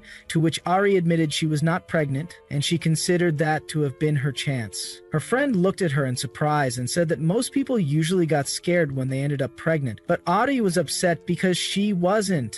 Ari explained that it must have been one of the safe days. She added that she was already prepared to be proposed to, and since Min-chul hadn't used protection either, it could only mean he was ready to settle down with her. Her friend widened her eyes at the explanation, asking who would propose by skipping contraception and expressing disbelief at her logic. She then asked what Ari was truly worried about. She reminded her that she had said she liked him, so even without such assumptions, wouldn't he eventually propose at the right time anyway? She pointed out that Ari appeared to desire something that could potentially hurt her if the situation changed, and as her friend, she felt it was important to take this seriously. She added that ever since Ari had started seeing Minchul, her behavior had grown strange. Ari interrupted sharply, asking what she even knew to speak that way. She questioned whether her friend thought she understood Minchul better than she did, and whether she even realized how hard his life had been. She explained that she had seen Minchul hurt countless times, and even if he loved her, she didn't believe he could easily bring up marriage. Growing annoyed, Ari brushed the conversation aside and declared she didn't want to talk about it anymore, quickly rushing out and leaving her friend in silence. The scene shifted to Nahesu, who was staring at her phone as she received a message from Beomteha. He informed her that he was taking the day off and would wait for her until she finished work. Nahesu thought to herself that it was a weekday and the timing seemed quite random. Perhaps he had used his annual leave. She tried not to let her mind drift toward her doubts, but lately, those doubts were starting to feel like certainty. Nahesu messaged Beomteha and asked what he was doing at that moment. He replied that he was waiting nearby because he wanted to see her. Nahesu thought he acted so different from how he appeared. He was so docile that it made her feel guilty for doubting him. She wondered if someone this innocent could actually be the kind of man she secretly feared. Nahesu sent him another text, asking if he wanted her to tell him a scary story while he waited. Beomteha asked what it was. Nahesu replied that it was something she had heard at the motel where she worked. They said a ghost showed up there. Beomteha responded that he didn't think he could sleep alone that night because of how frightened he was, and he asked if she would sleep next to him. Nahesu replied not to lie, while Beomteha lost in thoughts. Beomteha reminisces that he admitted that when her eyes had once passed over her, it hadn't felt cruel. He had only watched her from a distance, and if possible, he would have done so forever. He remembered when she slept at the reception of the motel and a drunk customer came in to wake her, but Beomteha had stepped in, hushed him to talk to the man, and escorted him away, even going as far as to drop him off at a luxurious hotel. Suddenly, Nahesu woke up from her sleep and apologized to Beomteha, asking if he was planning to stay overnight. Beomteha just wanted to have a chat with her, thinking there were only two of them left anyway. She told him to take the elevator for his room. The next day, the same person who whispered rumors stood at the reception, telling the owner that a ghost had appeared in the motel. The owner scoffed, saying that the first thing out of his mouth after ages was nonsense about a ghost, claiming he was eating dirt and trying to ruin her business. The customer, however, insisted on his story. He described the ghost as tall and pale, sharp and terrifyingly handsome, like one of those blood-sucking creatures. He swore that the figure had stood there smiling at him, staring straight into his eyes. The moment he had seen him, he knew he wasn't human. His eyes had held him frozen. Then he had placed him in a foreign car and dropped him off at a sparkling, luxurious hotel. The owner dismissed his words and mocked him by asking if he thought he was Cinderella being taken to the castle in a pumpkin carriage. She then told him to stop drinking forever. Later, she explained the story to Nahesu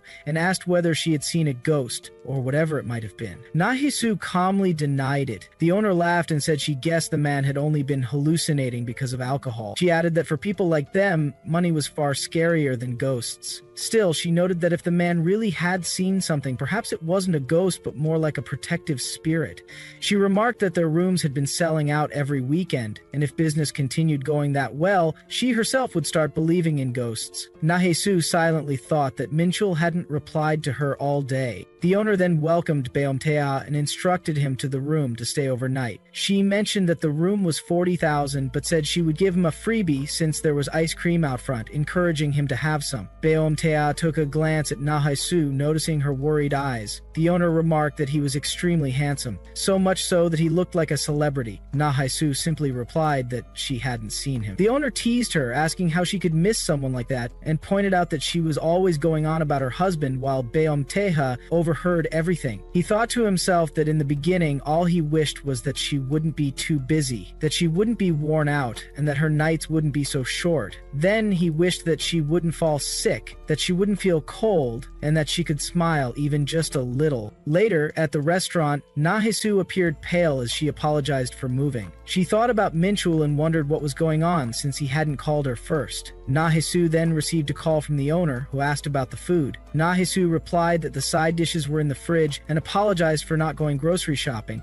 promising to make sure she would do it next time. Beom-tae-ha overheard her words once again. After that, Na-hee-soo called Minchul and asked about the interview. She explained that she wasn't trying to pressure him, but was only curious. She quickly apologized for doubting him and said she shouldn't have spoken like that. She asked him not to get mad and apologized again before Minchul hung up. Afterwards, she bent down and cried while shivering. At that moment, Beom-tae-ha made a silent vow. From then on, he would be merciless toward Minchul. He planned to cast him aside in his own way, to inflict wounds he never intended to give, to cut him off completely, and to steal his place. He wondered what Na-hee-soo would think. Could she forgive him? Could she endure being with the one who would deceive her and make her cry? Just then, someone reported to Beom-tae-ha that Minchul was visiting the bank, and it seemed to be about a loan. Minchul inside the bank held a slip in his hand as he stared blankly outside.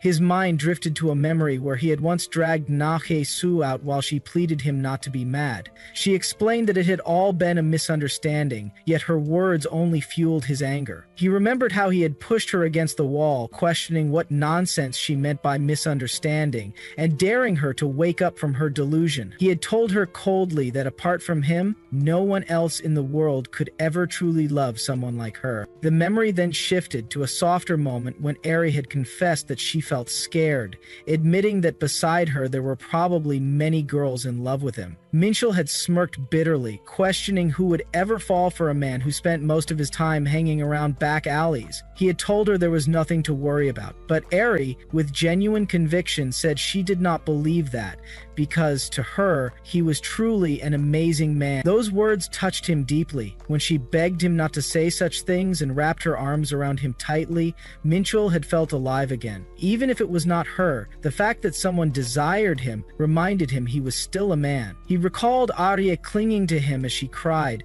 begging him not to leave her. In those moments, Minchul thought he could easily discard Na-hee-soo whenever he wished, which is why he believed their relationship held deeper meaning to her. Whenever reality became unbearable, they drowned themselves in each other, finding escape in their broken bond. Even if the whole world hated Kang Minchul, he believed Na-hee-soo would never abandon him, and that belief alone kept him breathing. Yet his thoughts darkened as he imagined Beom-tae-ha with Na-hee-soo. The image of her moaning with pleasure, demanding more from Tae, while Tae smiled triumphantly, made Minchul shudder. The thought tore through him as he woke up from it, convincing himself that such a thing could not happen. He told himself that Na-hee-soo would never be capable of leaving him. The present, Ari messaged him, questioning where he was as he had left for half the day without telling her, for which Minchul answered he had to take care of something. As she questioned further, warning that she would be upset, Minchul thought he just had to forget it, as he was tired of answering. As Minchul entered a restaurant shop, he asked if anyone was there, for which the owner asked what he was doing there as it was not work time yet. Minchul explained he was not a customer, only wanting to ask about something. He asked about Na-hee-soo, stating she had worked there for a few years. The owner asked him to wait, saying he remembered now, then remarked he meant that woman. He questioned why Minchul was looking for her there, explaining she had not worked there for over 3 years,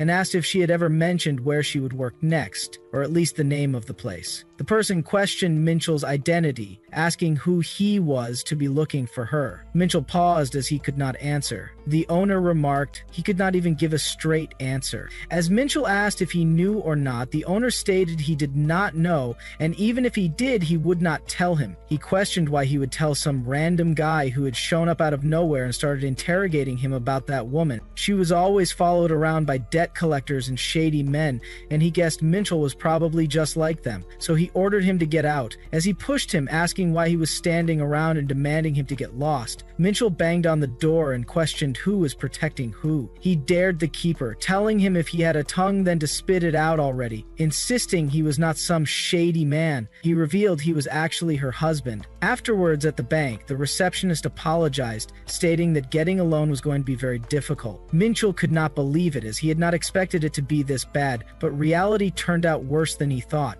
As he moved out of the bank, he thought even in this swamp of misery, Na-hee-soo always believed there would be a better life. He remembered Na-hee-soo warning him never to borrow money from shady people. Minchul sneered as he wondered if she was hopelessly naive or just plain stupid. Or maybe not. Kang Minchul had dragged himself there knowing everything and still chose to struggle just to believe believe her words, and that made him the bigger fool. He couldn't say it to Nahesu, but the people who would actually lend money to folks like them only lived in the swamp. Probably because he was living off Ari's money and staying at her place, he had a few months' worth of salary piled up, but it was only a pathetic few hundred, like a rat. It was not enough, and judging by how they were holed up at home, those men were dead serious. But if he scraped from everywhere, he could gather more. Minchul once remembered asking his friends if Nahesu was really that beautiful. One of them said she was just a country bumpkin who acted like a pushover.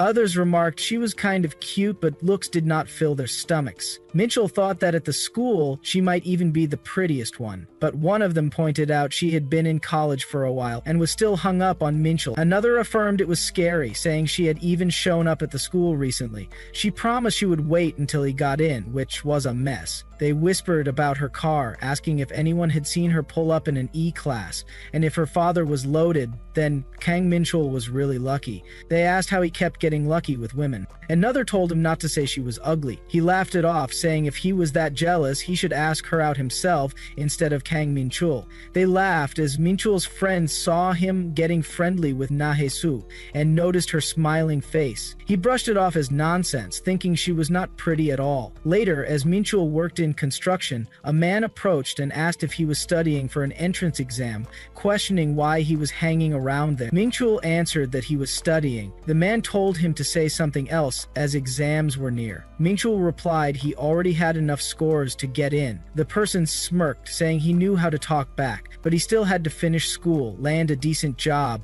and be able to support a wife. He asked the name of the girl Minchul was dating. Minchul asked why he was creeping up on him and why he was asking pointless questions at all. The old man choked him briefly to make him cry, while Minchul assured him not to worry as he had already saved up more than that. Afterwards, Minchul groaned in pain as he was being beaten by his homeroom teacher, who was furious and asked if he still intended to take the night class out again. Minchul replied that for now he would not, which only made the teacher angrier. Minchul quickly added that he only said so because he did not want to get hit again. His teacher, even more enraged, struck him once more, making Minchul groan louder. The teacher addressed him harshly, reminding him that the college entrance exam was right around the corner and accusing him of still not taking things seriously. Minchul insisted that he knew he would do fine, asking why the teacher doubted him. He questioned how many people had a brain as sharp as his in such a low-ranking school. His teacher, unimpressed, grabbed his ears and retorted that he had seen many kids like him before. He warned him that attitude was everything, saying that no matter how smart he was, if he kept getting arrogant, the world would eventually strike him down without warning. Minchul remained silent as the teacher glared at him. At last he nodded in affirmation. The teacher then ordered him to get up and leave. Minchul groaned that his leg was broken and he could not walk, but the teacher threatened to beat him further if he resisted. Minchul quickly denied wanting more punishment and said he would leave. As he limped toward the exit, his teacher called after him, telling him to do his best until the end, assuring him that he was capable of success. As Minchul stepped out of the school, he groaned under his breath, saying that the teacher had no hesitation in striking him, but afterwards encouraged him like nothing happened. He muttered that perhaps this was what people meant when they spoke of a tiger teacher. At the gate, Minchul noticed Li Jianwu staring at Nahesu, who was waiting outside. Minchul immediately picked up a football and kicked it toward Li Jianwu, making him jump back in fright. Li Jianwu shouted angrily, asking what was wrong with him for kicking the ball like that. Minchul addressed Li Jianwu directly, telling him that his sister-in-law was watching and his gaze was far too impure. He told him to behave, reminding him they were friends, and urged him not to make the same mistake twice. Minchul, with a mischievous smile, loudly called Nahesu wife to embarrass her and told her it was time to go. Nahesu scolded him, asking him to stop calling her that in public. Minchul laughed it off, asking what the problem was since she was, after all, his wife. From behind, Li Jianwu cast an angry, cursing look toward them. Later, as Minchul and Nahesu sat in their room studying, Minchul noticed her staring at him. He asked what she was looking at, teasing her by asking if she found him exceptionally handsome. Nahesu quickly turned her head forward and asked instead about when he would go to college, wondering if he would make many new friends. Minchul asked if she was worried that he might meet other girls. Nahesu explained that there would be many pretty and smart girls there, and since she would not be around as much, she was curious. Minchul Minchul hugged her from behind, reassuring her that nothing would change just because he was going to college. He insisted he was not someone who fooled around. If she was truly worried, she could write on his arm that he belonged to her. He asked her to go ahead and mark him, begging her not to ever leave him. Some days later, Minchul was handed a card, to which Minchul asked about it. The old man explained that it was an invitation card for his brother's wedding. Minchul was surprised by the news and congratulated his brother, saying that he was a good man and deserved happiness. Minchul added that when he himself will get married, he would make sure to invite him as well. He thought quietly to himself about how expensive it was to buy an apartment in Seoul. He recalled that Na-hae-soo was sensitive to the cold, so he wanted to find her a warm and comfortable home. He thought to himself that she had no idea her husband was considering such things,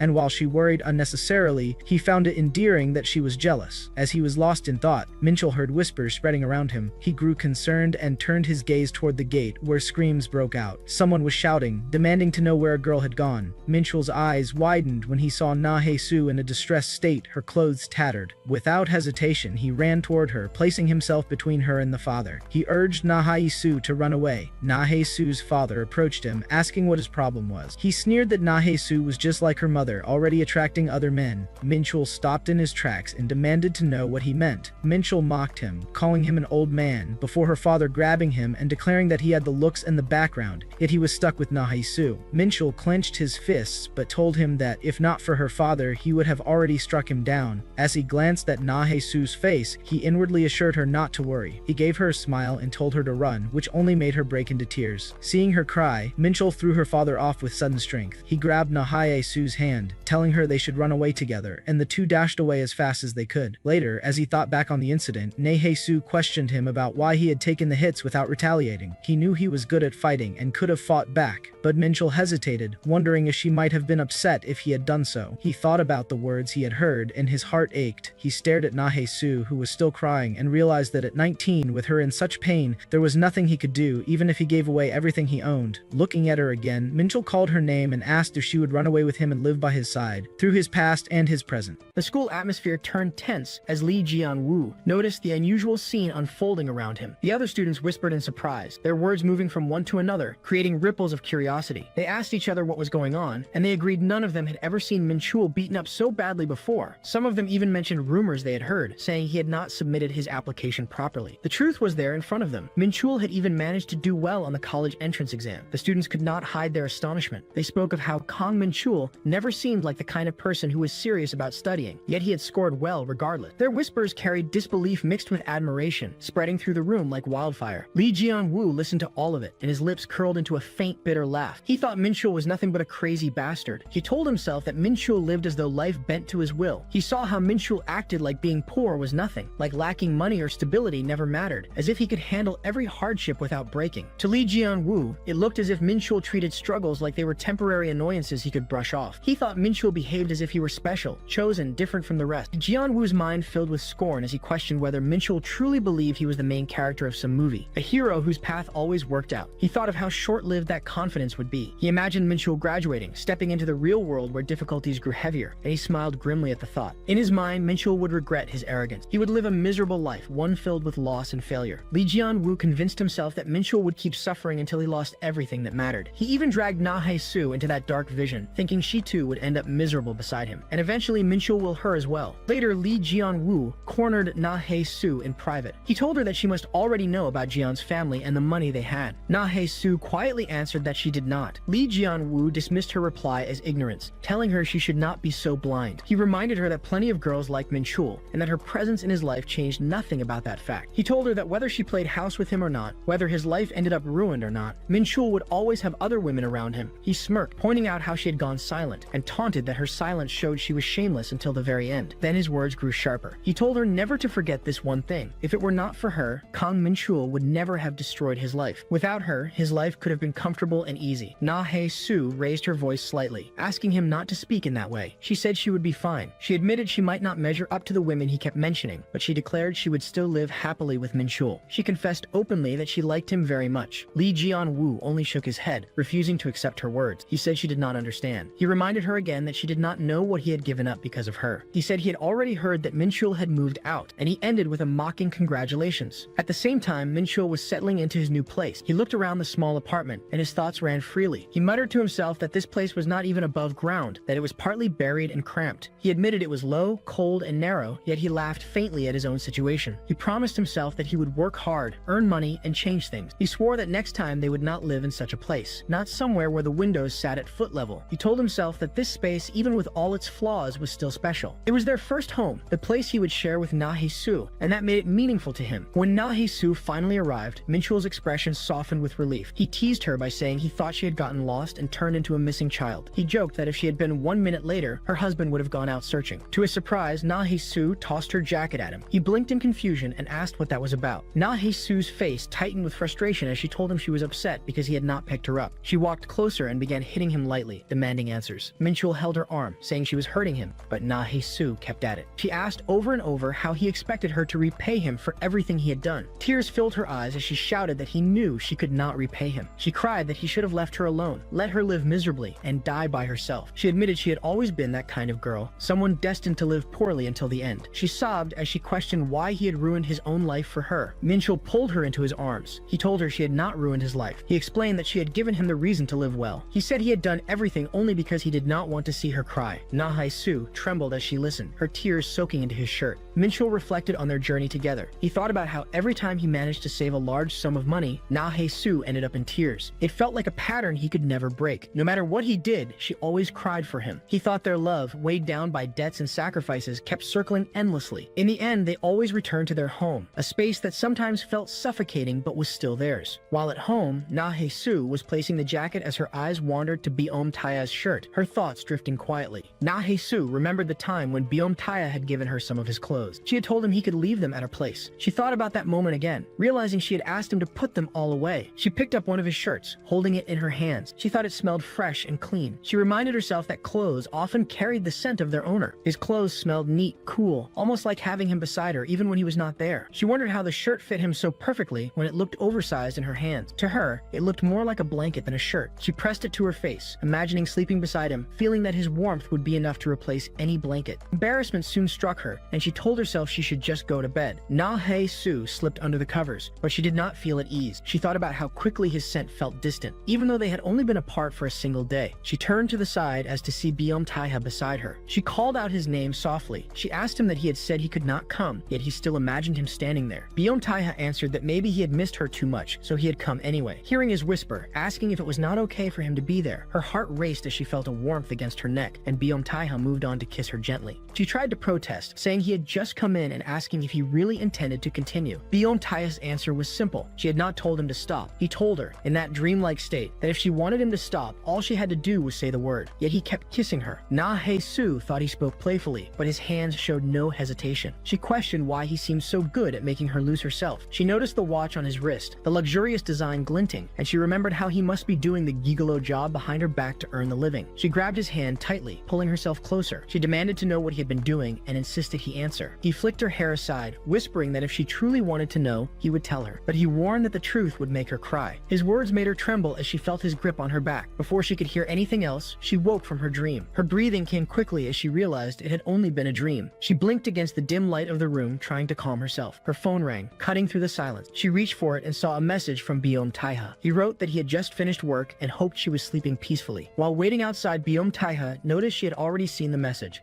Beom-tae sent a message to Na-Hae-soo late at night, asking if she was still awake, pointing out that it was already the middle of the night. She explained that she had woken up because of a strange dream, one that left her unsettled, and she was planning to go back to sleep. As she lay there, she wondered why such a dream had come to her at all, asking herself why it had to be that particular one. During her nights, while she slept deeply, she had idea that in her thoughts, Beom-tae often appeared as though he were whispering questions. He seemed to ask her if she was truly that curious, and the way he showed himself made her feel weak and vulnerable. Na-Hae-soo thought perhaps it was because she had grown too used to having warmth beside her. It had not been very long since she allowed him into her life, but already she noticed she missed him whenever he was not near. She rolled over in bed, trying to close her eyes again, reminding herself that she had to get up for work soon anyway. Yet no matter how she moved or how many times she pulled the blanket up to her shoulders, she could not drift back to sleep. After lying awake for a while, she sighed, realizing she might end up staying awake until morning and heading into work tired. Her gaze shifted slowly around the room. In the dim light, she noticed a pair of clothes lying on the floor, scattered scattered as though left carelessly.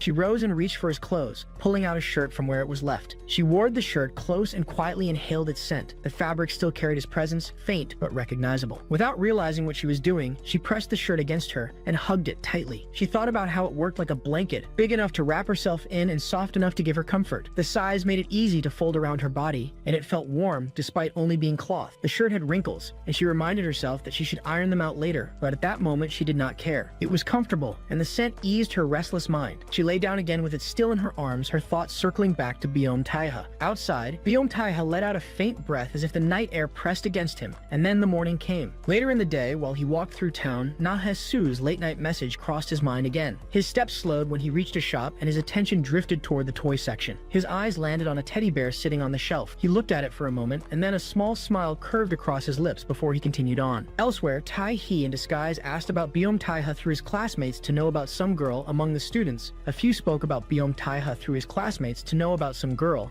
One of them mentioned that even though Biom Taiha had not been particularly close with him, he was always kind to his friends. The student added that Biom Taiha was nothing like the impression his appearance gave, that he was in fact a good guy. Another girl agreed, saying both his personality and his looks were admirable. What stood out to her the most was how strangely obedient he seemed. She described how his eyes, when he looked at someone, felt as though they could pull away a part of one's soul. Yet at the same time, there was something loyal about him, something like a dog that made it hard not to like him. Others agreed, adding that they enjoyed how he leaned down when he listened. Maybe it was because of the height difference, but he always bent slightly to hear better. They admitted that they sometimes called out to him for no reason other than to watch him do that small action. Later, Taehi got annoyed by the continuous compliments of Biom Taeha. The girls mentioned again that they wanted to call Biom Taeha over again and again. One among them thought it was a shame since he did not believe Biom Taeha had ever been in a real relationship. One girl spoke up, suggesting that it might be Hiji. The others quickly denied the idea, saying they were not like that. Still, they admitted that the atmosphere around Biom Taeha and Hiji was different whenever they were near each other.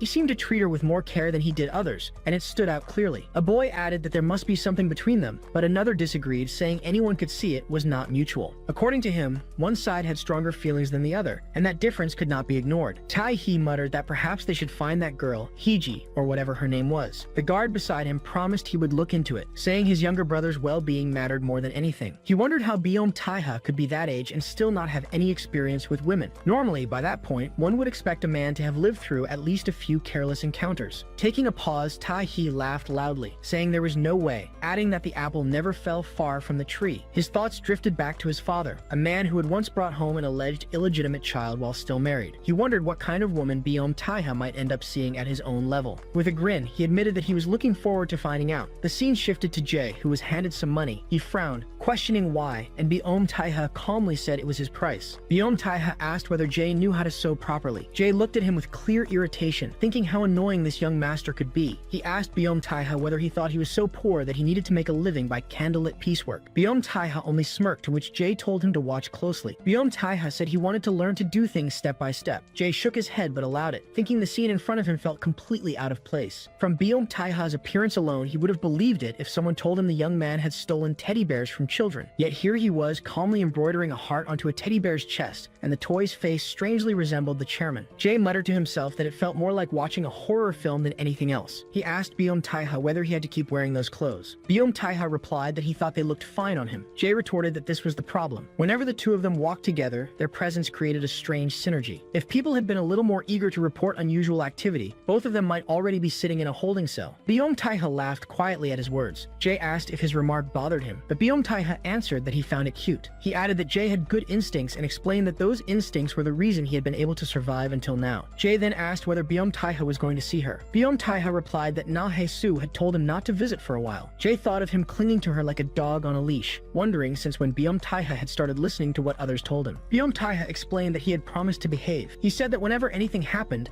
Su would come to him. She had promised to give him the chance, not someone else. He admitted that he trusted Su, just when the rain began to fall around them. Jay thought to himself that nothing was more futile than trusting another person's heart. Still, even if he warned Biom Taiha, he doubted his words would be heard. He carried the regret of all the things he should have said long ago but never did. Meanwhile, Jay reflected that the first young master and the chairman's side had remained far too quiet. While this silence was good for him at the moment, he could not help but feel uneasy. He thought it seemed like the calm before the storm, and the weight of that thought pressed on him. Sometime later, Hiji came across the guard. She told him firmly that she had already cut off contact and wanted nothing to do with him. She insisted that even if if he kept pressing her, she hadn't met him again. If he had nothing new to say, then he should stop following her. She moved away, determined to end the conversation. Her steps slowed, though, as a memory returned. She remembered the past when she had begged Taiha, confessing that she liked him. She had pleaded with him not to leave her. Yet Taiha had turned her away, telling her coldly that she should never contact him again. The memory burned in her chest. Though she tried to keep walking, she stopped and called out again, telling the guard to wait. A sudden thought struck her, and her mind connected it with something she had noticed before. She remembered the woman Taiha had been seeing recently. The realization grew clearer, and she murmured that she might finally know who that woman really was. Afterwards, Su moved out, searching for a house, and she was greeted at an estate by an agent who welcomed her warmly, asking if she had come to see the property, to which Su nodded affirmatively. Su decided to continue her search, determined to find a place, no matter how small or cramped, where she could rest in peace. She remembered Kong Minchul's words from long ago, when he had said that only by finding a place of rest could one truly dream of tomorrow. Su wished to create such a sanctuary not only for herself, but also for him, and she reflected on how those words had kept her going for the past 13 years. She considered the idea that a home was not merely a physical space, but a place where the spirit could recover, where quiet moments could heal the mind, and where future aspirations could take shape without the burden of immediate concerns. The agent began describing the house in great detail, extolling its features in a way that seemed to erase the idea of separate spaces entirely. The layout showcased the bathroom and kitchen combined into one, and boasted a supposedly revolutionary floor plan for the master bedroom, suggesting that two people could easily sleep there, perhaps even stacked on top of each other. Considering her circumstances, Su implied that she should feel grateful for even such modest accommodation. Yet Su questioned inwardly whether this arrangement would truly suffice, especially considering Taiha's height. Recalling how cramped their current residence often felt, she imagined how uncomfortable he might find it and decided firmly that this place would not work. She worried that if he saw it, the children would grow increasingly restless and twisted in such confines. She also considered practicalities she could not ignore: the lack of storage space, the minimal living area, and the absence of a private corner for quiet thought or work. Even if the space was technically adequate, it felt insufficient for the life they were trying to build together, and she could not ignore that nagging sense of unease. The agent inquired whether the two of them were merely living together, mistakenly calling them newlyweds, and joked about the possibility of marriage. Su stammered slightly, affirming that she was indeed married. Earlier, she had said boyfriend, but now she admitted husband, reasoning that it would be simpler, as Taiha would be staying there often anyway, and explaining the full truth would be too complicated. She briefly considered clarifying the situation, but the conversation was casual and light, and she realized that adding details would only create unnecessary complications. The agent then asked whether they had any plans for children, catching Su off guard. The agent explained that if children were in the picture, a larger property would be necessary, as a small space could not accommodate growing children comfortably.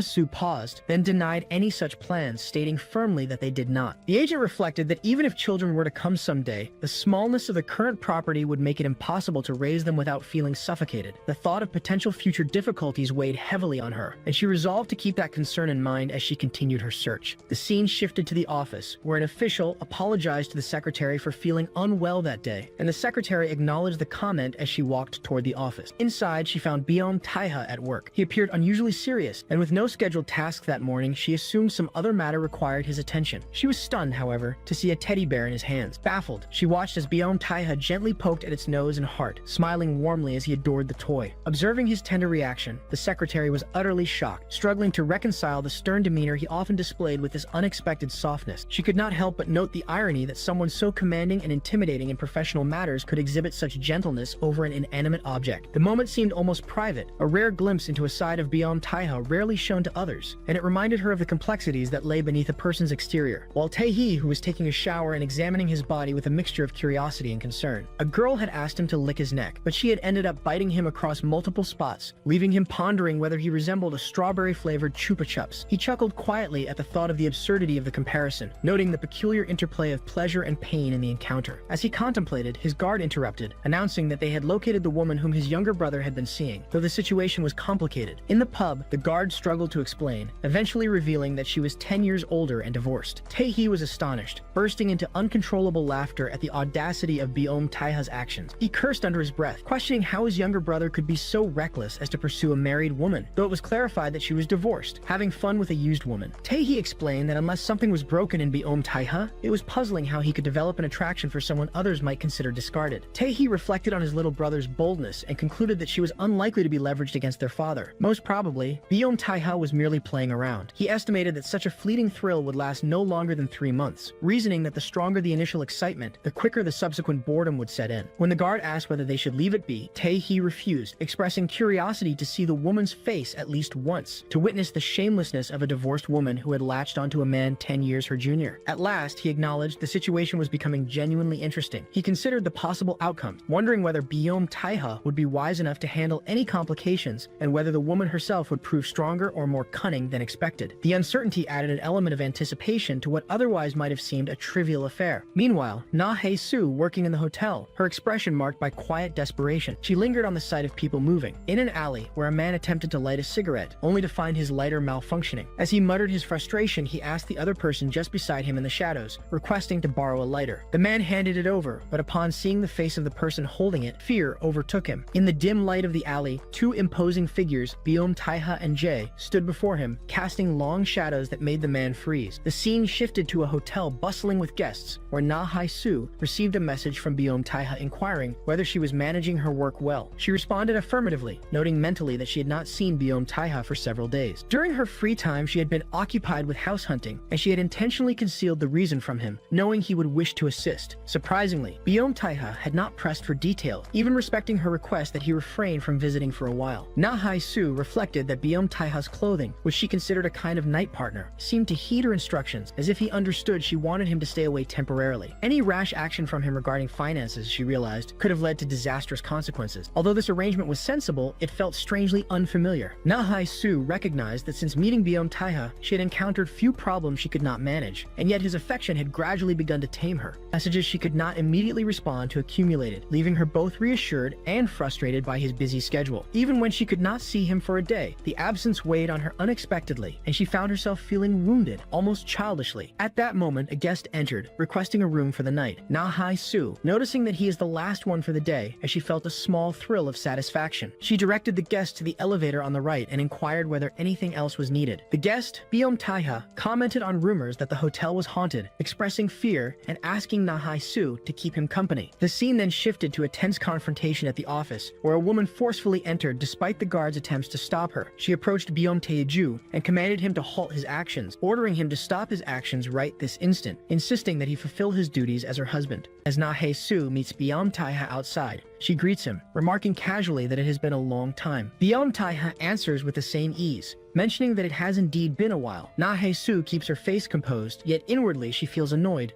thinking that meeting him after only a few days means nothing to him. Looking at him more closely, she notices that he appears even better than before. While someone has been losing sleep because the same person keeps showing up in her dreams, he stands there well-rested and completely unaware. His hair looks like it has actually been styled with intention, and his outfit appears effortlessly put together. Na Hae-soo wonders why he is dressed so neatly when he is only going to work. She questions inwardly if there is someone he wishes to impress. She asks him plainly whether there is anyone he wants to look good for, though she phrases it lightly, pretending to be curious about his sudden interest in fashion. Byom Taeha reacts with a small smile, amused by her tone, approaching her slowly as if entertained by her suspicion. He asks if she is feeling jealous and continues by asking if she is worried that he might start looking at someone else. Hae-soo retorts that no one has said such a thing, acting indifferent, insisting inwardly that if anything, such a change would be a relief. She tries to convince herself that it would be better for him to end up with a classy office woman, rather than someone who meets him only when money is involved. Her mind questions her own statement, however, wondering if it would truly be a relief. If he does find someone better, would she genuinely be fine with it? Byom Taeha seems to notice her unsettled face. Without warning, he reaches out and grabs her arm, pulling her against the wall. Na Hae-soo flinches, startled, asking him not to pull her like that. Yet seeing him closing in, she feels a slight embarrassment rising. As his face comes closer, she admits quietly that she was jealous, although she has long believed that whatever once existed between them had already faded. She has assumed that he no longer belongs anywhere near her. Yet now, seeing him before her like this, she feels that her assumption might have been premature. Byom Taeha leans closer, telling her to leave another mark on his neck. Na Hae-soo scoffs but leans forward regardless, biting his neck without hesitation.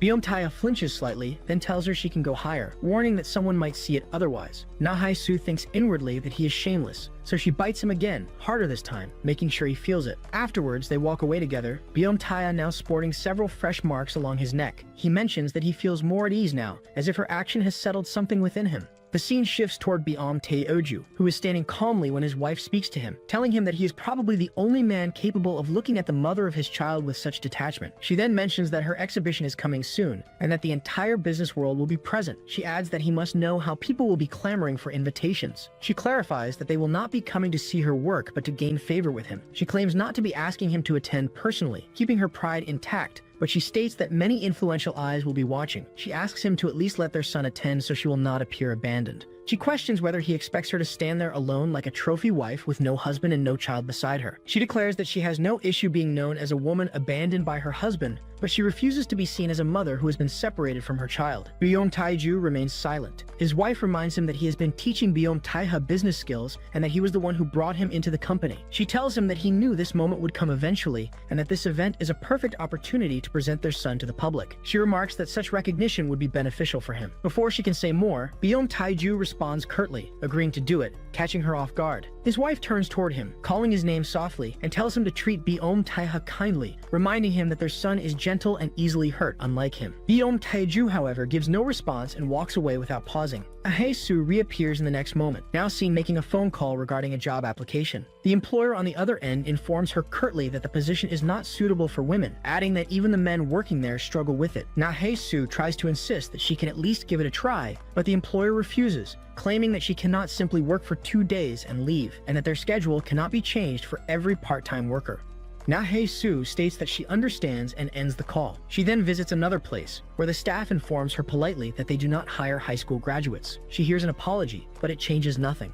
Yahello walks away, thinking that she has no intention of giving up so easily. Yet job hunting proves to be far more difficult than she imagined. When she was desperate for nothing more than food and a roof over her head, money had already slipped away like water through her fingers. It feels like being trapped in a swamp. The more she tries to pull herself out, the more it drags her down.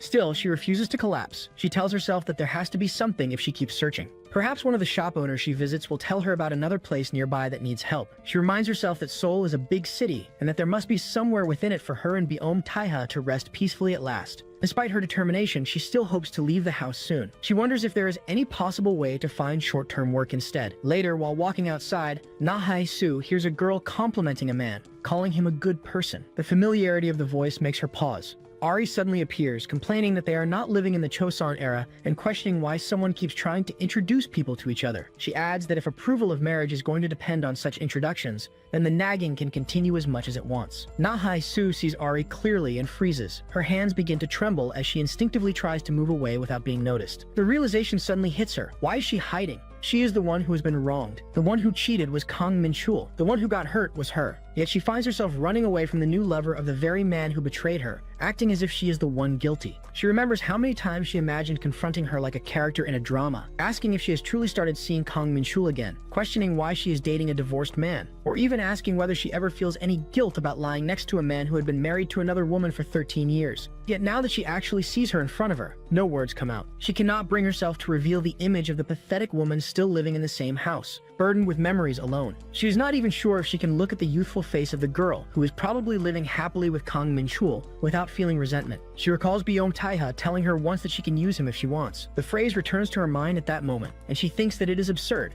After denying such a thought countless times, she suddenly feels a fleeting urge to prove something, perhaps to herself or perhaps to the world. She wonders if she wants to show them that someone like her can still be desired, even a little. She focuses on the pedestrian light ahead and mentally begs for it to change. She keeps telling herself that she must walk away calmly. Running now would make it too obvious. She stands still, praying for the light to turn green quickly. A slight rustle is heard from behind her, and someone grabs her arm. Ari senses movement nearby and turns her head, looking around briefly, but sees nothing around her. Yahello seems slightly taken aback by the sudden tug on her arm, only to glance down and find herself face to face with a teddy bear rather than a person. Biom Taeha stood there, holding it out to her as if he were presenting a hostage in a negotiation. She blinked, unsure whether to laugh or question him. He explained in a serious voice that he had come to rescue her because she looked like she was in distress. She stared at him with growing confusion, her fingers wrapped instinctively around the doll, its fabric surprisingly soft. She murmured under her breath about it being cute, without really intending to compliment it. She tilted her head and asked whether it was the same teddy bear she used to sleep with. She paused, though she quickly brushed it off and denied it. On a closer look, she noticed the crooked embroidery across its belly, the stitches wobbling like someone had sewn it while being chased. He claimed it was a gift and announced in a confident tone that if she slept with it, she would never have nightmares again. She looked at him, mildly stunned by the earnest delivery. It slowly dawned on her that he had made it himself. That realization brought back an old memory, one she hadn't expected to surface at such an odd moment. She recalled standing in front of a pile of toy stuffing years ago when Minchul had walked by and questioned what she was doing staring at something so childish. He had sarcastically asked whether she was trying to act cute despite being too old for such things. He had even mockingly told her to remember her place and not do things that didn't suit her age. She remembered feeling foolish back then, quickly stepping away from the pile, mumbling excuses. The memory faded as she brought the teddy close and hugged it tightly. She whispered a quiet thank you, barely audible but sincere. Taiha simply nodded as if he had expected nothing less. Taking a long pause,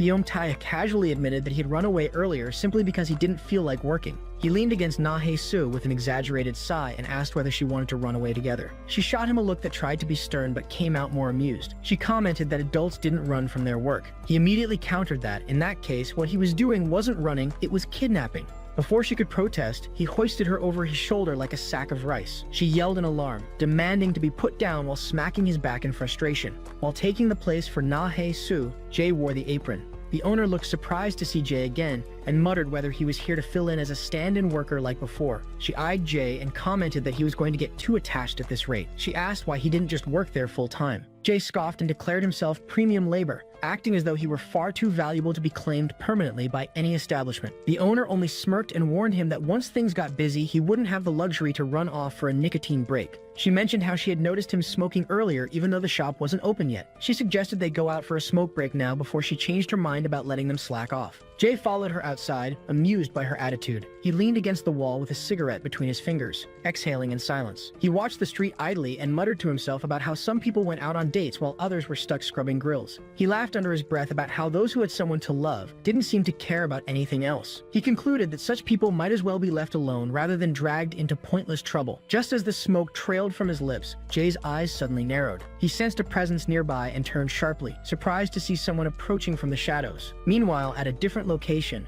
Taiha was escorting Su down the street, unaware of anything unusual. Su walked beside him, lost in thought. She noticed how, whenever she walked alone, she was usually the first to step aside when someone approached from the opposite direction. Yet now, walking next to Taiha, strangers moved aside for them without hesitation, even offering apologies as they passed. She glanced at him, frowning slightly. Something about that seemed absurdly unfair. Her gaze moved toward his collar and she suddenly froze. His shirt was partially unbuttoned, exposing marks along his neck. She narrowed her eyes and called him to lower his head. He looked confused but complied. She reached forward and buttoned his shirt without warning. Taiha complained that it was stuffy, but she ignored him. He let out a quiet sigh as he tried to breathe, while Su muttered under her breath about what people would think if they saw him like that. A group of girls walking past glanced at Taiha and his demeanor. One of them whispered that he looked dangerous in a strangely attractive way. Another immediately scolded her, calling her insane.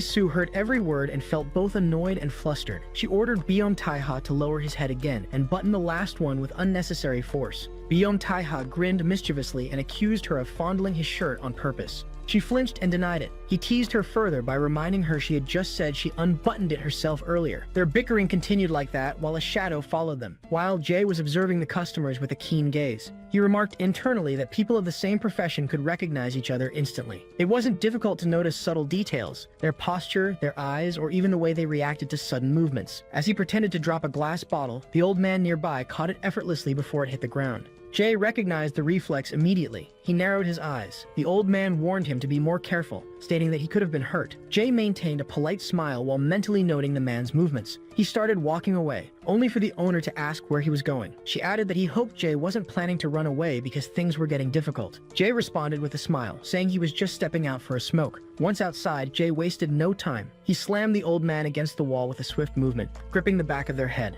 He growled that he had been busy switching out grills all day, demanding to know who had sent them. The old man smirked in amusement. Jay cursed internally, realizing that the odd feeling he had earlier wasn't paranoia. It had been deliberate. They had wanted him to notice. He questioned whether their target had been him, or Taiha as well. At that very moment, Taiha turned into a narrow alley nearby. He noticed 3 figures standing unnaturally still, making too much noise for people allegedly trying to blend in. He sensed that they were trying to be noticed. Before he could decide how to handle it, Su called his name. He turned and bent down, pretending to be casual. He debated briefly whether to deal with the situation or ignore it. He had trained himself to suppress his reactions in public. Since Su was present, he reasoned it would be better to avoid confrontation unless it was J-level serious. To his surprise, Su suddenly grabbed his wrist and told him to run. He stared at her in disbelief, asking how she knew. She only snapped at him to move faster. As they sprinted through dim streets, Su's thoughts shifted rapidly. She realized that people who had spent their entire lives being hunted could recognize the same look in someone else's eyes instantly. He had always carried that haunted gaze. She recalled how his scars looked like cracks of gold across his skin, imperfect yet resilient. His breath often sounded labored, as though weighed down by something unseen. She wasn't sure when it started, but at some point she had begun to feel his pain as if it were her own. The sound of footsteps followed them closely. She wondered what kind of people were after him, loan sharks or other ones. Maybe he had gotten involved in something dangerous to pay off a debt. She realized with unease that the street was getting darker and quieter. Most of the shops were closed. She scolded herself internally for not dragging him toward a crowded area instead. She questioned what she should do and what they were supposed to do now. The footsteps followed them to finally stop near an adult hotel, casting an even heavier sense of tension over the night. As Su entered the building, she looked around, after entering a shop letting out a faint sigh of relief. She silently thanked God that at least one shop still had its light on, as she had been terrified they might end up at a dead end. Taiha, however, appeared confused, questioning why they had come to such a place. Su replied nervously that they needed to buy something. Taiha frowned slightly, glancing at the glowing signs inside, and asking whether there was anything worth buying there. The store looked rather peculiar, with its dim lights and shelves filled with odd items. Amusement flickered in his eyes as he noticed the display, strange tools designed to fulfill women's hidden desires. Su, realizing what kind of place it was, froze in embarrassment. Her eyes widened as she tried to make sense of it, regretting her choice immediately. Taiha smirked, teasing her by asking whether he wasn't enough for her, which made her heart jolt. Startled and blushing, she told him sharply not to say such things, insisting that she had no idea what kind of shop it was. Her gaze flickered across the room again, and her face turned redder when she noticed the rows of peculiar objects, towers, belts, and ropes, lined neatly along the walls. She quickly looked away, mortified by what she had dragged him into. She couldn't believe she had let him inside the first store with a lit on, not realizing it was an adult shop. Taiha chuckled quietly, watching her flustered expression with mild amusement. He then asked curiously what exactly she was planning to buy. Su, still mortified, stammered and muttered something about an adult toy, which made Taiha chuckle. Su's cheeks burned even more as she wondered if he was laughing simply because of where they were. She tried to compose herself, whispering under her breath that the shop had all sorts of strange things, and she couldn't even imagine what kind of people used them. The thought unsettled her. The world truly was full of people with different desires, she thought nervously. Her eyes wandered toward Taiha's hands, and for a brief moment, her imagination slipped away. She pictured herself chained down and Taiha lifting her face with his strong hand and a whip cracking nearby, and the image made her face flush crimson. Taiha noticed and teased that her face had turned completely red. Su, caught off guard, quickly claimed it was just the lighting. He leaned closer, questioning why it was only her face that was red then. Su, frustrated, told him to shut up, trying to change the topic as she glanced around again. Finally, she spotted something normal, a pair of stockings, and immediately held them up in triumph. She called out to Taiha, saying that she came for these, asking if that satisfied him. Taiha tilted his head, smirking slightly, asking if she actually liked that kind of thing. Su froze, her tongue tied, trying to explain that it wasn't what he thought. Taiha's laughter filled the store, which made her embarrassment unbearable. She glared at him, warning him not to laugh, insisting that she was serious, but he couldn't stop chuckling. Inside, Su fumed, thinking that he wasn't even pretending to believe her. She had dragged him here only because she thought it was safer with him, but now he was the one teasing her. Noticing her expression, Taiha chuckled again, asking if she still had more to buy.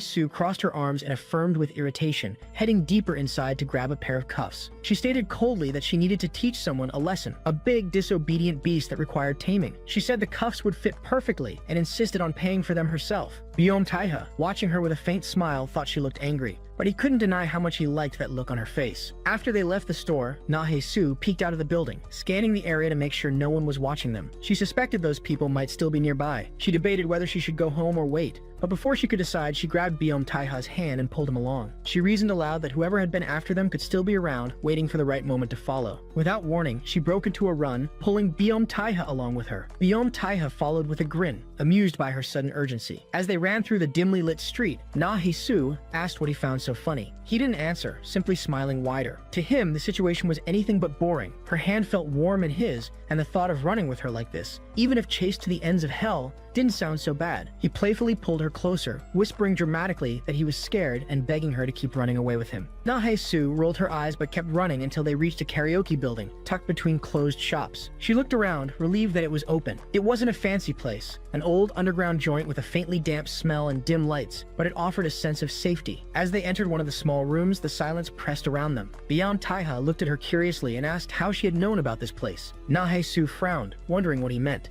He replied that someone had been after him, to which Na Hee-soo answered that he looked tired, which made him stare at him in disbelief. As he spoke, Biom Taiha's hand brushed against hers before moving closer, his fingers trailing lightly toward her face. Startled, Na Hee-soo stepped back, asking if he was some kind of gigolo. Biom Taiha blinked, unsure if he heard her right. He wondered what sort of thoughts fit inside that tiny head of hers. Na Hee-soo, still anxious, repeated her question with a hint of worry. Biom Taiha raised an eyebrow and asked if she intended to buy him. Na Hee-soo froze again, trying to understand what he meant. Was it a yes or no? Her voice trembled slightly as she asked him to be clear. Biom Taiha sighed softly, saying she wouldn't believe him anyway, but she was his first. He leaned closer as he spoke, his breath brushing against her neck. Na Hee-soo tensed, asking him not to do that and not to say things like that either. She said men might like hearing such things, but women didn't. Yet as his face inched closer, her resolve wavered. She realized that maybe, just maybe, she didn't entirely dislike hearing it. Biom Taiha leaned in further, kissing her to pin her down. The kiss was soft, yet it was too deep. When he pulled back slightly, he moved toward her neck again, and Na Hee-soo quite flinched because of Biom Taiha as she looked at him, asking if it was his first time kissing in a place like this.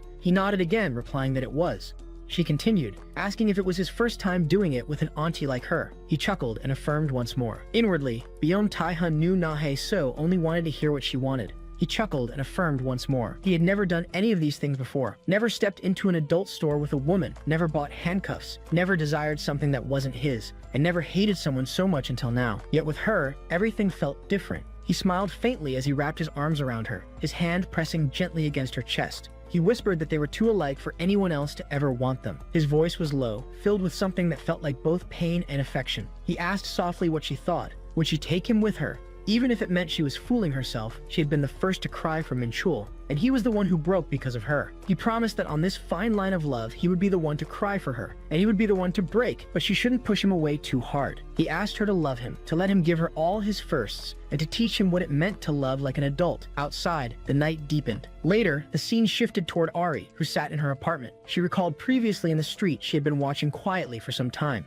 Yet she felt a gaze towards her as she glanced at them. She saw Biom Taiha carrying Na Hee-soo on his shoulders while they were bickering. Suddenly, he turned his gaze toward Ari and smiled faintly, as though acknowledging her presence. That smile lingered in her mind long after they disappeared from view while she stood there frozen. On the road, a little girl clutching a small teddy bear suddenly noticed something ahead. Her eyes sparkled with excitement as she stopped for a moment, then began running toward it with tiny, hurried steps, calling out for it by the name Teddy. Her father, startled and nervous, quickly called out after her, telling her to wait, warning that she might fall. He urged her to come back quickly. In front of them stood Biom Taiha, his tall figure with his muscles slightly flexed as he is standing, holding the teddy bear that he bought for Na Hee-soo. The little girl stopped before him, staring up at him with wide eyes filled with curiosity. In her innocent voice, she asked if Teddy wanted to be friends with Bunny, referring to the stuffed toy she held tightly in her arms. Her father, sitting beside her, began sweating profusely, overwhelmed by Biom Taiha's imposing presence and the unexpected situation. Embarrassed, the man quickly apologized to Biom Taiha, explaining nervously that his daughter was still young and didn't mean to trouble him. Biom Taiha, instead of taking offense, played along with a faint smile. He knelt down gently to her level, pretending that Teddy indeed wanted to be friends with Bunny. He spoke softly, asking if Bunny would like that too. The little girl's face brightened, her smile pure and genuine, and she asked if Teddy could hug Bunny as a sign of friendship. Biom Taiha nodded lightly, replying that Teddy would love to give Bunny a big hug. Na Hee-soo, standing nearby, watched the scene unfold quietly. Her eyes first lingered on the little girl's joyful face, then slowly shifted to Biome Taiha's expression. There was warmth in his smile, and it stirred something deep within her. Suddenly, it struck her. A memory she had buried long ago came rushing back. She remembered that moment when they were doing that. If she had ever become a mother, maybe things would have turned out differently. Maybe she wouldn't have felt so empty, but those hopeful thoughts had long been shattered by reality. She remembered how the doctor had once told her something she didn't want to accept, that she seemed unable to tell the difference between not wanting to go back and not being able to. The words had pierced her like a blade, and now remembering them, she lowered her gaze and turned away slightly, hiding her expression as she moved behind Biome Taiha. Biome Taiha noticed the shift in her demeanor. Her silence and distant look didn't escape his eyes, but he chose not to say anything right away. When they began walking up the stairs together, he finally asked if she was feeling unwell. Na-Hae-Su shook her head quietly, saying she was fine. A moment later, he asked again, this time wondering if she was angry at him. She denied it again, her tone gentle but distant. Trying to lighten the mood, Biome Taiha lifted the teddy bear and playfully waved it in front of her, teasing that if he had done something wrong, he promised not to repeat it. He pleaded half-jokingly for her to tell him what was wrong. Na-Hae-Su denied to it, replying that it wasn't about him. She said it softly, stating that some things weren't so simple to explain. Then, without warning, she tipped the teddy bear aside, but it falls down on stairs, as to surprise Biome Taiha. Seeing the teddy on the ground, Na-Hae-Su gets quite taken aback as she tries to pick it back, but Biome Taiha instinctively reached out and caught her wrist, his hand pressing her lightly against the wall. His voice grew low as he told her that she was thinking about him again, someone she clearly wanted to forget. Na-Hae-Su looked at him, guilt flashing across her eyes. She quietly apologized, unable to deny it. Her silence said everything. Biome Taiha stared at her in disbelief, his voice breaking slightly as he repeated her apology, unable to comprehend that she didn't even deny it. Moments earlier, everything had been so light between them. He remembered how they were laughing, teasing, and writing little things on the wall together, pretending to strike off each other's names in a childish game. For a brief time, it had felt as though the world was simple again. Biome Taiha truly believed that, at least for that moment, it was just the two of them. No past, no pain, only them, driven by emotion. He leaned in and kissed her. The kiss deepened, filled with a desperate longing he couldn't restrain. Na-Hae-Su felt her heart racing as a strange warmth spread through her, her body trembling under the sudden rush of emotion. Yet something inside her screamed that it was wrong. Sensing her unease, Biome Taiha paused. Na-Hae-Su then pushed him away gently, her voice shaking as she said she could walk the rest of the way on her own. Her eyes avoided his, but her tone carried a quiet firmness. She told him to leave for the day, that she needed time. Biome Taiha stood still for a moment, his gaze lingering on her face, then shifted to the small teddy bear lying on the ground beside them. He bent down, picked it up, and looked at it silently before turning back to her. He told her to get home safely, his tone calm but heavy with restrained emotion. Then he turned around and walked away. The scene shifted soon after. In another place, a guard was reporting an update, mentioning that both young masters were doing exceptionally well. He described the older one as perhaps not the most diligent, but naturally sharp and quick-witted, with a great sense of financial judgment and an ability to adapt swiftly to any task. He then spoke about the younger master. The words triggered a memory, as he was the one following Biome Taiha before. Biome Taiha then warned him as he taunted him to ask if he couldn't feel that someone was watching him. In the present, the guard standing admitted that sometimes it truly felt as if he was watching the chairman himself. The scene then moved to Na-Hae-Su once again. She was at her workplace, speaking with the motel owner. The owner, noticing her exhaustion, remarked kindly that with her qualifications, she could recommend her anywhere. She said he would look into some opportunities for her, though she also questioned gently if her health would hold up with all the work she was taking on. Later, another place showed the restaurant owner speaking to her as well, asking if she was still searching for another part-time job. When she nodded faintly, he frowned, saying that youth was no excuse to wear oneself out. He told her that such overexertion would come back to haunt her later, and instead of letting her work more, he decided to raise her pay next month,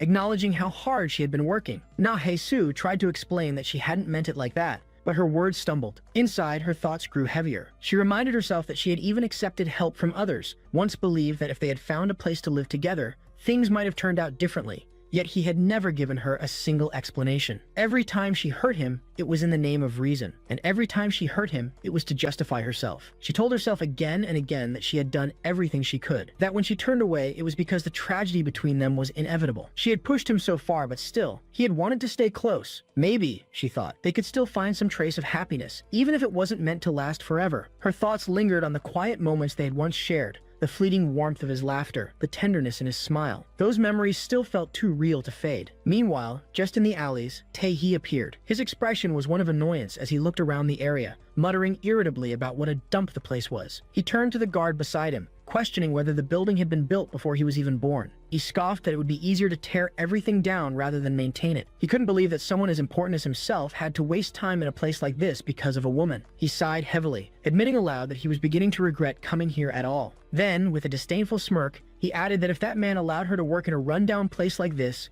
then perhaps she really was nothing more than a plaything to him. The guard suddenly interrupted his rant, calling his attention to something. He pointed toward a young woman outside, bent down and quietly picking up garbage, pointing that she was the girl. Tae-hee frowned and looked closely in the direction indicated. When his eyes finally settled on her, his expression shifted slightly. There she was, Na-hee-soo, moving silently, cleaning up the area around her, unaware of the eyes watching her from afar. As Tae-hee noticed Na-hee-soo clearing the garbage, his gaze lingered on her for a moment longer than it should have. He quietly slided his spectacles, wanting a clearer view of her without the glass between them. The look in his eyes carried a trace of mockery, as though he found her sight amusing in a condescending way. His guard, who stood beside him, appeared uneasy, aware of how unpredictable Tae-hee's mood could be. Tae-hee, still staring at her, asked if she had a child, to which the guard calmly denied. He then questioned if the divorce had been finalized, and upon hearing confirmation, his expression subtly shifted into something between satisfaction and disdain. He studied her carefully, noting the way she carried herself and remarking that it looked rather tacky, just like her clothes. His tone was casual but laced with arrogance. He wondered aloud why she tied her hair up in such a manner, saying it looked painfully rural, almost country-like. Irritation flickered in his voice as he commented that he had imagined she would have completely lost her mind by now, yet she still hadn't gone entirely insane. He guessed she was holding on somehow. He muttered to himself that he had expected to see her completely broken, but she didn't appear that bad. Tae-hee then turned towards his guard and asked if this place was where she worked. The guard affirmed, explaining that it was a part-time job and that she seemed to have several others besides this one. Tae-hee instructed the guard to find out her entire schedule and report it back to him, stating that she could turn out to be quite useful. Meanwhile, Na-hee-soo, unaware of his cold amusement, sent a cheerful message to Byung-tae-ha, thanking him for the teddy bear. She wrote that thanks to his thoughtful gift, nothing had appeared in her dreams the previous night. Her tone was soft and grateful, as if the small comfort of his gesture had been enough to calm her restless heart. The scene then shifted to Tae-hee, who was seen running towards his mother with an uncharacteristic lightness. He hugged her warmly, his smile genuine for once. His mother looked delighted yet teary-eyed, commenting on how long it had been since they last met. She thought it had been over 2 years. She cupped his face affectionately, asking if he knew how worried she had been and how she had longed to see him from the moment he returned. Her words trembled with affection as she asked how he had been all this time and if he had been living well abroad. She laughed softly as she noticed the collar around his neck, remarking that he had even managed to get himself one while she wasn't paying attention. Tae-hee smiled, placing his hand over hers, telling her not to expect any less, asking whose son she thought he was. He then complimented her, saying their director Beck was still as beautiful as ever. Tae-hee's mother pulling Tae-hee away to affectionate reunion. She reminded him that he had said he wanted to learn the ropes of the company and asked if it was going well. Tae-hee, rolling his eyes slightly, told his mother that work talk was far too boring for a family meeting. He said it wasn't particularly difficult, only tedious. Tae-hee's mother then asked about his leg, and at that question, Tae-hee's expression grew tense. He forced a small smile and said it was fine, insisting everything was great except for that one irritating person constantly getting in his way. He muttered that there was nothing to think about. The chairman should simply hand things over to him. He wondered aloud why the old man insisted on testing his patience. Tae-hee's mother called his name sharply, making him pause. He told Tae-hee that although the chairman would probably speak to him personally soon, she wanted to warn him beforehand. The chairman wanted Tae-hee to attend an exhibition in his place. Tae-hee's mother added that Tae-hee knew very well what such a gesture meant. Tae-hee froze for a moment, his thoughts spinning. Chairman Byung-tae-jo had always been a man of severe restraint, so strict that even his own son could hardly be acknowledged as a successor. He never spoke of his family in public, never allowed the press to mention them, and never let anyone guess what they were doing. For him to now send his son to meet influential business leaders in his stead, it was a shocking change. Tae-hee realized that the man who never looked at him with affection, not even when he desperately craved it, was finally treating him as a son. He almost laughed at the irony as he commented that it is obvious. It felt absurd that he was genuinely happy about something so ordinary,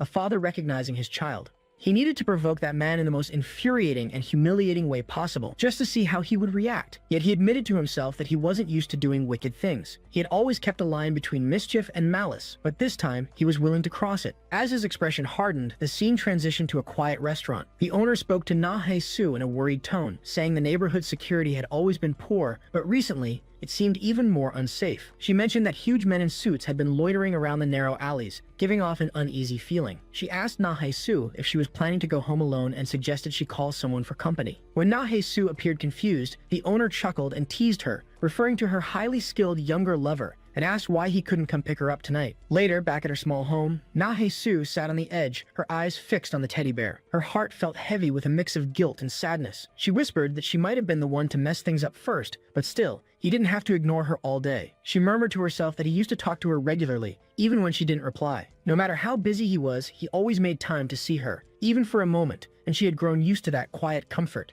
But when she finally gathered the courage to message him first, his silence cut deeper than she expected. She recalled staring at her phone, waiting, hoping for a reply that never came. Once, it had been normal, sending messages without expecting a response. She had accepted that indifference as part of their bond. But now, it hurt. She didn't understand why her heart suddenly rebelled against the coldness it had once tolerated. Her emotions, which she thought had hardened long ago, melted so easily because of him. She hugged the teddy bear tightly, whispering that she wasn't okay. Meanwhile, Taiha stood in her room, dressed formally, preparing himself for something important. Jay, standing beside him, called out hesitantly, saying the young master didn't have to do this. He repeated telling him to answer or he would make her upset. Taiha sighed, understanding his determination. Taiha smiled faintly, remarking that he merely wondered what would happen next as he stepped inside the meeting room. As he greeted the guest, his mind drifted to the past. He thought of the time when he could instinctively sense his father's thoughts, his decisions, even his subtle emotional changes. He remembered being younger, drenched, wounded, and stained with blood, still trying to understand that terrifying bond between them. He reflected bitterly that blood ties were frightening things. He hated the thought that they were too similar, that he could see himself in the man he despised. Taiha silently wondered if he had tried too hard to become someone different. Perhaps in that effort, he had lost the ability to read his father's mind entirely. Taejo spoke calmly, mentioning that his mother's exhibition would soon be held and that there would be many guests attending.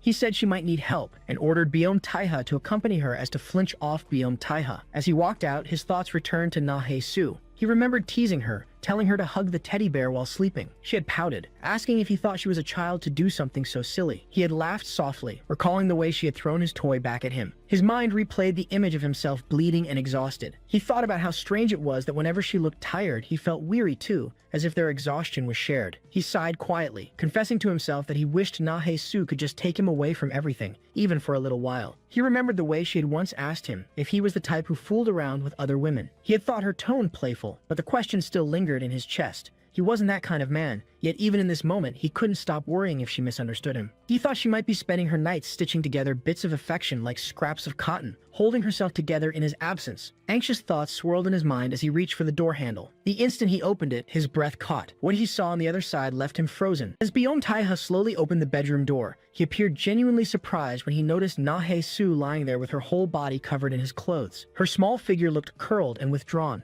as though she had hidden herself away from the world. He stepped inside carefully, almost as if he feared of any delicate moment he had walked into. His soft footsteps brushed across the floor as he tried not to disturb her, yet she seemed to sense even the slightest movement. Na-Hae-Soo's voice drifted out faintly, telling him not to come any closer. She called his name gently, sounding as though she recognized him without even looking. She murmured that she already knew it was him, but insisted that she was not going to meet him today. Her tone carried an exhausted kind of emotion, something between longing and disappointment, as if she had reached her limit with him and herself. She held Taiha's old teddy bear, the one he had given her during a small, almost forgotten moment. She pulled it close to her chest as if it were something precious. Her voice shook when she whispered into it, asking why he only showed up in her dreams. She spoke about yesterday, the day before, and every night before that, saying each dream felt the same. She mentioned softly that whenever she imagined meeting him in those dreams, she always woke up before she could reach him. She said that when he did not make a move toward her, she felt like she was the only one standing there, waiting. She called his name again, reminding him of something he had once promised, that he would come even if the place was cold, cramped, or uncomfortable. She had offered space for his belongings, but he never returned, and Taiha felt a sharp ache in his chest upon hearing her say that. She added that he would not answer her calls, and that it hurt far more than she wanted to admit. Her voice trembled with quiet pain, as though she had carried it alone for far too long. Taiha could not take it anymore. He stepped forward with determined steps until he was right beside her. He lowered himself gently, sliding his arms around her shoulders and pulling her closer. Na-Hae-Soo startled at the sudden warmth behind her. Her breath caught, and she immediately called his name again. She reminded him she had told him not to come in, wondering aloud why he never listened to her, even in dreams. He cupped her head tenderly, guiding her face upward, but she turned away instinctively, unable to meet his eyes. In her mind, she confessed a truth she had tried suppressing. She did not like how kind he was because it scared her. She feared he might really stay away if she kept telling him to go. That fear made her push him even when she did not want to. Biom Taiha leaned toward her neck, brushing his lips against her skin, and she shivered when he kissed her there. His warmth pressed against her in a way that made her instinctively curl her fingers. When his lips finally reached hers, he deepened the kiss in a way that made her feel as if her entire body had been set alight. She sensed a trembling rush shoot through her fingers, and Biom Taiha intertwined his hand with hers as his tongue brushed her lips and slipped inside. Na Hai Su felt herself melting beneath him. She thought the dream had become unusually intense that night, far more vivid than any she had before. She felt the weight of his body, the heat of his breath, and even the press of his hardened rod against her.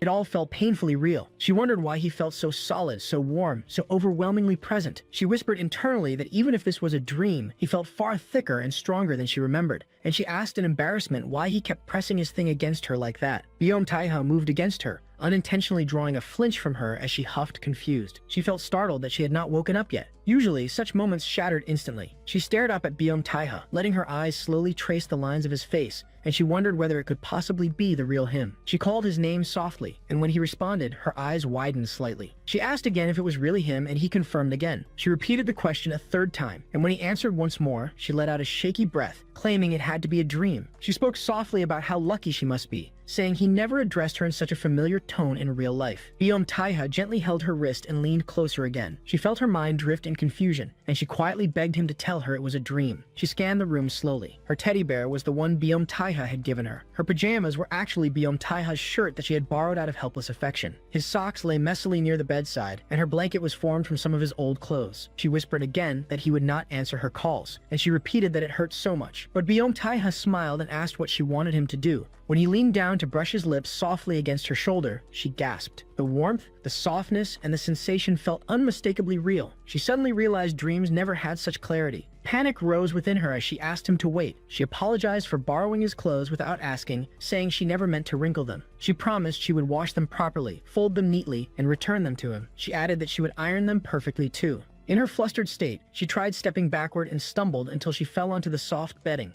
Biom Taiha followed slowly, not forceful but steady. He helped her up slightly by pulling her undergarments, brushing away her embarrassment with a calmness that seemed to disarm her completely. He told her that she always seemed to run even though she knew he would eventually catch up. He leaned closer and said he guessed this kind of flustered behavior suited her personality perfectly. He pulled at her upper garment and exposed her skin. Na Hai Su gasped, shivering when the cold air touched her. Biom Taiha Sia leaned in again and bit gently in her chest, drawing another trembling breath from her. As he moved lower, Biom Taiha seemed affected too. His breath grew ragged, and he admitted softly that his mind felt like it was melting as well, especially seeing her like that when he had walked in on her in such a vulnerable state. He loosened his belt slowly. When he finally positioned himself above her, he whispered for her not to push him away. He slid deeper inside her, and both of them shuddered at the contact. Na Hai Su felt her entire body tremble uncontrollably. Biom Taiha kissed her again, gripping her firmly, trying to hold her still as she gasped and curled instinctively beneath him. He confessed in a quiet, almost pained tone that when she pushed him away, it hurt him far more than she knew.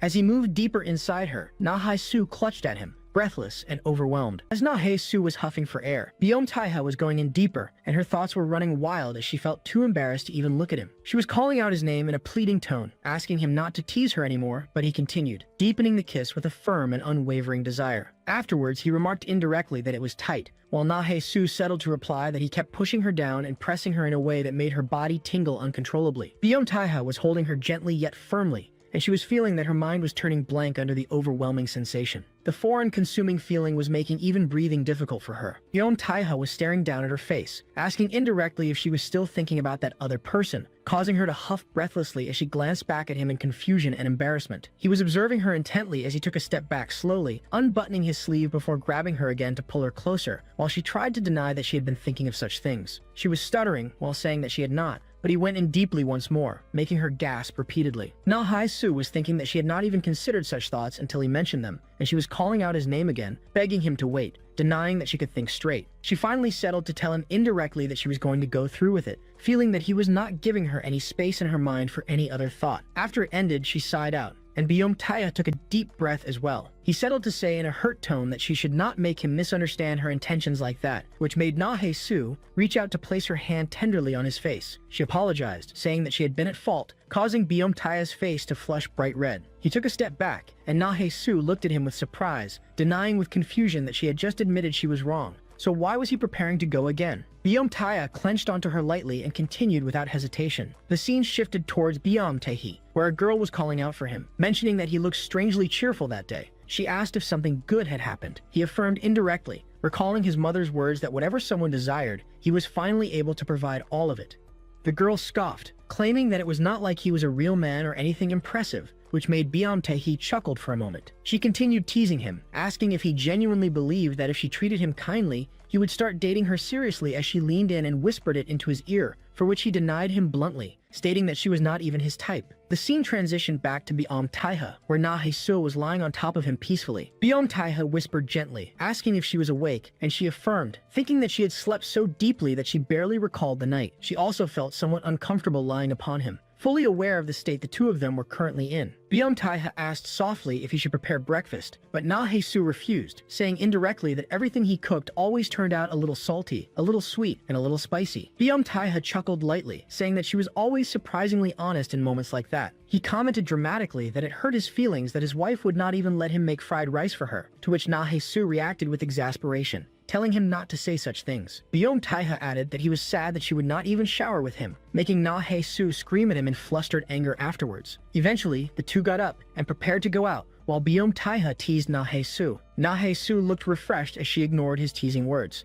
Biom Taiha glanced at her, saying that it truly hurt his feelings that she did not even want to hold his hand. Suddenly, Na Hae-soo grabbed his hand, catching him off guard, and said indirectly that they should leave, avoiding his eyes. Na Hae-soo was feeling the sensation of his large, warm hand against hers, and it tickled her in an emotional way. A thought crossed her mind. She wondered if someday he would walk holding the hand of a child who resembled him in this muddy and complicated world. She questioned silently whether he dreamed of such a future as well. She thought to herself that if she asked him to stay with her forever in this messy unhappiness, it might be a future he would abandon. Na Hae-soo felt a sudden wave of greed in her heart, thinking that maybe she should tell him to give everything up and simply stay with her, living quietly just like this. She smiled softly while thinking of this imagined future, calling out for Biom Taiha in her thoughts. She reminded herself that this was the one thing she had promised never to say out loud. She imagined a little daughter who looked like Biom Taiha playing happily with him, and she thought that ruining a person with love once had already been enough, but ruining him would break her heart in a way she could not bear. Even so, there were moments where her heart ached from the affectionate fantasy of a future where someone like her did not belong. The scene shifted to a girl grumbling to his dad at home. She brushed off his comment, telling him not to speak nonsense and demanding to know why she would go there at all. Her dad replied that it would be good for her to get close to that household, mentioning that the chairman's son was around her age as well. The girl protested, reminded him sternly that her grandfather had once warned her never to associate with families whose names began with Biom. At that moment, the dad questioned how long ago such a warning had been, saying in a calm tone that he had visited him in a dream the previous night. And he supposedly said that the warning should be taken back, and advised that she should get along with the family instead, mentioning that forming a connection might even be beneficial. The lady shouted at the father not to speak such absurd things, while the father shrugged and said he would take her outburst as a yes. The lady screamed again in frustration, unwilling to agree. The scene shifted toward Biom Taehi, who was in a fit of rage as he threw a glass at one of his guards. The glass crashed onto the floor, shattering, and Biom Taehi glared furiously. He demanded the guard repeat what he had just said. He grabbed the guard by the face aggressively, asking why the hell that man was going to his mother's exhibition. His voice echoed with anger and disbelief, and his grip revealed how outrageous he found the situation.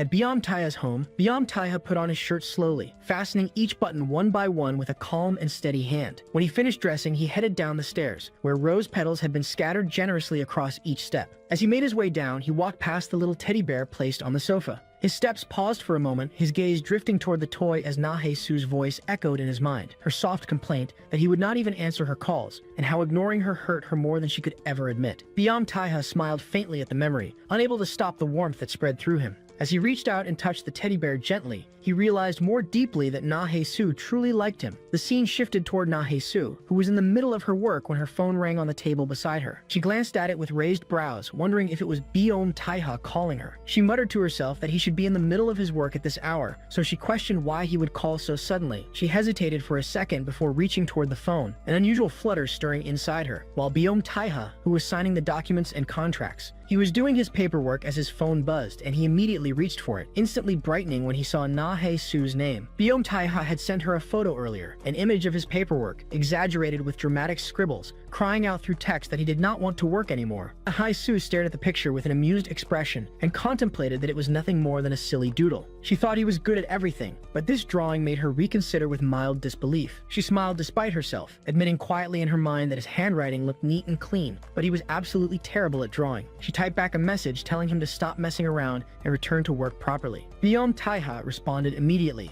as if waiting for her message on standby. He sent her a picture of himself drinking something warm, messaging her that he was recharging himself with caffeine. Na-hae-soo shook her head, trying to hold back a laugh at how childish he seemed today. Later on, Taiha sent another message along with a picture, saying that his meeting was finally over. Na-hae-soo, meanwhile, was trying to focus on her tasks, but her phone kept vibrating without pause. She felt confused and wondered what on earth was happening and why Taiha was contacting her so much. She admitted in her mind that he had messaged a lot before too, but recently, the number of photos he sent had increased dramatically. It was a strange sight, especially from someone who did not usually share much. Somehow, his behavior felt oddly similar to a husband trying to reassure his wife that he was not messing around or cheating while away from home. She sighed, wondering if she should take a picture too and send it to him. Na-hae-soo hesitated as she lifted her phone, wondering about the right angle and lighting.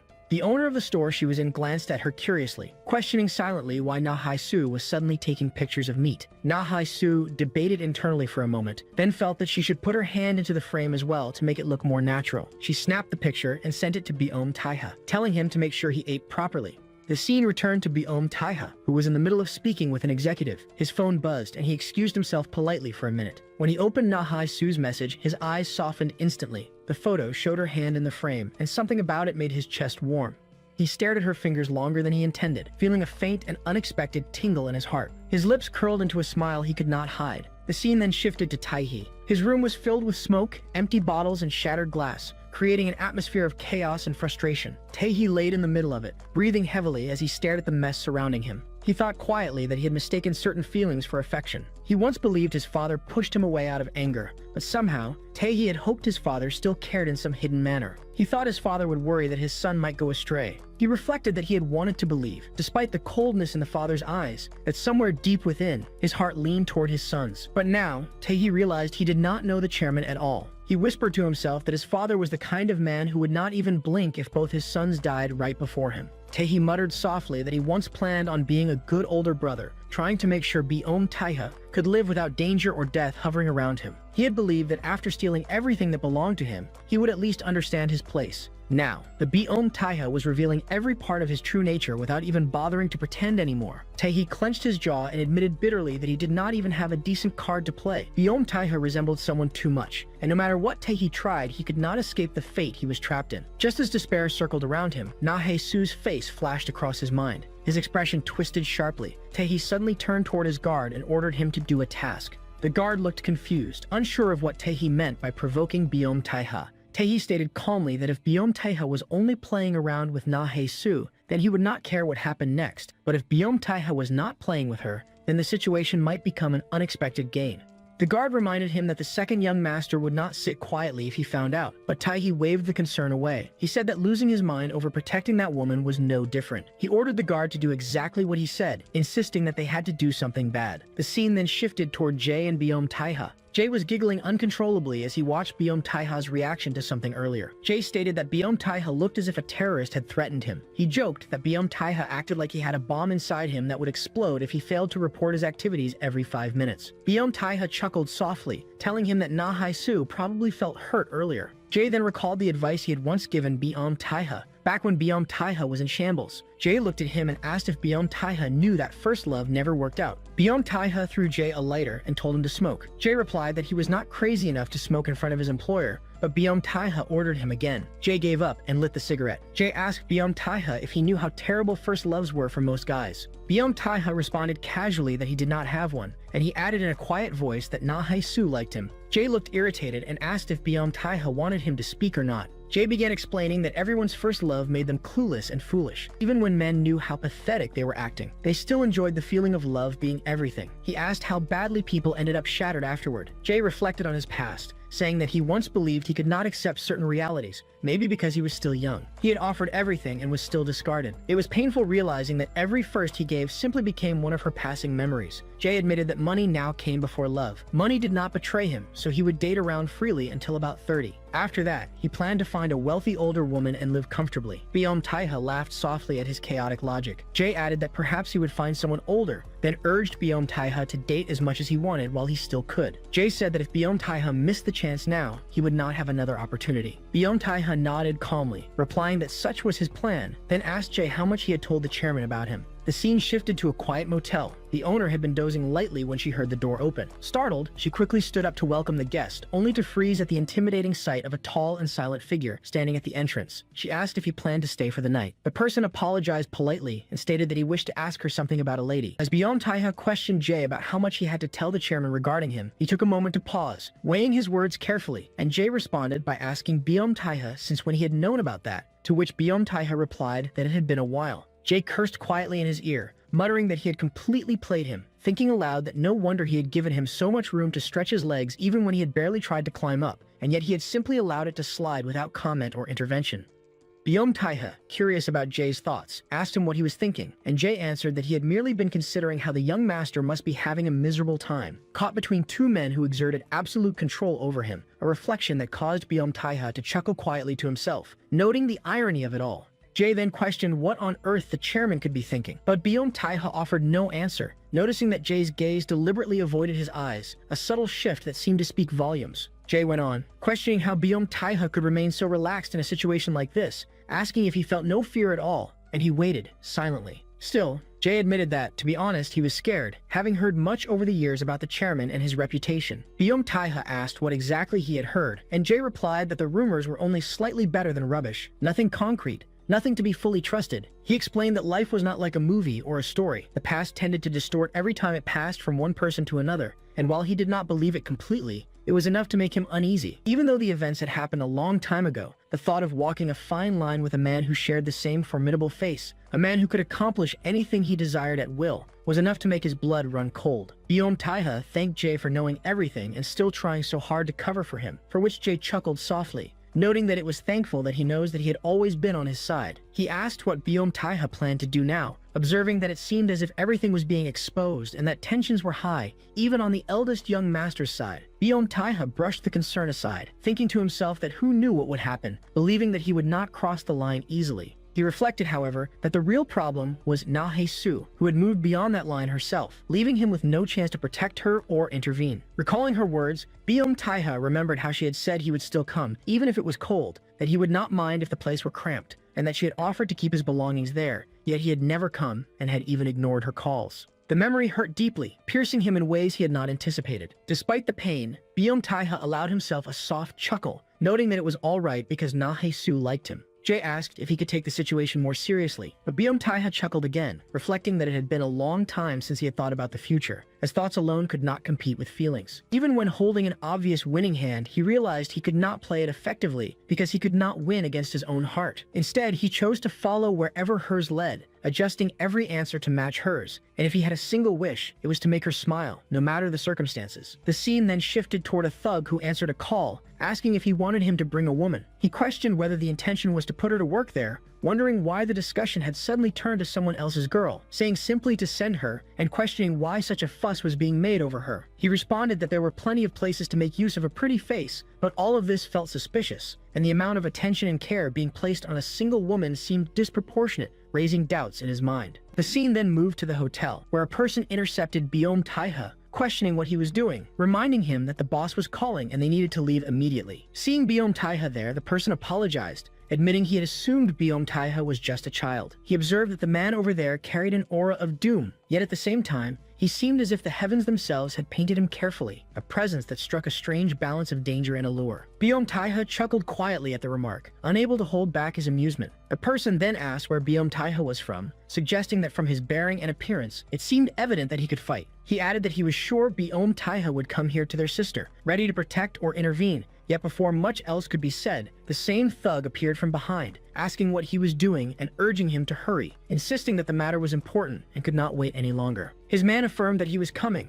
and as he left, he asked Byom Taeha to take care on his way, remarking that if he ever worked in this line again, they would see each other. Meanwhile, the scene shifted toward Na Hae-soo, who found her thoughts lingering on Beom Taeha. Suddenly, the scene turned to the chairman's daughter, who questioned whether he had seriously lost his mind, as her father was insisting that she greet and get along with some guy she had never even seen. She wondered aloud what she was supposed to do if that man turned out to be a psycho. Frustration colored her tone as she remarked that it was so annoying that her father, the very man attempting to arrange a business connection through his daughter, could be responsible for such a ridiculous situation. Her friend, noticing her irritation, asked if she truly disliked it and suggested that she should back off, as she would only end up sticking to him anyway. She added that she was clearly more interested in Thai family, which only seemed to aggravate the chairman's daughter further. Her friend pressed, pointing out that she had never even seen him, so why was she reacting with such hatred? The chairman's daughter, was she reacting with such hatred? The chairman's daughter responded firmly that she did not need to see him personally to form an opinion. It was not as though she had only encountered 1 or 2 men from that family. He was from that Thai family, and she could bet confidently that every single one of them was insufferable. They carried that unmistakable "I am so special" aura,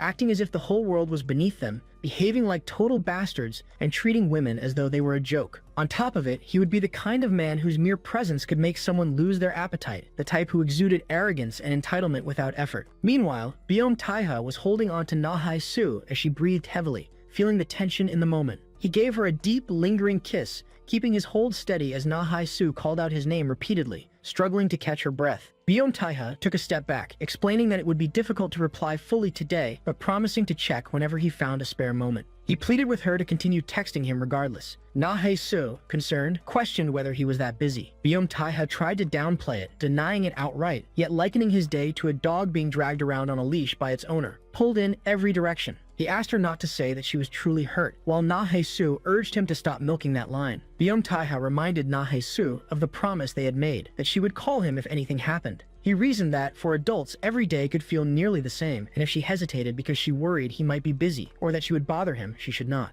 She was to call without hesitation, and he would trust her completely. He recalled the spring when they had been unusually busy, noting that even a brief, solitary moment wrapped in each other's presence had been enough for him. Na Hae-soo felt that everything seemed to be proceeding smoothly, that the precarious distance between them would suffice for the time being. The quiet acknowledgement of each other's presence stirred something deep within him, at least until then, as Beom Taeha attended meetings while Na Hae-soo carried on with her usual work. Later, as Na Hae-soo finished her work and stepped outside, noticing the rain, she wondered whether Beom Taeha had brought an umbrella for himself. Suddenly, her phone rang, and the hotel owner's voice greeted her on the line. The hotel owner called out for Na Hae-soo, identifying her specifically. She explained that when she had been desperate to find a job, she had discovered a really good position. The hourly pay was excellent, and the work itself was surprisingly easy. Apparently, a spot had just opened up rather suddenly, and everyone had been in a hurry, concerned about hiring someone else in time. However, she had stepped in and told them that she knew someone perfect for the position, effectively stopping the process. Over time, she had somehow grown close to the boss there, and Na Hae-soo felt immense gratitude for everything she had done on her behalf. She understood that all of this had been done solely because of her, with no other motive.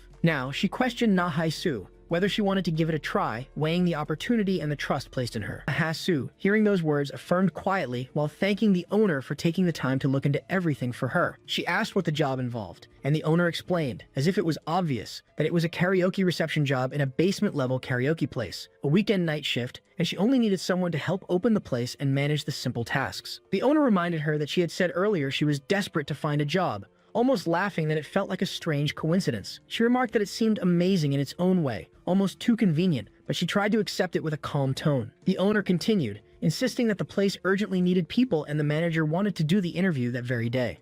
She asked Na Hae-soo if she was free, sounding as though the matter had to be settled immediately. Na Hae-soo pondered over it, though she thought it was already quite late. The owner insisted that the manager needed to decide right away or he would move on to someone else. She called Na Hae-soo's name with urgency, asking whether she wanted to give it a try or let the opportunity slip away. Na Hae-soo hesitated as she thought about what the old version of herself would have done. She wondered if the old Na Hae-soo would have doubted such sudden good fortune, the kind of luck she never received, even if she sensed that misfortune might be behind it. She questioned if the old Na Hae-soo would have still gone, thinking she needed to patch the holes in their situation somehow. But then, Na Hae-soo said she would take it, asking where she needed to go, almost as if none of the hardships she had endured throughout her life existed anymore. The Na Hae-soo standing there now did not hesitate or feel afraid, because after meeting Biom Taiha, she had grown used to the idea of being saved from the worst. The world Biom Taiha showed her felt warm in a way she had never experienced. At that time, Na Hye-so's luck was a little too bright, and she forgot for a moment that the world had always treated her harshly. The scene then shifted to Biom Taiha at the banquet, where Jae sighed as he looked around. He seemed overwhelmed, thinking that every person he saw was someone respectable, and a low-born person like him did not belong there at all. He whispered to Biom Taiha, asking why he had brought him to such a place, yet Biom Taiha simply told him to give it a try. When Jae questioned what he meant, Biom Taiha leaned closer and whispered that if Jae's dream was to catch the attention of someone important, this place was filled with bored rich wives looking for something interesting. Jae stared wide-eyed, almost in disbelief, before thanking Biom Taiha. He felt so touched by the words that he nearly cried. Biom Taiha whispered again, telling him to enjoy himself for a bit, but not forget to go see Na Hye-so before it got too late. Biom Taiha felt that Na Hye-so would naturally look for him out of habit and would keep their small promise. Yet when he checked his phone, he remembered that he had messaged her earlier asking if she had reached home safely. She had replied that she did,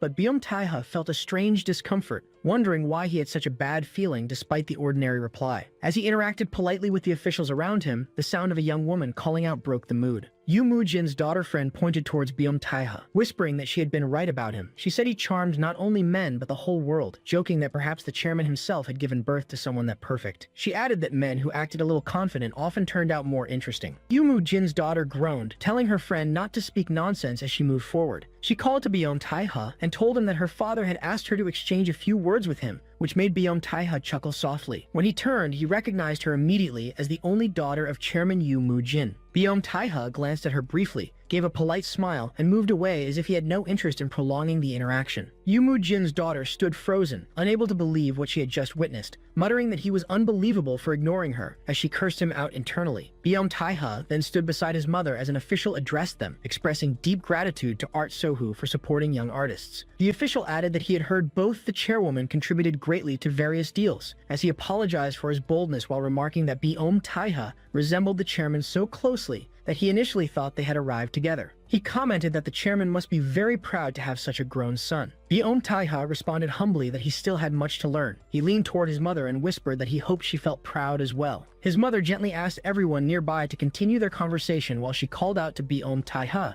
saying they needed to talk privately. The scene shifted back to Na Hye-so, who stepped into the basement area and felt displaced. It was unusually dark inside, likely due to the underground structure. She remembered the owner's words telling her that although the entrance looked a little questionable, the inside was fine, and she had already explained everything to her. Na Hye-so tried to reassure herself that the owner had said everything was okay, yet she still felt scared. She wondered if she should call Biom Taiha. Out of habit, she felt like telling him that she had been offered a new job, that she would return soon, and that he did not need to worry, but she stopped herself. She knew that if Biom Taiha found out she had taken a risky night shift job for the sake of their living situation, he would be upset. She decided she would tell him later. Once she got settled, the owner had always been kind to her and had known her for a long time. So Na Hye-so told herself that she had no reason to doubt her intentions. She thought she would simply go inside and return right after. The scene then moved towards Taehi, who stood laid smoking contentedly. He said he knew this would happen. He muttered that people who had less were always more terrified of losing even a small bit of luck. He asked his men to have a little fun and get out and said they were not involved anymore, so they had no way of knowing how Biom Taiha would react. He told his men to be careful, adding that if one really thought about it, this situation was not necessarily a bad thing. He framed it as a good deed, saying they had connected someone in need of work with a place that needed employees. When his guard did not respond, Taehi asked him to speak. He claimed Na Hye-so had come there to work on her own, so whatever happened afterward was not his responsibility. The scene turned back to Na Hye-so, who found herself terrified as she realized something was terribly wrong. She thought the owner had clearly said it was just a simple reception job and wondered if she had misunderstood something or if the address had been wrong. Her hands trembled as she admitted internally that she sensed something off the moment she entered the place. She thought she should leave immediately and sort everything out once she was outside. But before she could act, the guard behind her closed the door, leaving her without a way out. As Yu Mu-jin's daughter tries to move out of the banquet, the guard directs her that if she goes any deeper, there is an elevator that only authorized personnel are allowed to use. After hearing this, she continued moving toward the elevator,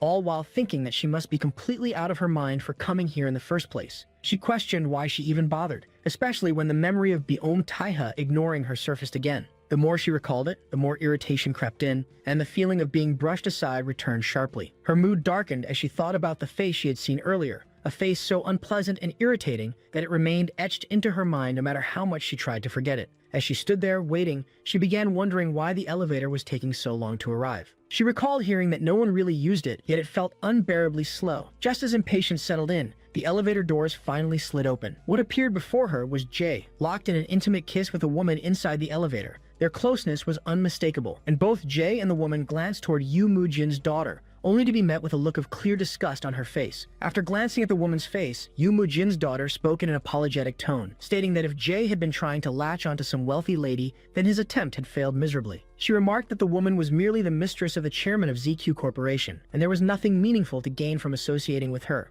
The woman immediately became annoyed, questioning what kind of nonsense Yu Mu-jin's daughter was talking about. In response, Yu Mu-jin's daughter questioned her calmly, asking whether she should go ahead and inform the chairman about what she had just witnessed. Upon hearing this, the woman's expression shifted. She moved out of the elevator in a panic and fled from the scene without looking back, leaving Jay standing there, visibly cornered. Yu Mu-jin's daughter then stepped into the elevator, and a heavy silence filled the confined space between them. After a moment, Jay spoke, stating that he had only heard that the staff were all stationed outside. Yu Mu-jin's daughter replied that if only staff members were present, he would truly believe it justified doing something so low class. Jay bit his tongue as he affirmed her words sarcastically, pressing the button and stating that he would take his low-class self and leave. However, Yu Mu-jin's daughter stopped his finger before he could complete the action and close the elevator doors instead. She questioned what he thought he was doing, stating that she was heading down and that he was supposed to escort her. She reminded him that he was a guard, which left Jay completely taken aback. Outside the elevator, Jay questioned why she had followed him all the way there. He apologized, stating that if she disliked cigarette smoke, she might want to step back a little. However, he then noticed Yu Mu-jin's daughter lighting her own cigarette, which made him realize that she was a smoker herself. Seeing this, Jay also lit a cigarette, and the two stood there in silence for a brief moment. After a short pause, Jay questioned how she had known earlier. Yu Mu-jin's daughter questioned what he meant by that, to which Jay replied that she had clearly seen through his attempt to approach the rich woman. Yu Mu-jin's daughter stated that it was impossible not to know, remarking that he looked like someone who would even try to seduce her mother. Jay thought to himself that first there had been a crazy young master, and now there was a crazy young lady as well, making him feel as though he was slowly losing his sanity. The scene then shifted toward Byom Taiha, who had just received a hard slap across his face. He slowly glanced back at his mother. Mrs. Beck questioned who had ever said she was his mother as she glared at him coldly. She raised her hand again, attempting to slap him once more, but Byom Taiha stopped her wrist, remarking that she had grown much weaker. He mentioned that when he had been young, she had beaten him far more ruthlessly than this. As he spoke, he wondered whether time had worn her down, or whether it was because he resembled someone too much, making it uncomfortable for her to strike him with the same force as before. Gradually, Mrs. Bak erupted in laughter. She referred to Byom Taiha as a crazy bastard, and questioned whether he actually liked resembling Byom Taeju. She questioned what exactly it was that he liked about such a resemblance, mentioning someone who had been cruel even to those closest to him. She stated that he already knew his father carried a fate that repelled women. Leaning closer, she whispered into Byom Taiha's ear, telling him that he was exactly the same, and that anything remaining by his side would inevitably wither and die. She then stepped away, questioning what he could possibly do about it, and telling him to simply accept it as fate. She added that perhaps it did not even matter to him, since he was just as heartless and worthless a piece of trash as his father. Mrs. Bak moved away while feeling a strange sensation lingering in her hand, recalling a distant memory involving Taeju looking just like Byom Taiha. In the present, she shivered slightly as she continued to move away. Afterwards, as Mrs. Bak conversed with another woman, who mentioned that back then, 3 cello strings had snapped at once. Mrs. Bak commented that the girl was quite interesting. She then called out to Byom Taiha, asking why he would not come over for a moment. She introduced him, stating that her son still had many shortcomings, and that there were many aspects in which he could learn more. She asked the woman what she thought and suggested that the two of them try to get along. The woman glanced toward Byom Taiha and replied that she would like to. She introduced herself as Onion So and stated that they should get along well. Mrs. Bak remarked that the two of them suited each other very well, which earned a glance from Byom Taiha. She then reminded her son to get along properly. The scene shifted back to Jay, who had grown visibly worn out after catering to a young lady who continuously bombarded him with questions. She questioned who he worked under, and Jay asked what she intended to do with such information. Yu Mu-jin's daughter replied that she planned to report him for neglecting his duties, which only served to irritate him further. He sarcastically remarked how grateful he felt, stating that he could almost cry from appreciation. Jay then thought to himself that he had already wasted too much time and should probably leave. Just then, another guard called out to him. The guard questioned what he was doing there. Jay replied that he was simply standing by. The senior guard then ordered him to head upstairs, stating that the young master was looking for him. Jay questioned what had happened this time and whether something had already gone wrong. He cursed quietly as he moved off to search, only to fail to locate him. As he continued walking, Jay questioned why the place was so vast and confusing. confusing, wondering how many times he had already wandered through the same areas. He complained inwardly that he was not a psychic and had no way of finding someone who summoned him without specifying a location. He considered checking the next hall, but just then, he spotted a familiar figure. He thought that it was impossible not to recognize him, especially since he always appeared the moment Jay thought about him. However, realization struck when he noticed Taiha glaring directly at him. A cold sensation surged into Jay's chest, making his heart sink and making him curse at himself. While Taiha tried to convince himself that what he thought was a premonition. It's just a premonition, and it was merely his imagination about Su. Taiha continued glaring at Jay while Su was surrounded by several people who restrained her as she fell down. The glass of wine slipped from Taiha's hand and shattered as he clenched his teeth, grinding them together. He prayed with a furious face, hoping nothing would happen to Su. As the guard closed the door and loomed like a shadow to prevent Su from moving forward while she huffed in fear, she struggled even to apologize properly, explaining that she did not work there and pleading to be allowed to leave. The guard stared right back at her as he leaned closer, wearing a disgusting smile, repeating her own words by saying that she did not work there and wanted to go. He then questioned why she had come inside in the first place, as if her presence itself had become something suspicious. Su pushed against him and banged on the door while calling for help, while the guard questioned whether she had lost her senses. Su tried again to call for help, but the guard grabbed her and threw her back while the phone in her hand slipped and fell to the ground. Su questioned herself again and again, wondering why does this happen to her all the time? She had been trying her best the entire time and had done nothing wrong, so she could not understand why everything was happening to her. As the guard dragged her out, she wondered why she could never relax even once, why even a moment of peace felt unreachable. When the guard crushed her phone under his foot, she asked herself why the world hated her so much, and why it felt as if every small hope was always taken away. The scene shifted toward Taiha, who stared directly at Jay. Jay recalled telling Taiha that maybe it was time to stop doing such things personally, since he needed to protect his reputation and too many eyes were watching him. It had been better to let someone else handle dangerous matters, which somehow made it even more dangerous than doing it himself. Jay realized he had taken those words too lightly as Taiha drew the attention of everyone around him. His expression changed as Jay remembered the senior's words about young master looking out for him, and Jay felt as if he had been quietly tricked, not by intent but by carelessness. The scene then shifted toward the bar, where a woman smoked and called out for Su, questioning whether she planned to work looking like that and asking whether she owned any proper clothes. She tossed a skirt toward her and ordered her to put it on, while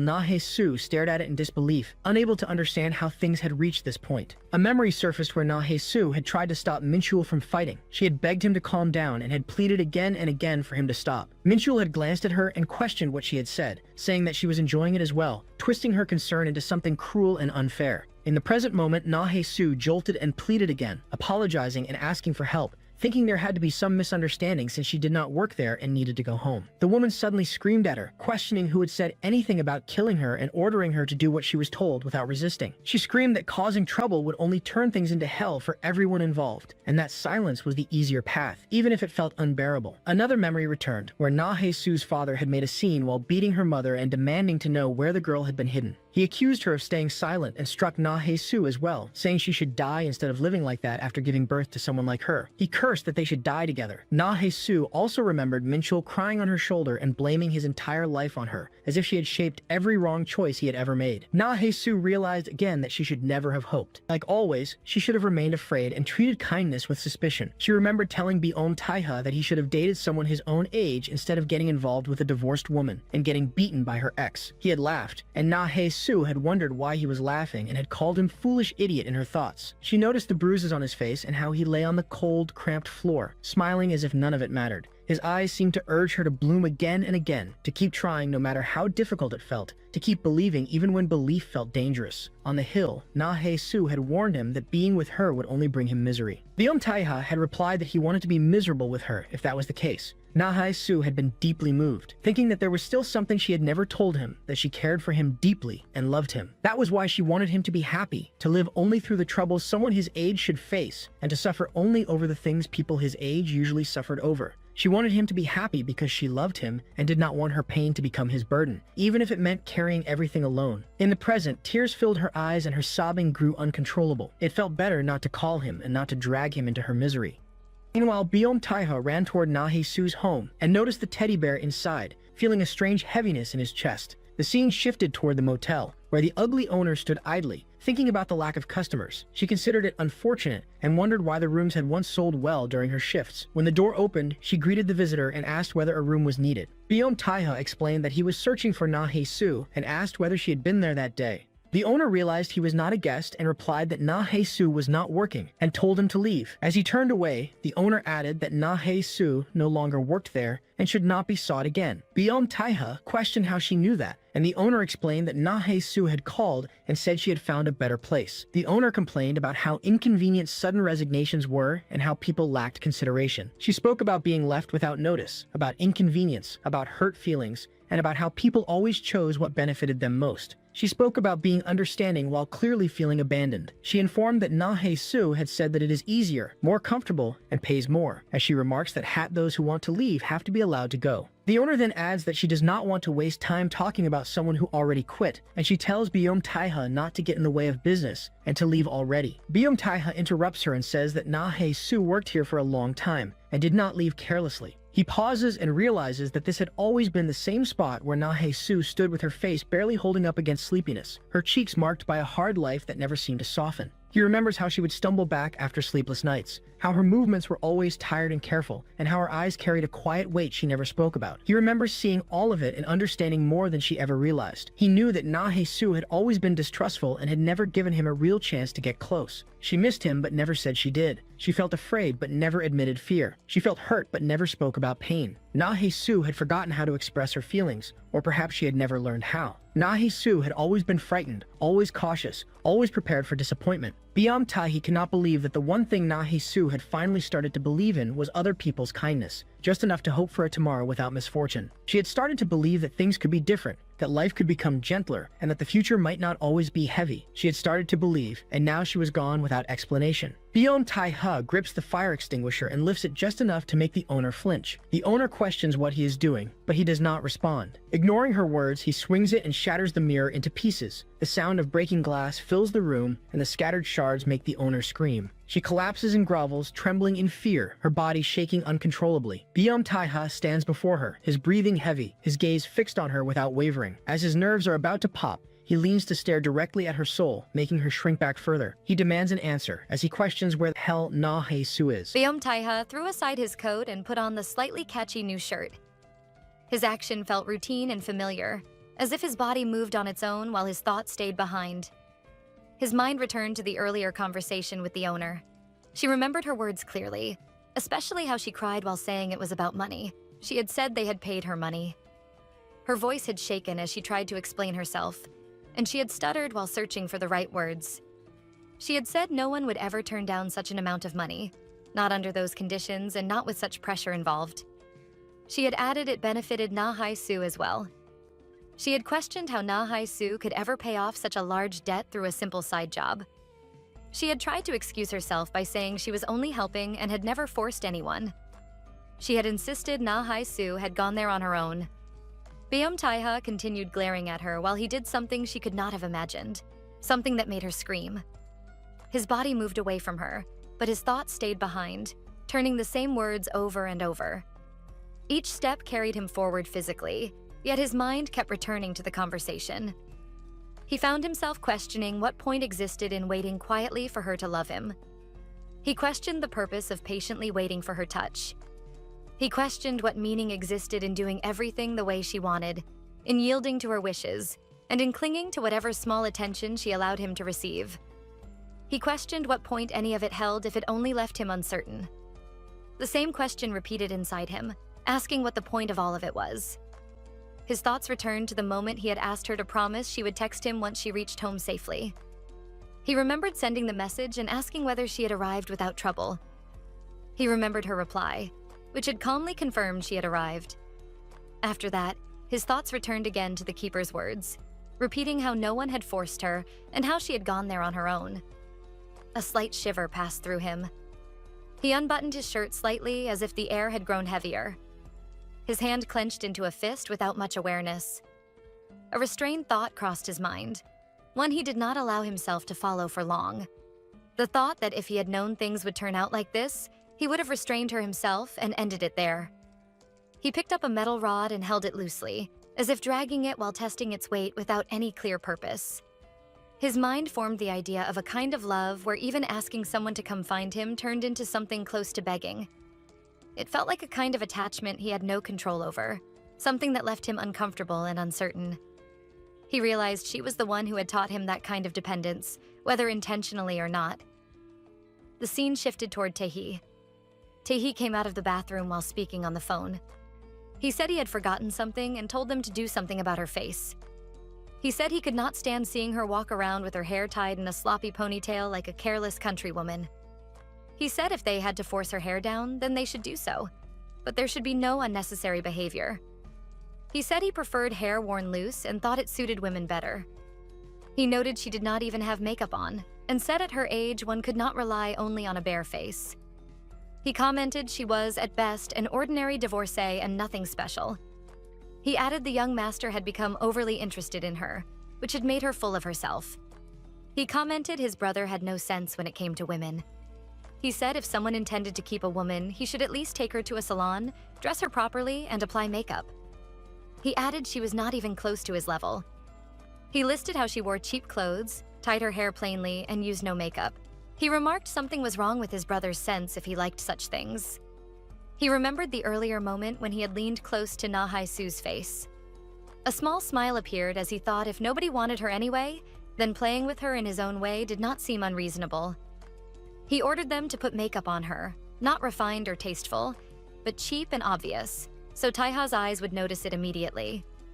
He thought she clearly understood where she had been taken, yet she did not resist and followed along easily. He considered her not entirely ordinary and thought she was more stubborn than she appeared. He had expected she would scream about belonging to someone or protest loudly, but instead she walked around acting modest and pitiful, pretending she did not need money, as if that allowed her to take more. He thought she wanted to fit into some kind of glass slipper role, and he disliked the unnecessary sentiment in the idea. Tae-hee asked what they had dressed her in. A guard showed him a picture on a phone. Seeing the image, Tae-hee laughed openly and said they had done well.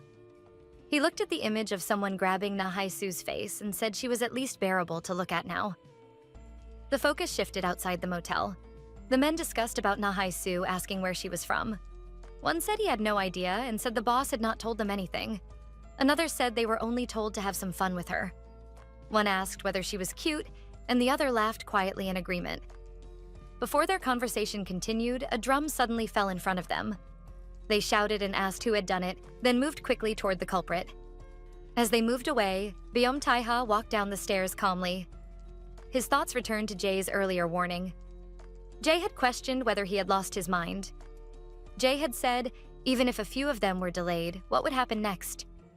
Jae had asked whether Byom Tae-ha understood how many people were inside. Jae had said he would not be able to buy much time, and that whether he arrived in time or not, he would report everything to the chairman. Jae had told him to remember that while he handled the goons. Byom Tae-ha reached the door and opened it quietly. A man turned and asked what was happening. He ordered Byom Tae-ha to leave, saying outsiders were not allowed inside.